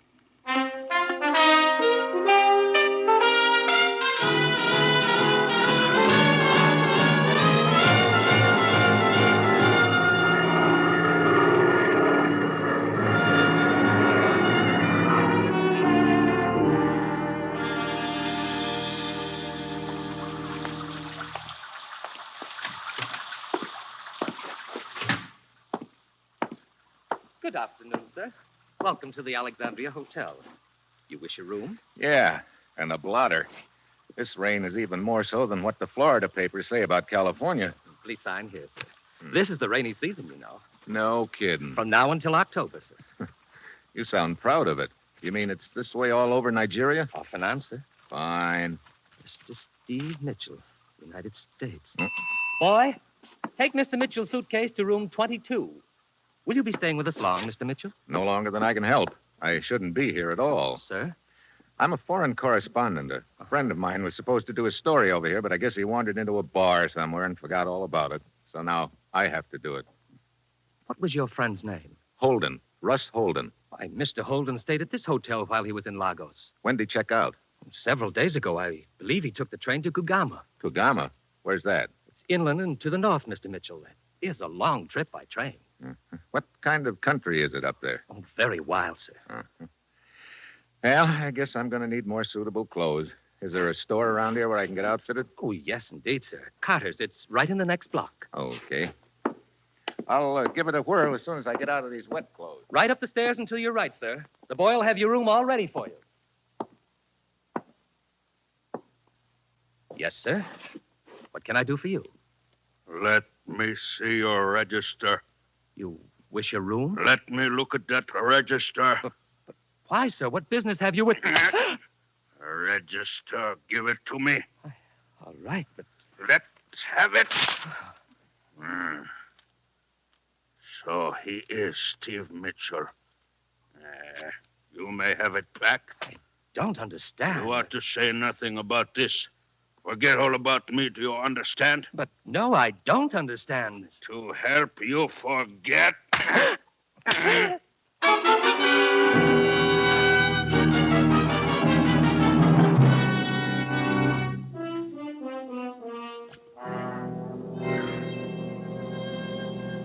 Yes, sir. What can I do for you? The clerk at the hotel told me I could get some clothes for the back country here, but I see you've got some other customers over there. I can wait. To tell the truth, sir, it's a relief to wait on you. What? That gentleman over there with the pith helmet on backwards is Mr. Brighton. He's being outfitted for his first hunt, and waiting on people like that is always a trying experience. Who's the girl? She don't look very trying. That is Mrs. Brighton. Oh. Luckily, they've hired one of the best guides around here, the tall gentleman, Mr. Campbell. Well, fix me up with whatever I'll need, huh? Let's see now. You'll want a tunic and... Mr. Brighton, watch out with that rifle, Mr. Brighton! Hey! Are you all right, sir? Yeah, 2 inches to the right, and I wouldn't be. My goodness. Brighton, put down that gun before it goes off again. You okay, mister? Yeah. Well, I don't know what to say. I'm so dreadfully sorry, old man. Look, where'd you learn to handle a gun anyway? Why, you see, I was trying to find out how to load it. And, yeah, you found out all right. Such a stupid accident. I'm frightfully sorry. Peter, I think you've distinguished yourself enough for one day. Let's go back to the hotel. I need a drink. That's probably a good idea, Mr. Brighton. I'll attend to the rest of the stuff. All right. Now, look, old man. Yeah, you're frightfully sorry. Let's let it go at that. Peter! Come in, my dear. I'm very sorry this happened in my store, sir. I'll get an outfit together immediately. Okay. Ought to be an easier way of making a living than this. Yeah. I can't say I'd care to play nursemaid to a trigger-happy tenderfoot like that. Oh, incidentally, I'm Steve Mitchell. Laird Campbell. Cigarette? Oh, thanks. American, too. Mm-hmm. Yeah, being a guide, you expect a certain percentage of lemons, but it looks like I hit the jackpot this time. To make it worse, Brighton's decided there's only one spot in Nigeria where he wants to hunt. Way up north, past Kugama. Kugama? Yeah. Tomorrow we're taking that stinking train. Look, Campbell, I'm a foreign correspondent, and I'm supposed to get a story on a tribal chief up there. Soba? Yeah. You know him? Yes, I've hunted around there a couple of times. Huh. He gave me this good luck charm a few years ago. Yeah. Say, how would I go about getting to Soba's village? Oh, it's pretty rugged country. You have to pack in from Kugama. Say, our safari will be headed in that direction. Why don't you go along with us? I could take you right to Soba's village. Well, I wouldn't want to inconvenience you. Oh, nonsense. No inconvenience. Believe me, I'd be glad of the company. And I don't think Brighton would have any objections. How about it? Well, that's a thought, Campbell. Thanks for the offer. I tell you, we can talk about it on the train to Kugama, huh? Okay. See you on board, Mitchell. All right.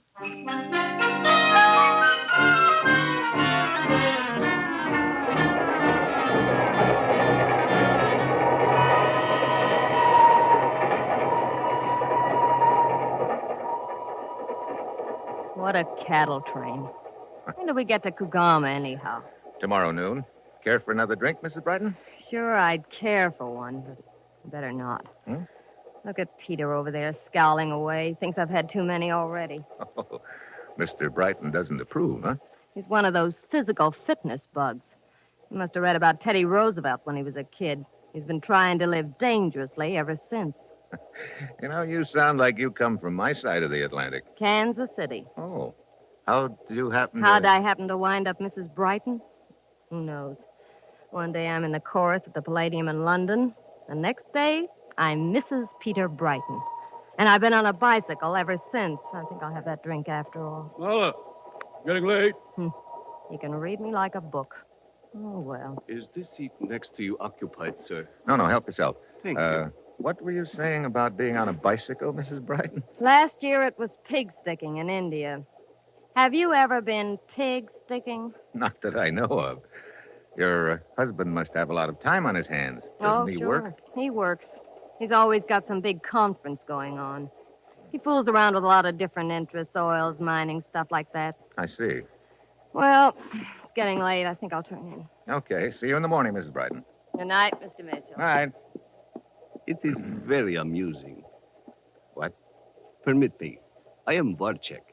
What's amusing? That everyone is suddenly going to Kogama. Oh? For years, I have operated trading post up there, and nobody pay any attention to that region. But now, suddenly, everyone is interested in it. No?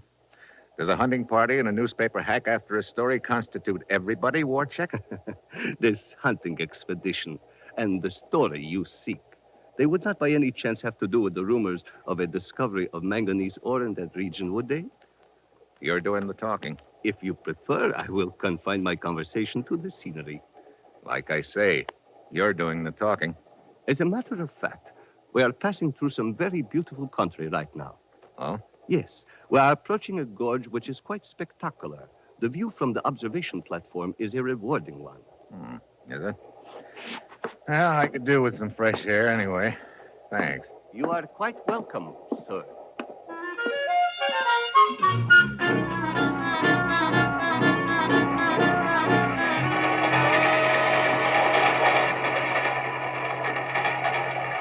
Good evening. Oh. Enjoying the view? Yeah. This is some gorge we're going over. Yeah. It's almost 1,000 feet deep, Herr Mitchell. Mitchell? How come you know my name? Who are you? Hey, what are you doing? Get your hands off me, will you? This is where you get off, Mitchell. Watch out. A friend who reached you down there. Let go of me when you're up.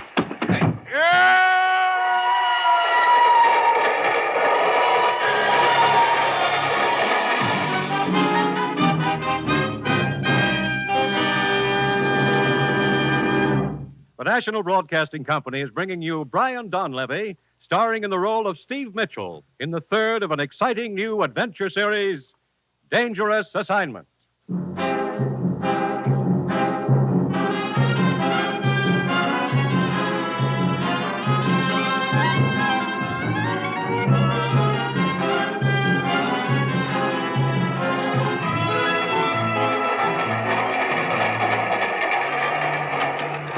Mitchell, you okay? Yeah. That was close. What happened, Mr. Mitchell? Mr. Campbell and I were sitting in the smoking car. We saw a man follow you outside, and then there were sounds of a fight. There was a fight, Warchek. The other guy lost. Over the side, huh? Uh-huh. That was some view you sent me out here to see, Warchek. Or wasn't that what you had in mind? I do not understand. What's the next town we get to, Campbell? Kano. Be there in a few minutes. But I have about a 4-hour layover there. Telegraph office in the station? Yeah. Telegraph office? Yeah. The press association I work for is very strange, Warchek. They like me to send them stories now and then. So that's what I'm going to do, if it's all right with you.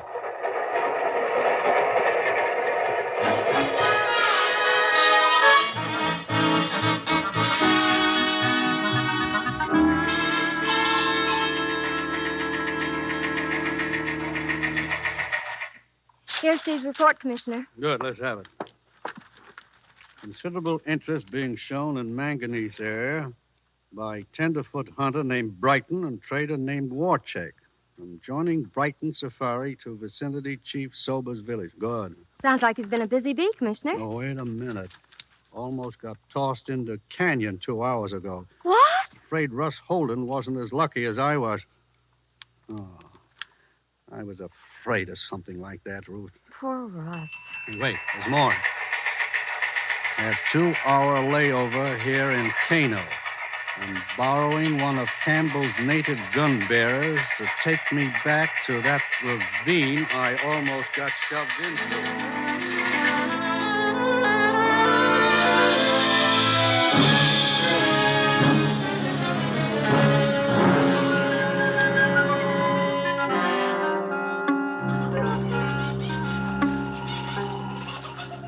Let's see.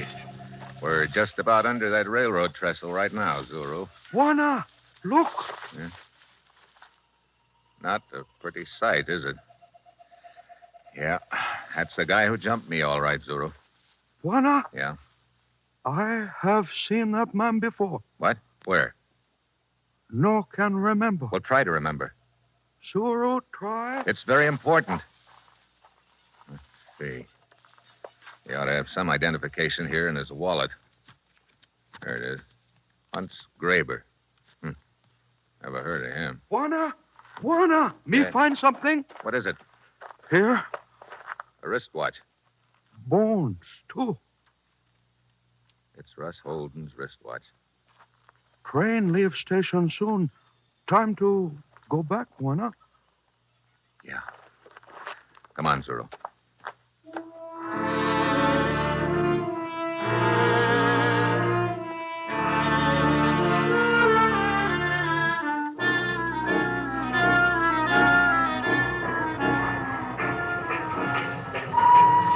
Thanks for lending me your boy, Campbell. He's a good one. Yeah, Zero? One of the best. He lived around this north country most of his life. Matter of fact, he belongs to Soba's tribe. Oh? Mr. Mitchell, did you find anything at the bottom of a ravine? I found what I was looking for, Warcheck. The body of man who attacked you? Such a beastly thing to happen, old boy. Somebody have a grudge against you or some such silly thing? Apparently somebody does, Brighton. Still the man of mystery, Mr. Mitchell? Look, Warcheck. Warcheck, I've got one rule on safari. Everybody minds his own business. But of course, Mr. Campbell. Warcheck going with us? Yeah. He asked Brighton if he could tag along as far as his trading post. Always glad of company. Helps keep my wife from getting bored. How much longer before we get there, Campbell? I will pull into Kugama about noon. It'll take a couple of hours to load the jeeps. That'll get us started around 2. By sunset tonight, we'll be camped in the bush.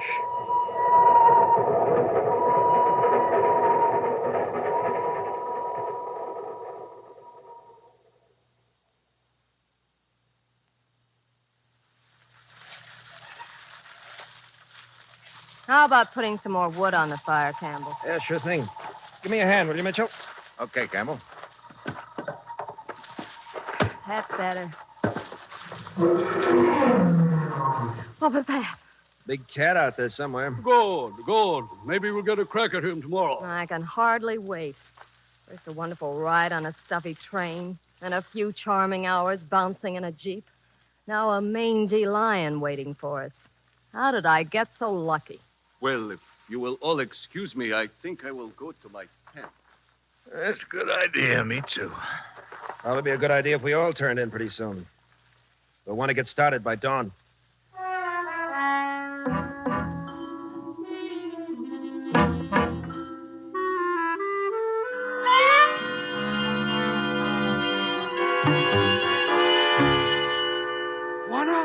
Juana! Huh?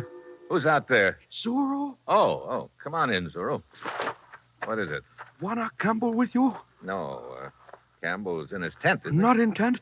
he? Wait a minute. He said he was going to check the jeeps before he turned in. We'll look for him there. Something I can do, Zuru? No, me talk to Juana Campbell. Oh, incidentally, have you remembered yet where you saw that dead guy in the ravine? Me only talk to Juana Campbell. Only talk to Juana Campbell. What's with him? Mr. Mitchell, Huh? it's Marla Brighton. Oh, hi. What can I do for you? Buy me a drink. Afraid I don't have anything. Fine. I might have known Peter would carefully omit any liquor from his provision list. What was that? Came from over there in that brush. Campbell! Campbell! Here I am, Mitchell. Zuru. What happened? Just going back to my tent. I heard Zuru scream, found him like this.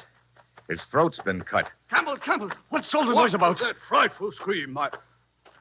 Good hell. Best boy I ever had. And he's dead. Murdered. Murdered? By whom? That's just what I'm wondering, Warchick. Perhaps a fight with one of the other bearers. Yeah. Perhaps.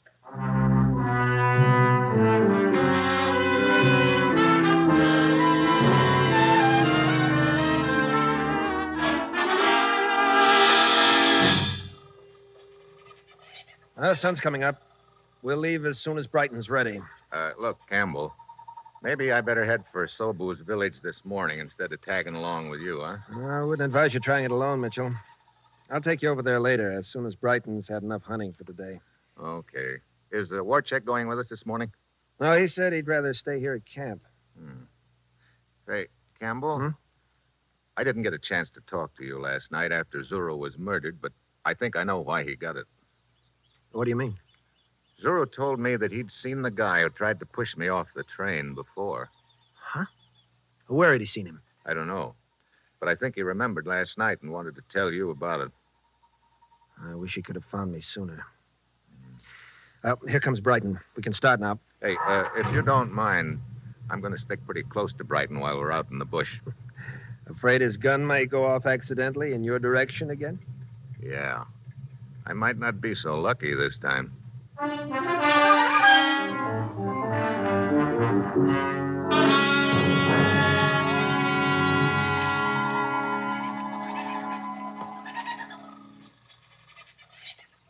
What time is it, Mitchell? 5 to 8. Sitting in this jeep in the middle of the jungle is not my idea of sport. The sun is getting hotter by the minute, and so are the mosquitoes. Yeah. What's keeping Campbell? He said he and his gun bearer would pick up the trail of that lion and come right back for us. He's been gone almost an hour.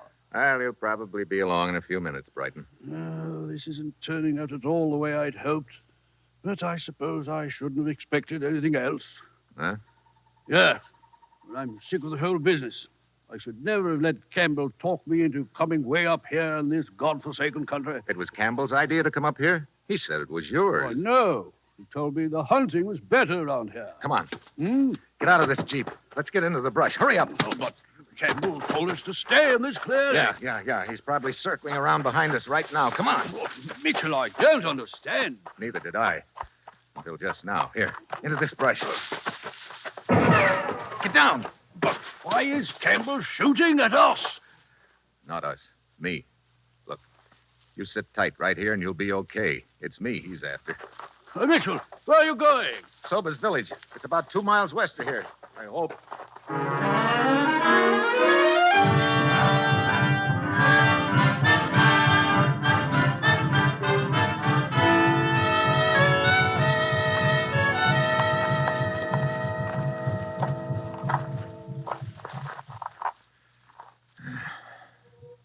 Hey, what's that? Sounds like the village just ahead.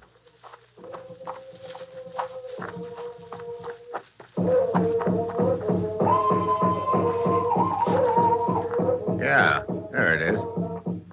Uh-oh. Hey, it's some square dance. Ah, well, here goes.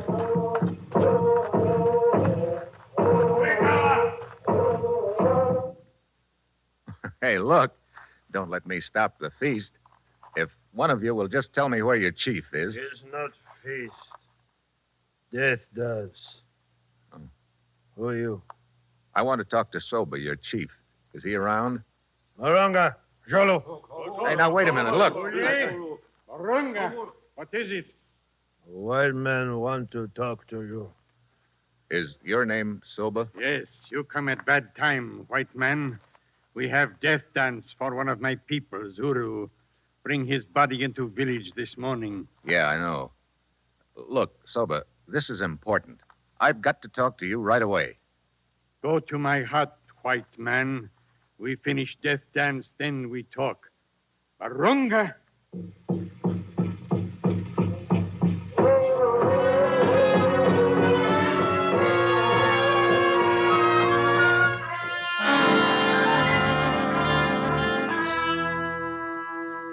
sound like men who speak with straight tongue, Juana Mitchell.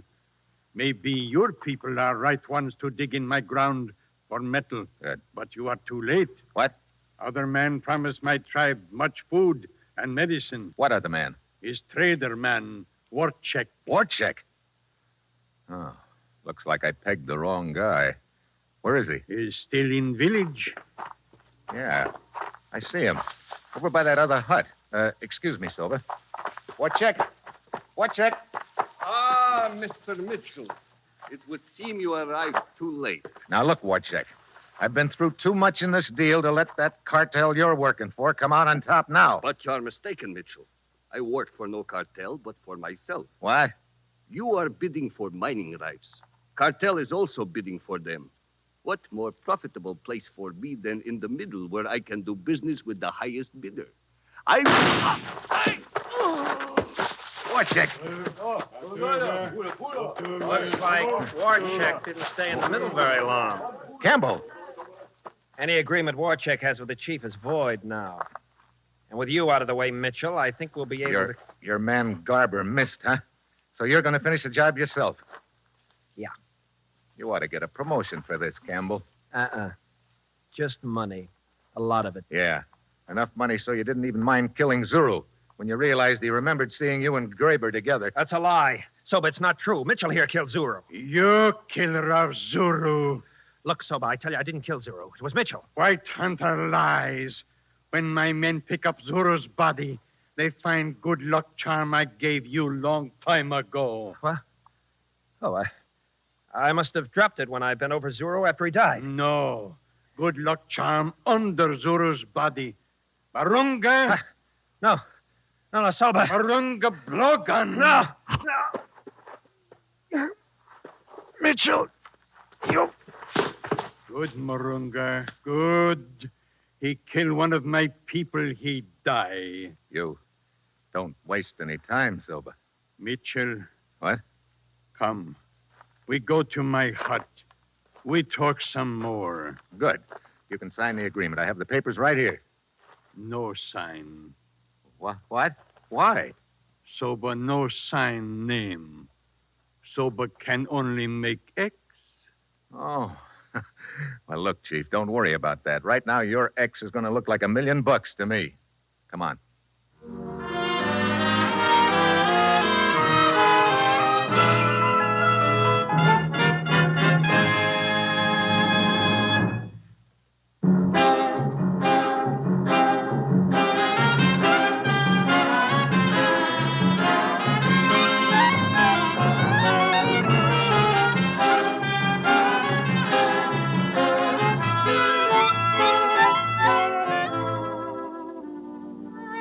You have just heard the third in an exciting new adventure series, Dangerous Assignment, starring Brian Donlevy as Steve Mitchell.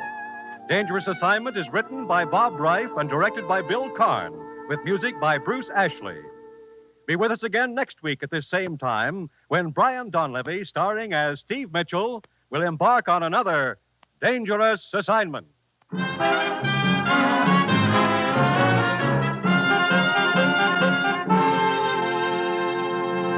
This is NBC, the national broadcasting company.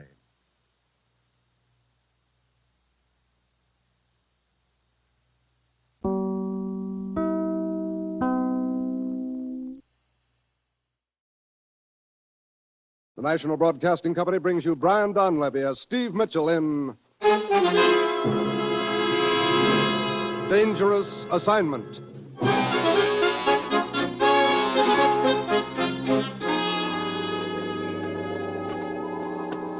The time, sunset. The place, a small fishing village on the coast of Portugal. Two fishermen trudge wearily homeward past a deserted monastery near the waterfront. A sudden sound breaks the stillness of the evening air. Sanchez, listen. Huh? The monastery bell is ringing. Oh, but that is impossible, Naranja. No one has lived in that monastery for 5 years. Now it's quiet. Come, Sanchez, we better go see.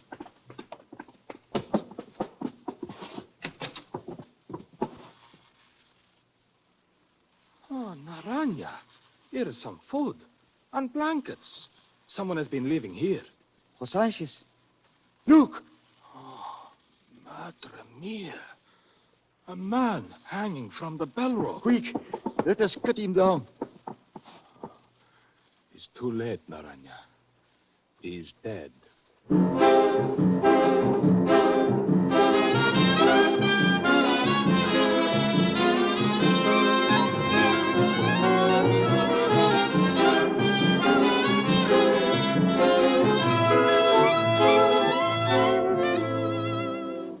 You've seen him in such pictures as Wake Island, Stand By for Action, and Command Decision.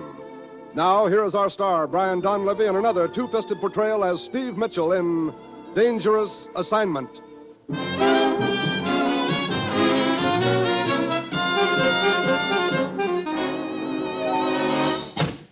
Hi, Commissioner. You know, you pull me away from more big deals. I want to talk to you about Alan Prescott, Steve. Oh, is he back? That's good. No, he's not back. Steve, Alan Prescott is dead. Let me have that again. I'm sorry, Steve. I know he was one of your best friends. Alan dead? How did it happen, Commissioner? He was found hanging from a bell rope in a deserted monastery. Where? Portuguese fishing village. Mazimbra is the name of it. What was he doing there? Alan had been assigned to investigate rumors about a wholesale racket to smuggle aliens into the United States. Oh, well, looks like he got too warm. Yeah. Steve, I figured you'd want this assignment. I do. Have we any contacts over there? One, and for a change, it's a man we know, we can trust. He's helped us before in the past, and he was working with Alan on this illegal entry investigation. What's his name? Perez. He runs a pet shop in Mazimbra. That'll be your first stop in Portugal. Okay. As usual, you'll pose as a foreign correspondent. Steve, I want you to go over there and find the men who killed Alan and get enough information so we can smash their racket. You've got your assignment. Good luck.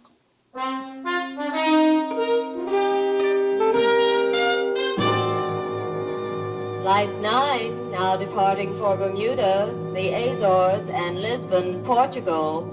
All aboard, please.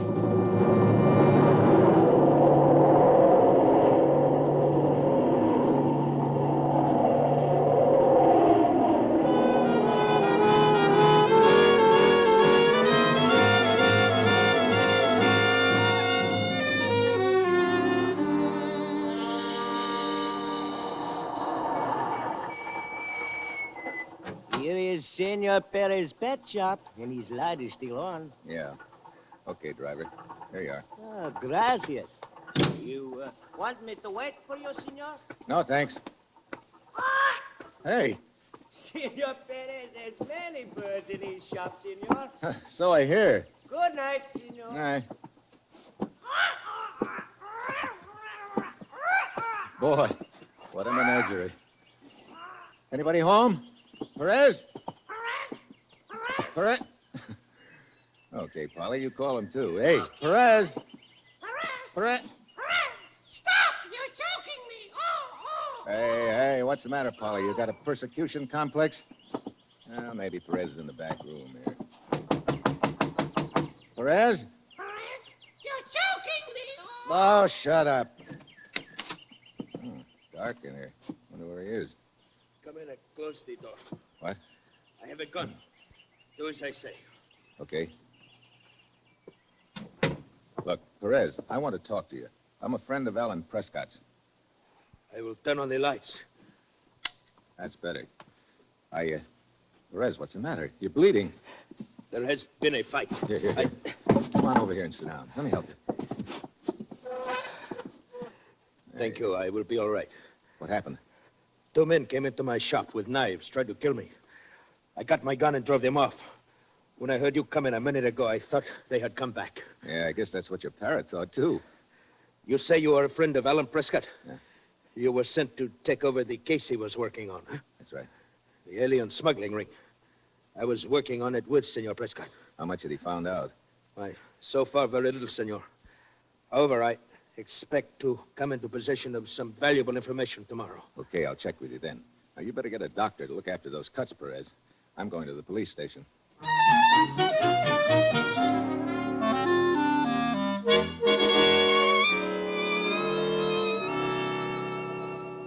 The sergeant at the desk that you wish to see me, senor? Yeah. You in charge of the police here? At the moment, I am Lieutenant Vieira, Senor... Steve Mitchell. I'm a foreign correspondent. I just flew in from the States today. Sim, you landed at Lisbon, took the train to Mazimbra, by taxicab to the pet shop of Senor Perez. What? Remained there 30 minutes, then walked here to the police station. Huh. I didn't know my activities were a matter of such interest to you. I have been sent here from Lisbon to investigate certain matters, Senor. So at the moment, I am interested in everyone who comes to Mazimbra. Yeah? Well, a friend of mine came here a couple of days ago. He got killed in a deserted monastery. You are perhaps referring to Alan Prescott, another so-called foreign correspondent? What do you mean, so-called? There are indications that he was investigating the existence of an organization to smuggle Europeans into the United States. You're right, Lieutenant Vieira. And I've been assigned to take over the investigation. I see. You have proof of this? Yeah. Here are my credentials. So, Senor Mitchell, there is something in the next room which may be of interest to you. Oh? After you, Senor. Hey, this looks like the morgue. For the present, it must serve. 5 bodies? Sim. They were found under one of the fishing wharves, their hands and feet securely tied. You figure that these men were some of the paying customers in this alien smuggling racket? It is possible. Yeah. Maybe things got a little too hot for the smugglers all of a sudden, so they dumped these guys in the water. Who discovered the bodies? We did. Our police launch patrols the entire bay every day at sunset. I see. Any identification on any of them? Their pockets were empty. But we were able to identify this man. How? From his fingerprints. Got a criminal record, huh? Si. His name is Luis Delgado, from Villarreal to the north of here. He has been living there with his sister, Maria Delgado. Might be a good idea to pay Maria a visit. I was about to suggest it, Senor Mitchell. Let's go.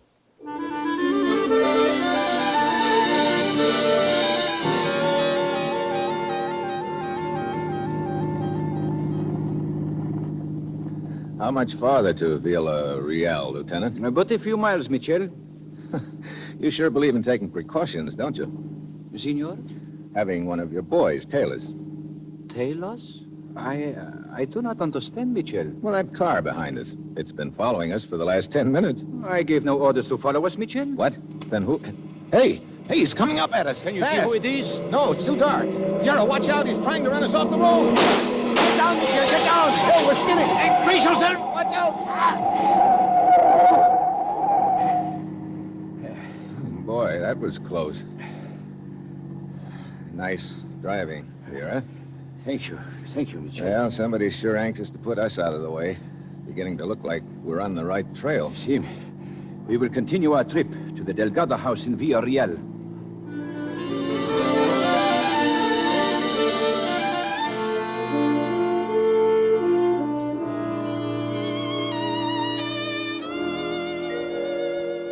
I regret to bring you this news of your brother's death, Senorita Delgado. You say he was drowned in the bay, Senor Lieutenant? How did he get there? That is a question, Senorita. You mean he was murdered? Senorita Delgado, if you do not mind, Senor Mitchell and I will ask the questions. Maria, did you notice your brother talking to any strangers the last few days? Strangers? He talked to no strangers. Well, when he left home, did he say where he was going? He told me nothing. Senorita, I think you are withholding information. No, it's not true. I tell you everything I know. I must remind you that your brother Luis Delgado had a criminal record. That was long ago when he was in trouble. My brother was a good man. Perhaps he intended to commit a crime when he left here. That is a Perhaps lie. that is why he would not tell you where he was going. He was not going to commit a crime. He was going to the United States to live with my uncle. I do not remember what he told me. I see. Have you anything more to tell us? Very well. Senor Mitchell? Yeah, let's go. Thanks, Maria. We will question you more if necessary, Senorita. Night. Well, Maria sure clammed up all of a sudden. But not until she told us what we wanted to hear. See? You know, it's a cinch that some of the arrangements on these deals are made in the United States. I wish we knew the name of that uncle Maria spilled about. It is Emilio Delgado. What? As you were talking to the senorita, I noticed on the table an envelope addressed to her dead brother. In the upper left-hand corner was the name Emilio Delgado. Was there an address? I do not know if it was an address or not. Mitchell, in the United States, is there a place called Bronx? Bronx? Yeah, that's an address, all right. Well, good work, Lieutenant. Let's go to the nearest telegraph office.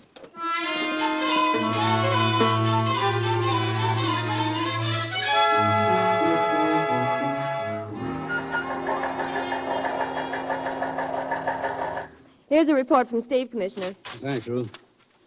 Definitely on trail of illegal entry record. Go on. You must be working fast, Commissioner. Apparently, last cargo of paying passengers too hot to handle. All 5 drowned. Nice organization. Yeah. One identified as uncle in the United States who apparently was helping make arrangements. Find and question Emilio Delgado, the Bronx. Take on that name, Ruth. Emilio Delgado. Delgado. Oh, Delgado, right. I'm working with police lieutenant named Vieira. Just for the record, please check on him for me. You got that, Ruth? Vieira. Here's some more. Perez at pet shop very cooperative and counting heavily on him to furnish hot lead. I'm on way back to Mazimbra now to talk to Perez again. We'll keep you informed.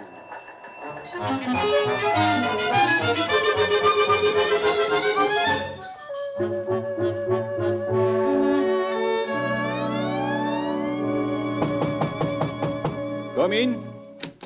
Ah, Senor Mitchell. Lieutenant Vera, I'm worried. Jim? I've been counting on Perez at the pet shop to give me some hot information he hinted at yesterday. Perez? As soon as we got back from Villarreal last night, I went to his parrot palace, and he wasn't there. I've been there on and off all day today, and he still hasn't shown up. Jim, he has shown up, Senor Mitchell. Oh, has he? Well, that's good. No, it is not good. What do you mean? This afternoon, a fisherman saw something floating in the bay. A man, face down. It was Perez.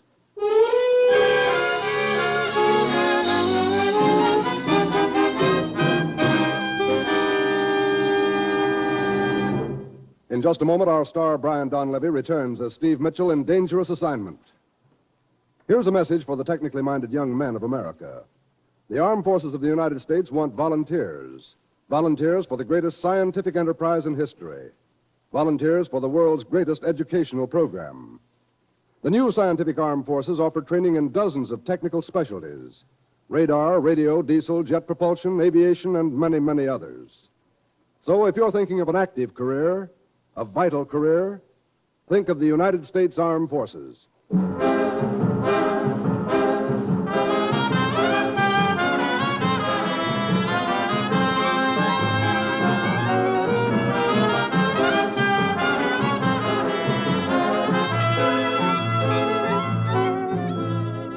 Now, the National Broadcasting Company brings you Act Two of Dangerous Assignment, starring Brian Donlevy in the role of Steve Mitchell.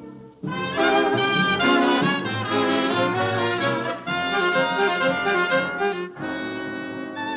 time, 4 hours later.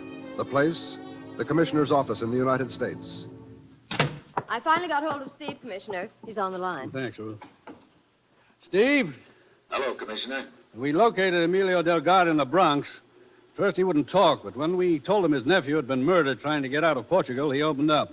Oh, did he put the finger on the stateside branch of the racket? It's a small travel bureau in New York. Delgado gave them $3,000, and they promised to smuggle his nephew into the United States. I see. Incidentally, I checked on Lieutenant Vieira. His record is excellent. Good. I figured it was, but I didn't want to take any chances. Steve, we close in on the travel bureau in New York. The gang in Portugal will slip away from us. Oh, don't close in on the travel bureau yet, Commissioner. I tell you, send one of your agents there to arrange transportation for a relative over here in Portugal. Relative? What do you mean? Me? What? I'm going to use the name Nick Grado, Grado, Grado, for the record. I'm going to pass as a minor mobster deported last year. But Steve, think of the danger. I'm thinking of Alan Prescott dangling at the end of that bell rope. Now, look, I'm going to Lisbon and register at the Lagos Hotel under the name of Nick Grado. So long, Commissioner. Steve! Well, I Hope he knows what he's doing. Ruth, Yes, Commissioner. which of our agents looks the most like a gangster? Summers. He looks pretty rugged. Okay. We'll send him to that travel bureau in New York. Summers will pose as the brother of Nick Grado in Portugal. He'll offer the travel bureau $3,000 to smuggle Grado into this country. Draw the money out of a special account. You in charge of this travel bureau? Well, I want to arrange some transportation. Of yourself? No, my brother in Portugal. Well, that's simple. We represent several steamship companies and... You don't understand. My brother was in the rackets over here and got deported to Portugal last year. Oh. Well, that kind of transportation is very difficult to arrange and expensive. Here's 3,000 cash. Says you can arrange it. May take a long time. He can wait. Okay. What's your brother's name? Nick Grado. He's staying at the Lagos Hotel in Lisbon. Okay. Forget you were ever here. We'll make all the arrangements. Your brother will be contacted at the Lagos Hotel in Lisbon.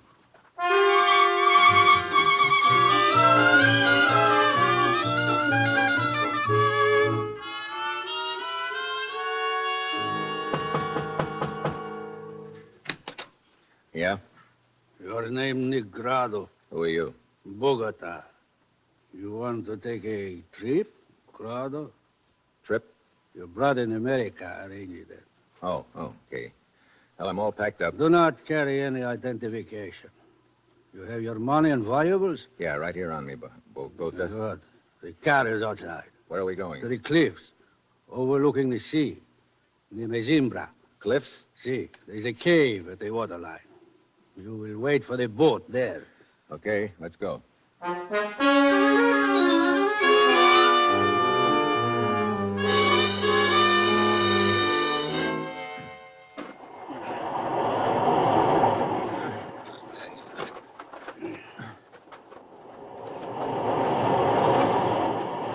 Hey, look, Bogota. Climbing down the side of a cliff in the dark is not my idea of fun. How about a light? No, we are almost there. To your right a little. Okay. There. You see the entrance now? Yeah. Pretty well hidden, isn't it? You see. Hey, there's enough room inside the entrance to dock a boat. See. Follow the ledge you are on. Into the cave. Okay.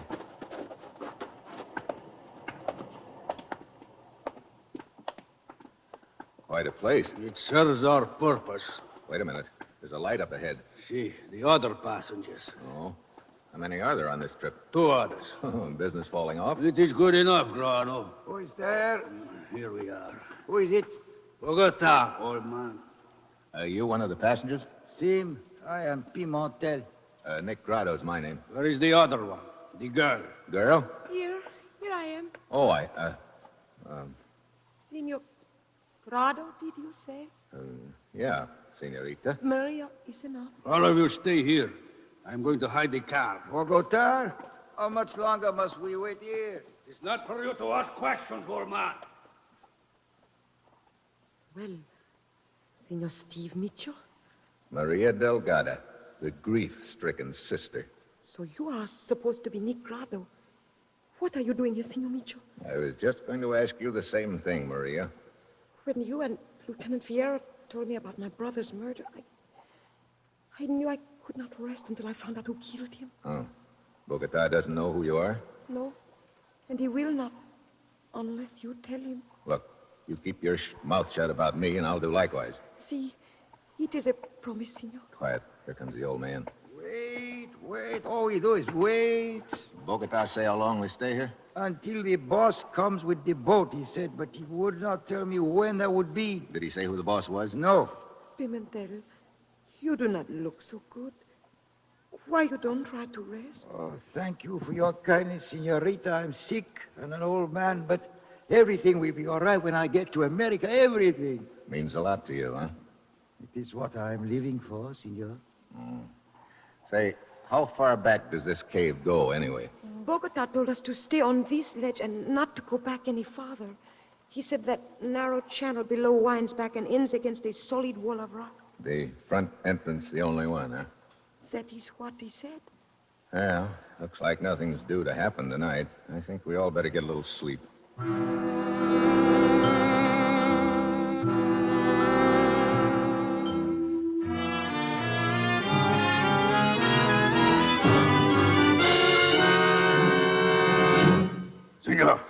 Senor, wake up. Huh?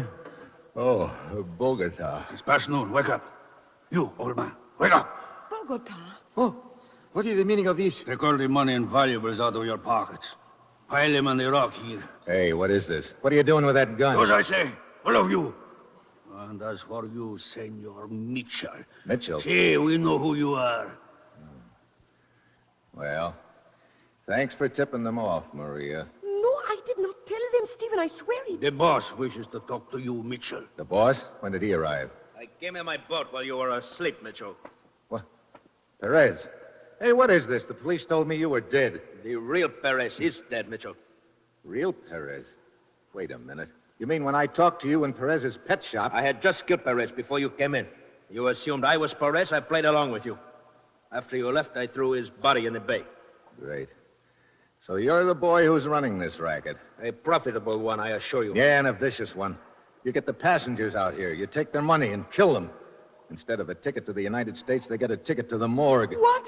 You mean we will not be taken to America? What do you think, old man? Come, Bogota. We will go back to the entrance. What happens now? For the present, you will all wait here. And, Senor Mitchell, I would not advise you to an attempt an escape. There's only one entrance to this cave, and Bogota and I will be guarding that entrance with guns.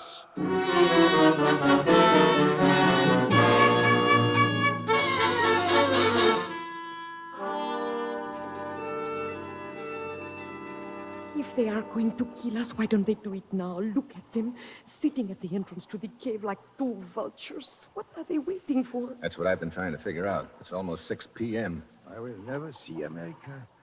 It was just a dream. It's all over for me. Bogota, you fool. Do not light your cigarette here in the entrance. The launch will see you. The launch? Hey, that's what they're waiting for. What? Lieutenant Vieira said the police launch patrols the coast every day at sunset. Police launch? Yeah. Perez is probably waiting until after the launch goes by so that our bodies won't be discovered until tomorrow. I could only figure out a way to attract the launch's attention. But what good would that do, Steve? Bogota and Paris would shoot us. Yeah. Hey, wait a minute. Perez said there was no back entrance to this cave, didn't he? See? He was lying. How you know? Look at the smoke from my cigarette. What about it? See what happens to it? Why, it just goes straight up in the air, Steve. Yeah, for a way. But then it starts drifting towards the front entrance. That means there's a draft up there. The draft could be caused by a back entrance. Steve, but how can we find it? Well, listen. Yeah, a boat. Probably the police launch. Whatever we do, we got to do in a hurry. As soon as the launch goes by, we're dead pigeons. No, senor. What? I, old Pimentel, will help you. And God willing, I will save you. What are you talking about? I will go to the front entrance and call for help. Are you crazy? Perez would kill you. Sim, but the noise and flashes of the gun might summon police. Now, look. Senor, what happens to me is not important. I'm old, sick. But this way, perhaps I can prevent Perez from taking the dreams of others and ruining them, as he did mine. Now, wait a minute. No, senor. This is the best way. Pimentel, come back.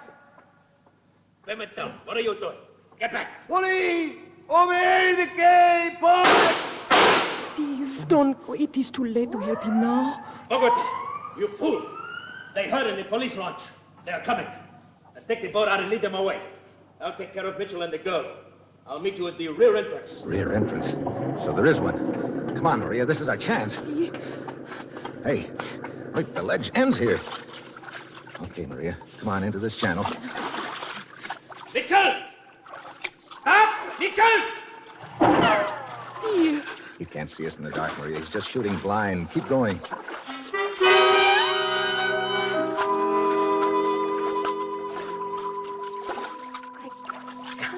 I think, Steve, it is so dark in here.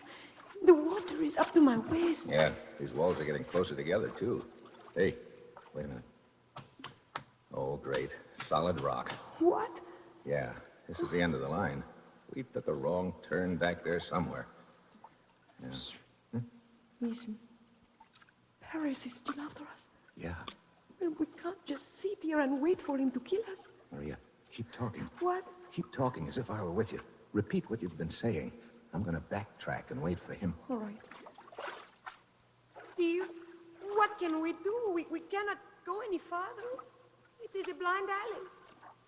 Paris is getting closer, Steve. You're right, senorita. Paris is getting closer. And there is nothing ahead of you but solid rock. Did you hear that? It is Paris. See? And the two of you are caught like rats in a trap. I have... Mitchell! Yeah, that gun's not going to do you any good underwater, Perez. I do not need the gun. Oh, there is strength enough in my arm. Oh, yeah. Steve, hit him! I can't. Oh, Madre de Dios. Help Steve. Help him.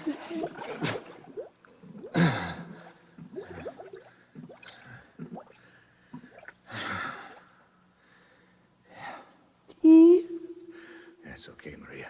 Oh, I could not tell which one of you was which, Steve. Yeah, I was a little in doubt myself for a second or two. Come on, Maria, let's get out of this rat trap.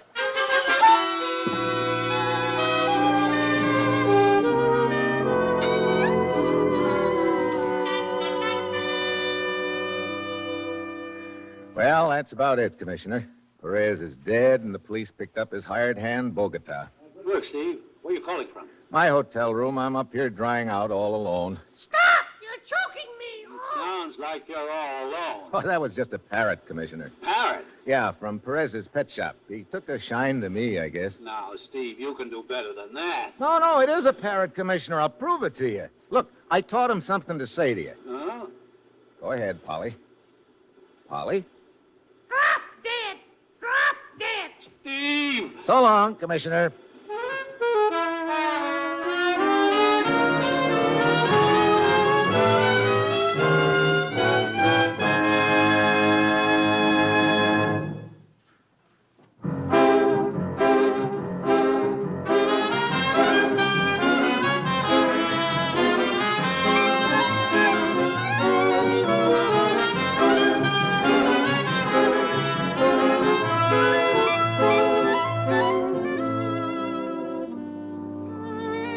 You have just heard the sixth in an exciting new adventure series, Dangerous Assignment, starring Brian Donlevy as Steve Mitchell.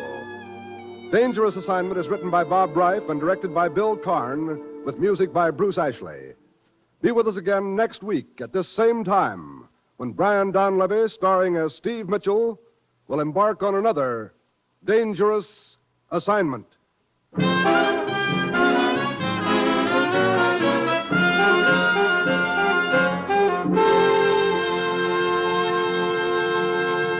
This program came to you from Hollywood. This is NBC, the national broadcasting company.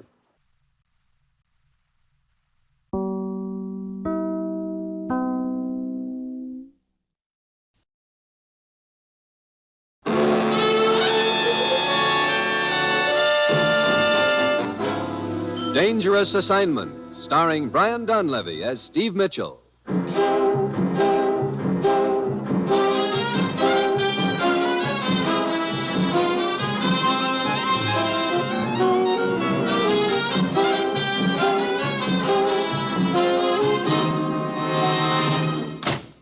Hi, Commissioner. Steve, have a seat. Thanks. I suppose you know you're ruining my reputation around this town. Every time I get out on a date, you haul me back here to the office and send me halfway around the world. Cheer up, Steve. They always keep a light burning in the window for you, don't they? Yeah, but if you're going too long, that fire can die out, you know. Steve, ever have on a diving suit? Diving suit? Well, yeah, once. You're leaving for the Caribbean on the next plane. Your destination is Trinidad. I'm going to fly to Trinidad in a diving suit? You're going hunting for pirate treasure, Steve. There's no time now to go into the background. Go to Trinidad and show up in dungarees at the Trade Winds Bar. You'll be contacted there, and the contact will fill you in on the deal. Just a minute. Part of the deal doesn't by any chance involve getting into a diving suit, does it? It might. Steve, this is a vital job. We're depending on you right down the line. Well, that's it. You've got your assignment. Good luck.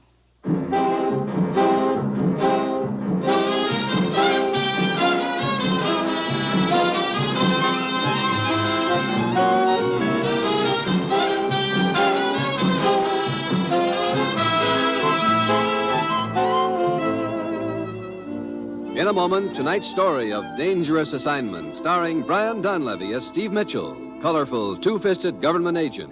But first, a message from the Ford dealers of America. The 1950 Ford has everyone talking.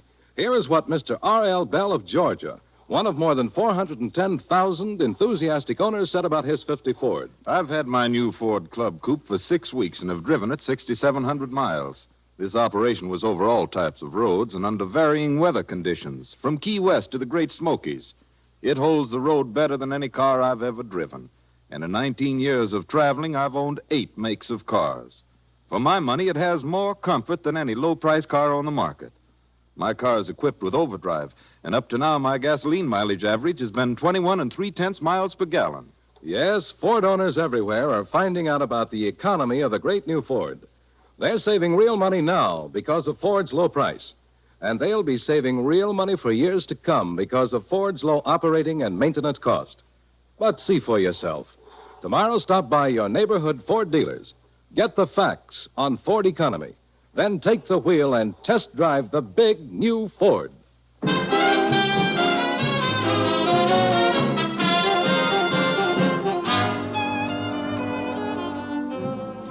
Well, this assignment tops them all. Usually I have at least an inkling of what I'm supposed to do, but here I am heading for Trinidad, and all I know is I'm supposed to meet a guy in the Trade Winds bar. It's a hot Tuesday afternoon when I get to Trinidad. I change into dungarees at the hotel and head for the Trade Winds bar. It's a real keen joint. A bunch of rickety tables, a calypso singer, a battered-looking bar with a drunk sprawled on it, and behind the bar, a fat gent in a dirty apron. All right, name it, brother. Beer. Coming up. Hey, sailor, aren't you? Yeah, but out of a job right now. Just drifting. Yeah. Bartender! Hey, bartender! Oh, I'm coming. Hey, mister. Huh? Buy me a drink, will you? You look like you've had too much already. You better go back to... Hey, wait a minute. Joe Wilkins? Yeah. Oh, Commissioner told me I'd be contacted here, but he didn't mention you. I've been working on this case for 6 months now. Oh. I've managed to establish an enviable reputation as the leading drunk in Trinidad. Oh, my poor liver. What's the deal? Underwater demolition. You know what a job it did for us during the war, Steve. Yeah, the Navy frogmen. Yeah. Well, about 6 months ago, a group of civilians with government cooperation developed a revolutionary new explosive technique. Mm-hmm. They came down here, rented a boat, and made their tests. We're sure of that much because they radioed in that they were on their way back, and that's the last we ever heard from them. What happened? We don't know. Boat apparently sank. Any survivors? One. Deckhand named Griggs. He disappeared before I could get down here. It's either one of two things, Steve. Griggs got away with the data they compiled, or else it's at the bottom of the Caribbean. You know, if that falls into the wrong hands, none of our ports and harbors would be safe. You got any line on Griggs? Not until 3 days ago. And Griggs popped up here in Trinidad looking real prosperous, throwing dough around. Well, maybe he sold the plan. I don't think so, Steve. He started outfitting a treasure hunting expedition. His outfit is shoving off tomorrow on a little boat called the Sea Witch. I've been trying to get a job on it. Hey, you could be walking into a lot of trouble. Steve, see that babe over there in the corner table alone? Yeah. What about her? That's Griggs' girlfriend. I can't get any information from her. I think she likes the more of your size. Okay. I'll give it a try. See you later. Hi. What do you want? To buy you a drink. Why not? Matter of fact, I'll buy you 2 drinks. And then what? Then we quit drinking. I'll be broke. Oh? Having it tough, huh? Yeah. It's pretty hard for a diver to get a job these days. A diver? Oh, why don't you get lost? What's the matter? Don't you like divers? Oh, sure, but they're never around. I know. I go with a guy who is a diver. Griggs. Oh. Hey, maybe this friend of yours, Griggs, could get me a job. I don't think so. It's some kind of a treasure hunting business. Teresa, button your lip. Hello, Griggs. Who's this joker? A guy who is kind enough to buy me a drink. Shove off, bud. Now, don't you think that's up to Teresa? You heard me. Get lost. Oh, sit down, Griggs, and quit showing your muscles.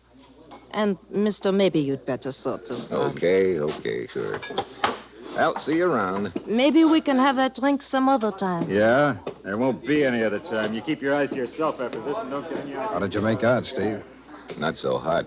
The boyfriend showed up too soon. Yeah. Well, I sure wish we could get some. What's the matter? A little gent who just came in, the one in the white suit. Yeah, what about him? His name's Jeremiah. You'll hear all about him in a second. Byron's tuning up right now. Lord Byron? That's the calypso singer over there. Listen. Jeremiah is a fine man, he, the best man in all Trinidad colony. He's a good friend of sailors whose luck's very bad. The best man in colony Trinidad. A wristwatch, a ring, or a curio. For this Jeremiah will lend much dough. He will find you a job for a modest fee, the savior of suffering humanity. He saves the sailors from a cold, cruel fate and charges a very low interest rate. Oh, Jeremiah is a fine man, he, the best man in Trinidad colony. And now you know who Jeremiah is. Yeah.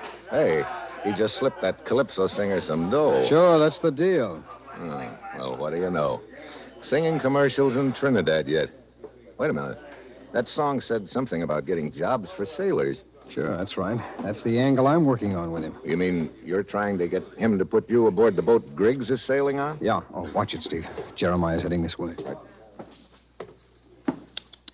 Oh, Joe. Joe. Oh, hello, Jeremiah. How can I help you start a new life if you spend all the money I'd lend you on cheap whiskey? Well, I tried, Jeremiah. You know how it is. You must be firm, Joe. You must turn over a new leaf. Yeah.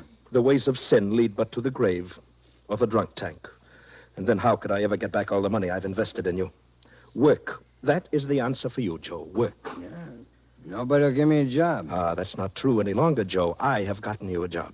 Huh? On the Sea Witch. You sail tomorrow morning. Hey, you kidding me? Of course not.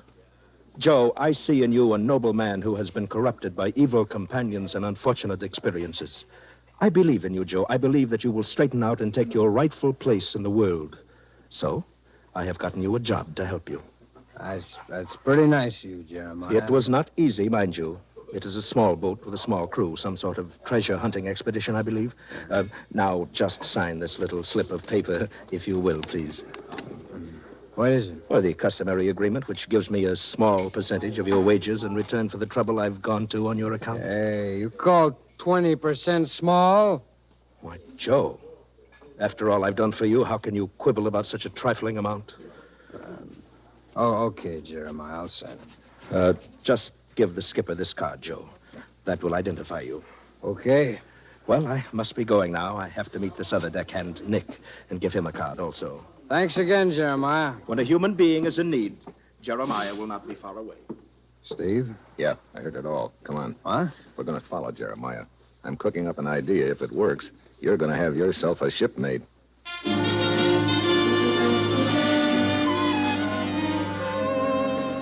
We follow Jeremiah to his office near the waterfront. We wait down the street. Pretty soon, the sailor goes into the office. He's walking like he had quite a few drinks under his belt. In a few minutes, he comes out again, and he's putting one of Jeremiah's cards in his pocket. Come on, Joe. Here he comes. Start walking. Hey. Sorry. Why don't you look out where you're going? Same to you, bud. Now, break it up. It was just an accident. Hey, didn't you just come out of Jeremiah's office? Yeah, what's it to you? Oh, I was just wondering if he was there. I got to find out some more stuff from him about this boat I'm shoving off on tomorrow morning. Oh, the Sea Witch? Yeah, why? Looks like we're going to be shipmates. Yeah? Hey, you sailing on it too, huh? Ah, my name's Joe. Oh, Nick's mine. Oh, this is Steve, buddy of mine. Hi. Hi, Steve. Hey, this calls for a drink, huh? Yeah, I could use one. How about you, Nick? Sure, I can always use one. And this is our last day ashore, too. Come on, let's go.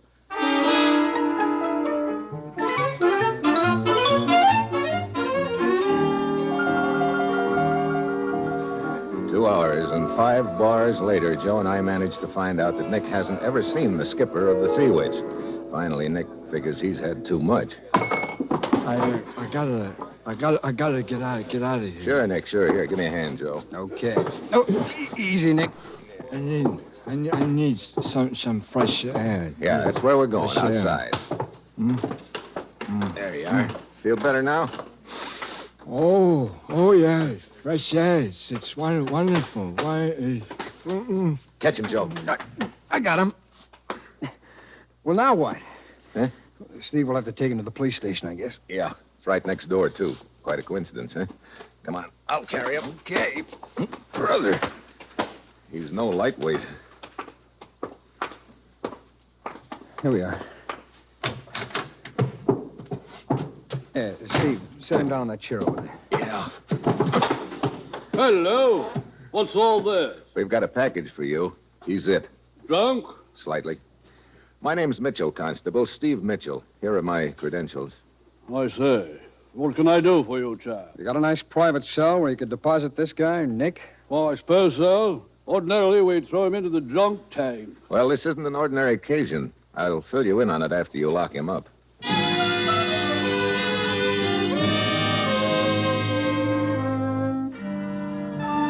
I get Jeremiah's card off Nick.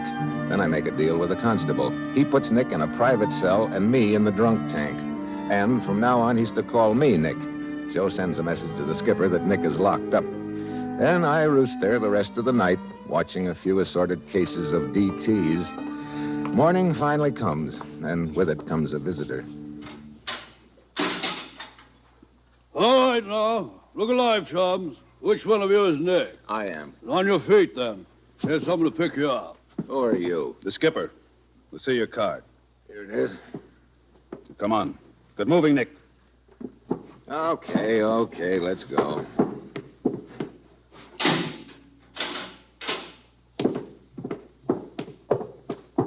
Nick, if I wasn't short-handed, I'd let you rot in a drunk tank. Ah, simmer down, will you? We shove off in an hour. Be aboard. Sure. I'll get my gear together and be down there in plenty of time. I'll see you later, Skipper.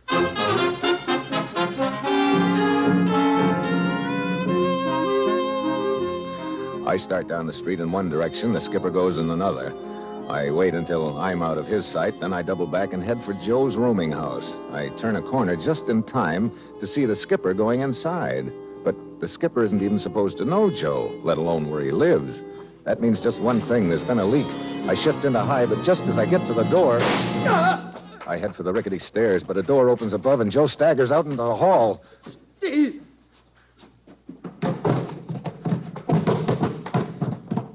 Joe, here, let me... No, it's too late, Steve. The skipper? Yeah. He doesn't know about you, Steve. I told him I was working alone. Get aboard the Sea Witch, Steve. You're on your own.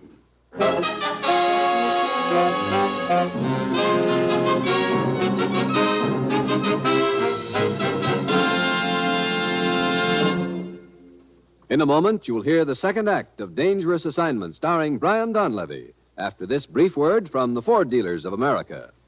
All over the country, folks are praising the beautiful new Ford, and no wonder. For this car is a masterpiece of sleek fashion styling. But there's more than style in the new Ford, much more.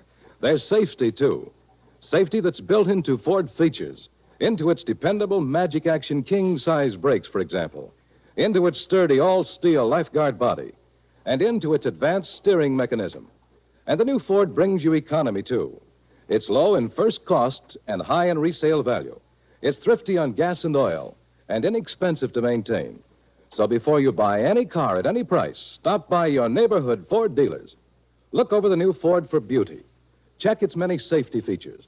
Get the facts about Ford economy. Then discover the flashing performance and big car comfort of this truly great car. Test drive the 100-horsepower V8 or its companion in quality, the 95-horsepower 6.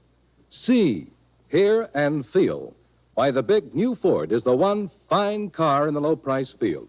And now, here is the second act of Dangerous Assignment.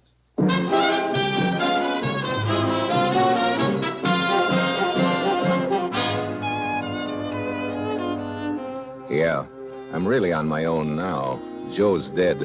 I know the skipper killed him, but I can't tip my hand yet. I have to play it close to the chest. So I go down to the waterfront and get aboard the Sea Witch. Get forward and help Griggs with the lines. We're ready to shove off and we're short-handed. Some rum-dum named Joe didn't show up. Hey, just a minute. What's the matter, Griggs? You're the guy who was making a play for my girl at the Trade Winds bar yesterday. So what? So, what are you doing aboard? Same as you, Buster. I'm sailing on this tub. What? Look, Skipper, get this guy off. You look. I'm the skipper. I run this boat. Yeah? Well, don't forget I'm the only guy who knows where to take this boat. Griggs, you're getting paid for this job, same as I. And the boss says this guy goes. Now, shut up! Sorry, Griggs. Okay. But just remember, I don't like you. That's tough. Yeah, it could be. Now, break it off, both of you. Get busy with those lines. Hey, you, Lord Byron. Yes, Skipper? Hey, that Calypso singer going along, too? Yeah, he's a pretty good deckhand. Now, get that engine started. We're shoving off.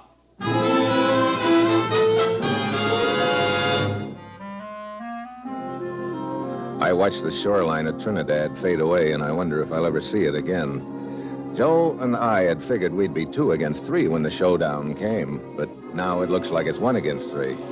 I can't figure out where Lord Byron, the Calypso singer, stands in the deal, so the 3rd day out, I'm on deck when I hear him singing. Oh, the sea which we sail on the Carib Sea, the hunt buried treasure for you and me.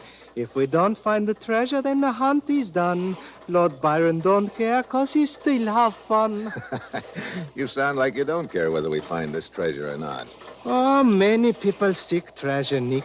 Few of them ever find it. But it's fun looking. Hey, did you ever sail with Griggs or the skipper before? No. You know, I have a theory that you can trust a happy man. Well, you and me, Nick, we are happy people, but the skipper and Griggs, they're not. It's too bad. Yeah. Look, if you ever hear the skipper and Griggs talking about me, I'd like you to come and tell me right away. Oh, sure, Nick. I'll come and tell you right away if I hear anything. Okay, Nick. This is it. Aye? You're going to work. What do you mean, Skipper? Get into a diving suit. What? You heard me? I want you to go down and see if we're over that sunken ship. What's the matter with Griggs? I thought he was the diver. He's got a bellyache. Oh. Kind of hit him all of a sudden, didn't it? Yeah, it did. Look, I was told you were a diver, too. Well, sure I am. Then get into the suit. Lord Byron will tend your lines and man the pump. Get moving.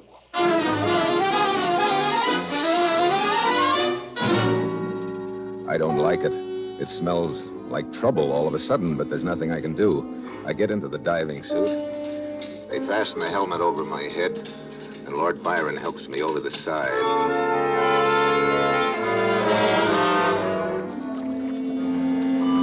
On the bottom, it's cold and murky and quiet. I poke around for about 15 minutes, but I can't see the sunken ship anywhere. Lord Byron, you better haul me up. Lord Byron. He's busy, Nick. I'm handling your lines now. Oh, well, Skipper, I can't spot that hulk anywhere. Can't be far.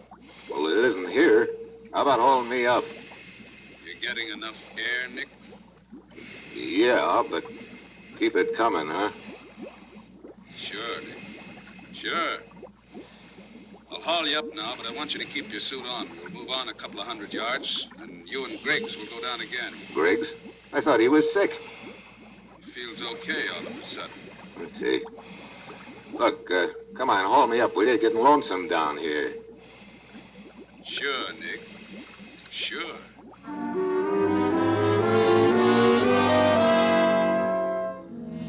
I'm sweating plenty inside that suit on the way to the surface.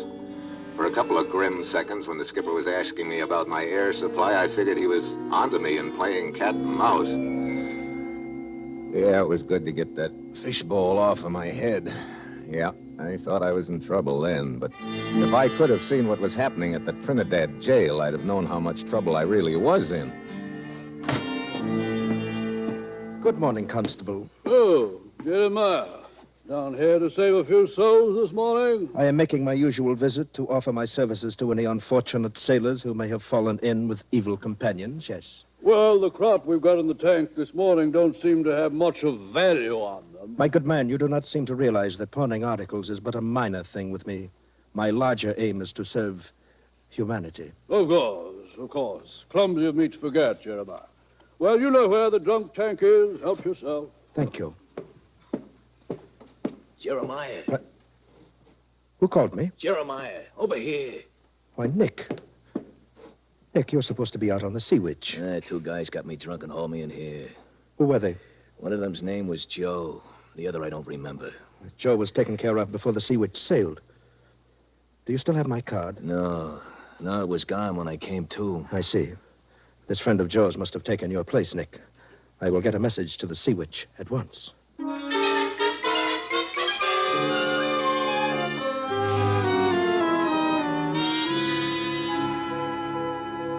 all set, Nick? Yeah, I guess so, Griggs. Where's the skipper? Up in the radio shack. There's a radio message coming in. Lord Byron here can let us down and handle the pump. Sure, Griggs. Okay. You go down first and wait for me. Don't do anything until I get down there. Okay. Screw his faceplate on, Lord Byron. Sure, Griggs.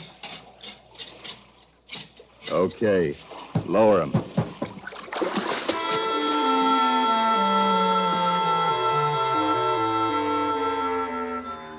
This time we've got the right location. I land right on the sunken ship. It's lying on its side. Griggs comes down after me and drops into a hole in the side of the ship. In a minute, he crawls out with a waterproof container. The underwater demolition data we're both after. Then he stiffens and seems to be listening to something. Divers' phones are on separate lines, so I can't hear what Griggs was listening to, but suddenly Lord Byron is singing into my phone. Oh, there were once two men in the diving suits, and one of them's in trouble, you can bet your boots. The bad man is holding a knife very tight. The good man had better begin to fight. Great time to be singing. Then suddenly it registers. It's more than a song, it's a warning.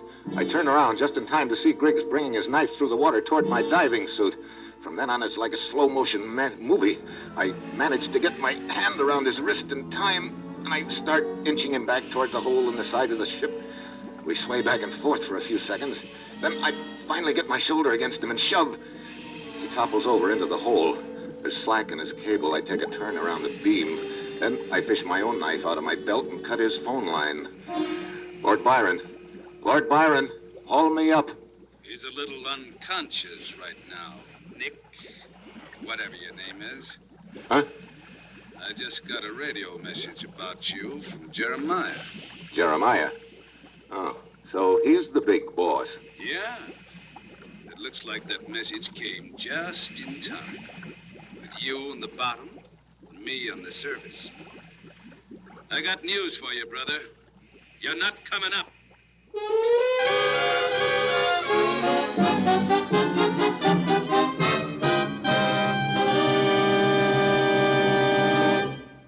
In a moment, the conclusion of Dangerous Assignment. Now, a brief message from the Ford dealers of America. Owners everywhere are raving about their 1950 Fords. Here is what Mr. Clyde McNeely of Illinois, one of more than 410,000 new Ford owners, has to say about his 50 Ford. Being a metal plater, I naturally am interested in machinery and metals. I've realized for many years that Ford had a real power plant under the hood. Now that I own a 1950 Ford, I'm sold on it, particularly because of the engine and also because I like its style. It surprises me that the 100-horsepower V8 engine is so quiet. In fact, the mechanical features of the 1950 Ford are outstanding. Its power and quietness, the way it rides, the ease of handling, and its economy. Yes, ask any Ford owner how he feels about his big new Ford, and he'll tell you it's tops for performance and for comfort. But prove it for yourself. Drop into your neighborhood Ford dealers and test drive this great car. You'll be amazed when you discover how little it costs to buy, to run, and to maintain. Do it tomorrow. Test drive the big new 1950 Ford.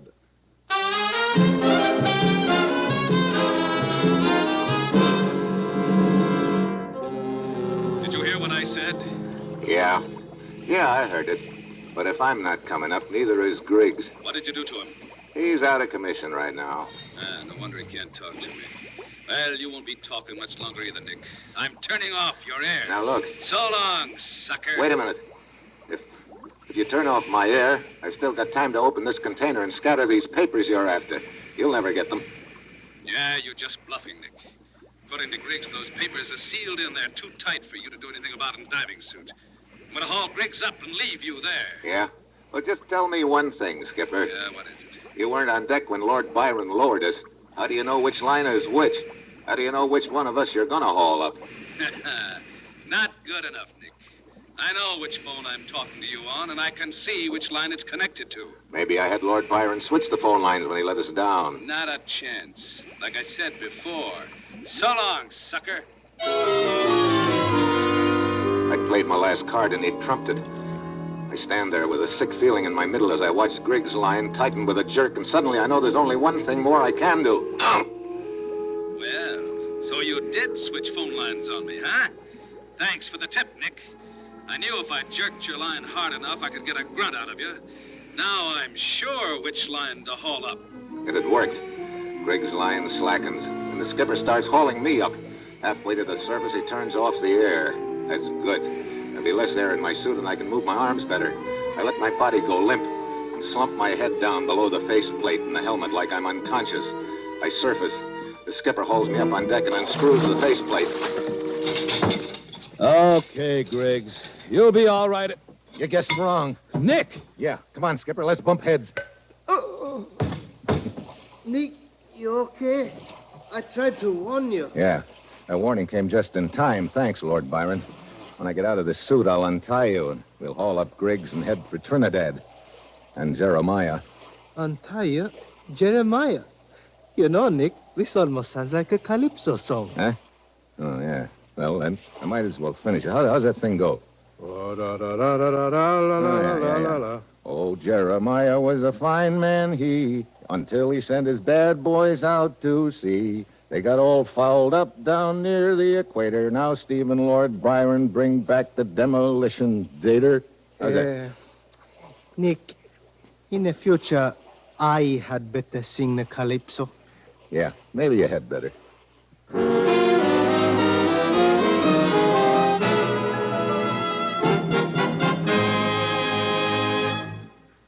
You have just heard another episode in the exciting new adventure series Dangerous Assignment, starring Brian Donlevy as Steve Mitchell. Dangerous Assignment, written by Bob Reif with music by Bruce Ashley, is directed by Bill Karn. Be with us next week at this time when Brian Donlevy, starring as Steve Mitchell, will embark on another Dangerous Assignment.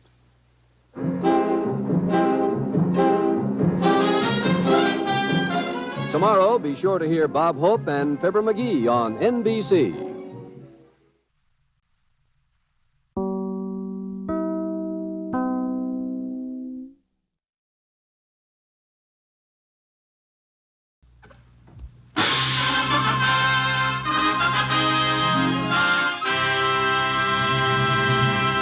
Wheaties Big Parade.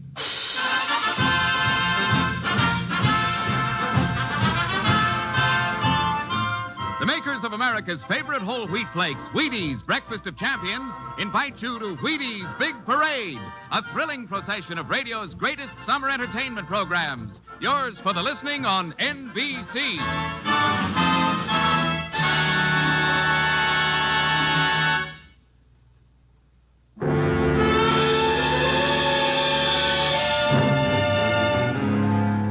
Dangerous Assignment, starring Brian Donlevy as Steve Mitchell.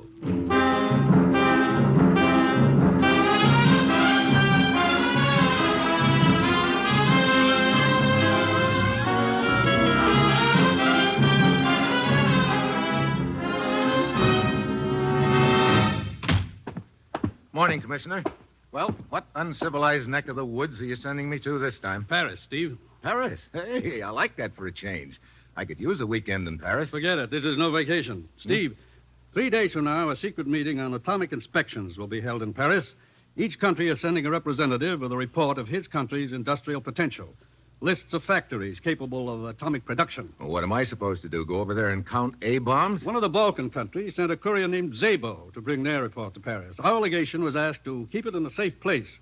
And an American named Blake was sent to meet Szabo. Did Szabo arrive in Paris? Yes, he was seen getting off the plane carrying the officially sealed briefcase. He disappeared right after that, and Blake was killed. Sounds like somebody was real eager to get their hands on that report. Must be hot. That's the mystifying part, Steve. The Balkan country says there was nothing sensational about it. Well, maybe there's something in it that's hotter than they realize. It's a possibility, but the point is the disappearance of that report has stirred up enough suspicion to sabotage that meeting 3 days from now. That's why you've got to get over there. Find Zabo and the briefcase, and turn the briefcase over to our representative who's waiting at the legation so he can take it to that meeting. You've got just 3 days to do it in. Well, that's it. You've got your assignment, Steve. Good luck.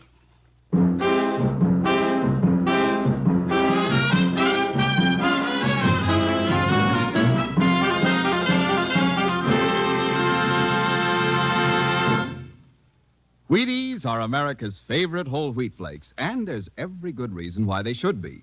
They're made from wheat, of course, 100% whole wheat, so you can be sure that every single Wheaties flake in the orange and blue box you buy from your grocer contains all the good things you've come to expect from whole wheat. Vitamins, minerals, iron, and just plain whole wheat goodness.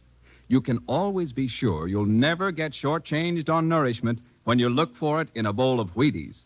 Of course, the beautiful thing about good, nourishing Wheaties is that they taste just wonderful, too. For breakfast or any old time at all, you can enjoy Wheaties plain with milk or a little cream or with your favorite fruit. In fact, Wheaties taste so good, some people just nibble them right out of the box. So if you have any use for a breakfast cereal that's wonderfully, wonderfully good to eat and good for you besides, by all means ask your grocer for Wheaties, America's favorite whole wheat flakes. And now, here is Dangerous Assignment, starring Brian Donlevy as Steve Mitchell.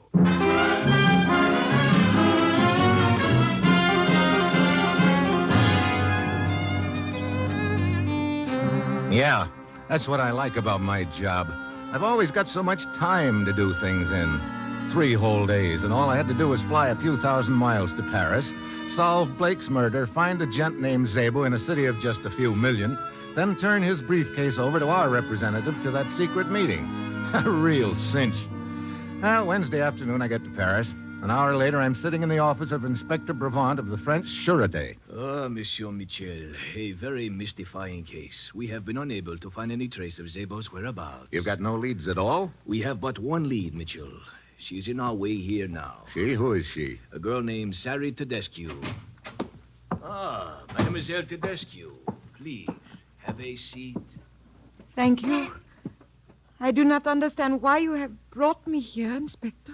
I wish to ask you about a man named Zabo. Zabo? Mm-hmm. But I do not know any Zabo. You were on the same plane from the Balkans. You were observed to be quite friendly with him during the flight. I've talked to several of the passengers, but I did not know their names. I see. And you are quite certain you do not know this Zabo? I have just told you I did not. Please, Inspector, I do not see what right you have. Pardonnez-moi, mademoiselle, pardonnez-moi. That is all. You may go. Very well, Inspector.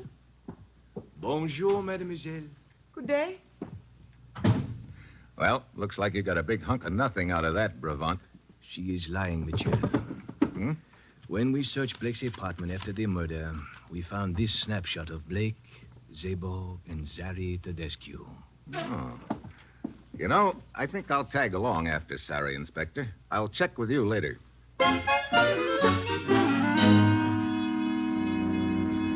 I hurry outside and spot Sari on the sidewalk ahead of me. After about 15 minutes of fast walking, she ducks into a bar, La Petite Chienne. I wait a minute or two, and then I go inside, but Sari is nowhere in sight. Oui, monsieur. What will it be? Look, a girl just came in here a minute ago, bartender. What happened to her? A girl? But many girls come in here, monsieur. Would you perhaps like me to introduce you to... This one had long, dark hair. Her name is Sari Tedescu, and I know she came in here. But, as you see, monsieur, there is no one answering that description here. That's the point. Where is she? But how would I know? I do not remember seeing this girl come in at all. I see. Well, thanks a lot, Mac.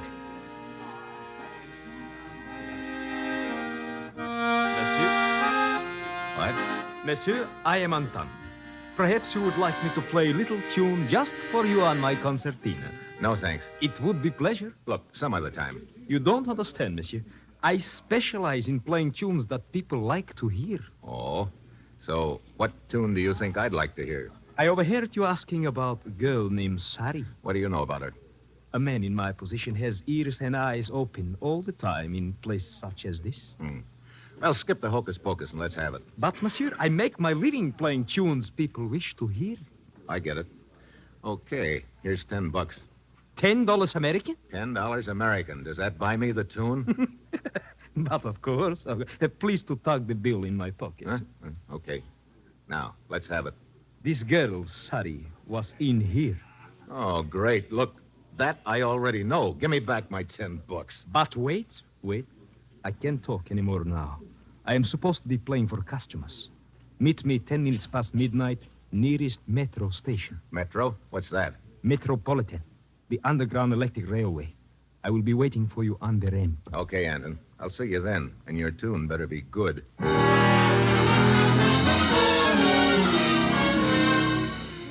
I keep checking Sari's hotel all evening, but she's not in.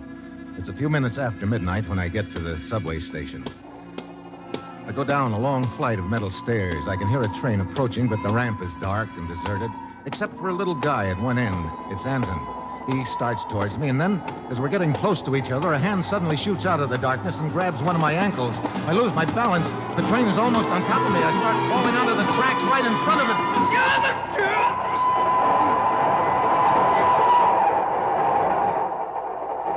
Brother, that was close. Are you all right? I sure wouldn't have been if you hadn't grabbed me, Anton. The man who tripped you. There he goes up the stairs. Yeah, come on. I'm going to get him. Watch out, he has gun. Get down. You okay, Anton? Yes, but, monsieur, if you are in trouble, perhaps we better forget our arrangement. Nothing doing. Now, look, what's this stuff you were going to tell me about Sari Tedescu? Well, it was just that I have seen her in bar, always talking to same men. I heard Sari tell him that it was going to happen at 22 Rue Victoire Massé. What was going to happen? I don't know, that is all I heard. 22 Victor Massé? Okay. How do I get there? Wait, you better take me. You paid me only for information. I am a very busy man. Okay, here's 10 more bucks for you if you take me there. Oh? You mean $10? Yeah, $10 American. That is slightly different matter. Come on.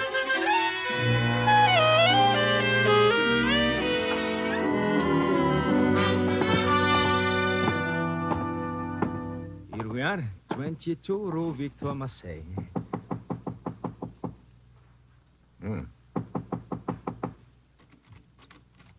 Monsieur Mitchell, door is unlocked. Yeah. See if you can find the light switch, Anton. Yes. He's here. Monsieur, look. Sitting in chair? Yeah. Well, he'll never get up out of that chair. That's a cinch. He's been strangled.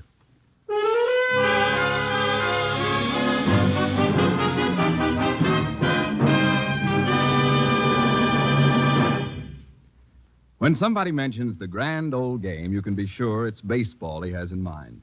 And if he should talk about the breakfast of champions, well, that would be Wheaties with milk or a little cream and his favorite fruit on top. Actually, the two expressions have a lot more in common than you might suppose, because through the years, Wheaties and baseball have kept pretty close company. You see, the fact that Wheaties are 100% whole wheat flakes means they have a lot of nourishment to offer. And if there's anything an active major league ball player needs, it's nourishment and plenty of it. Of course, like anyone else, champions like to get that nourishment in a food that's good tasting, too. Well, Wheaties just naturally are both good tasting and good for you. So you can understand the enthusiasm shown by Stan Musial, slugging outfielder of the St. Louis Cardinals. Stan says, "You can certainly put me down as a Wheaties man. They're swell for flavor, and at the same time, they hand out valuable nourishment." Well, if you're anything like I am, I'm sure you run into days when you burn up as much energy as you might if you went 9 innings with the Cardinals. And on days like that, the nourishment you get from crisp, tender, delicious Wheaties in the morning can certainly help a lot. What Wheaties can do for a baseball champion, they can certainly do for you. Try 'em. Wheaties, breakfast of champions. Now, General Mills, makers of Wheaties, presents the second act of Dangerous Assignment, starring Brian Donlevy as Steve Mitchell.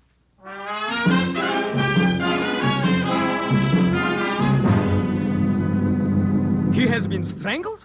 Goodbye. Come back here, Anton. Monsieur, I told you I did not want to get mixed up in anything. Save it, will you? But who is this man? How should I know? Maybe there's something in his pockets that'll give us a... Yeah. Here's his identification card. Zabo. This is man you have been looking for? Yeah. But I found him too late. The killer probably has the briefcase by now. Briefcase? What briefcase? Oh, skip it. I wonder if there's anything else in his pockets that might help. Here, I will raise him up and you can search his back pockets. It's quite heavy. Yeah. Hey, watch out. I can't hold him. Oh, great. Now, look, pick him up and... Hey, wait a minute. What? Look, sticking out from under the seat cushion and back. That looks like a piece of leather. Here, let me get this cushion up. Well, what do you know? The briefcase. But I don't understand. If this man Zabel was killed because of briefcase, why did not killer take it with? Sable must have been sitting right here in this chair when the killer walked in. He wouldn't tell where the briefcase was, so he got strangled, still sitting in the chair. Well, no wonder the killer couldn't find it if Sable was roosting on it. You know, monsieur, this must be a very valuable briefcase. Why we do not open and see what is in? Look, get your hands off it. But I was just curious. Save your curiosity. You see those government seals on the flap of it? They're still unbroken, and that's just the way they're going to stay. Your part of the job is finished, Anton. You can shove off.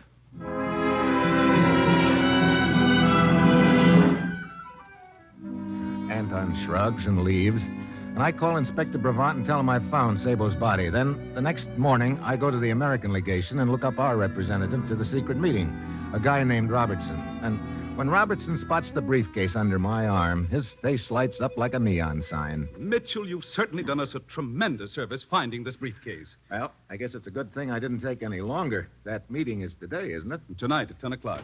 Excuse me, Mr. Robertson. Yes, Miss Miller. They just delivered your train ticket. Good, thank you. Yes, Mitchell, this briefcase will help our cause tremendously. Its disappearance stirred up so much suspicion that the very purpose of the meeting was in jeopardy. But now, when I deliver this briefcase to the Balkan representative tonight at 10 with the seal still unbroken, I think it'll clear the atmosphere quite a bit. Where's the meeting going to be? I'm sorry, Mitchell. I'm afraid I can't tell you that. You see, we've had indications that someone is out to sabotage the meeting, so we're taking no chances. We've changed the location twice, and now only the 5 representatives know what that location is. Well, that's probably the smart way to handle it. Anyway, doesn't matter to me where the meeting is. You've got the briefcase, and my job is finished. Well, thanks again, Mitchell, and goodbye. I must leave at once for the meeting.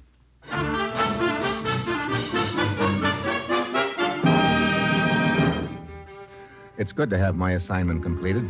I'm patting myself on the back, telling myself how easy it's been when the easy feelings becomes a little uneasy. Somehow, it's been too easy. Call it a hunch or what have you.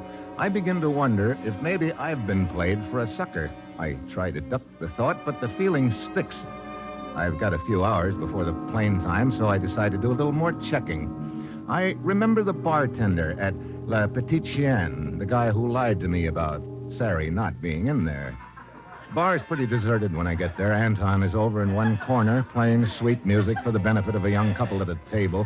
He gives me a big wink and a grin, but I head for the bartender. I tell him I've got a message for him from Sari Todescu. He blinks a couple of times, but finally takes me to a back room. Now, where is this message? Where's Sari? What? But you said you brought a message from her. You heard me. Where's Sari? This is a trick. Yeah, and it's going to work. Open up. Tell me where she is. I will not drink the knife. That's better. Let go of me. Here. Try this wall for size. I will call for help. I doubt it. I don't think you want anyone to know you're a friend of Sari. Now, look, you're going to keep bouncing off that wall until you tell me. I will not tell. This could go on all night. Stop it. Okay. Where is she? Room 24, Auberge Hotel. Thanks. You better get that wall fixed, Buster. Looks like we started a few cracks in the plaster.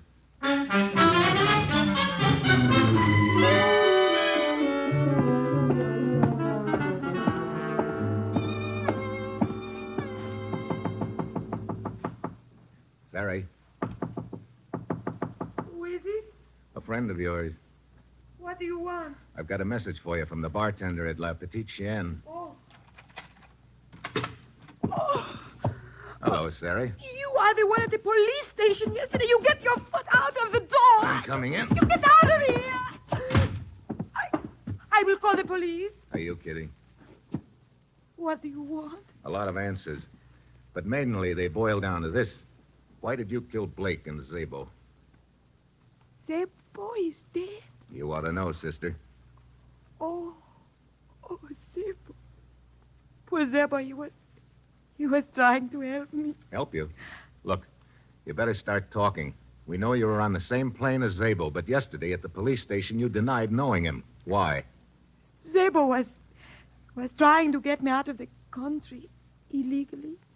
He got me a forged passport, and he brought me to Paris with him. Wait a minute. You're not hooked up in this briefcase deal at all? Oh, no.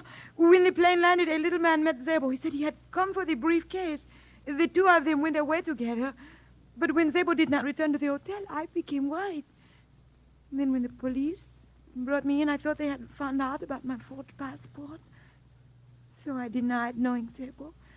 I did not want to get him into any trouble. And you've been in hiding ever since, huh?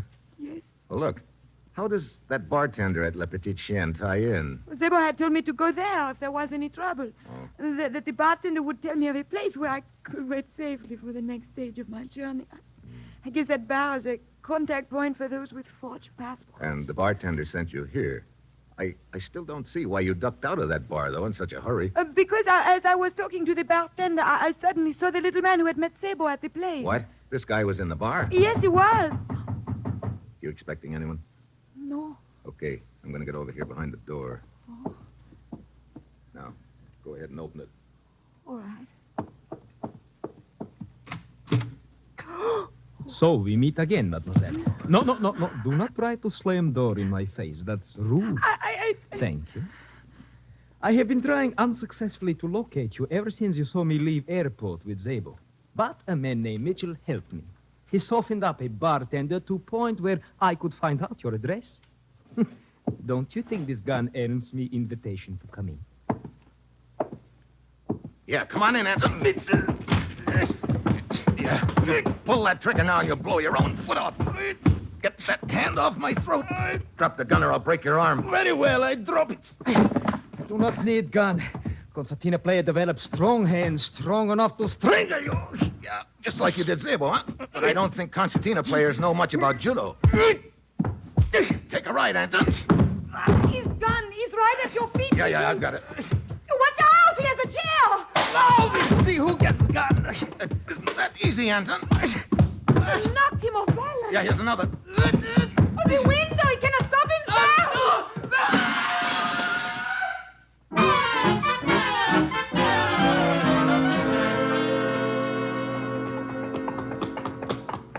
There he is, in the middle of the courtyard. Yeah, I see him.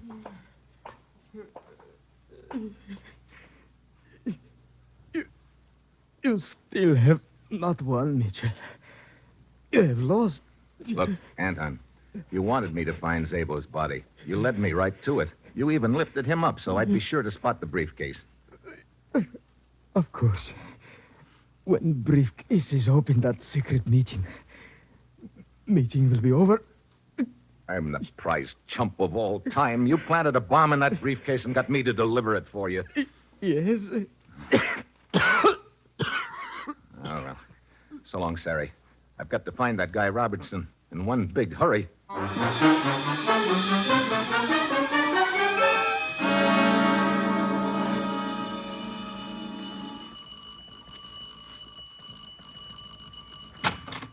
Yes?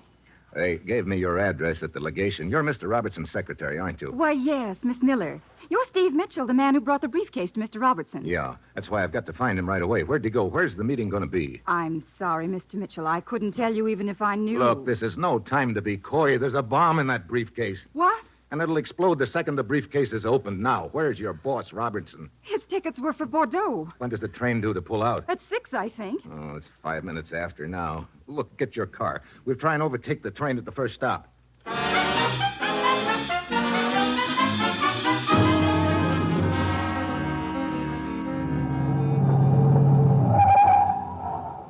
There's the train, Steve. We made it.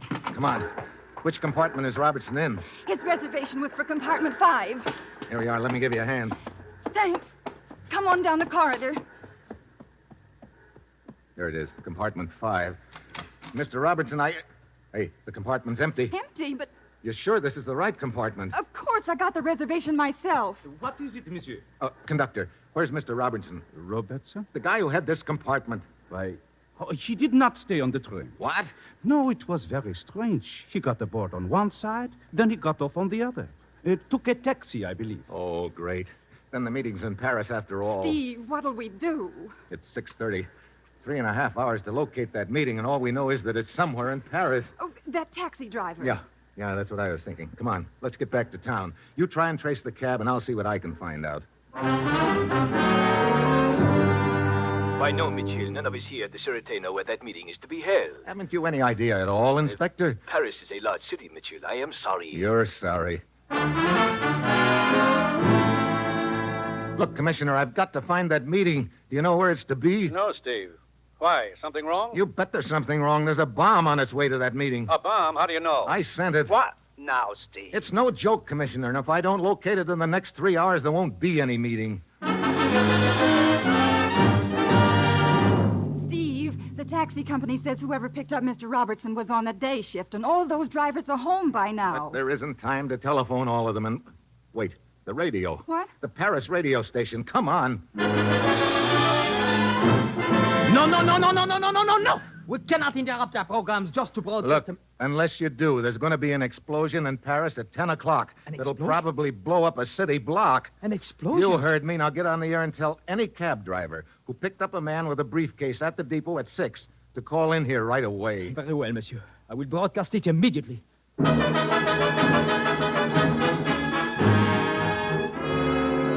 I can't stand this any longer. It's 9 o'clock in 1 hour. All right. You got any ideas? Maybe we ought to broadcast a warning to the people of Paris.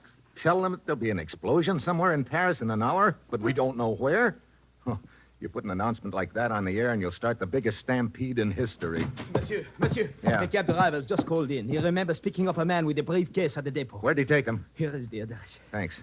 Stay here, Marjorie. I'll see you later.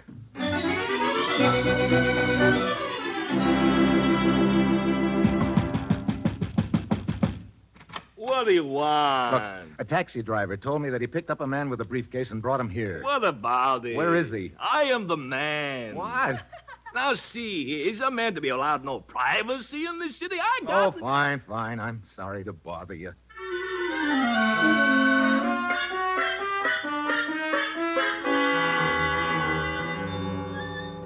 I'm glad you called in, Steve.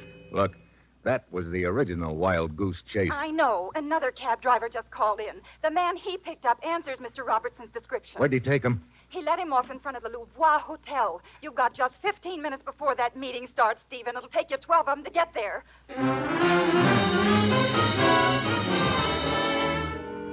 So, I break every traffic law in town and pull up at the hotel at 6 minutes to 10. The elevator operator thinks he remembers taking a guy with a briefcase up to the 4th floor. I get up there with 3 minutes to go and start walking down the hall. Then I spot a guy lounging at the end, and I've got a hunch I'm getting warm. He's probably a guard. I stop for a second in front of each door, but he doesn't react. Then I stop in front of the 5th door down. Suddenly he's on me like a blanket. What do you want? Look, I've got to get into that meeting. No one goes in that door. No one is going to... Sorry, I've got no time to argue. I gave the guard a fast frisk and got the key. I opened the door. It was a large suite, but in one of the rooms I spot 5 men sitting around a table. One of them is Robertson. And the first order of business is this briefcase I'm turning over to the Balkan representative. I would like him to open it at once. I think it will clear the air considerably so that we can... Wait, don't open that briefcase. Mitchell, what are you doing? Don't open that briefcase. You, I'm talking to you. But that is the Balkan representative. He has every right to open it. Take your hands off it. Mitchell! Mitchell, are you crazy? You're trying to start a war? There might have been one if I hadn't hit him. There's a bomb in that briefcase. What? Do you know what you're saying? You bet I know what I'm saying. Another second and you'd all have been blown sky high. Oh, brother, I didn't think I was going to make it here. Here, I'll take that briefcase now. Wait, where are you going? First, I'm going to turn this briefcase over to the Sûreté, unopened, and let them worry about it from there. And second, well, I'm going to find me a good spot to have a nice, quiet, nervous breakdown. So long, Mr. Robertson.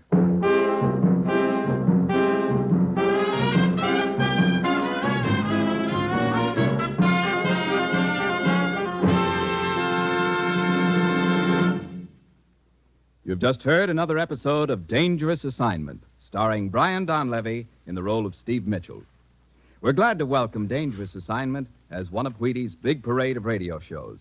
Now, if Mr. Donlevy will step out of the role of Steve Mitchell, we'd like to welcome him to the Wheaties family of salesmen. Thank you, Terry O'Sullivan. I am very proud to accept what I consider to be one of my most important assignments. For tonight, I'm joining the more than 700 salesmen of General Mills whose worthwhile job it is to bring good food to the American table. Yes, I'm a Wheaties man tonight. I'm particularly happy that I am after reading a very startling article in the May issue of Reader's Digest. It's an article I think all of us should read. It's called What Do You Eat for Breakfast? And believe me, it certainly reminded me of how important a good, nourishing breakfast is to every man, woman, and child in this great nation of ours. The fact that I am joining you salesmen and the hundreds of thousands of grocers who meet the American homemaker across the country every day gives me a real thrill. All of us know that by selling Wheaties, the breakfast of champions, we're doing our part in helping more families to eat good, substantial breakfasts regularly. That's a job worth doing.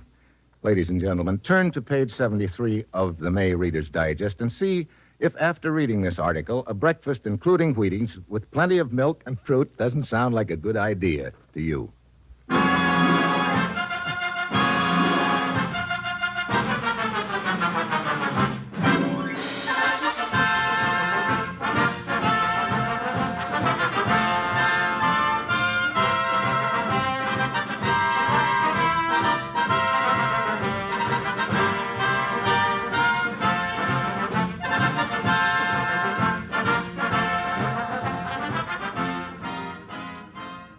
Dangerous Assignment, written by Bob Reif, with music by Basil Adlon, is directed by Bill Karn.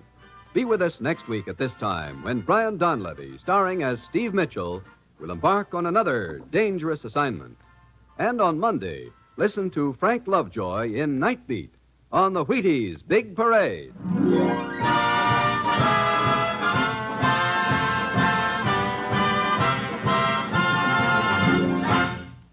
For all the family, try Father Knows Best tomorrow on NBC.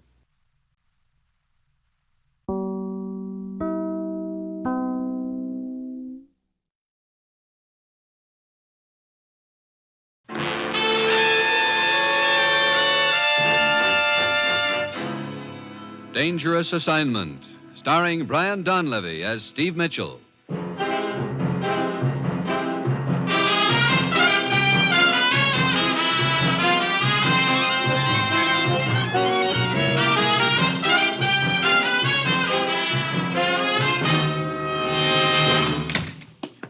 Commissioner, I just looked under the nearest Perry Mutual window. Have a seat, Steve. Okay.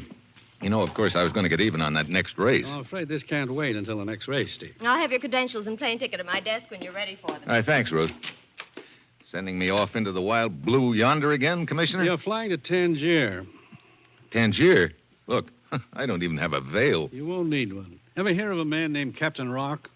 Yeah, sort of a soldier of fortune, isn't he? Yes, a man who'd do anything for anybody, if the price was right. Here's a picture of him. Take a look. Hey, he looks like me. Quite a little, Steve. We think you could pass for Captain Rock almost anywhere. Hey, wait a minute. What do you mean, pass for him? It's a very dangerous game, Steve, but I'm asking you to play it for us. Putting it bluntly, you're going to pose as Captain Rock in Tangier. You'll be a decoy. Oh, great. Look, maybe Captain Rock won't like the idea. He's in no position to object, Steve. Last night in Tangier, Captain Rock was stabbed to death. Huh?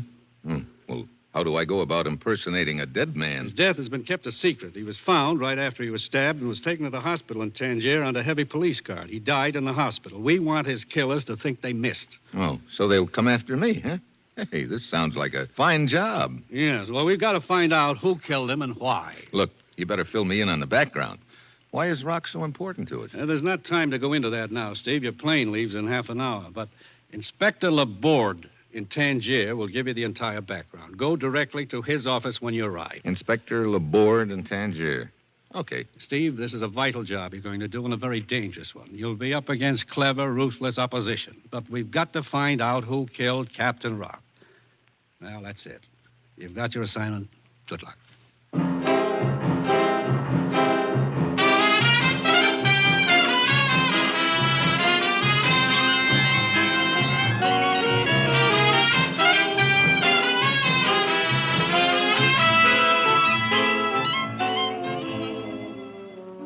National Broadcasting Company is proud to present Dangerous Assignment, starring Brian Donlevy as Steve Mitchell, colorful, two-fisted government agent.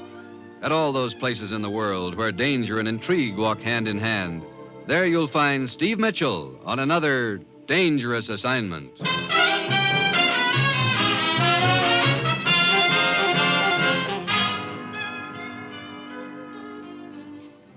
Steve Mitchell is en route to Tangier in North Africa by plane. Meanwhile, in a spacious villa on the outskirts of Tangier, a man waits, slowly sipping a glass of sherry. The door opens, and a slender native enters the room. Good evening, Joshua Effendi. Ali, at last. Certainly took you long enough to get back here to make your report to me. I thought it best to remain in hiding for a day, Effendi. Perhaps you were right. But come, tell me exactly what happened. Yes, Effendi. I met Captain Rock at the Shop of 1,000 Bells the night before last, as you instructed me to. I told him that I was to conduct him to the man who had arranged his escape from the Istanbul prison. Was he suspicious at all? He did not seem to be. But he said he did not understand why his escape from prison had been arranged. I told him he would find that out later. Good. Good. We drove to a deserted road outside the city, and then I stabbed him. Captain Rock is dead, Joshua Effendi. Oh, you've done well, Ali. And you'll be paid accordingly. I'm going to the airport to purchase a ticket to Cairo. My job here is finished.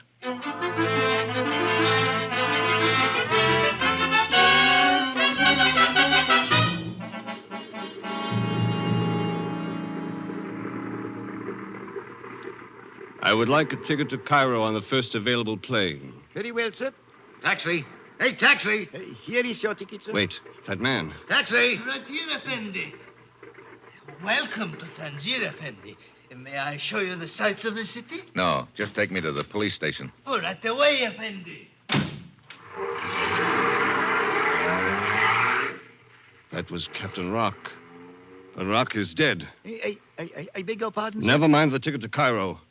I still have some unfinished business here in Tangier.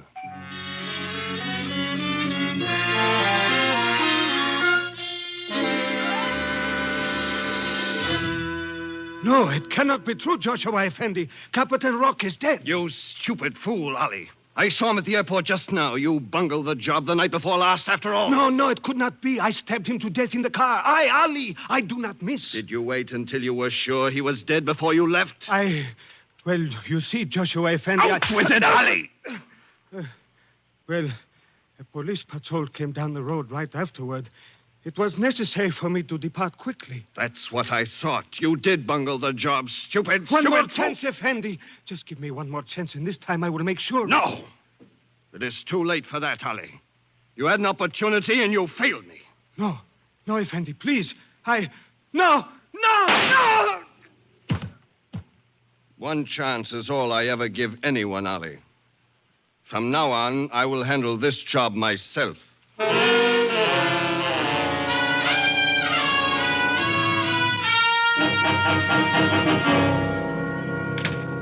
Your credentials are in order, Monsieur Mitchell. Please have a seat. Thank you, Inspector Laborde.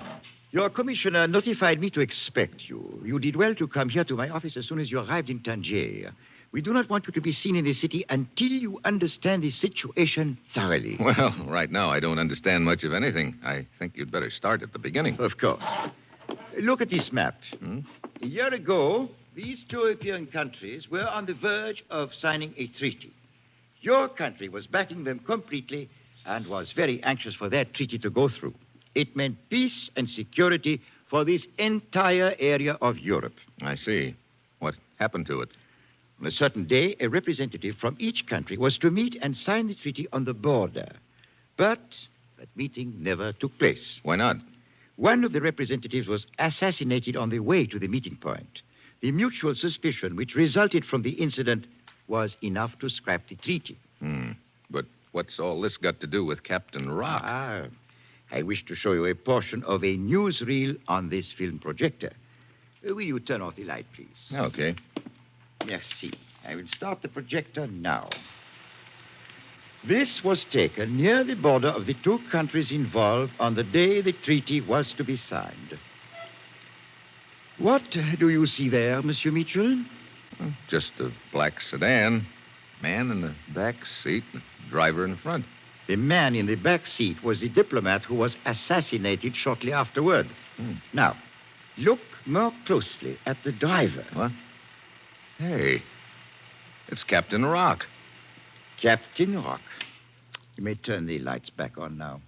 Merci. You think Captain Rock killed that diplomat? No, but we think he was in on the plan in some way. At a certain point in the trip, instead of turning to the left, as he was supposed to do, he suddenly turned to the right, into a blind alley.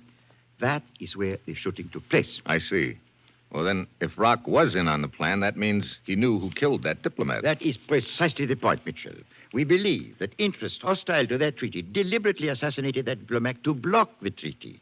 Your commissioner also believes that if they can be exposed for what they are and linked to the killing, then the treaty has a chance of going through after all. Yeah. Well, what happened to Captain Rock after the shooting? Interpol in Paris has supplied us with that information. I have it right here. Rock went into hiding. He was arrested on a minor charge in Istanbul 2 months ago and imprisoned there. He probably figured that Istanbul jail was a good hiding place. Oh, undoubtedly. But last week there was a very skillfully arranged jailbreak. Captain Rock escaped. We want to find out who arranged that escape, because it is our belief that the one responsible for it is the killer who realized that he was not safe as long as Rock was alive. So that's why I'm supposed to impersonate Rock? Exactly. I think we will be able to make the killer believe that he missed the first time. So he'll come after me. You know, this sounds like a nice, friendly little pastime where a guy could wind up dead. There is no point in minimizing the danger, but this assignment is a vital one. Look, did you get anything out of Rock before he died? No. But a few hours before his death, he was seen at Hassim's. Hassim's? What's that? It's a cafe here in Tangier. It may mean nothing. On the other hand... Well, I guess that'll be my first stop, huh? Oui. Monsieur Mitchell, one thing I must make very clear to you. Yeah? When you walk out of this office, you will be Captain Rock. You cannot return here until this job is finished, one way or the other. Why not? The interests that we think are behind this have eyes and ears everywhere. We must do our best to convince them. Therefore, I am the only one in Tangier who knows who you really are. Even now, your picture has been distributed to the force as that of Captain Rock. To the rest of the police, you will be Captain Rock, to be pursued and captured if possible. Oh, fine. I don't have enough to do trying to find out who's behind all this. I have to play hide-and-seek with the police, too. I regret it is unavoidable. Well, look, suppose I get in a spot. Isn't there anyone who can help me? I have considered that possibility. I will have one of my detectives who will make himself known to you at Hassim's Cafe. How will I know him? He will approach you and he will say, Hassim stocks fine wines here. You will ask him if he is an employee of the place, and he will reply, no, not an employee, a connoisseur. Fine wines connoisseur. Okay, I've got it. Keep under cover for the rest of the day and be at Hassim's at 7 tonight. Okay. Monsieur Mitchell, I do not need to warn you to be careful, because if you are not, I am afraid it will cost you your life.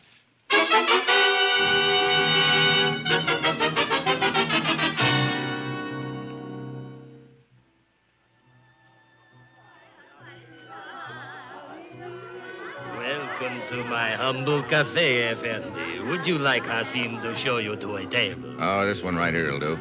Looks like I'm in time for the floor show. Yes, Effendi. Captain Rock. Huh? For a moment, I did not recognize you. But you are Captain Rock. Yeah, but let's not spread it around, Hassim. But of course, Effendi, I forgot you were wanted by the police. But you risk capture to come here to see Yadida. Yadida? Your sweetheart. See? She is dancing now. Oh, yeah. She looks even more beautiful than the last time I saw her. She is the sweetheart of all Tangier. But she loves only you. I will go to signal her that you are here. She will be overjoyed. I hope so. Maybe this deal won't be too bad after all. I beg your pardon. Huh? Is this your first visit to Hassim's Cafe? Why, no. I used to come here a lot. Why? Who are you? Allow me to congratulate you on your excellent taste in coming here. Hassim stocks fine wines. Oh? Are you an employee? Not an employee, a connoisseur. I see. Inspector Laborde sent me. Let us go someplace where we can talk. No, not now. I know what you look like now. That's all that's necessary. Just manage to be around if I need you. But I think we should go outside and discuss. No, look. Hasim's heading this way. Beat it. Very well. I will leave by the back door. Yeah. I signaled to Yadida. I pointed you out, see? She has her eyes on you now. Yeah. Nice eyes, too. Thanks, Hasim. See? She is coming straight here to your table. Yeah. Hasim, don't you think sweethearts should be let alone? But of course, Effendi. I understand. Darling. Hello, Yadida. Oh, darling, you must be careful. Joshua's here. Huh? I saw him. Wait. What's the matter? You are not... Oh, I beg your pardon, Effendi. I have made a mistake. Hey, wait a minute. Yadida, come back here. Yeah, looks like I didn't fool her any. Hasim. Hasim. Yes, Effendi. Where's Yadida's dressing room? Oh, you have quarreled already. Such a pity, such a pity. Yeah. Now I want to make up. Where's her dressing room? Where it has always been, Capitan Rock. Through that curtain. The room at the end of the hall. Thanks. You will make it up, then all will be well again. Room at the end of the hall. Yeah, there it is. She was trying to warn me about something. Yadida. Yadida. Hey. Yadida. What happened? Knife. Who did it? Joshua. Who's he? Joshua. Look, Yadida, so you know I'm not Captain Rock, but I'm trying to find out who killed him and what's behind it all. Can you tell me anything that'll help? Shop of 1,000 bells. Shop of 1,000 bells? Where's that? Street bazaar. Yadida. Yadida. She's dead. What is it, Capitan Rock? What has happened? Yadida. She's dead. What? Yadida dead? Yadida. A knife wound. You did this, Capitan Rock. You killed Yadida. Now, look. You had a quarrel. You stabbed her. Police! Police!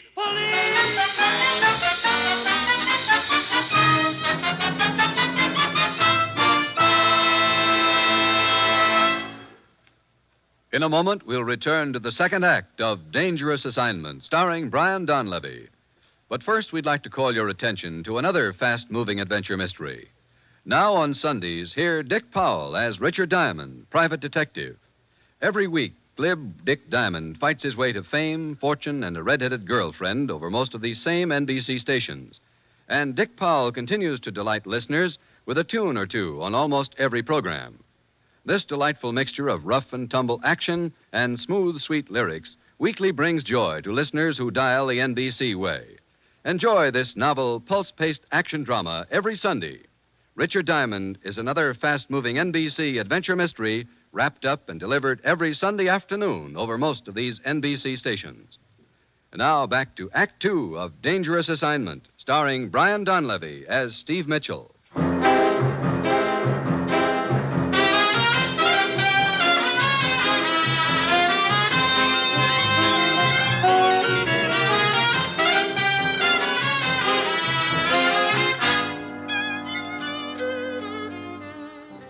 The time, 10 seconds later. The place, Hasim's Cafe in Tangier. Steve Mitchell, posing as the notorious Captain Rock, is still standing over the body of Yadida, the beautiful dancing girl, as Hasim, the proprietor, rushes down the hall to her dressing room. Hasim suspects Steve of killing Yadida. She loved you, and you killed her. Police! Shut up. Look, as long as we're throwing accusations around, you got here in an awful hurry just now, Hasim. How come? I do not know what you are talking about. Police! Quiet. Police! Take your hand off my mouth. Let go of me. Get in that dressing room. It will do you no good. I will still call the police. I know, but this way I'll have 5 minutes start. Now get in there. Police!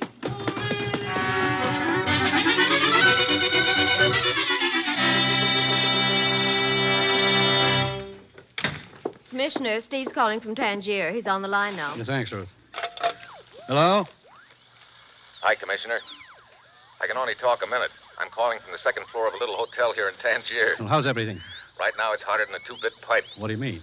When you sent me over here, you didn't tell me I was supposed to play tag with the police, too. Well, we had to make things look convincing, Steve. Yeah? Well, right now they look very convincing. Rock's girlfriend just got herself killed, and I'm the grade A suspect. What? Yeah. She was trying to warn me about something before she died. She mentioned a place called the Shop of 1,000 Bells in a bazaar. I guess that's my next stop. You're working alone, Steve? But really alone. Inspector Laborde sent a man to me at Hassim's Cafe. But I had to leave in such a hurry I wasn't able to contact him again. Have you made any contact with the people who engineered Captain Rock's jailbreak? Not yet. Maybe I'll have better luck at the Shop of the 1,000 Bells. Look, I better hang up. I don't want to stay in one place any longer than I have to. This town is probably jumping with cops right now, and they're all looking for me. I'll try to call you again as soon as I have anything new to report. All right, Steve. Be careful. Yeah. So long, Commissioner. Clerk. Hey, clerk. Here I am, Effendi. Look, I'd like a little information. Of course, Effendi. What's the matter? Nothing, Effendi, nothing. You seem pretty nervous all of a sudden. It is nothing, Effendi. What information do you wish? Is there a bazaar around here anywhere? A bazaar? I do. Hey, you really got the jumps, haven't you? A bazaar? Oh, yes, Effendi. It is not far. Wait a minute. What was that? I do not know. A car pulled up outside, a police car. So that's why you were nervous. Police, quick, in here. Here he is. Looks like I've got no friends at all. Police, this way. Must be a back door over there. Quick. There he goes.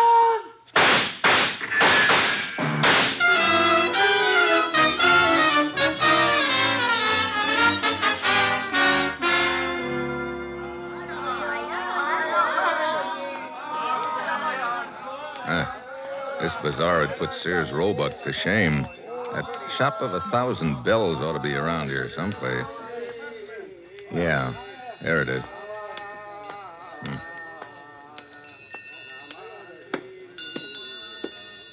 Good evening, Effendi.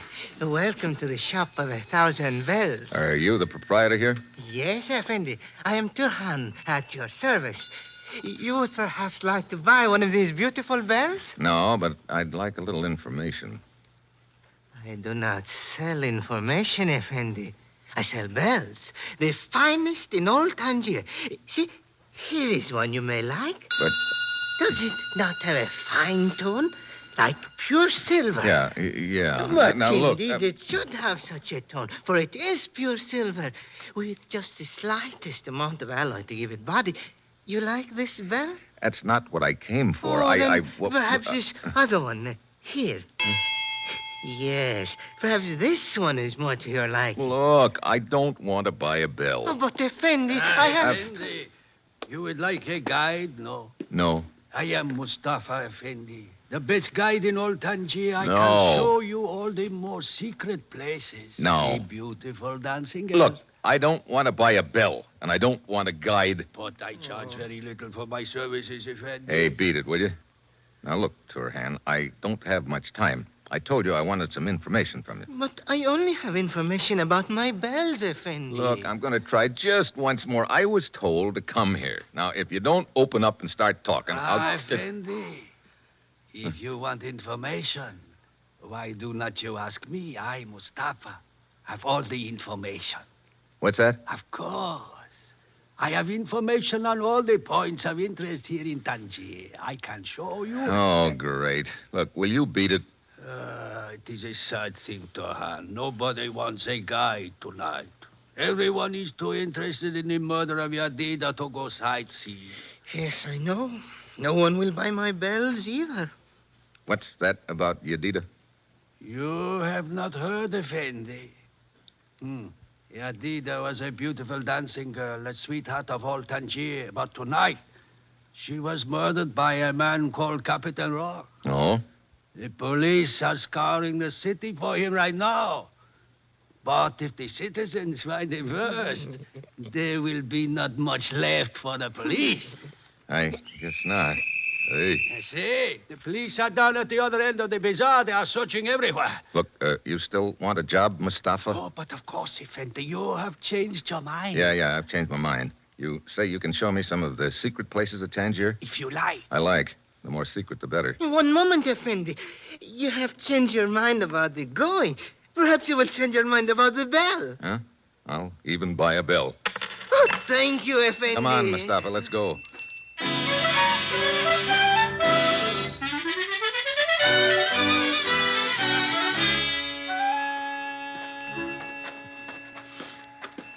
You sure know all the back alleys around town, Mustafa. It is my business to know them, Effendi. What would you like to see first? Well, you name it, as long as it's one of those secret places we were talking about. I have a place in mind that I think will appeal strongly to you. Here, in this door, Effendi. I will lead the way. Sure dark in here. There's a flight of stairs at your right, Effendi. Huh? We will descend. Okay. But it's your turn to carry this bell. Somebody's liable to confuse me for a cow in the dark. Of course. Here, put your hand on my shoulder. So, now you will not stumble. When you say secret, you really mean it, don't you? Certain activities are frowned on by the police. It is necessary to take precautions.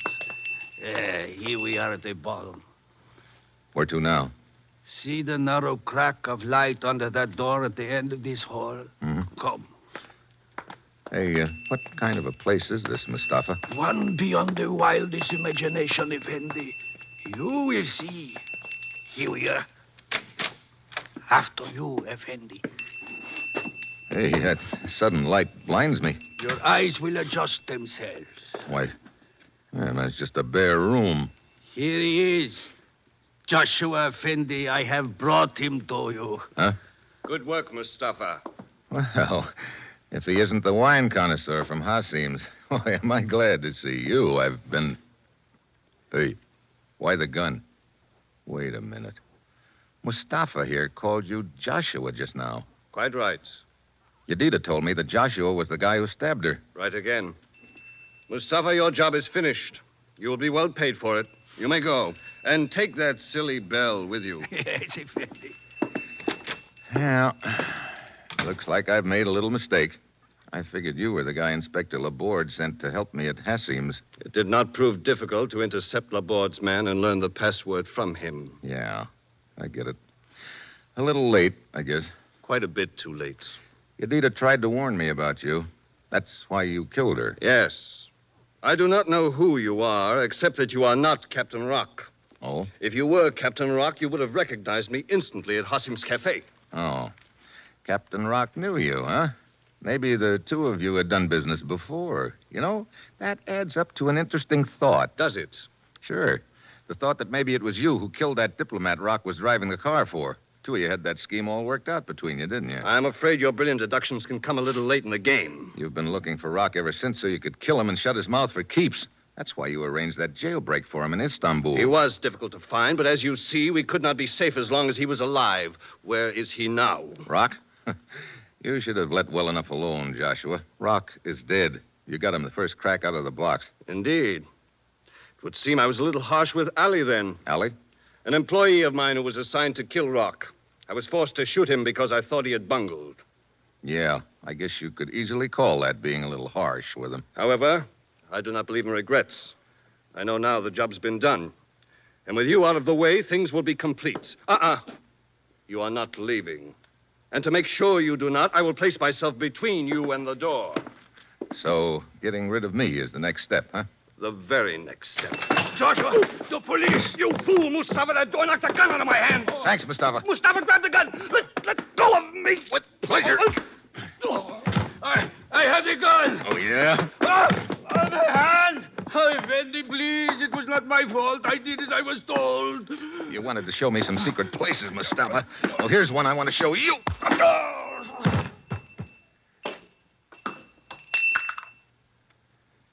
Never send an O for whom the bell tolls, Mustafa. It tolls for thee. Mitchell. Mitchell? In here, Inspector. You all right, Mitchell? Yeah, I guess so. I spotted Joshua's agent, Mustafa, and he led me to you. I was hoping I could get to you before it was too late. Well, you gave me a big lift indirectly, Laborde. Mustafa came flying back to tell Joshua you were closing in and knocked the gun out of his hand when he opened the door. There's your man, Inspector. Joshua, there, on the floor. Oh, he is the one who engineered the political assassination with Captain Rock? That's right. Good. We will give it the widest publicity. When those two countries involved learn who killed that diplomat, perhaps their treaty will go through after all. I hope so. Hey, look, Laborde, do me a favor, will you? After what you have done, anything, Mitchell. Now, the citizens of Tangier still think I killed Yadida. Will you give me a police escort out of town? I'm not exactly hankering to hang around here, if you know what I mean. Well, that can easily be arranged, Mitchell. Posing as a notorious character does have its disadvantages, I suppose. That's the understatement of the week. You know, the next time the commissioner wants me to impersonate somebody... Yes? I hope it's a Sunday school teacher in Cedar Rapids.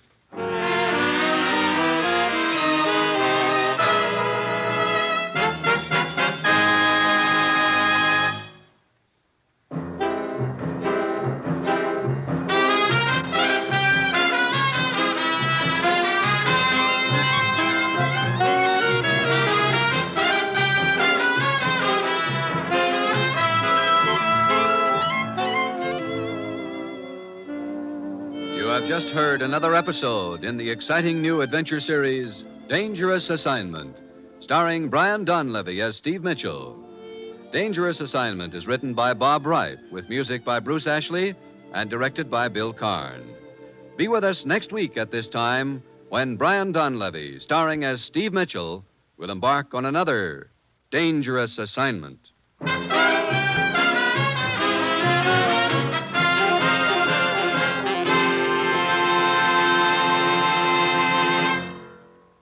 Dangerous Assignment comes to you from Hollywood. Tomorrow you'll hear Fibber McGee and Molly and Bob Hope on NBC.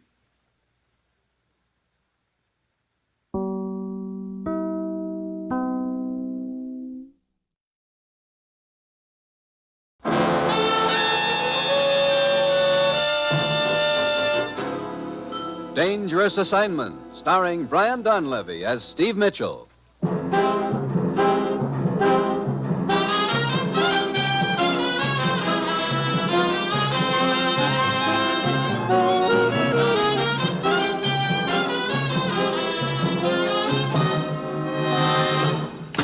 Morning, Commissioner. Steve? You know, this better be important. There's a certain redhead who was just dying to go for a long ride in the country today. Now I can't even give her a chance to walk back. This is important, Steve. Ever hear of the Triangle Airline? No. It's an American charter outfit owned by a man named Kovac. They fly cargo across the northern part of South America, from Ecuador to Brazil. The last 10 days, 3 of their planes have disappeared over the jungles, vanished without a trace. Pilots haven't been heard from since. So a private airline's in trouble. Since when have we been pulling chestnuts out of the fire for outfits like that? Ordinarily, we wouldn't be interested, but the circumstances accompanying the disappearance of these cargo planes makes it our concern. What circumstances? Well, I don't quite know how to tell you, Steve. Oh, now let's not be bashful, Commissioner. What do you mean? Flying saucers. What did you say? You heard me, flying saucers. Commissioner, I'm a pretty patient guy. But if you think I'm going down to South America and start looking for flying saucers... That's just what you are going to do, Steve, and your plane leaves in an hour. Now, look, don't tell me you're going to give me a Buck Rogers ray gun to shoot 'em down with. This is no joke, Steve. Look, I don't care whether it's flying saucers or flying dishpans. That area is too close to the Panama Canal for comfort. You'll be met in Ecuador by a man named Drake, the chief pilot of the airlines. He'll fill you in on the background. Well, that's it. You've got your assignment. Good luck.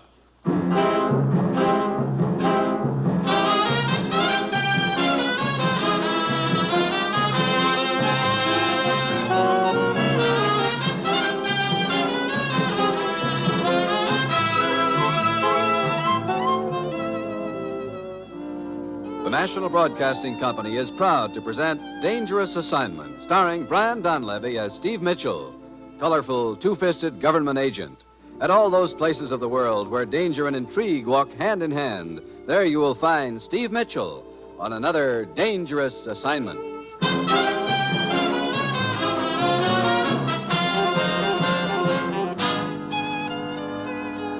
Well, this assignment really takes the cake. I've had my share of screw-loose jobs, but flying saucers yet. It's Wednesday night when I get to Ecuador. Drake, the chief pilot of Triangle Airlines, is waiting for me at the airport. He bustles me into the co-pilot seat of one of their cargo ships, and we take off and head east. About a 2-hour hop to Santa Rosa, Mitchell. We should be there about midnight. What's at Santa Rosa? One of our fields. Kovac, the owner, is waiting there for you. You do most of your flying at night around here, Drake, huh? All of it. Less turbulence over these mountains. You a flyer, too? Oh, now and then. Too bad you're not looking for a job. If this monkey business keeps up, I'm going to be fresh out of pilots. Just what has been going on? You tell me. It's happened 3 times now. Radio flash from the pilot about seeing flying saucers. Then the radio goes dead, and the plane's never heard of again. You searched the jungle near the route for the planes. From the air. The country's too rugged for a ground search. Hey, what was that? Mitchell, look outside. All those lights. Yeah. Hey, they look like rings or discs swirling around. They're right alongside of us. I'm going to go back aft in the plane. Maybe I can get a better look at them. Mitchell! Drake, what is it? What's the matter? Drake! The Drake just grabs at his chest and slumps over. The plane starts into a dive. I jump back into my seat and try to level it out. I remember noticing Drake had been flying a heading of 95 degrees, so I hold it there. By the time I can look outside again, the whirling things are gone. I reach for the radio. D3 calling Santa Rosa Tower. D3 calling Santa Rosa Tower. Over. Santa Rosa Tower to T3. Go ahead. D3 to Santa Rosa. This is Steve Mitchell. Keep in touch with me. I've got to bring this bucket of bolts in, and I don't know anything about the route or the field. Over. Santa Rosa to T3. What happened to Drake, Mitchell? Over. I'll tell you about it when I get there. And right now, that's what concerns me. Over. Stay on 95 degrees. If you're on schedule, you'll be over the field in an hour. Your course follows a valley. You'll know it if you get off it all right. There's a high mountain range on each side. Over. Thanks a lot for the pleasant thought. I'll see you in about an hour. I hope. Over and out.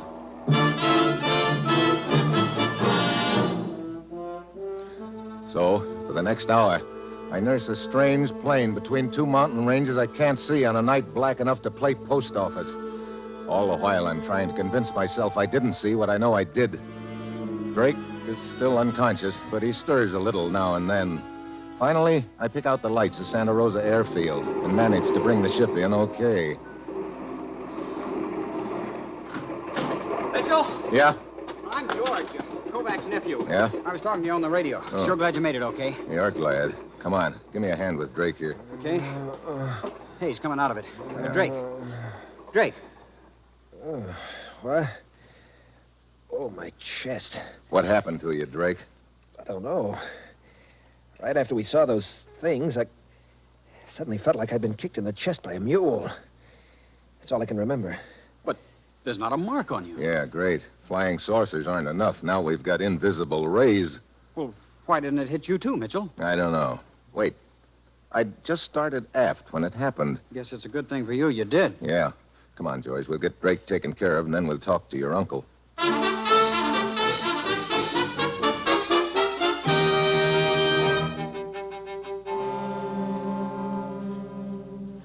Mr. Mitchell, your description of what you saw during your flight tallies with those the missing pilots radioed in. I tell you frankly, I'm on the ragged edge with this airline. I've lost 3 planes. One more and I'm ruined. Isn't your line insured, Mr. Kovac? Why, yes, but this is more than money. It's a matter of prestige. Look, Uncle Emil, if you'd taken my advice a month ago when the Van Horn Exporting Company wanted to buy you out... George, for the last time, I'll not tolerate any advice from you as to how to run my affairs. Sure, you stick your nose in all my affairs, but I'm not supposed to open my mouth where yours are concerned. If you don't keep a civil tongue in your head... Look, gentlemen, I don't want to stir up a hornet's nest between you, but what is this Van Horn Exporting Company? They ship crates of carved wooden statues regularly on our planes. Our largest customer, as a matter of fact. About 2 months ago, they approached me with a substantial offer to buy the line. But just before the trouble started, they notified me that they were withdrawing their offer. Bad business conditions, they said. Any particular reason why business should be bad? Oh, there have been rumors about some mysterious revolutionary party organizing lately. That sort of thing always has a bad effect on business in these countries. I see. Mitchell, what'll be your first step? Well, I think I'll pay a visit to the Van Horn Exporting Company in the morning. Why? You certainly don't think they're involved in this flying saucer deal, do you? Look, when you don't know where to start, one place is as good as another. Besides, I'm sure the Van Horn Company is a lot closer than Mars.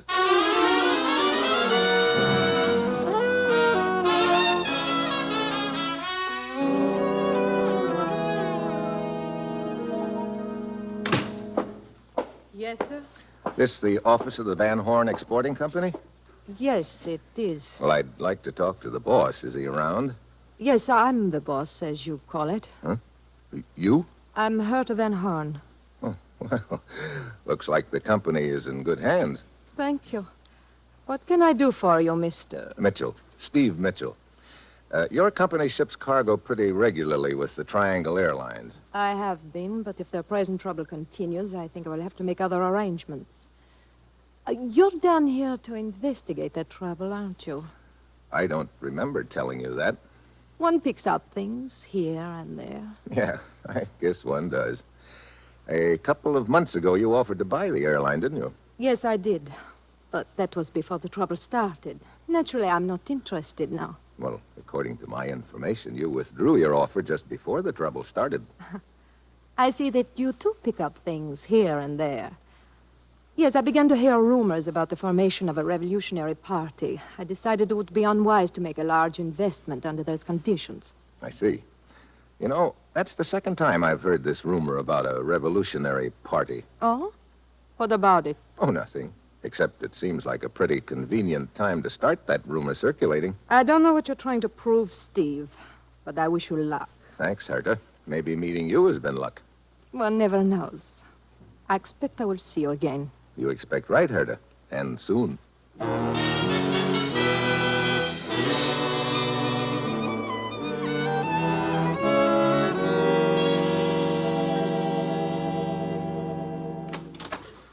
Hi, Mitchell. George told me I'd find you here in the office. Yeah. Come on in, Drake. How are you feeling today? Well, a lot better, thanks. My chest still hurts a little. I'd sure give a lot to know what hit me last night. So would I. Doing some paperwork this morning? Yeah. I've been checking cargo invoices and radio logs. I've discovered a couple of pretty interesting things. Huh? What? Look, each time a plane has disappeared, it's been carrying a shipment from the Van Horn Company. Well, what does that prove? I don't know yet. Take a look at this copy of the invoice. Well, what about it? How many Van Horn crates are listed there? Let's see. 6. Yeah, but isn't that number a little smudged on this copy? Yeah, it looks like it. Who handles these invoices on this end? Well, sometimes Kovac and sometimes George. How big are those Van Horn crates? 5, 6 feet long. Now, what are you getting at, Mitchell? I'm not sure yet, but here's something else. According to the radio logs, in each case, the pilot reported sighting the flying saucers about 20 minutes after takeoff. So? Now, take a look at this map. 20 minutes out at the course and speed your planes fly should put them right near this mountain. Yeah, Mount San Anselmo. Look, what are you getting at? Well, Look, suppose those flying saucers came from the ground, Drake. You know... You tell me you're going into those jungles. Sure. You know anyone who could guide me? Seems to me one of those mechanics has a brother named Pavlo, some sort of a guide, I think. Mm-hmm. Mitchell, you ought to think this over before you go in. I have thought it over. Now see if you can round up that guide, will you? I'd like to get started as soon as possible.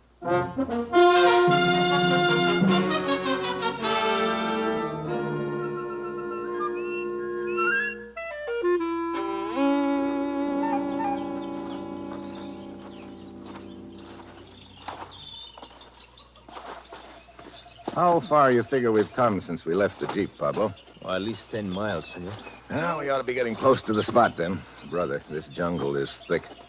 This is the only trail through it, huh? Si. I can believe it. Senor, watch out! Huh? Hey! Why the flying tackle? Look, senor. Huh? Look there in the trail in front of you. I don't see anything. Quiet. Look more closely. Hidden by the underbrush on the ground. Yeah, I see it now. A rope noose spread over the trail. See, and over there, senor. See the tree which is bent almost double? Mm-hmm.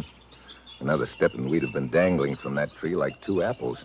Come on, let's spring that trap. Quick. Senor, you... Look, someone's obviously hiding around here, waiting to catch us dangling from that rope.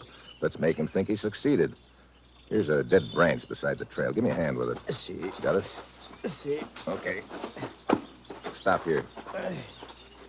The trigger is probably under that little pile of leaves, senor. Yeah, that's what I was thinking. Okay, we'll toss this branch on top of it and see what happens. You ready? See. Let her go. Look at that. The rope jerked that branch right up in the air. Now get down here beside the trail. Senor, I hear something. Yeah, so do I. Somebody coming through the underbrush. Okay. Let him get right on top of us, then we'll jump him. Now. Watch it, Pablo. He's got a gun. Yeah, but I have a machete. No, hold it. Oh, great. Did I did something wrong, senor? No. He'd have done the same to us if we'd given him a chance. But I wanted to get some information from him. I will take a look. There is nothing in his pocket, senor, except this scrap of paper. Let me see it. See, here you are. La Posada, 8 o'clock. What's La Posada mean? That's the name of a bar in Santa Rosa. Sounds like he had a date. Okay, I'll keep the date for him. Maybe I can find out who's been going all out to kill me.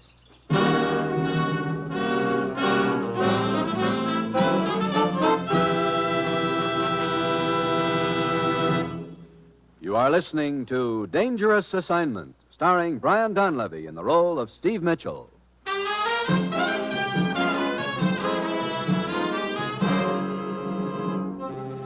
A few minutes before 8 that night, I'm waiting in the shadows across the street from La Posada Bar. A car pulls up in front. Herta Van Horn is driving. A guy starts to get out, but Herta pulls him back for a minute. There's a long kiss, and he gets out and heads for the bar. Herta pulls away. As he opens the door, the light silhouettes him. It's Kovac's nephew, George. I wait for a few minutes, and then I saunter in after him.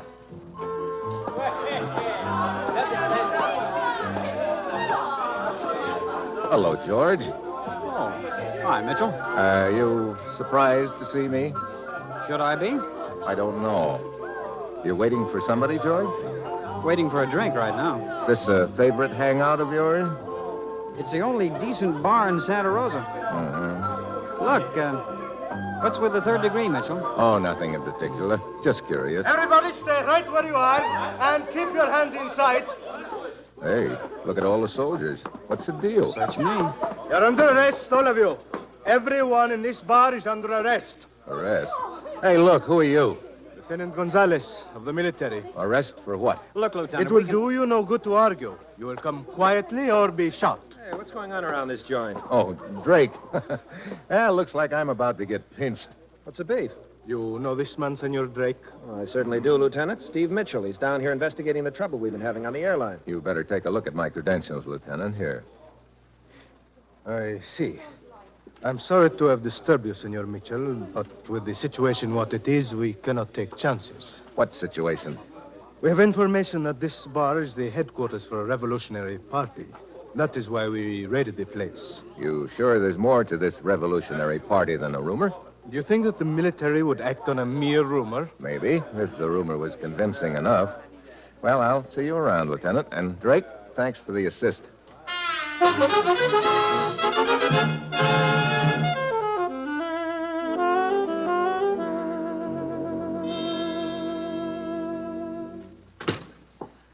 Morning, Herta. Good morning, Steve.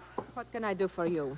I'd like to take a look at your shipping invoices for the last couple of weeks, okay? Yes, of course. Here you are. Thanks. Yeah, here's the one I want. Now, this shipment was on the last plane that disappeared. What about it?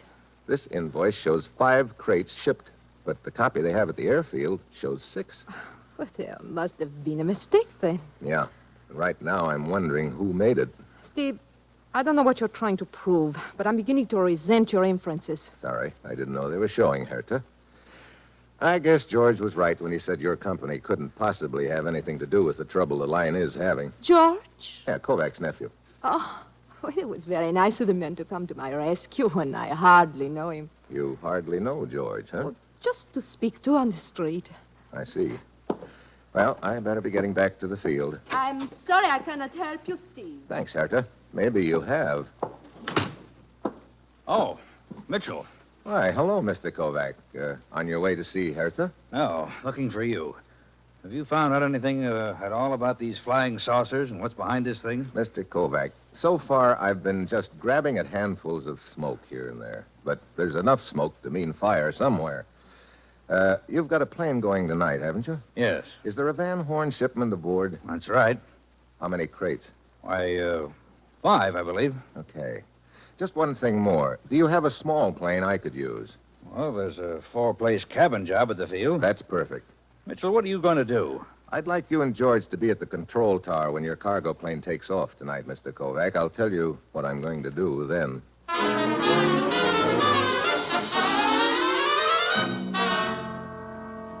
That night, I wait in the shadows near the airfield. I spot the plane T-5 loaded and ready. The pilot is in the shack getting his weather report. I slip quietly aboard. The invoice had said 5 Van Horn crates, but I can count 6 of them, all about 6 feet long. I put my ear to the top crate, and I hear what I expect to hear. Then I freeze. Footsteps outside. There's a faint scrape of metal under the belly of the plane. The steps fade away. I get out, crawl under. I take a long look, and a lot of things suddenly fall into place. I head for the control tower. George, Kovac, and Drake are there. T5 to Santa Rosa Tower, ready to go. Santa Rosa Tower to T5. Go ahead. Wind 15 at 30 degrees. Well, Mitchell, now perhaps you'll tell me why you wanted George and myself to be here tonight. Sure. I want to take you for a ride in your plane. A ride? Where? We're going to follow the plane that's just taking off. What? Now, Mitchell. What's the matter, Kovac? Doesn't the idea appeal to you? Well, I'd rather not go, Mitchell. I don't like this idea. Afraid of what you might see, huh, Kovac? Of course not. How about you, George? I don't know what you're getting at, Mitchell, but it sounds like a lot of nonsense to me. Drake, you want to go along just for the ride?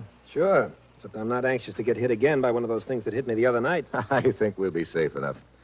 Get the plane warmed up for me, will you? I'll be with you as soon as I make a telephone call.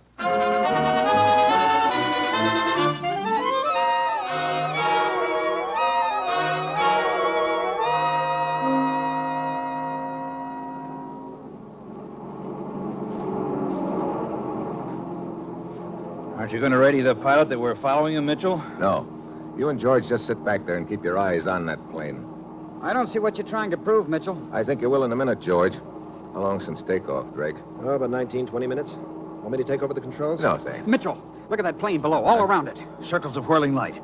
Mitchell, the flying saucers. Relax. T5 to Santa Rosa. T5 to Santa Rosa. It's all around me. Flashing lights and whirling things. Must be the flying saucers. That was the pilot reporting back. Flying saucers. Wait a minute. They seem to be coming from the plane itself. They are. From underneath the plane. What? Yeah, from a bracket attached to the belly. They're not flying saucers. They're just a glorified collection of fireworks. Fireworks? Hey, wait. That plane's turning left. But how can it fly at all? Something's happened to the pilot. He's the only one aboard. No, there's another guy aboard.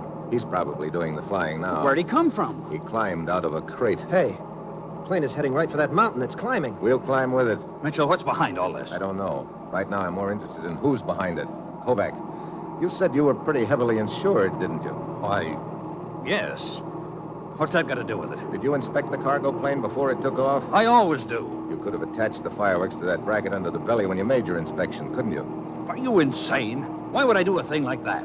Why, George here looked over the plane after I did. That's interesting. And George usually handles the invoices. He could have altered the number of crates on them. Look, Mitchell. Hey, we're right over the mountain now. And that plane is starting to lose altitude. Tell me, George, why did Herta Van Horn lie about the two of you? Keep your mouth shut, Mitchell. She said she barely knew you, but when I saw the two of you in our car outside La Posada Bar, your acquaintance seemed to be more than a nodding one. George, have you been seeing that woman again? I distinctly told you I would not tolerate... Okay, so it's out in the open now. Sure, I've been seeing her, and I intend to keep it up. I can't help it if you don't like her. I do. We'll discuss this later, George. Hey, look down there. Some faint lights. What? There's nothing but jungle there. Look again. That's a camouflage landing strip, and the cargo plane is landing. So that's what's been happening to my planes. What mountain is that we just came over? El Diablo. And the landing strip is right behind. Okay, we've seen enough. I'll radio back a report. Hand me that microphone, Mitchell. Drake! Look out, he's got a gun. I said hand me that microphone. Okay, Drake. You know, I kind of got to figuring it was you. As chief pilot, you were in a good spot to alter the invoices and get your stooges aboard the plane in crates. But why? Tune the radio to 4150 kilocycles, Mitchell. Okay. Yeah, you were the only one who knew I was going into the jungle, too, Drake. You arranged a little booby trap for me. You're also a good actor, faking that collapse you pulled on me in the plane. Shut up and keep tuning. Okay. You're on 4150 now. This is Drake. This is Drake. Leave the lights on. We're coming in behind the cargo plane.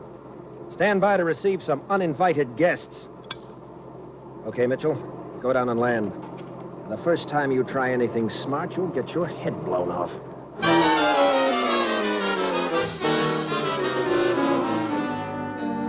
I set the plane down on the strip. The landing lights flick off, and half a dozen rugged-looking gents swarm out to meet us. Drake huddles with them for a few minutes, and then they haul Kovac, George, and me into a log hut hidden under the trees. They toss us in there and bolt the door. But the door has an inside bolt, too. We shoot it in place. We can't get out, but now they can't get in. Mitchell! Open the door, Mitchell! Okay, smart boy. You'll come out running when it gets light. The hours crawl by. We sit and wait and sweat.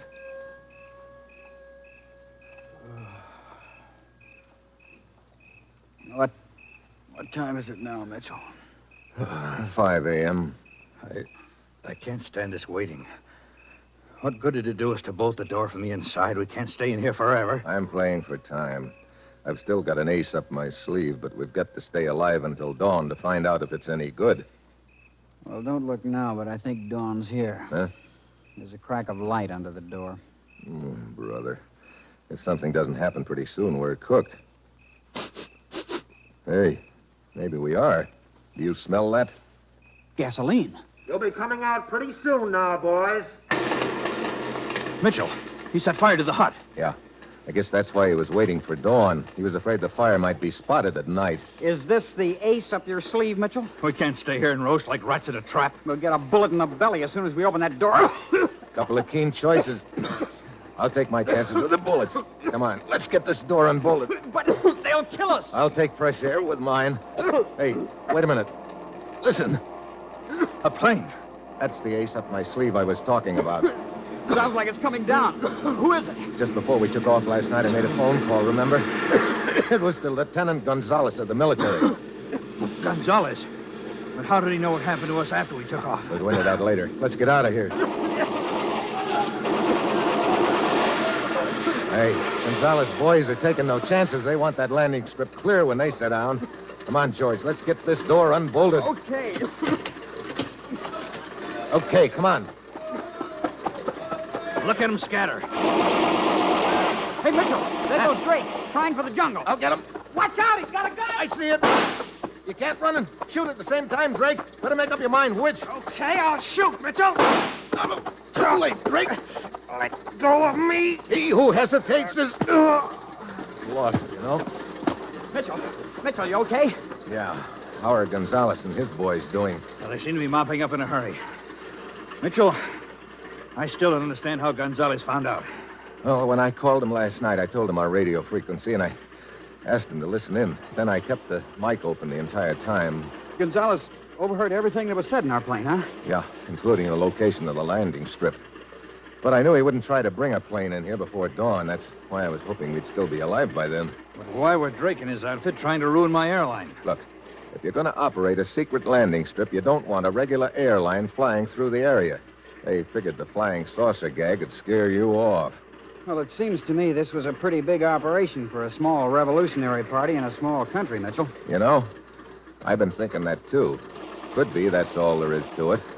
But it's not a long hop from here to the Panama Canal. Maybe somebody else had ideas about using this strip eventually. Of course, we'll never know, and anyway, it doesn't matter much now. Yeah. Speaking of things we'll never know, we didn't prove anything one way or the other about flying saucers in this deal. We proved something as far as Drake's concerned, though. What's that? If you monkey around with fireworks long enough, you're sure to get your nose burned. Or busted.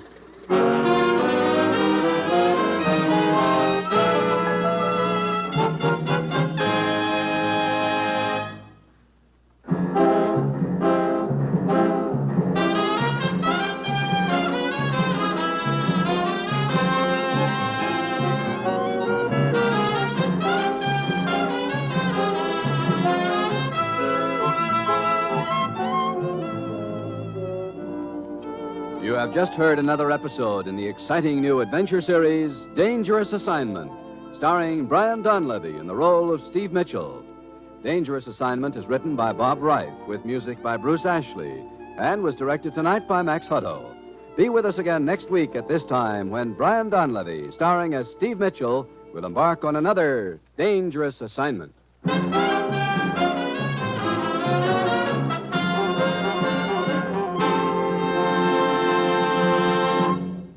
There's more great action-packed entertainment for you throughout the week on NBC.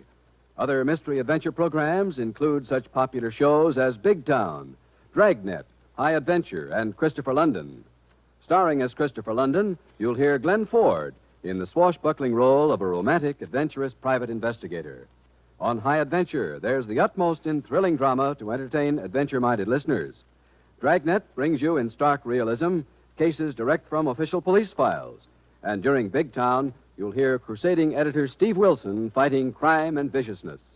Join the millions of listeners who each week tune for thrill-packed high-tension drama on NBC, where mystery and adventure join together for top-flight entertainment.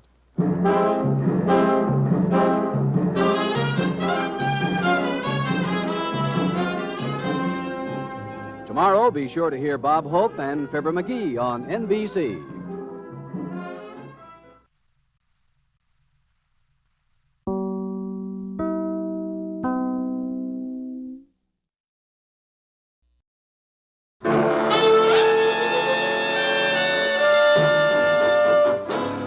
Dangerous Assignment, starring Brian Donlevy as Steve Mitchell.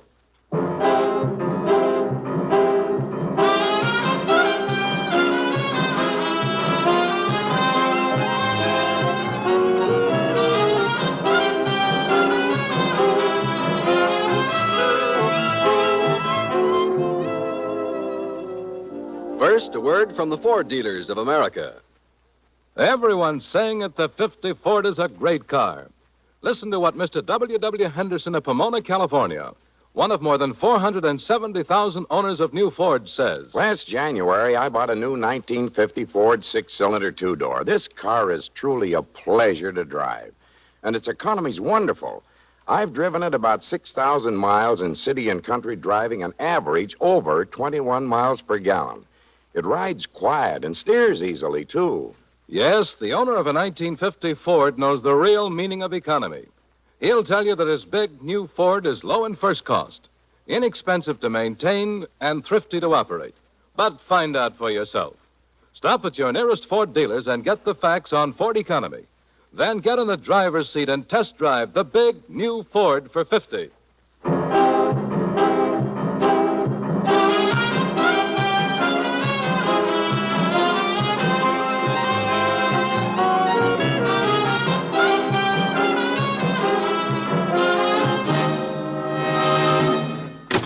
Good morning, Commissioner. Steve! Well, what part of the world do I head for to get shot at this time? You've been hounding me for a vacation lately, haven't you? Sure, but that hound is a barking dog. You never bite. You've got a vacation coming to you. Go ahead and take it. Come again? You heard me. Take your vacation. Are you kidding? Of course not.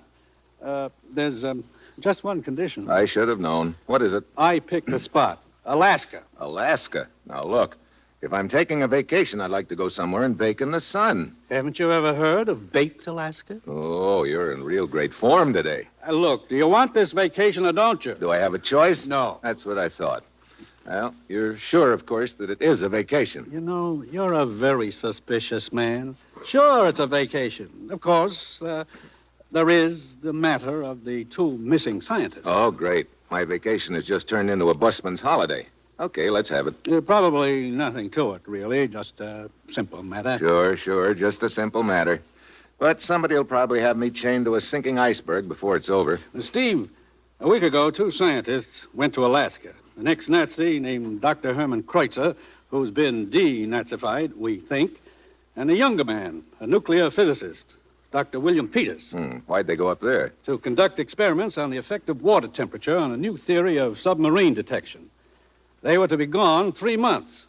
2 days ago was Peter's wedding anniversary. He'd promised to call his wife on that day. She didn't hear from him. Well, a guy forgets to call his wife, so you send me to Alaska? When Mrs. Peters didn't hear from him, she got worried and flew to Fairbanks. She's there now, waiting to meet you. You think these two scientists stumbled onto something important up there, huh? I don't know anything about it, Steve, other than what I've just told you. But I can't help thinking that... Sure. Now, when you think, I move. Okay, Alaska it is. Mrs. Peters is at the Waterfield Hotel in Fairbanks. Well, that's it, Steve.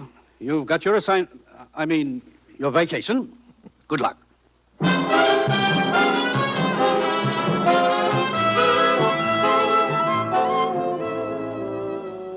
You are listening to Dangerous Assignment, starring Brian Donlevy as Steve Mitchell, colorful, two-fisted government agent. At all those places of the world where danger and intrigue walk hand in hand, there you will find Steve Mitchell on another dangerous assignment.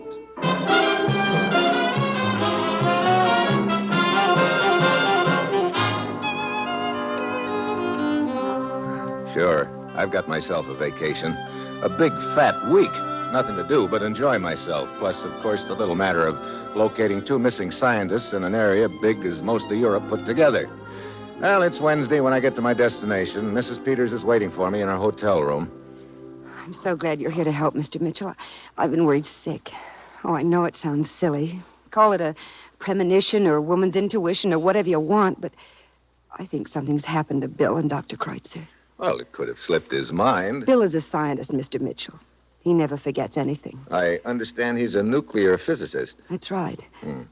Seems a little strange that he should come up here with Dr. Kreutzer when the purpose of the trip had nothing to do with his specialty. He's been working very hard lately. He thought the change would do him good. How long has your husband known this Dr. Kreutzer? Ever since Kreutzer came to the United States, shortly after the war. You know much about Kreutzer? No, hardly anything. But Bill seemed to take a liking to him right from the first. Did he ever talk to you about Kreutzer's political beliefs? No. As a matter of fact, Bill has always avoided any political discussion. I see.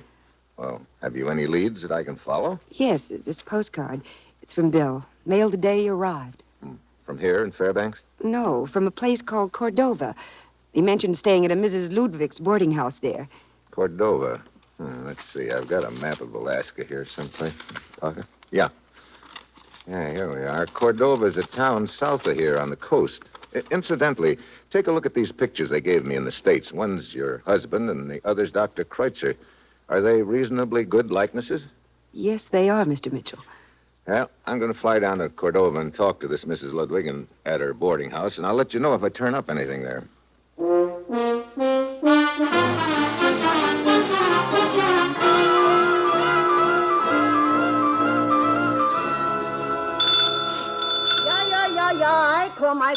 I come. Yes? You run this boarding house? I am Mrs. Ludwig. You want a room? Well, I want some information about two ex-boarders, Kreutzer and Peters. Who are you? Steve Mitchell. I'm a friend of theirs. Then I want to talk to you, Mr. Mitchell. Well, that makes it mutual. Come in. Yes, I want very much to talk to a friend of Kreutzer and Peters. Why? Because they skip out of here without paying their bill. Oh. Now, if you are a friend of theirs, maybe you pay for it. Well, how much is it? Room and board, 3 days for the two of them, $30. So they only stayed here 3 days, huh? Yeah, and that is not bad enough for them to skip out without paying. They have to check in at the Atlas Hotel for another day, but they pay over there. Wait a minute. Let's get this straight. Yeah. They leave this boarding house, check in at the Atlas Hotel, and leave again after a day there? Yeah.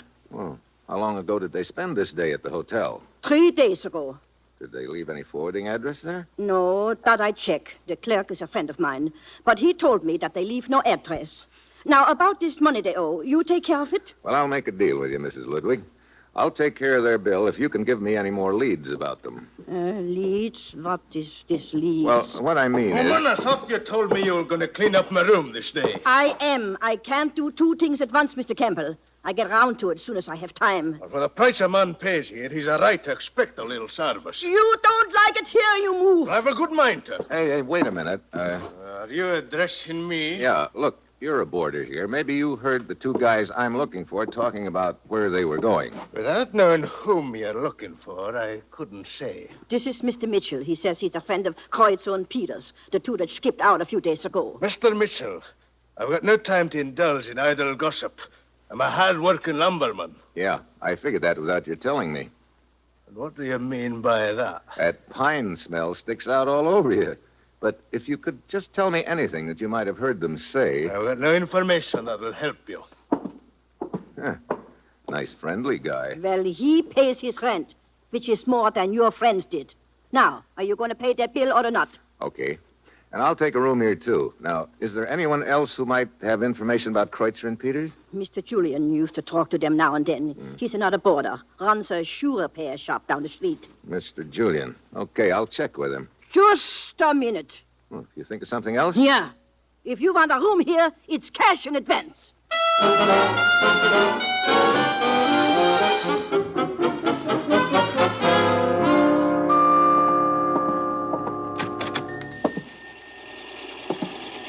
Yes, sir. Be right with you. Okay. Oh, what can I do for you, sir? Your name Julian? Yeah. I'm Steve Mitchell. Nice little place you've got here. Well, thanks, Mr. Mitchell. Yeah, I finally got in the place in pretty good shape. Yeah. I see you've been doing a little remodeling. Heavy machinery is hard on these pine floors. I have to put in new flooring every now and then. You know, the smell from these boards remind me of one Mr. Campbell. Oh, you know Campbell? Yeah. I just met him at Mrs. Ludwig's. About as friendly as a clam, isn't he? Well, he's not what you'd call talkative. Mr. Mitchell, I don't think that you came here either to talk about Mr. Campbell or to have your shoes fixed. What's on your mind? Well, I'm trying to locate two friends of mine, Kreutzer and Peters. Mrs. Ludwig told me that you'd talked to them a couple of times at the boarding house, and I thought maybe you could help me. Go ahead and wait on your customers. I'm in no hurry. All right. Do you sell shoes here? Only second-hand unclaimed pairs. They're in the window. Yeah, help yourself, please. Be right with you in just a minute. All right. Mr. Mitchell, are you sure that you're a friend of Kreutzer and Peters? Yeah. Why? Because I think I know where you might find your friends. Where? I heard them speak of going to see a girl named Christine Beauvais, I think they called her, up in Anchorage. I didn't say anything to Mrs. Ludwig about it because if they want to leave without paying their bill, that's their business. I'm a shoe repair man, not a debt collector. Christine Beauvais. How long ago was that? Oh, 4 days ago. Yeah, I remember. Because that was the day that we had the scare about the submarine. What submarine? Oh, a couple of fishermen sighted what they thought was a periscope close offshore. We've had several reports like that up here lately. Yeah, we've had them all over lately. Okay, thanks, Julian. I'll see you around.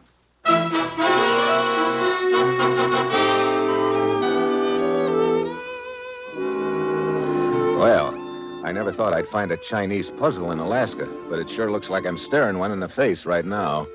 Two scientists take off for Alaska on a 3-month trip. They skip out of a boarding house in Cordova, check in and out of the Atlas Hotel in the same town, then head for Anchorage to see a girl named Christine Beauvais. At this point, I don't even have a glimmer of what's behind it all, but I do know my next stop is Anchorage. It's dark when I get there, and I look up Christine Beauvais in the phone book and go on over.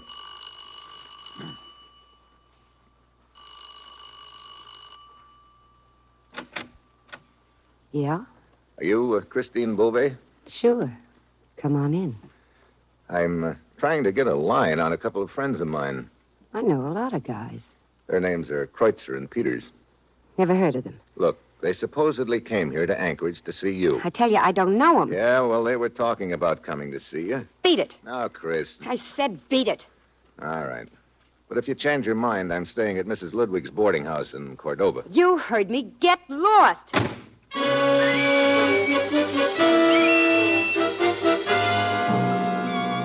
Add another piece to the puzzle. Why did Christine lie about knowing Kreutzer and Peters? I go down the street a ways, and then I wait. A few minutes later, she comes out and takes off along the boardwalk. I follow.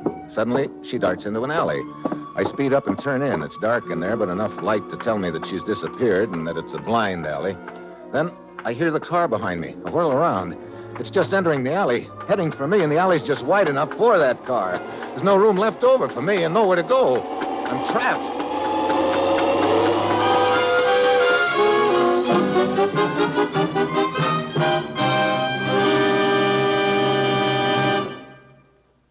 In a moment, you will hear the second act of Dangerous Assignment after this brief message from the Ford dealers of America. When you want the facts about a car, it pays to go to the people who know. And this year, the folks who have had a chance to compare the new Ford are saying that it is the finest car Ford has ever turned out. Yes, ask any Ford owner, any garage mechanic, any filling station operator, and you'll soon learn that the beautiful new Ford is tops for comfort, for performance, for safety, and for economy. They'll tell you what a thrill it is to drive this great car.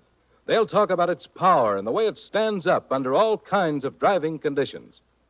And they'll give you the facts about Ford economy. For this car is low in first cost and high in resale value. It's inexpensive to maintain and thrifty on gas and oil. But see, hear, and feel the difference yourself. Before you buy any car at any price, stop at your local Ford dealers and test drive the big new 1950 Ford. And now, here is the second act of Dangerous Assignment, starring Brian Donlevy as Steve Mitchell.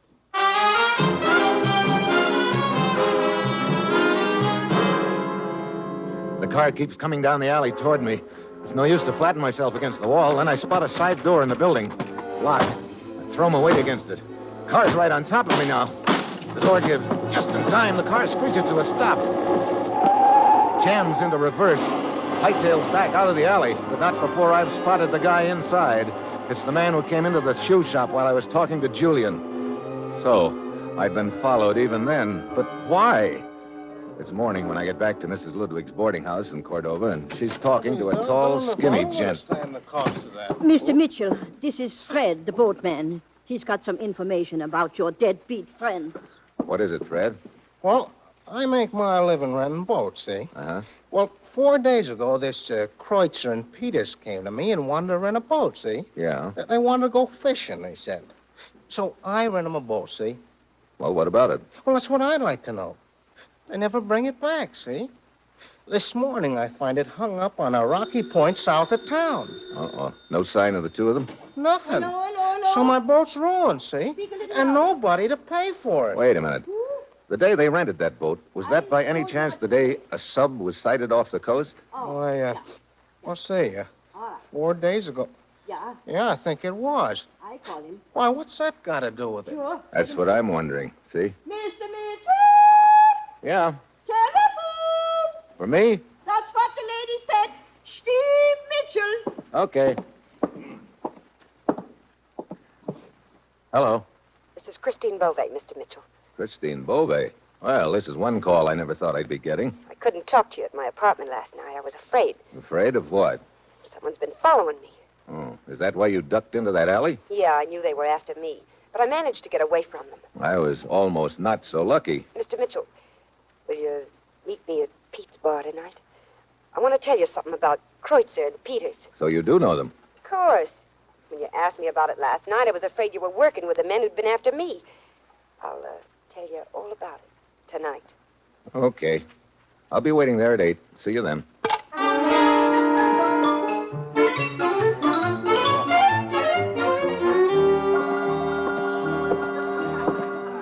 Howdy, friend. What's it gonna be? Brother, I know where you're from. Texas. Nope. Oklahoma. Uh-oh. Just across the line. On a windy day, we could hear them Texans talk, though. Friend, if you think I talk funny, you ought to hear the accent on them Texans. Yeah? Your name Mitchell? Uh-huh. Some high-stepping fella left you a message. Oh, what is it? She wants you to meet her at the cannery. The cannery? Where's that? Out on the pier yonder. Can't miss her. Wonder why she wants me to meet her there. Friend, I don't ask no one no questions. You want to do your sparkling and canneries? Well, that's your business. But me, son, I'll take it. Wait a minute. When this filly, as you call her, came in, was a man following her? Friend, if I hadn't been on duty, I'd have followed her myself. But not to the cannery. Me, I'd have followed... Yeah. Here. That's for the drink. Better have a refill, friend. Might kill your sense of smell. What do you mean? You get a whiff of the cannery, you know what I mean.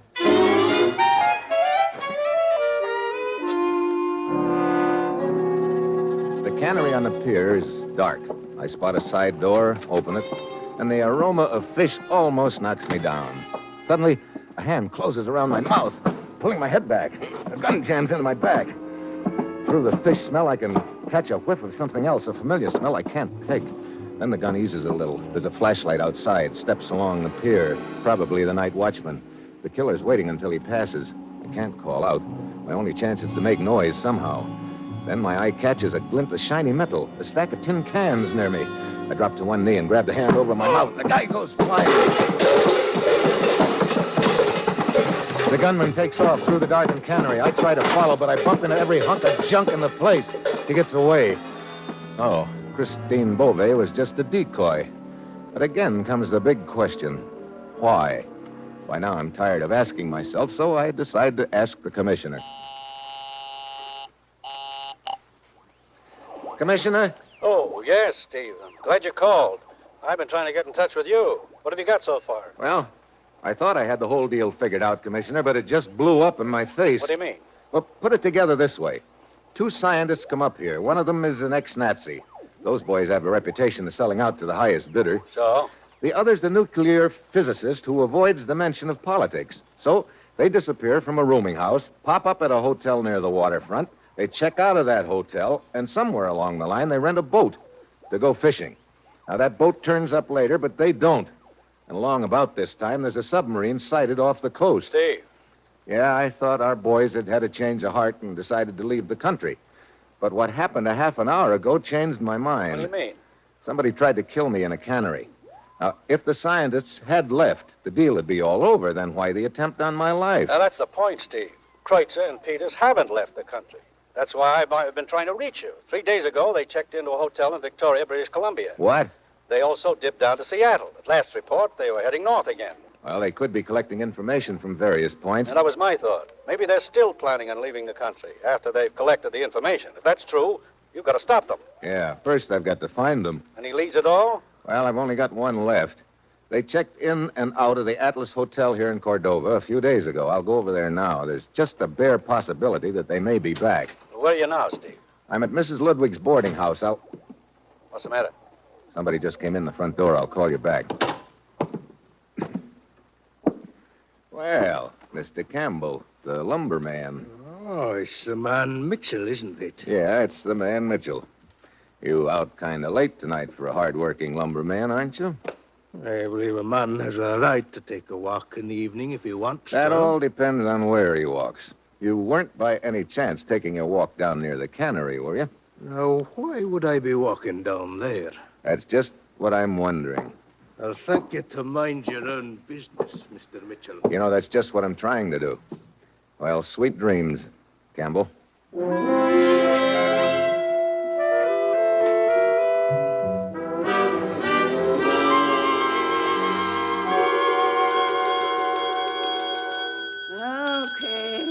Okay, I'm coming. Sick and tired. I'm sleeping, and here rings the bell. What do you want? Look, a couple of guys stayed here at the Atlas Hotel about 4 days ago. Their names were Kreutzer and Peters. Do you remember them? Did you haul me out of bed just to ask me about them? All I know is they stayed here a day and then they left. I know, but there's a chance that they may come back here. Now, I want you to take a look at these pictures. And if you ever see these guys again, there's $20 in it if you let me know right away. What do you mean? See them again? Let me take a look here. I never seen them guys in picture before in all my life. What? But this is Kreutzer and Peters. Yeah? Well, them pictures ain't the guys who registered as Kreutzer and Peters. Are you sure about that? Oh, sure, I'm sure. I see. Well, thanks a lot. Go on away.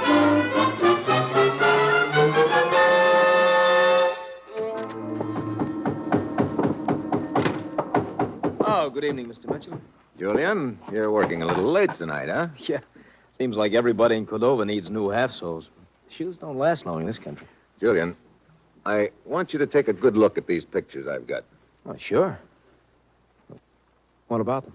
Are they Kreutzer and Peters? Of course. Why? Because the guys who registers as Kreutzer and Peters at the Atlas Hotel weren't, really. What? But, look, I don't understand. What does that mean? I think I'm beginning to see part of the answer, but Mr. Mitchell, what's the matter? So there I am, standing on the new pine flooring in Julian's shoe shop. When the smell hits me again, it's the same one I'd noticed before, when that guy in the cannery had clapped his hand over my mouth. And now at last I've got it pegged. And also at last a lot of things suddenly fall into place. What's the matter, Mr. Mitchell? I just had a thought, Julian. Say, you can do me a favor, if you will. Of course. What is it? What time will you be through here? Oh, half an hour. Okay. I want you to go to the boarding house and get Campbell, the lumberman. Get him to go to the cannery with you, and then the two of you wait there for me, will you? Campbell? Huh? Oh, all right, Mr. Mitchell. I don't understand what you're up to, but I'll be glad to help.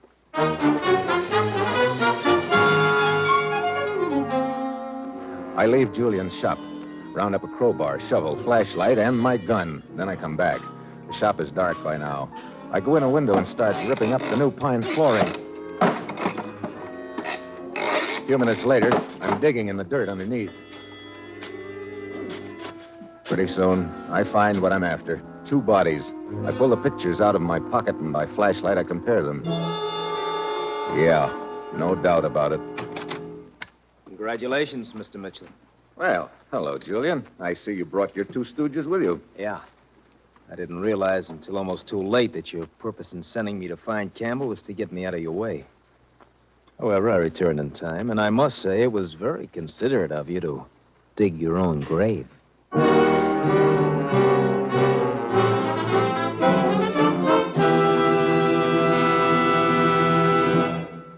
You will hear the conclusion of Dangerous Assignment after a brief message from the Ford dealers of America.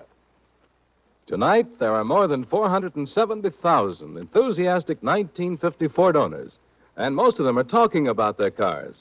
Listen to what Miss Barbara Sargent of San Francisco says. I've been wanting a car for a long, long time, so when I decided to buy, I took my time and looked all of them over very carefully.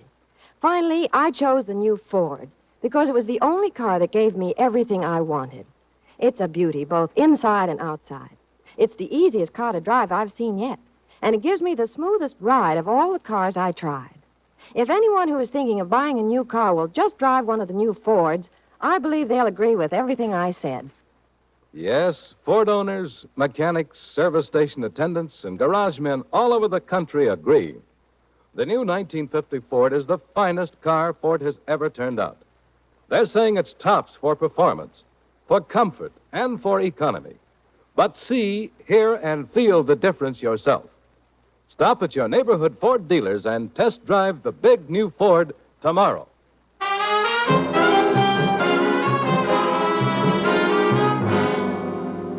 Well, I guess that makes us even, Julian.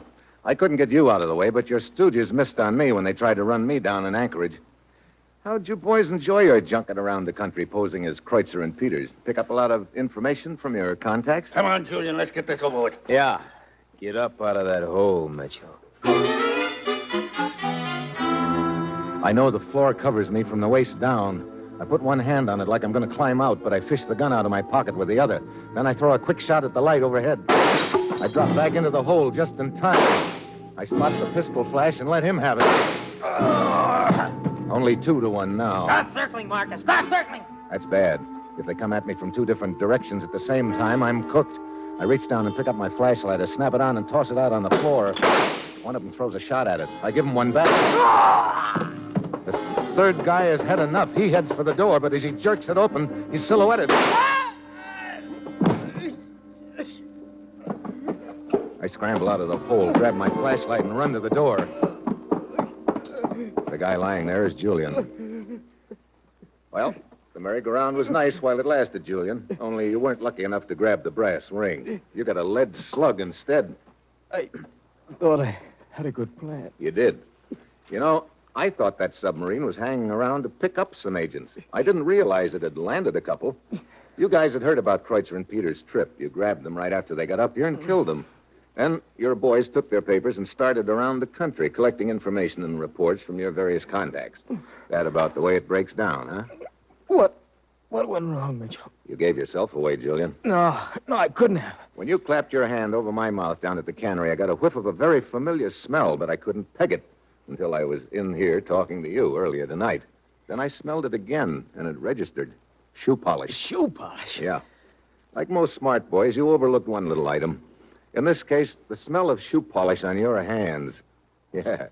That's what tripped you up, Julian. Or maybe I should say polished you off.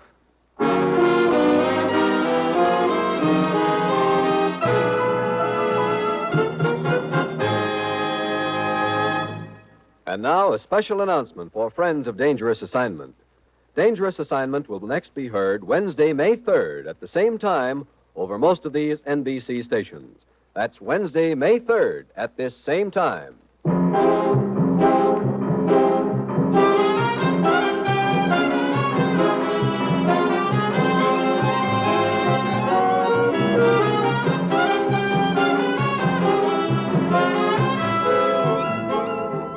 You've just heard another episode in the exciting new adventure series, Dangerous Assignment, starring Brian Donlevy in the role of Steve Mitchell.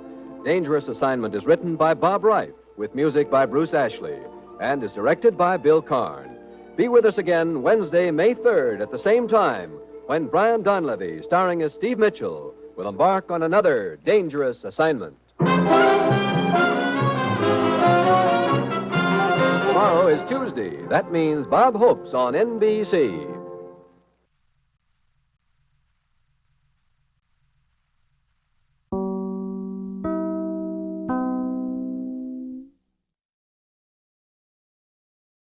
The National Broadcasting Company brings you Brian Donlevy as Steve Mitchell in Dangerous Assignment.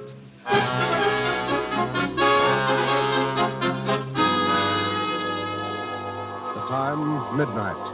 The place, a carnival on the outskirts of Zurich, Switzerland. Two men slip furtively through the shadows near the slowly revolving carousel. They stare intently into the darkness. Triflis must be around here somewhere, Carl. Yeah, handsome. We both saw him enter the carnival grounds. Well, where could he hide? The carnival is almost deserted. You see, there's only one person riding on the carousel, and... Carl, it is he, Triflis, right under our nose. Yeah, riding on the carousel. Good. We wait and we will ride right into our arms. He sees us. Come on. Hanson, drag him from the carousel. No. Grab him. Yeah, I have him. No, let go of me. Let go. Carl, drag him into the shadows here. Yeah. The American document, Triflis. Where is it? I do not know what you're talking about. The one they called File 307. You sold it to Brunner, didn't you, Triflis? Didn't you? Yes, to Brunner. In that case, you will not live to spend the money. No. Go ahead, Carl. Yeah. Oh, no. Not my throat. I can't breathe. Yeah, exactly. More pressure, Carl. A little more, Carl. I cannot squeeze any tighter. It is enough pressure. Just hold it a moment here. So, I think that is enough. Yes, you may let him go now, Carl.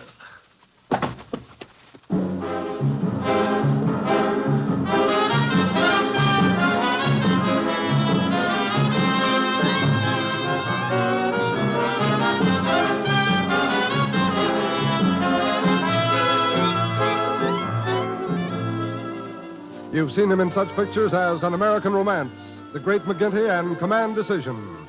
Now, here is our star, Brian Donlevy, in another two-fisted portrayal as Steve Mitchell in Dangerous Assignment.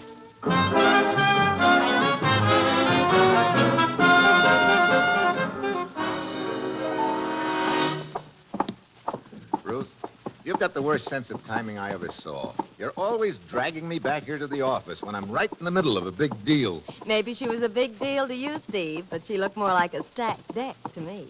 You know, some of these gals may start picketing you. What's this all about, anyway? That's what the commissioner's waiting in his office to tell you. Here we are. I have your passport and credentials ready when you are. Okay, thanks, Ruth. Oh, Steve. Hello, Commissioner.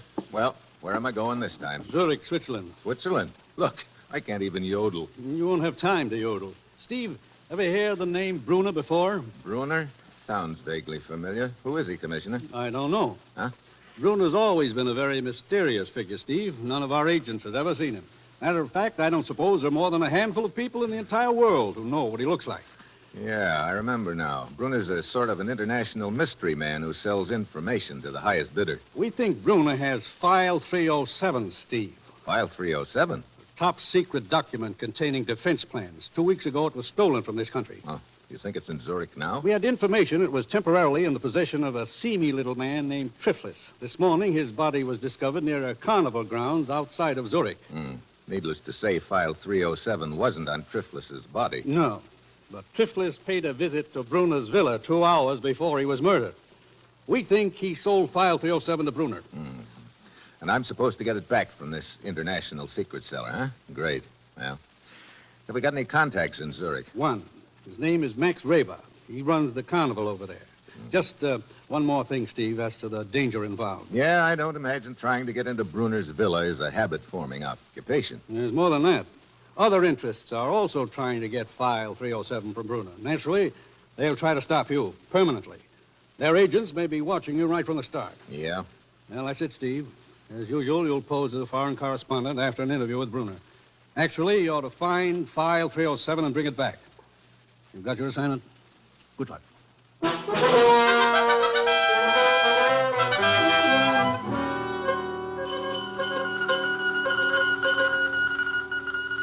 Steve Mitchell departed United States for Zurich, apparently on assignment as foreign correspondent. Keep him under surveillance. Find out his real mission. Very well, Mr. Mitchell. We will try to give you a very cordial reception here in Zurich.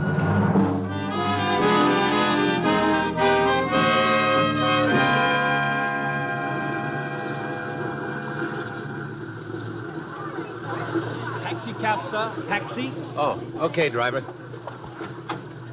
Mechanic Hotel. Yes, sir.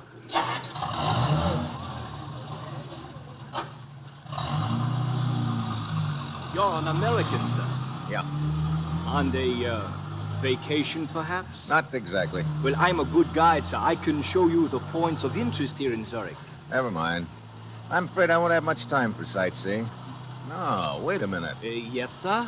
There's a large villa a couple of kilometers outside of the city. Got a high wall around it. You know where it is? Why, I think I can find it, sir. Okay. When you get me to the hotel, wait for me. I'll want you to take me out to that villa. I will be very happy to, sir.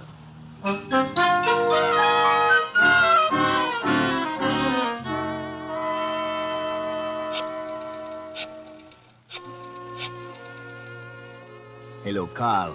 This is Hansen speaking. I've just brought Mitchell to the Koenig Hotel from the airport. I'm waiting for him now.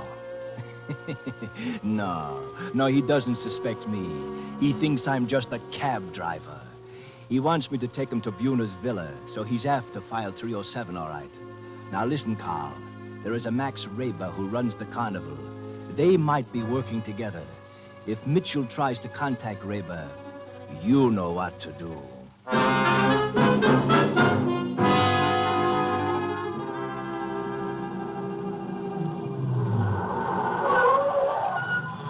I believe this might be the villa you are looking for, sir. It is the only one with a high wall near here. Well, that must be it then. Okay, here you are. Oh, but I can wait for you, sir? Never mind. Very well, sir.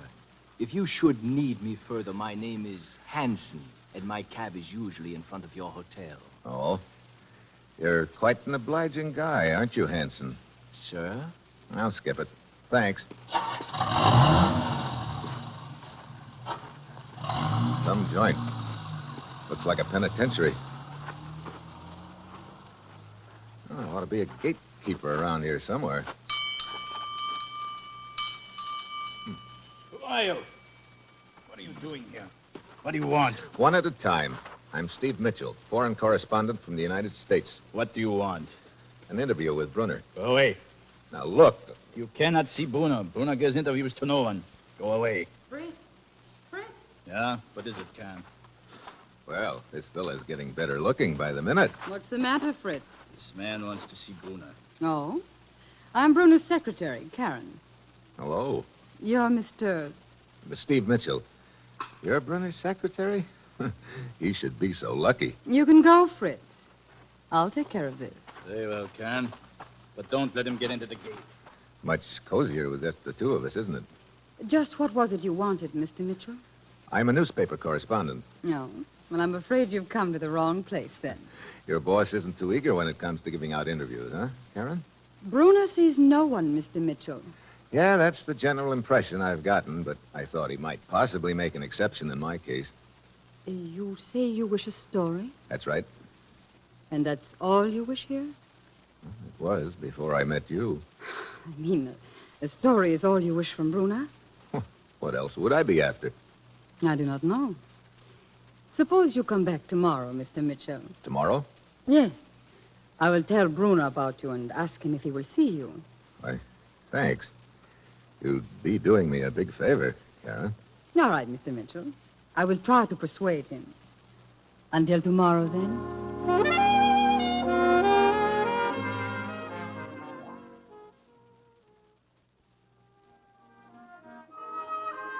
Hi. Is the boss around? The boss?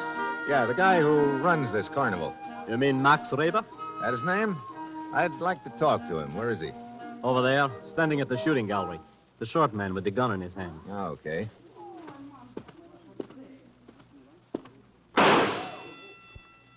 Nice shot. Thank you. I seldom miss. Oh? Hey, looks like you know what you're talking about. You, Max Reber? That is correct. I'm Steve Mitchell. You missed. The name mean anything to you? A name is for anyone who cares to use it. That's right, but these credentials aren't. Do you mind squinting down your peep sight at them? Put them away. The commissioner sent you, Mitchell? Yeah. He said you might be able to help me. You're after file 307. Yeah. You any information on it? I think the person they call Bruner has it. Yeah, it looks that way. The guy who had it before him turned up dead near your carnival, didn't he? You missed again, Max. Perhaps because you're crowding me, Mitchell. Oh, sorry. Go to 25 Roligstrasse and wait for me. As soon as I close the carnival for the night, I will come. We'll talk further. 25 Roligstrasse. Right. Only 6 hits out of 8. I am slipping. That's slipping? Look, Reber, do me a favor. What? Don't ever point that gun at me.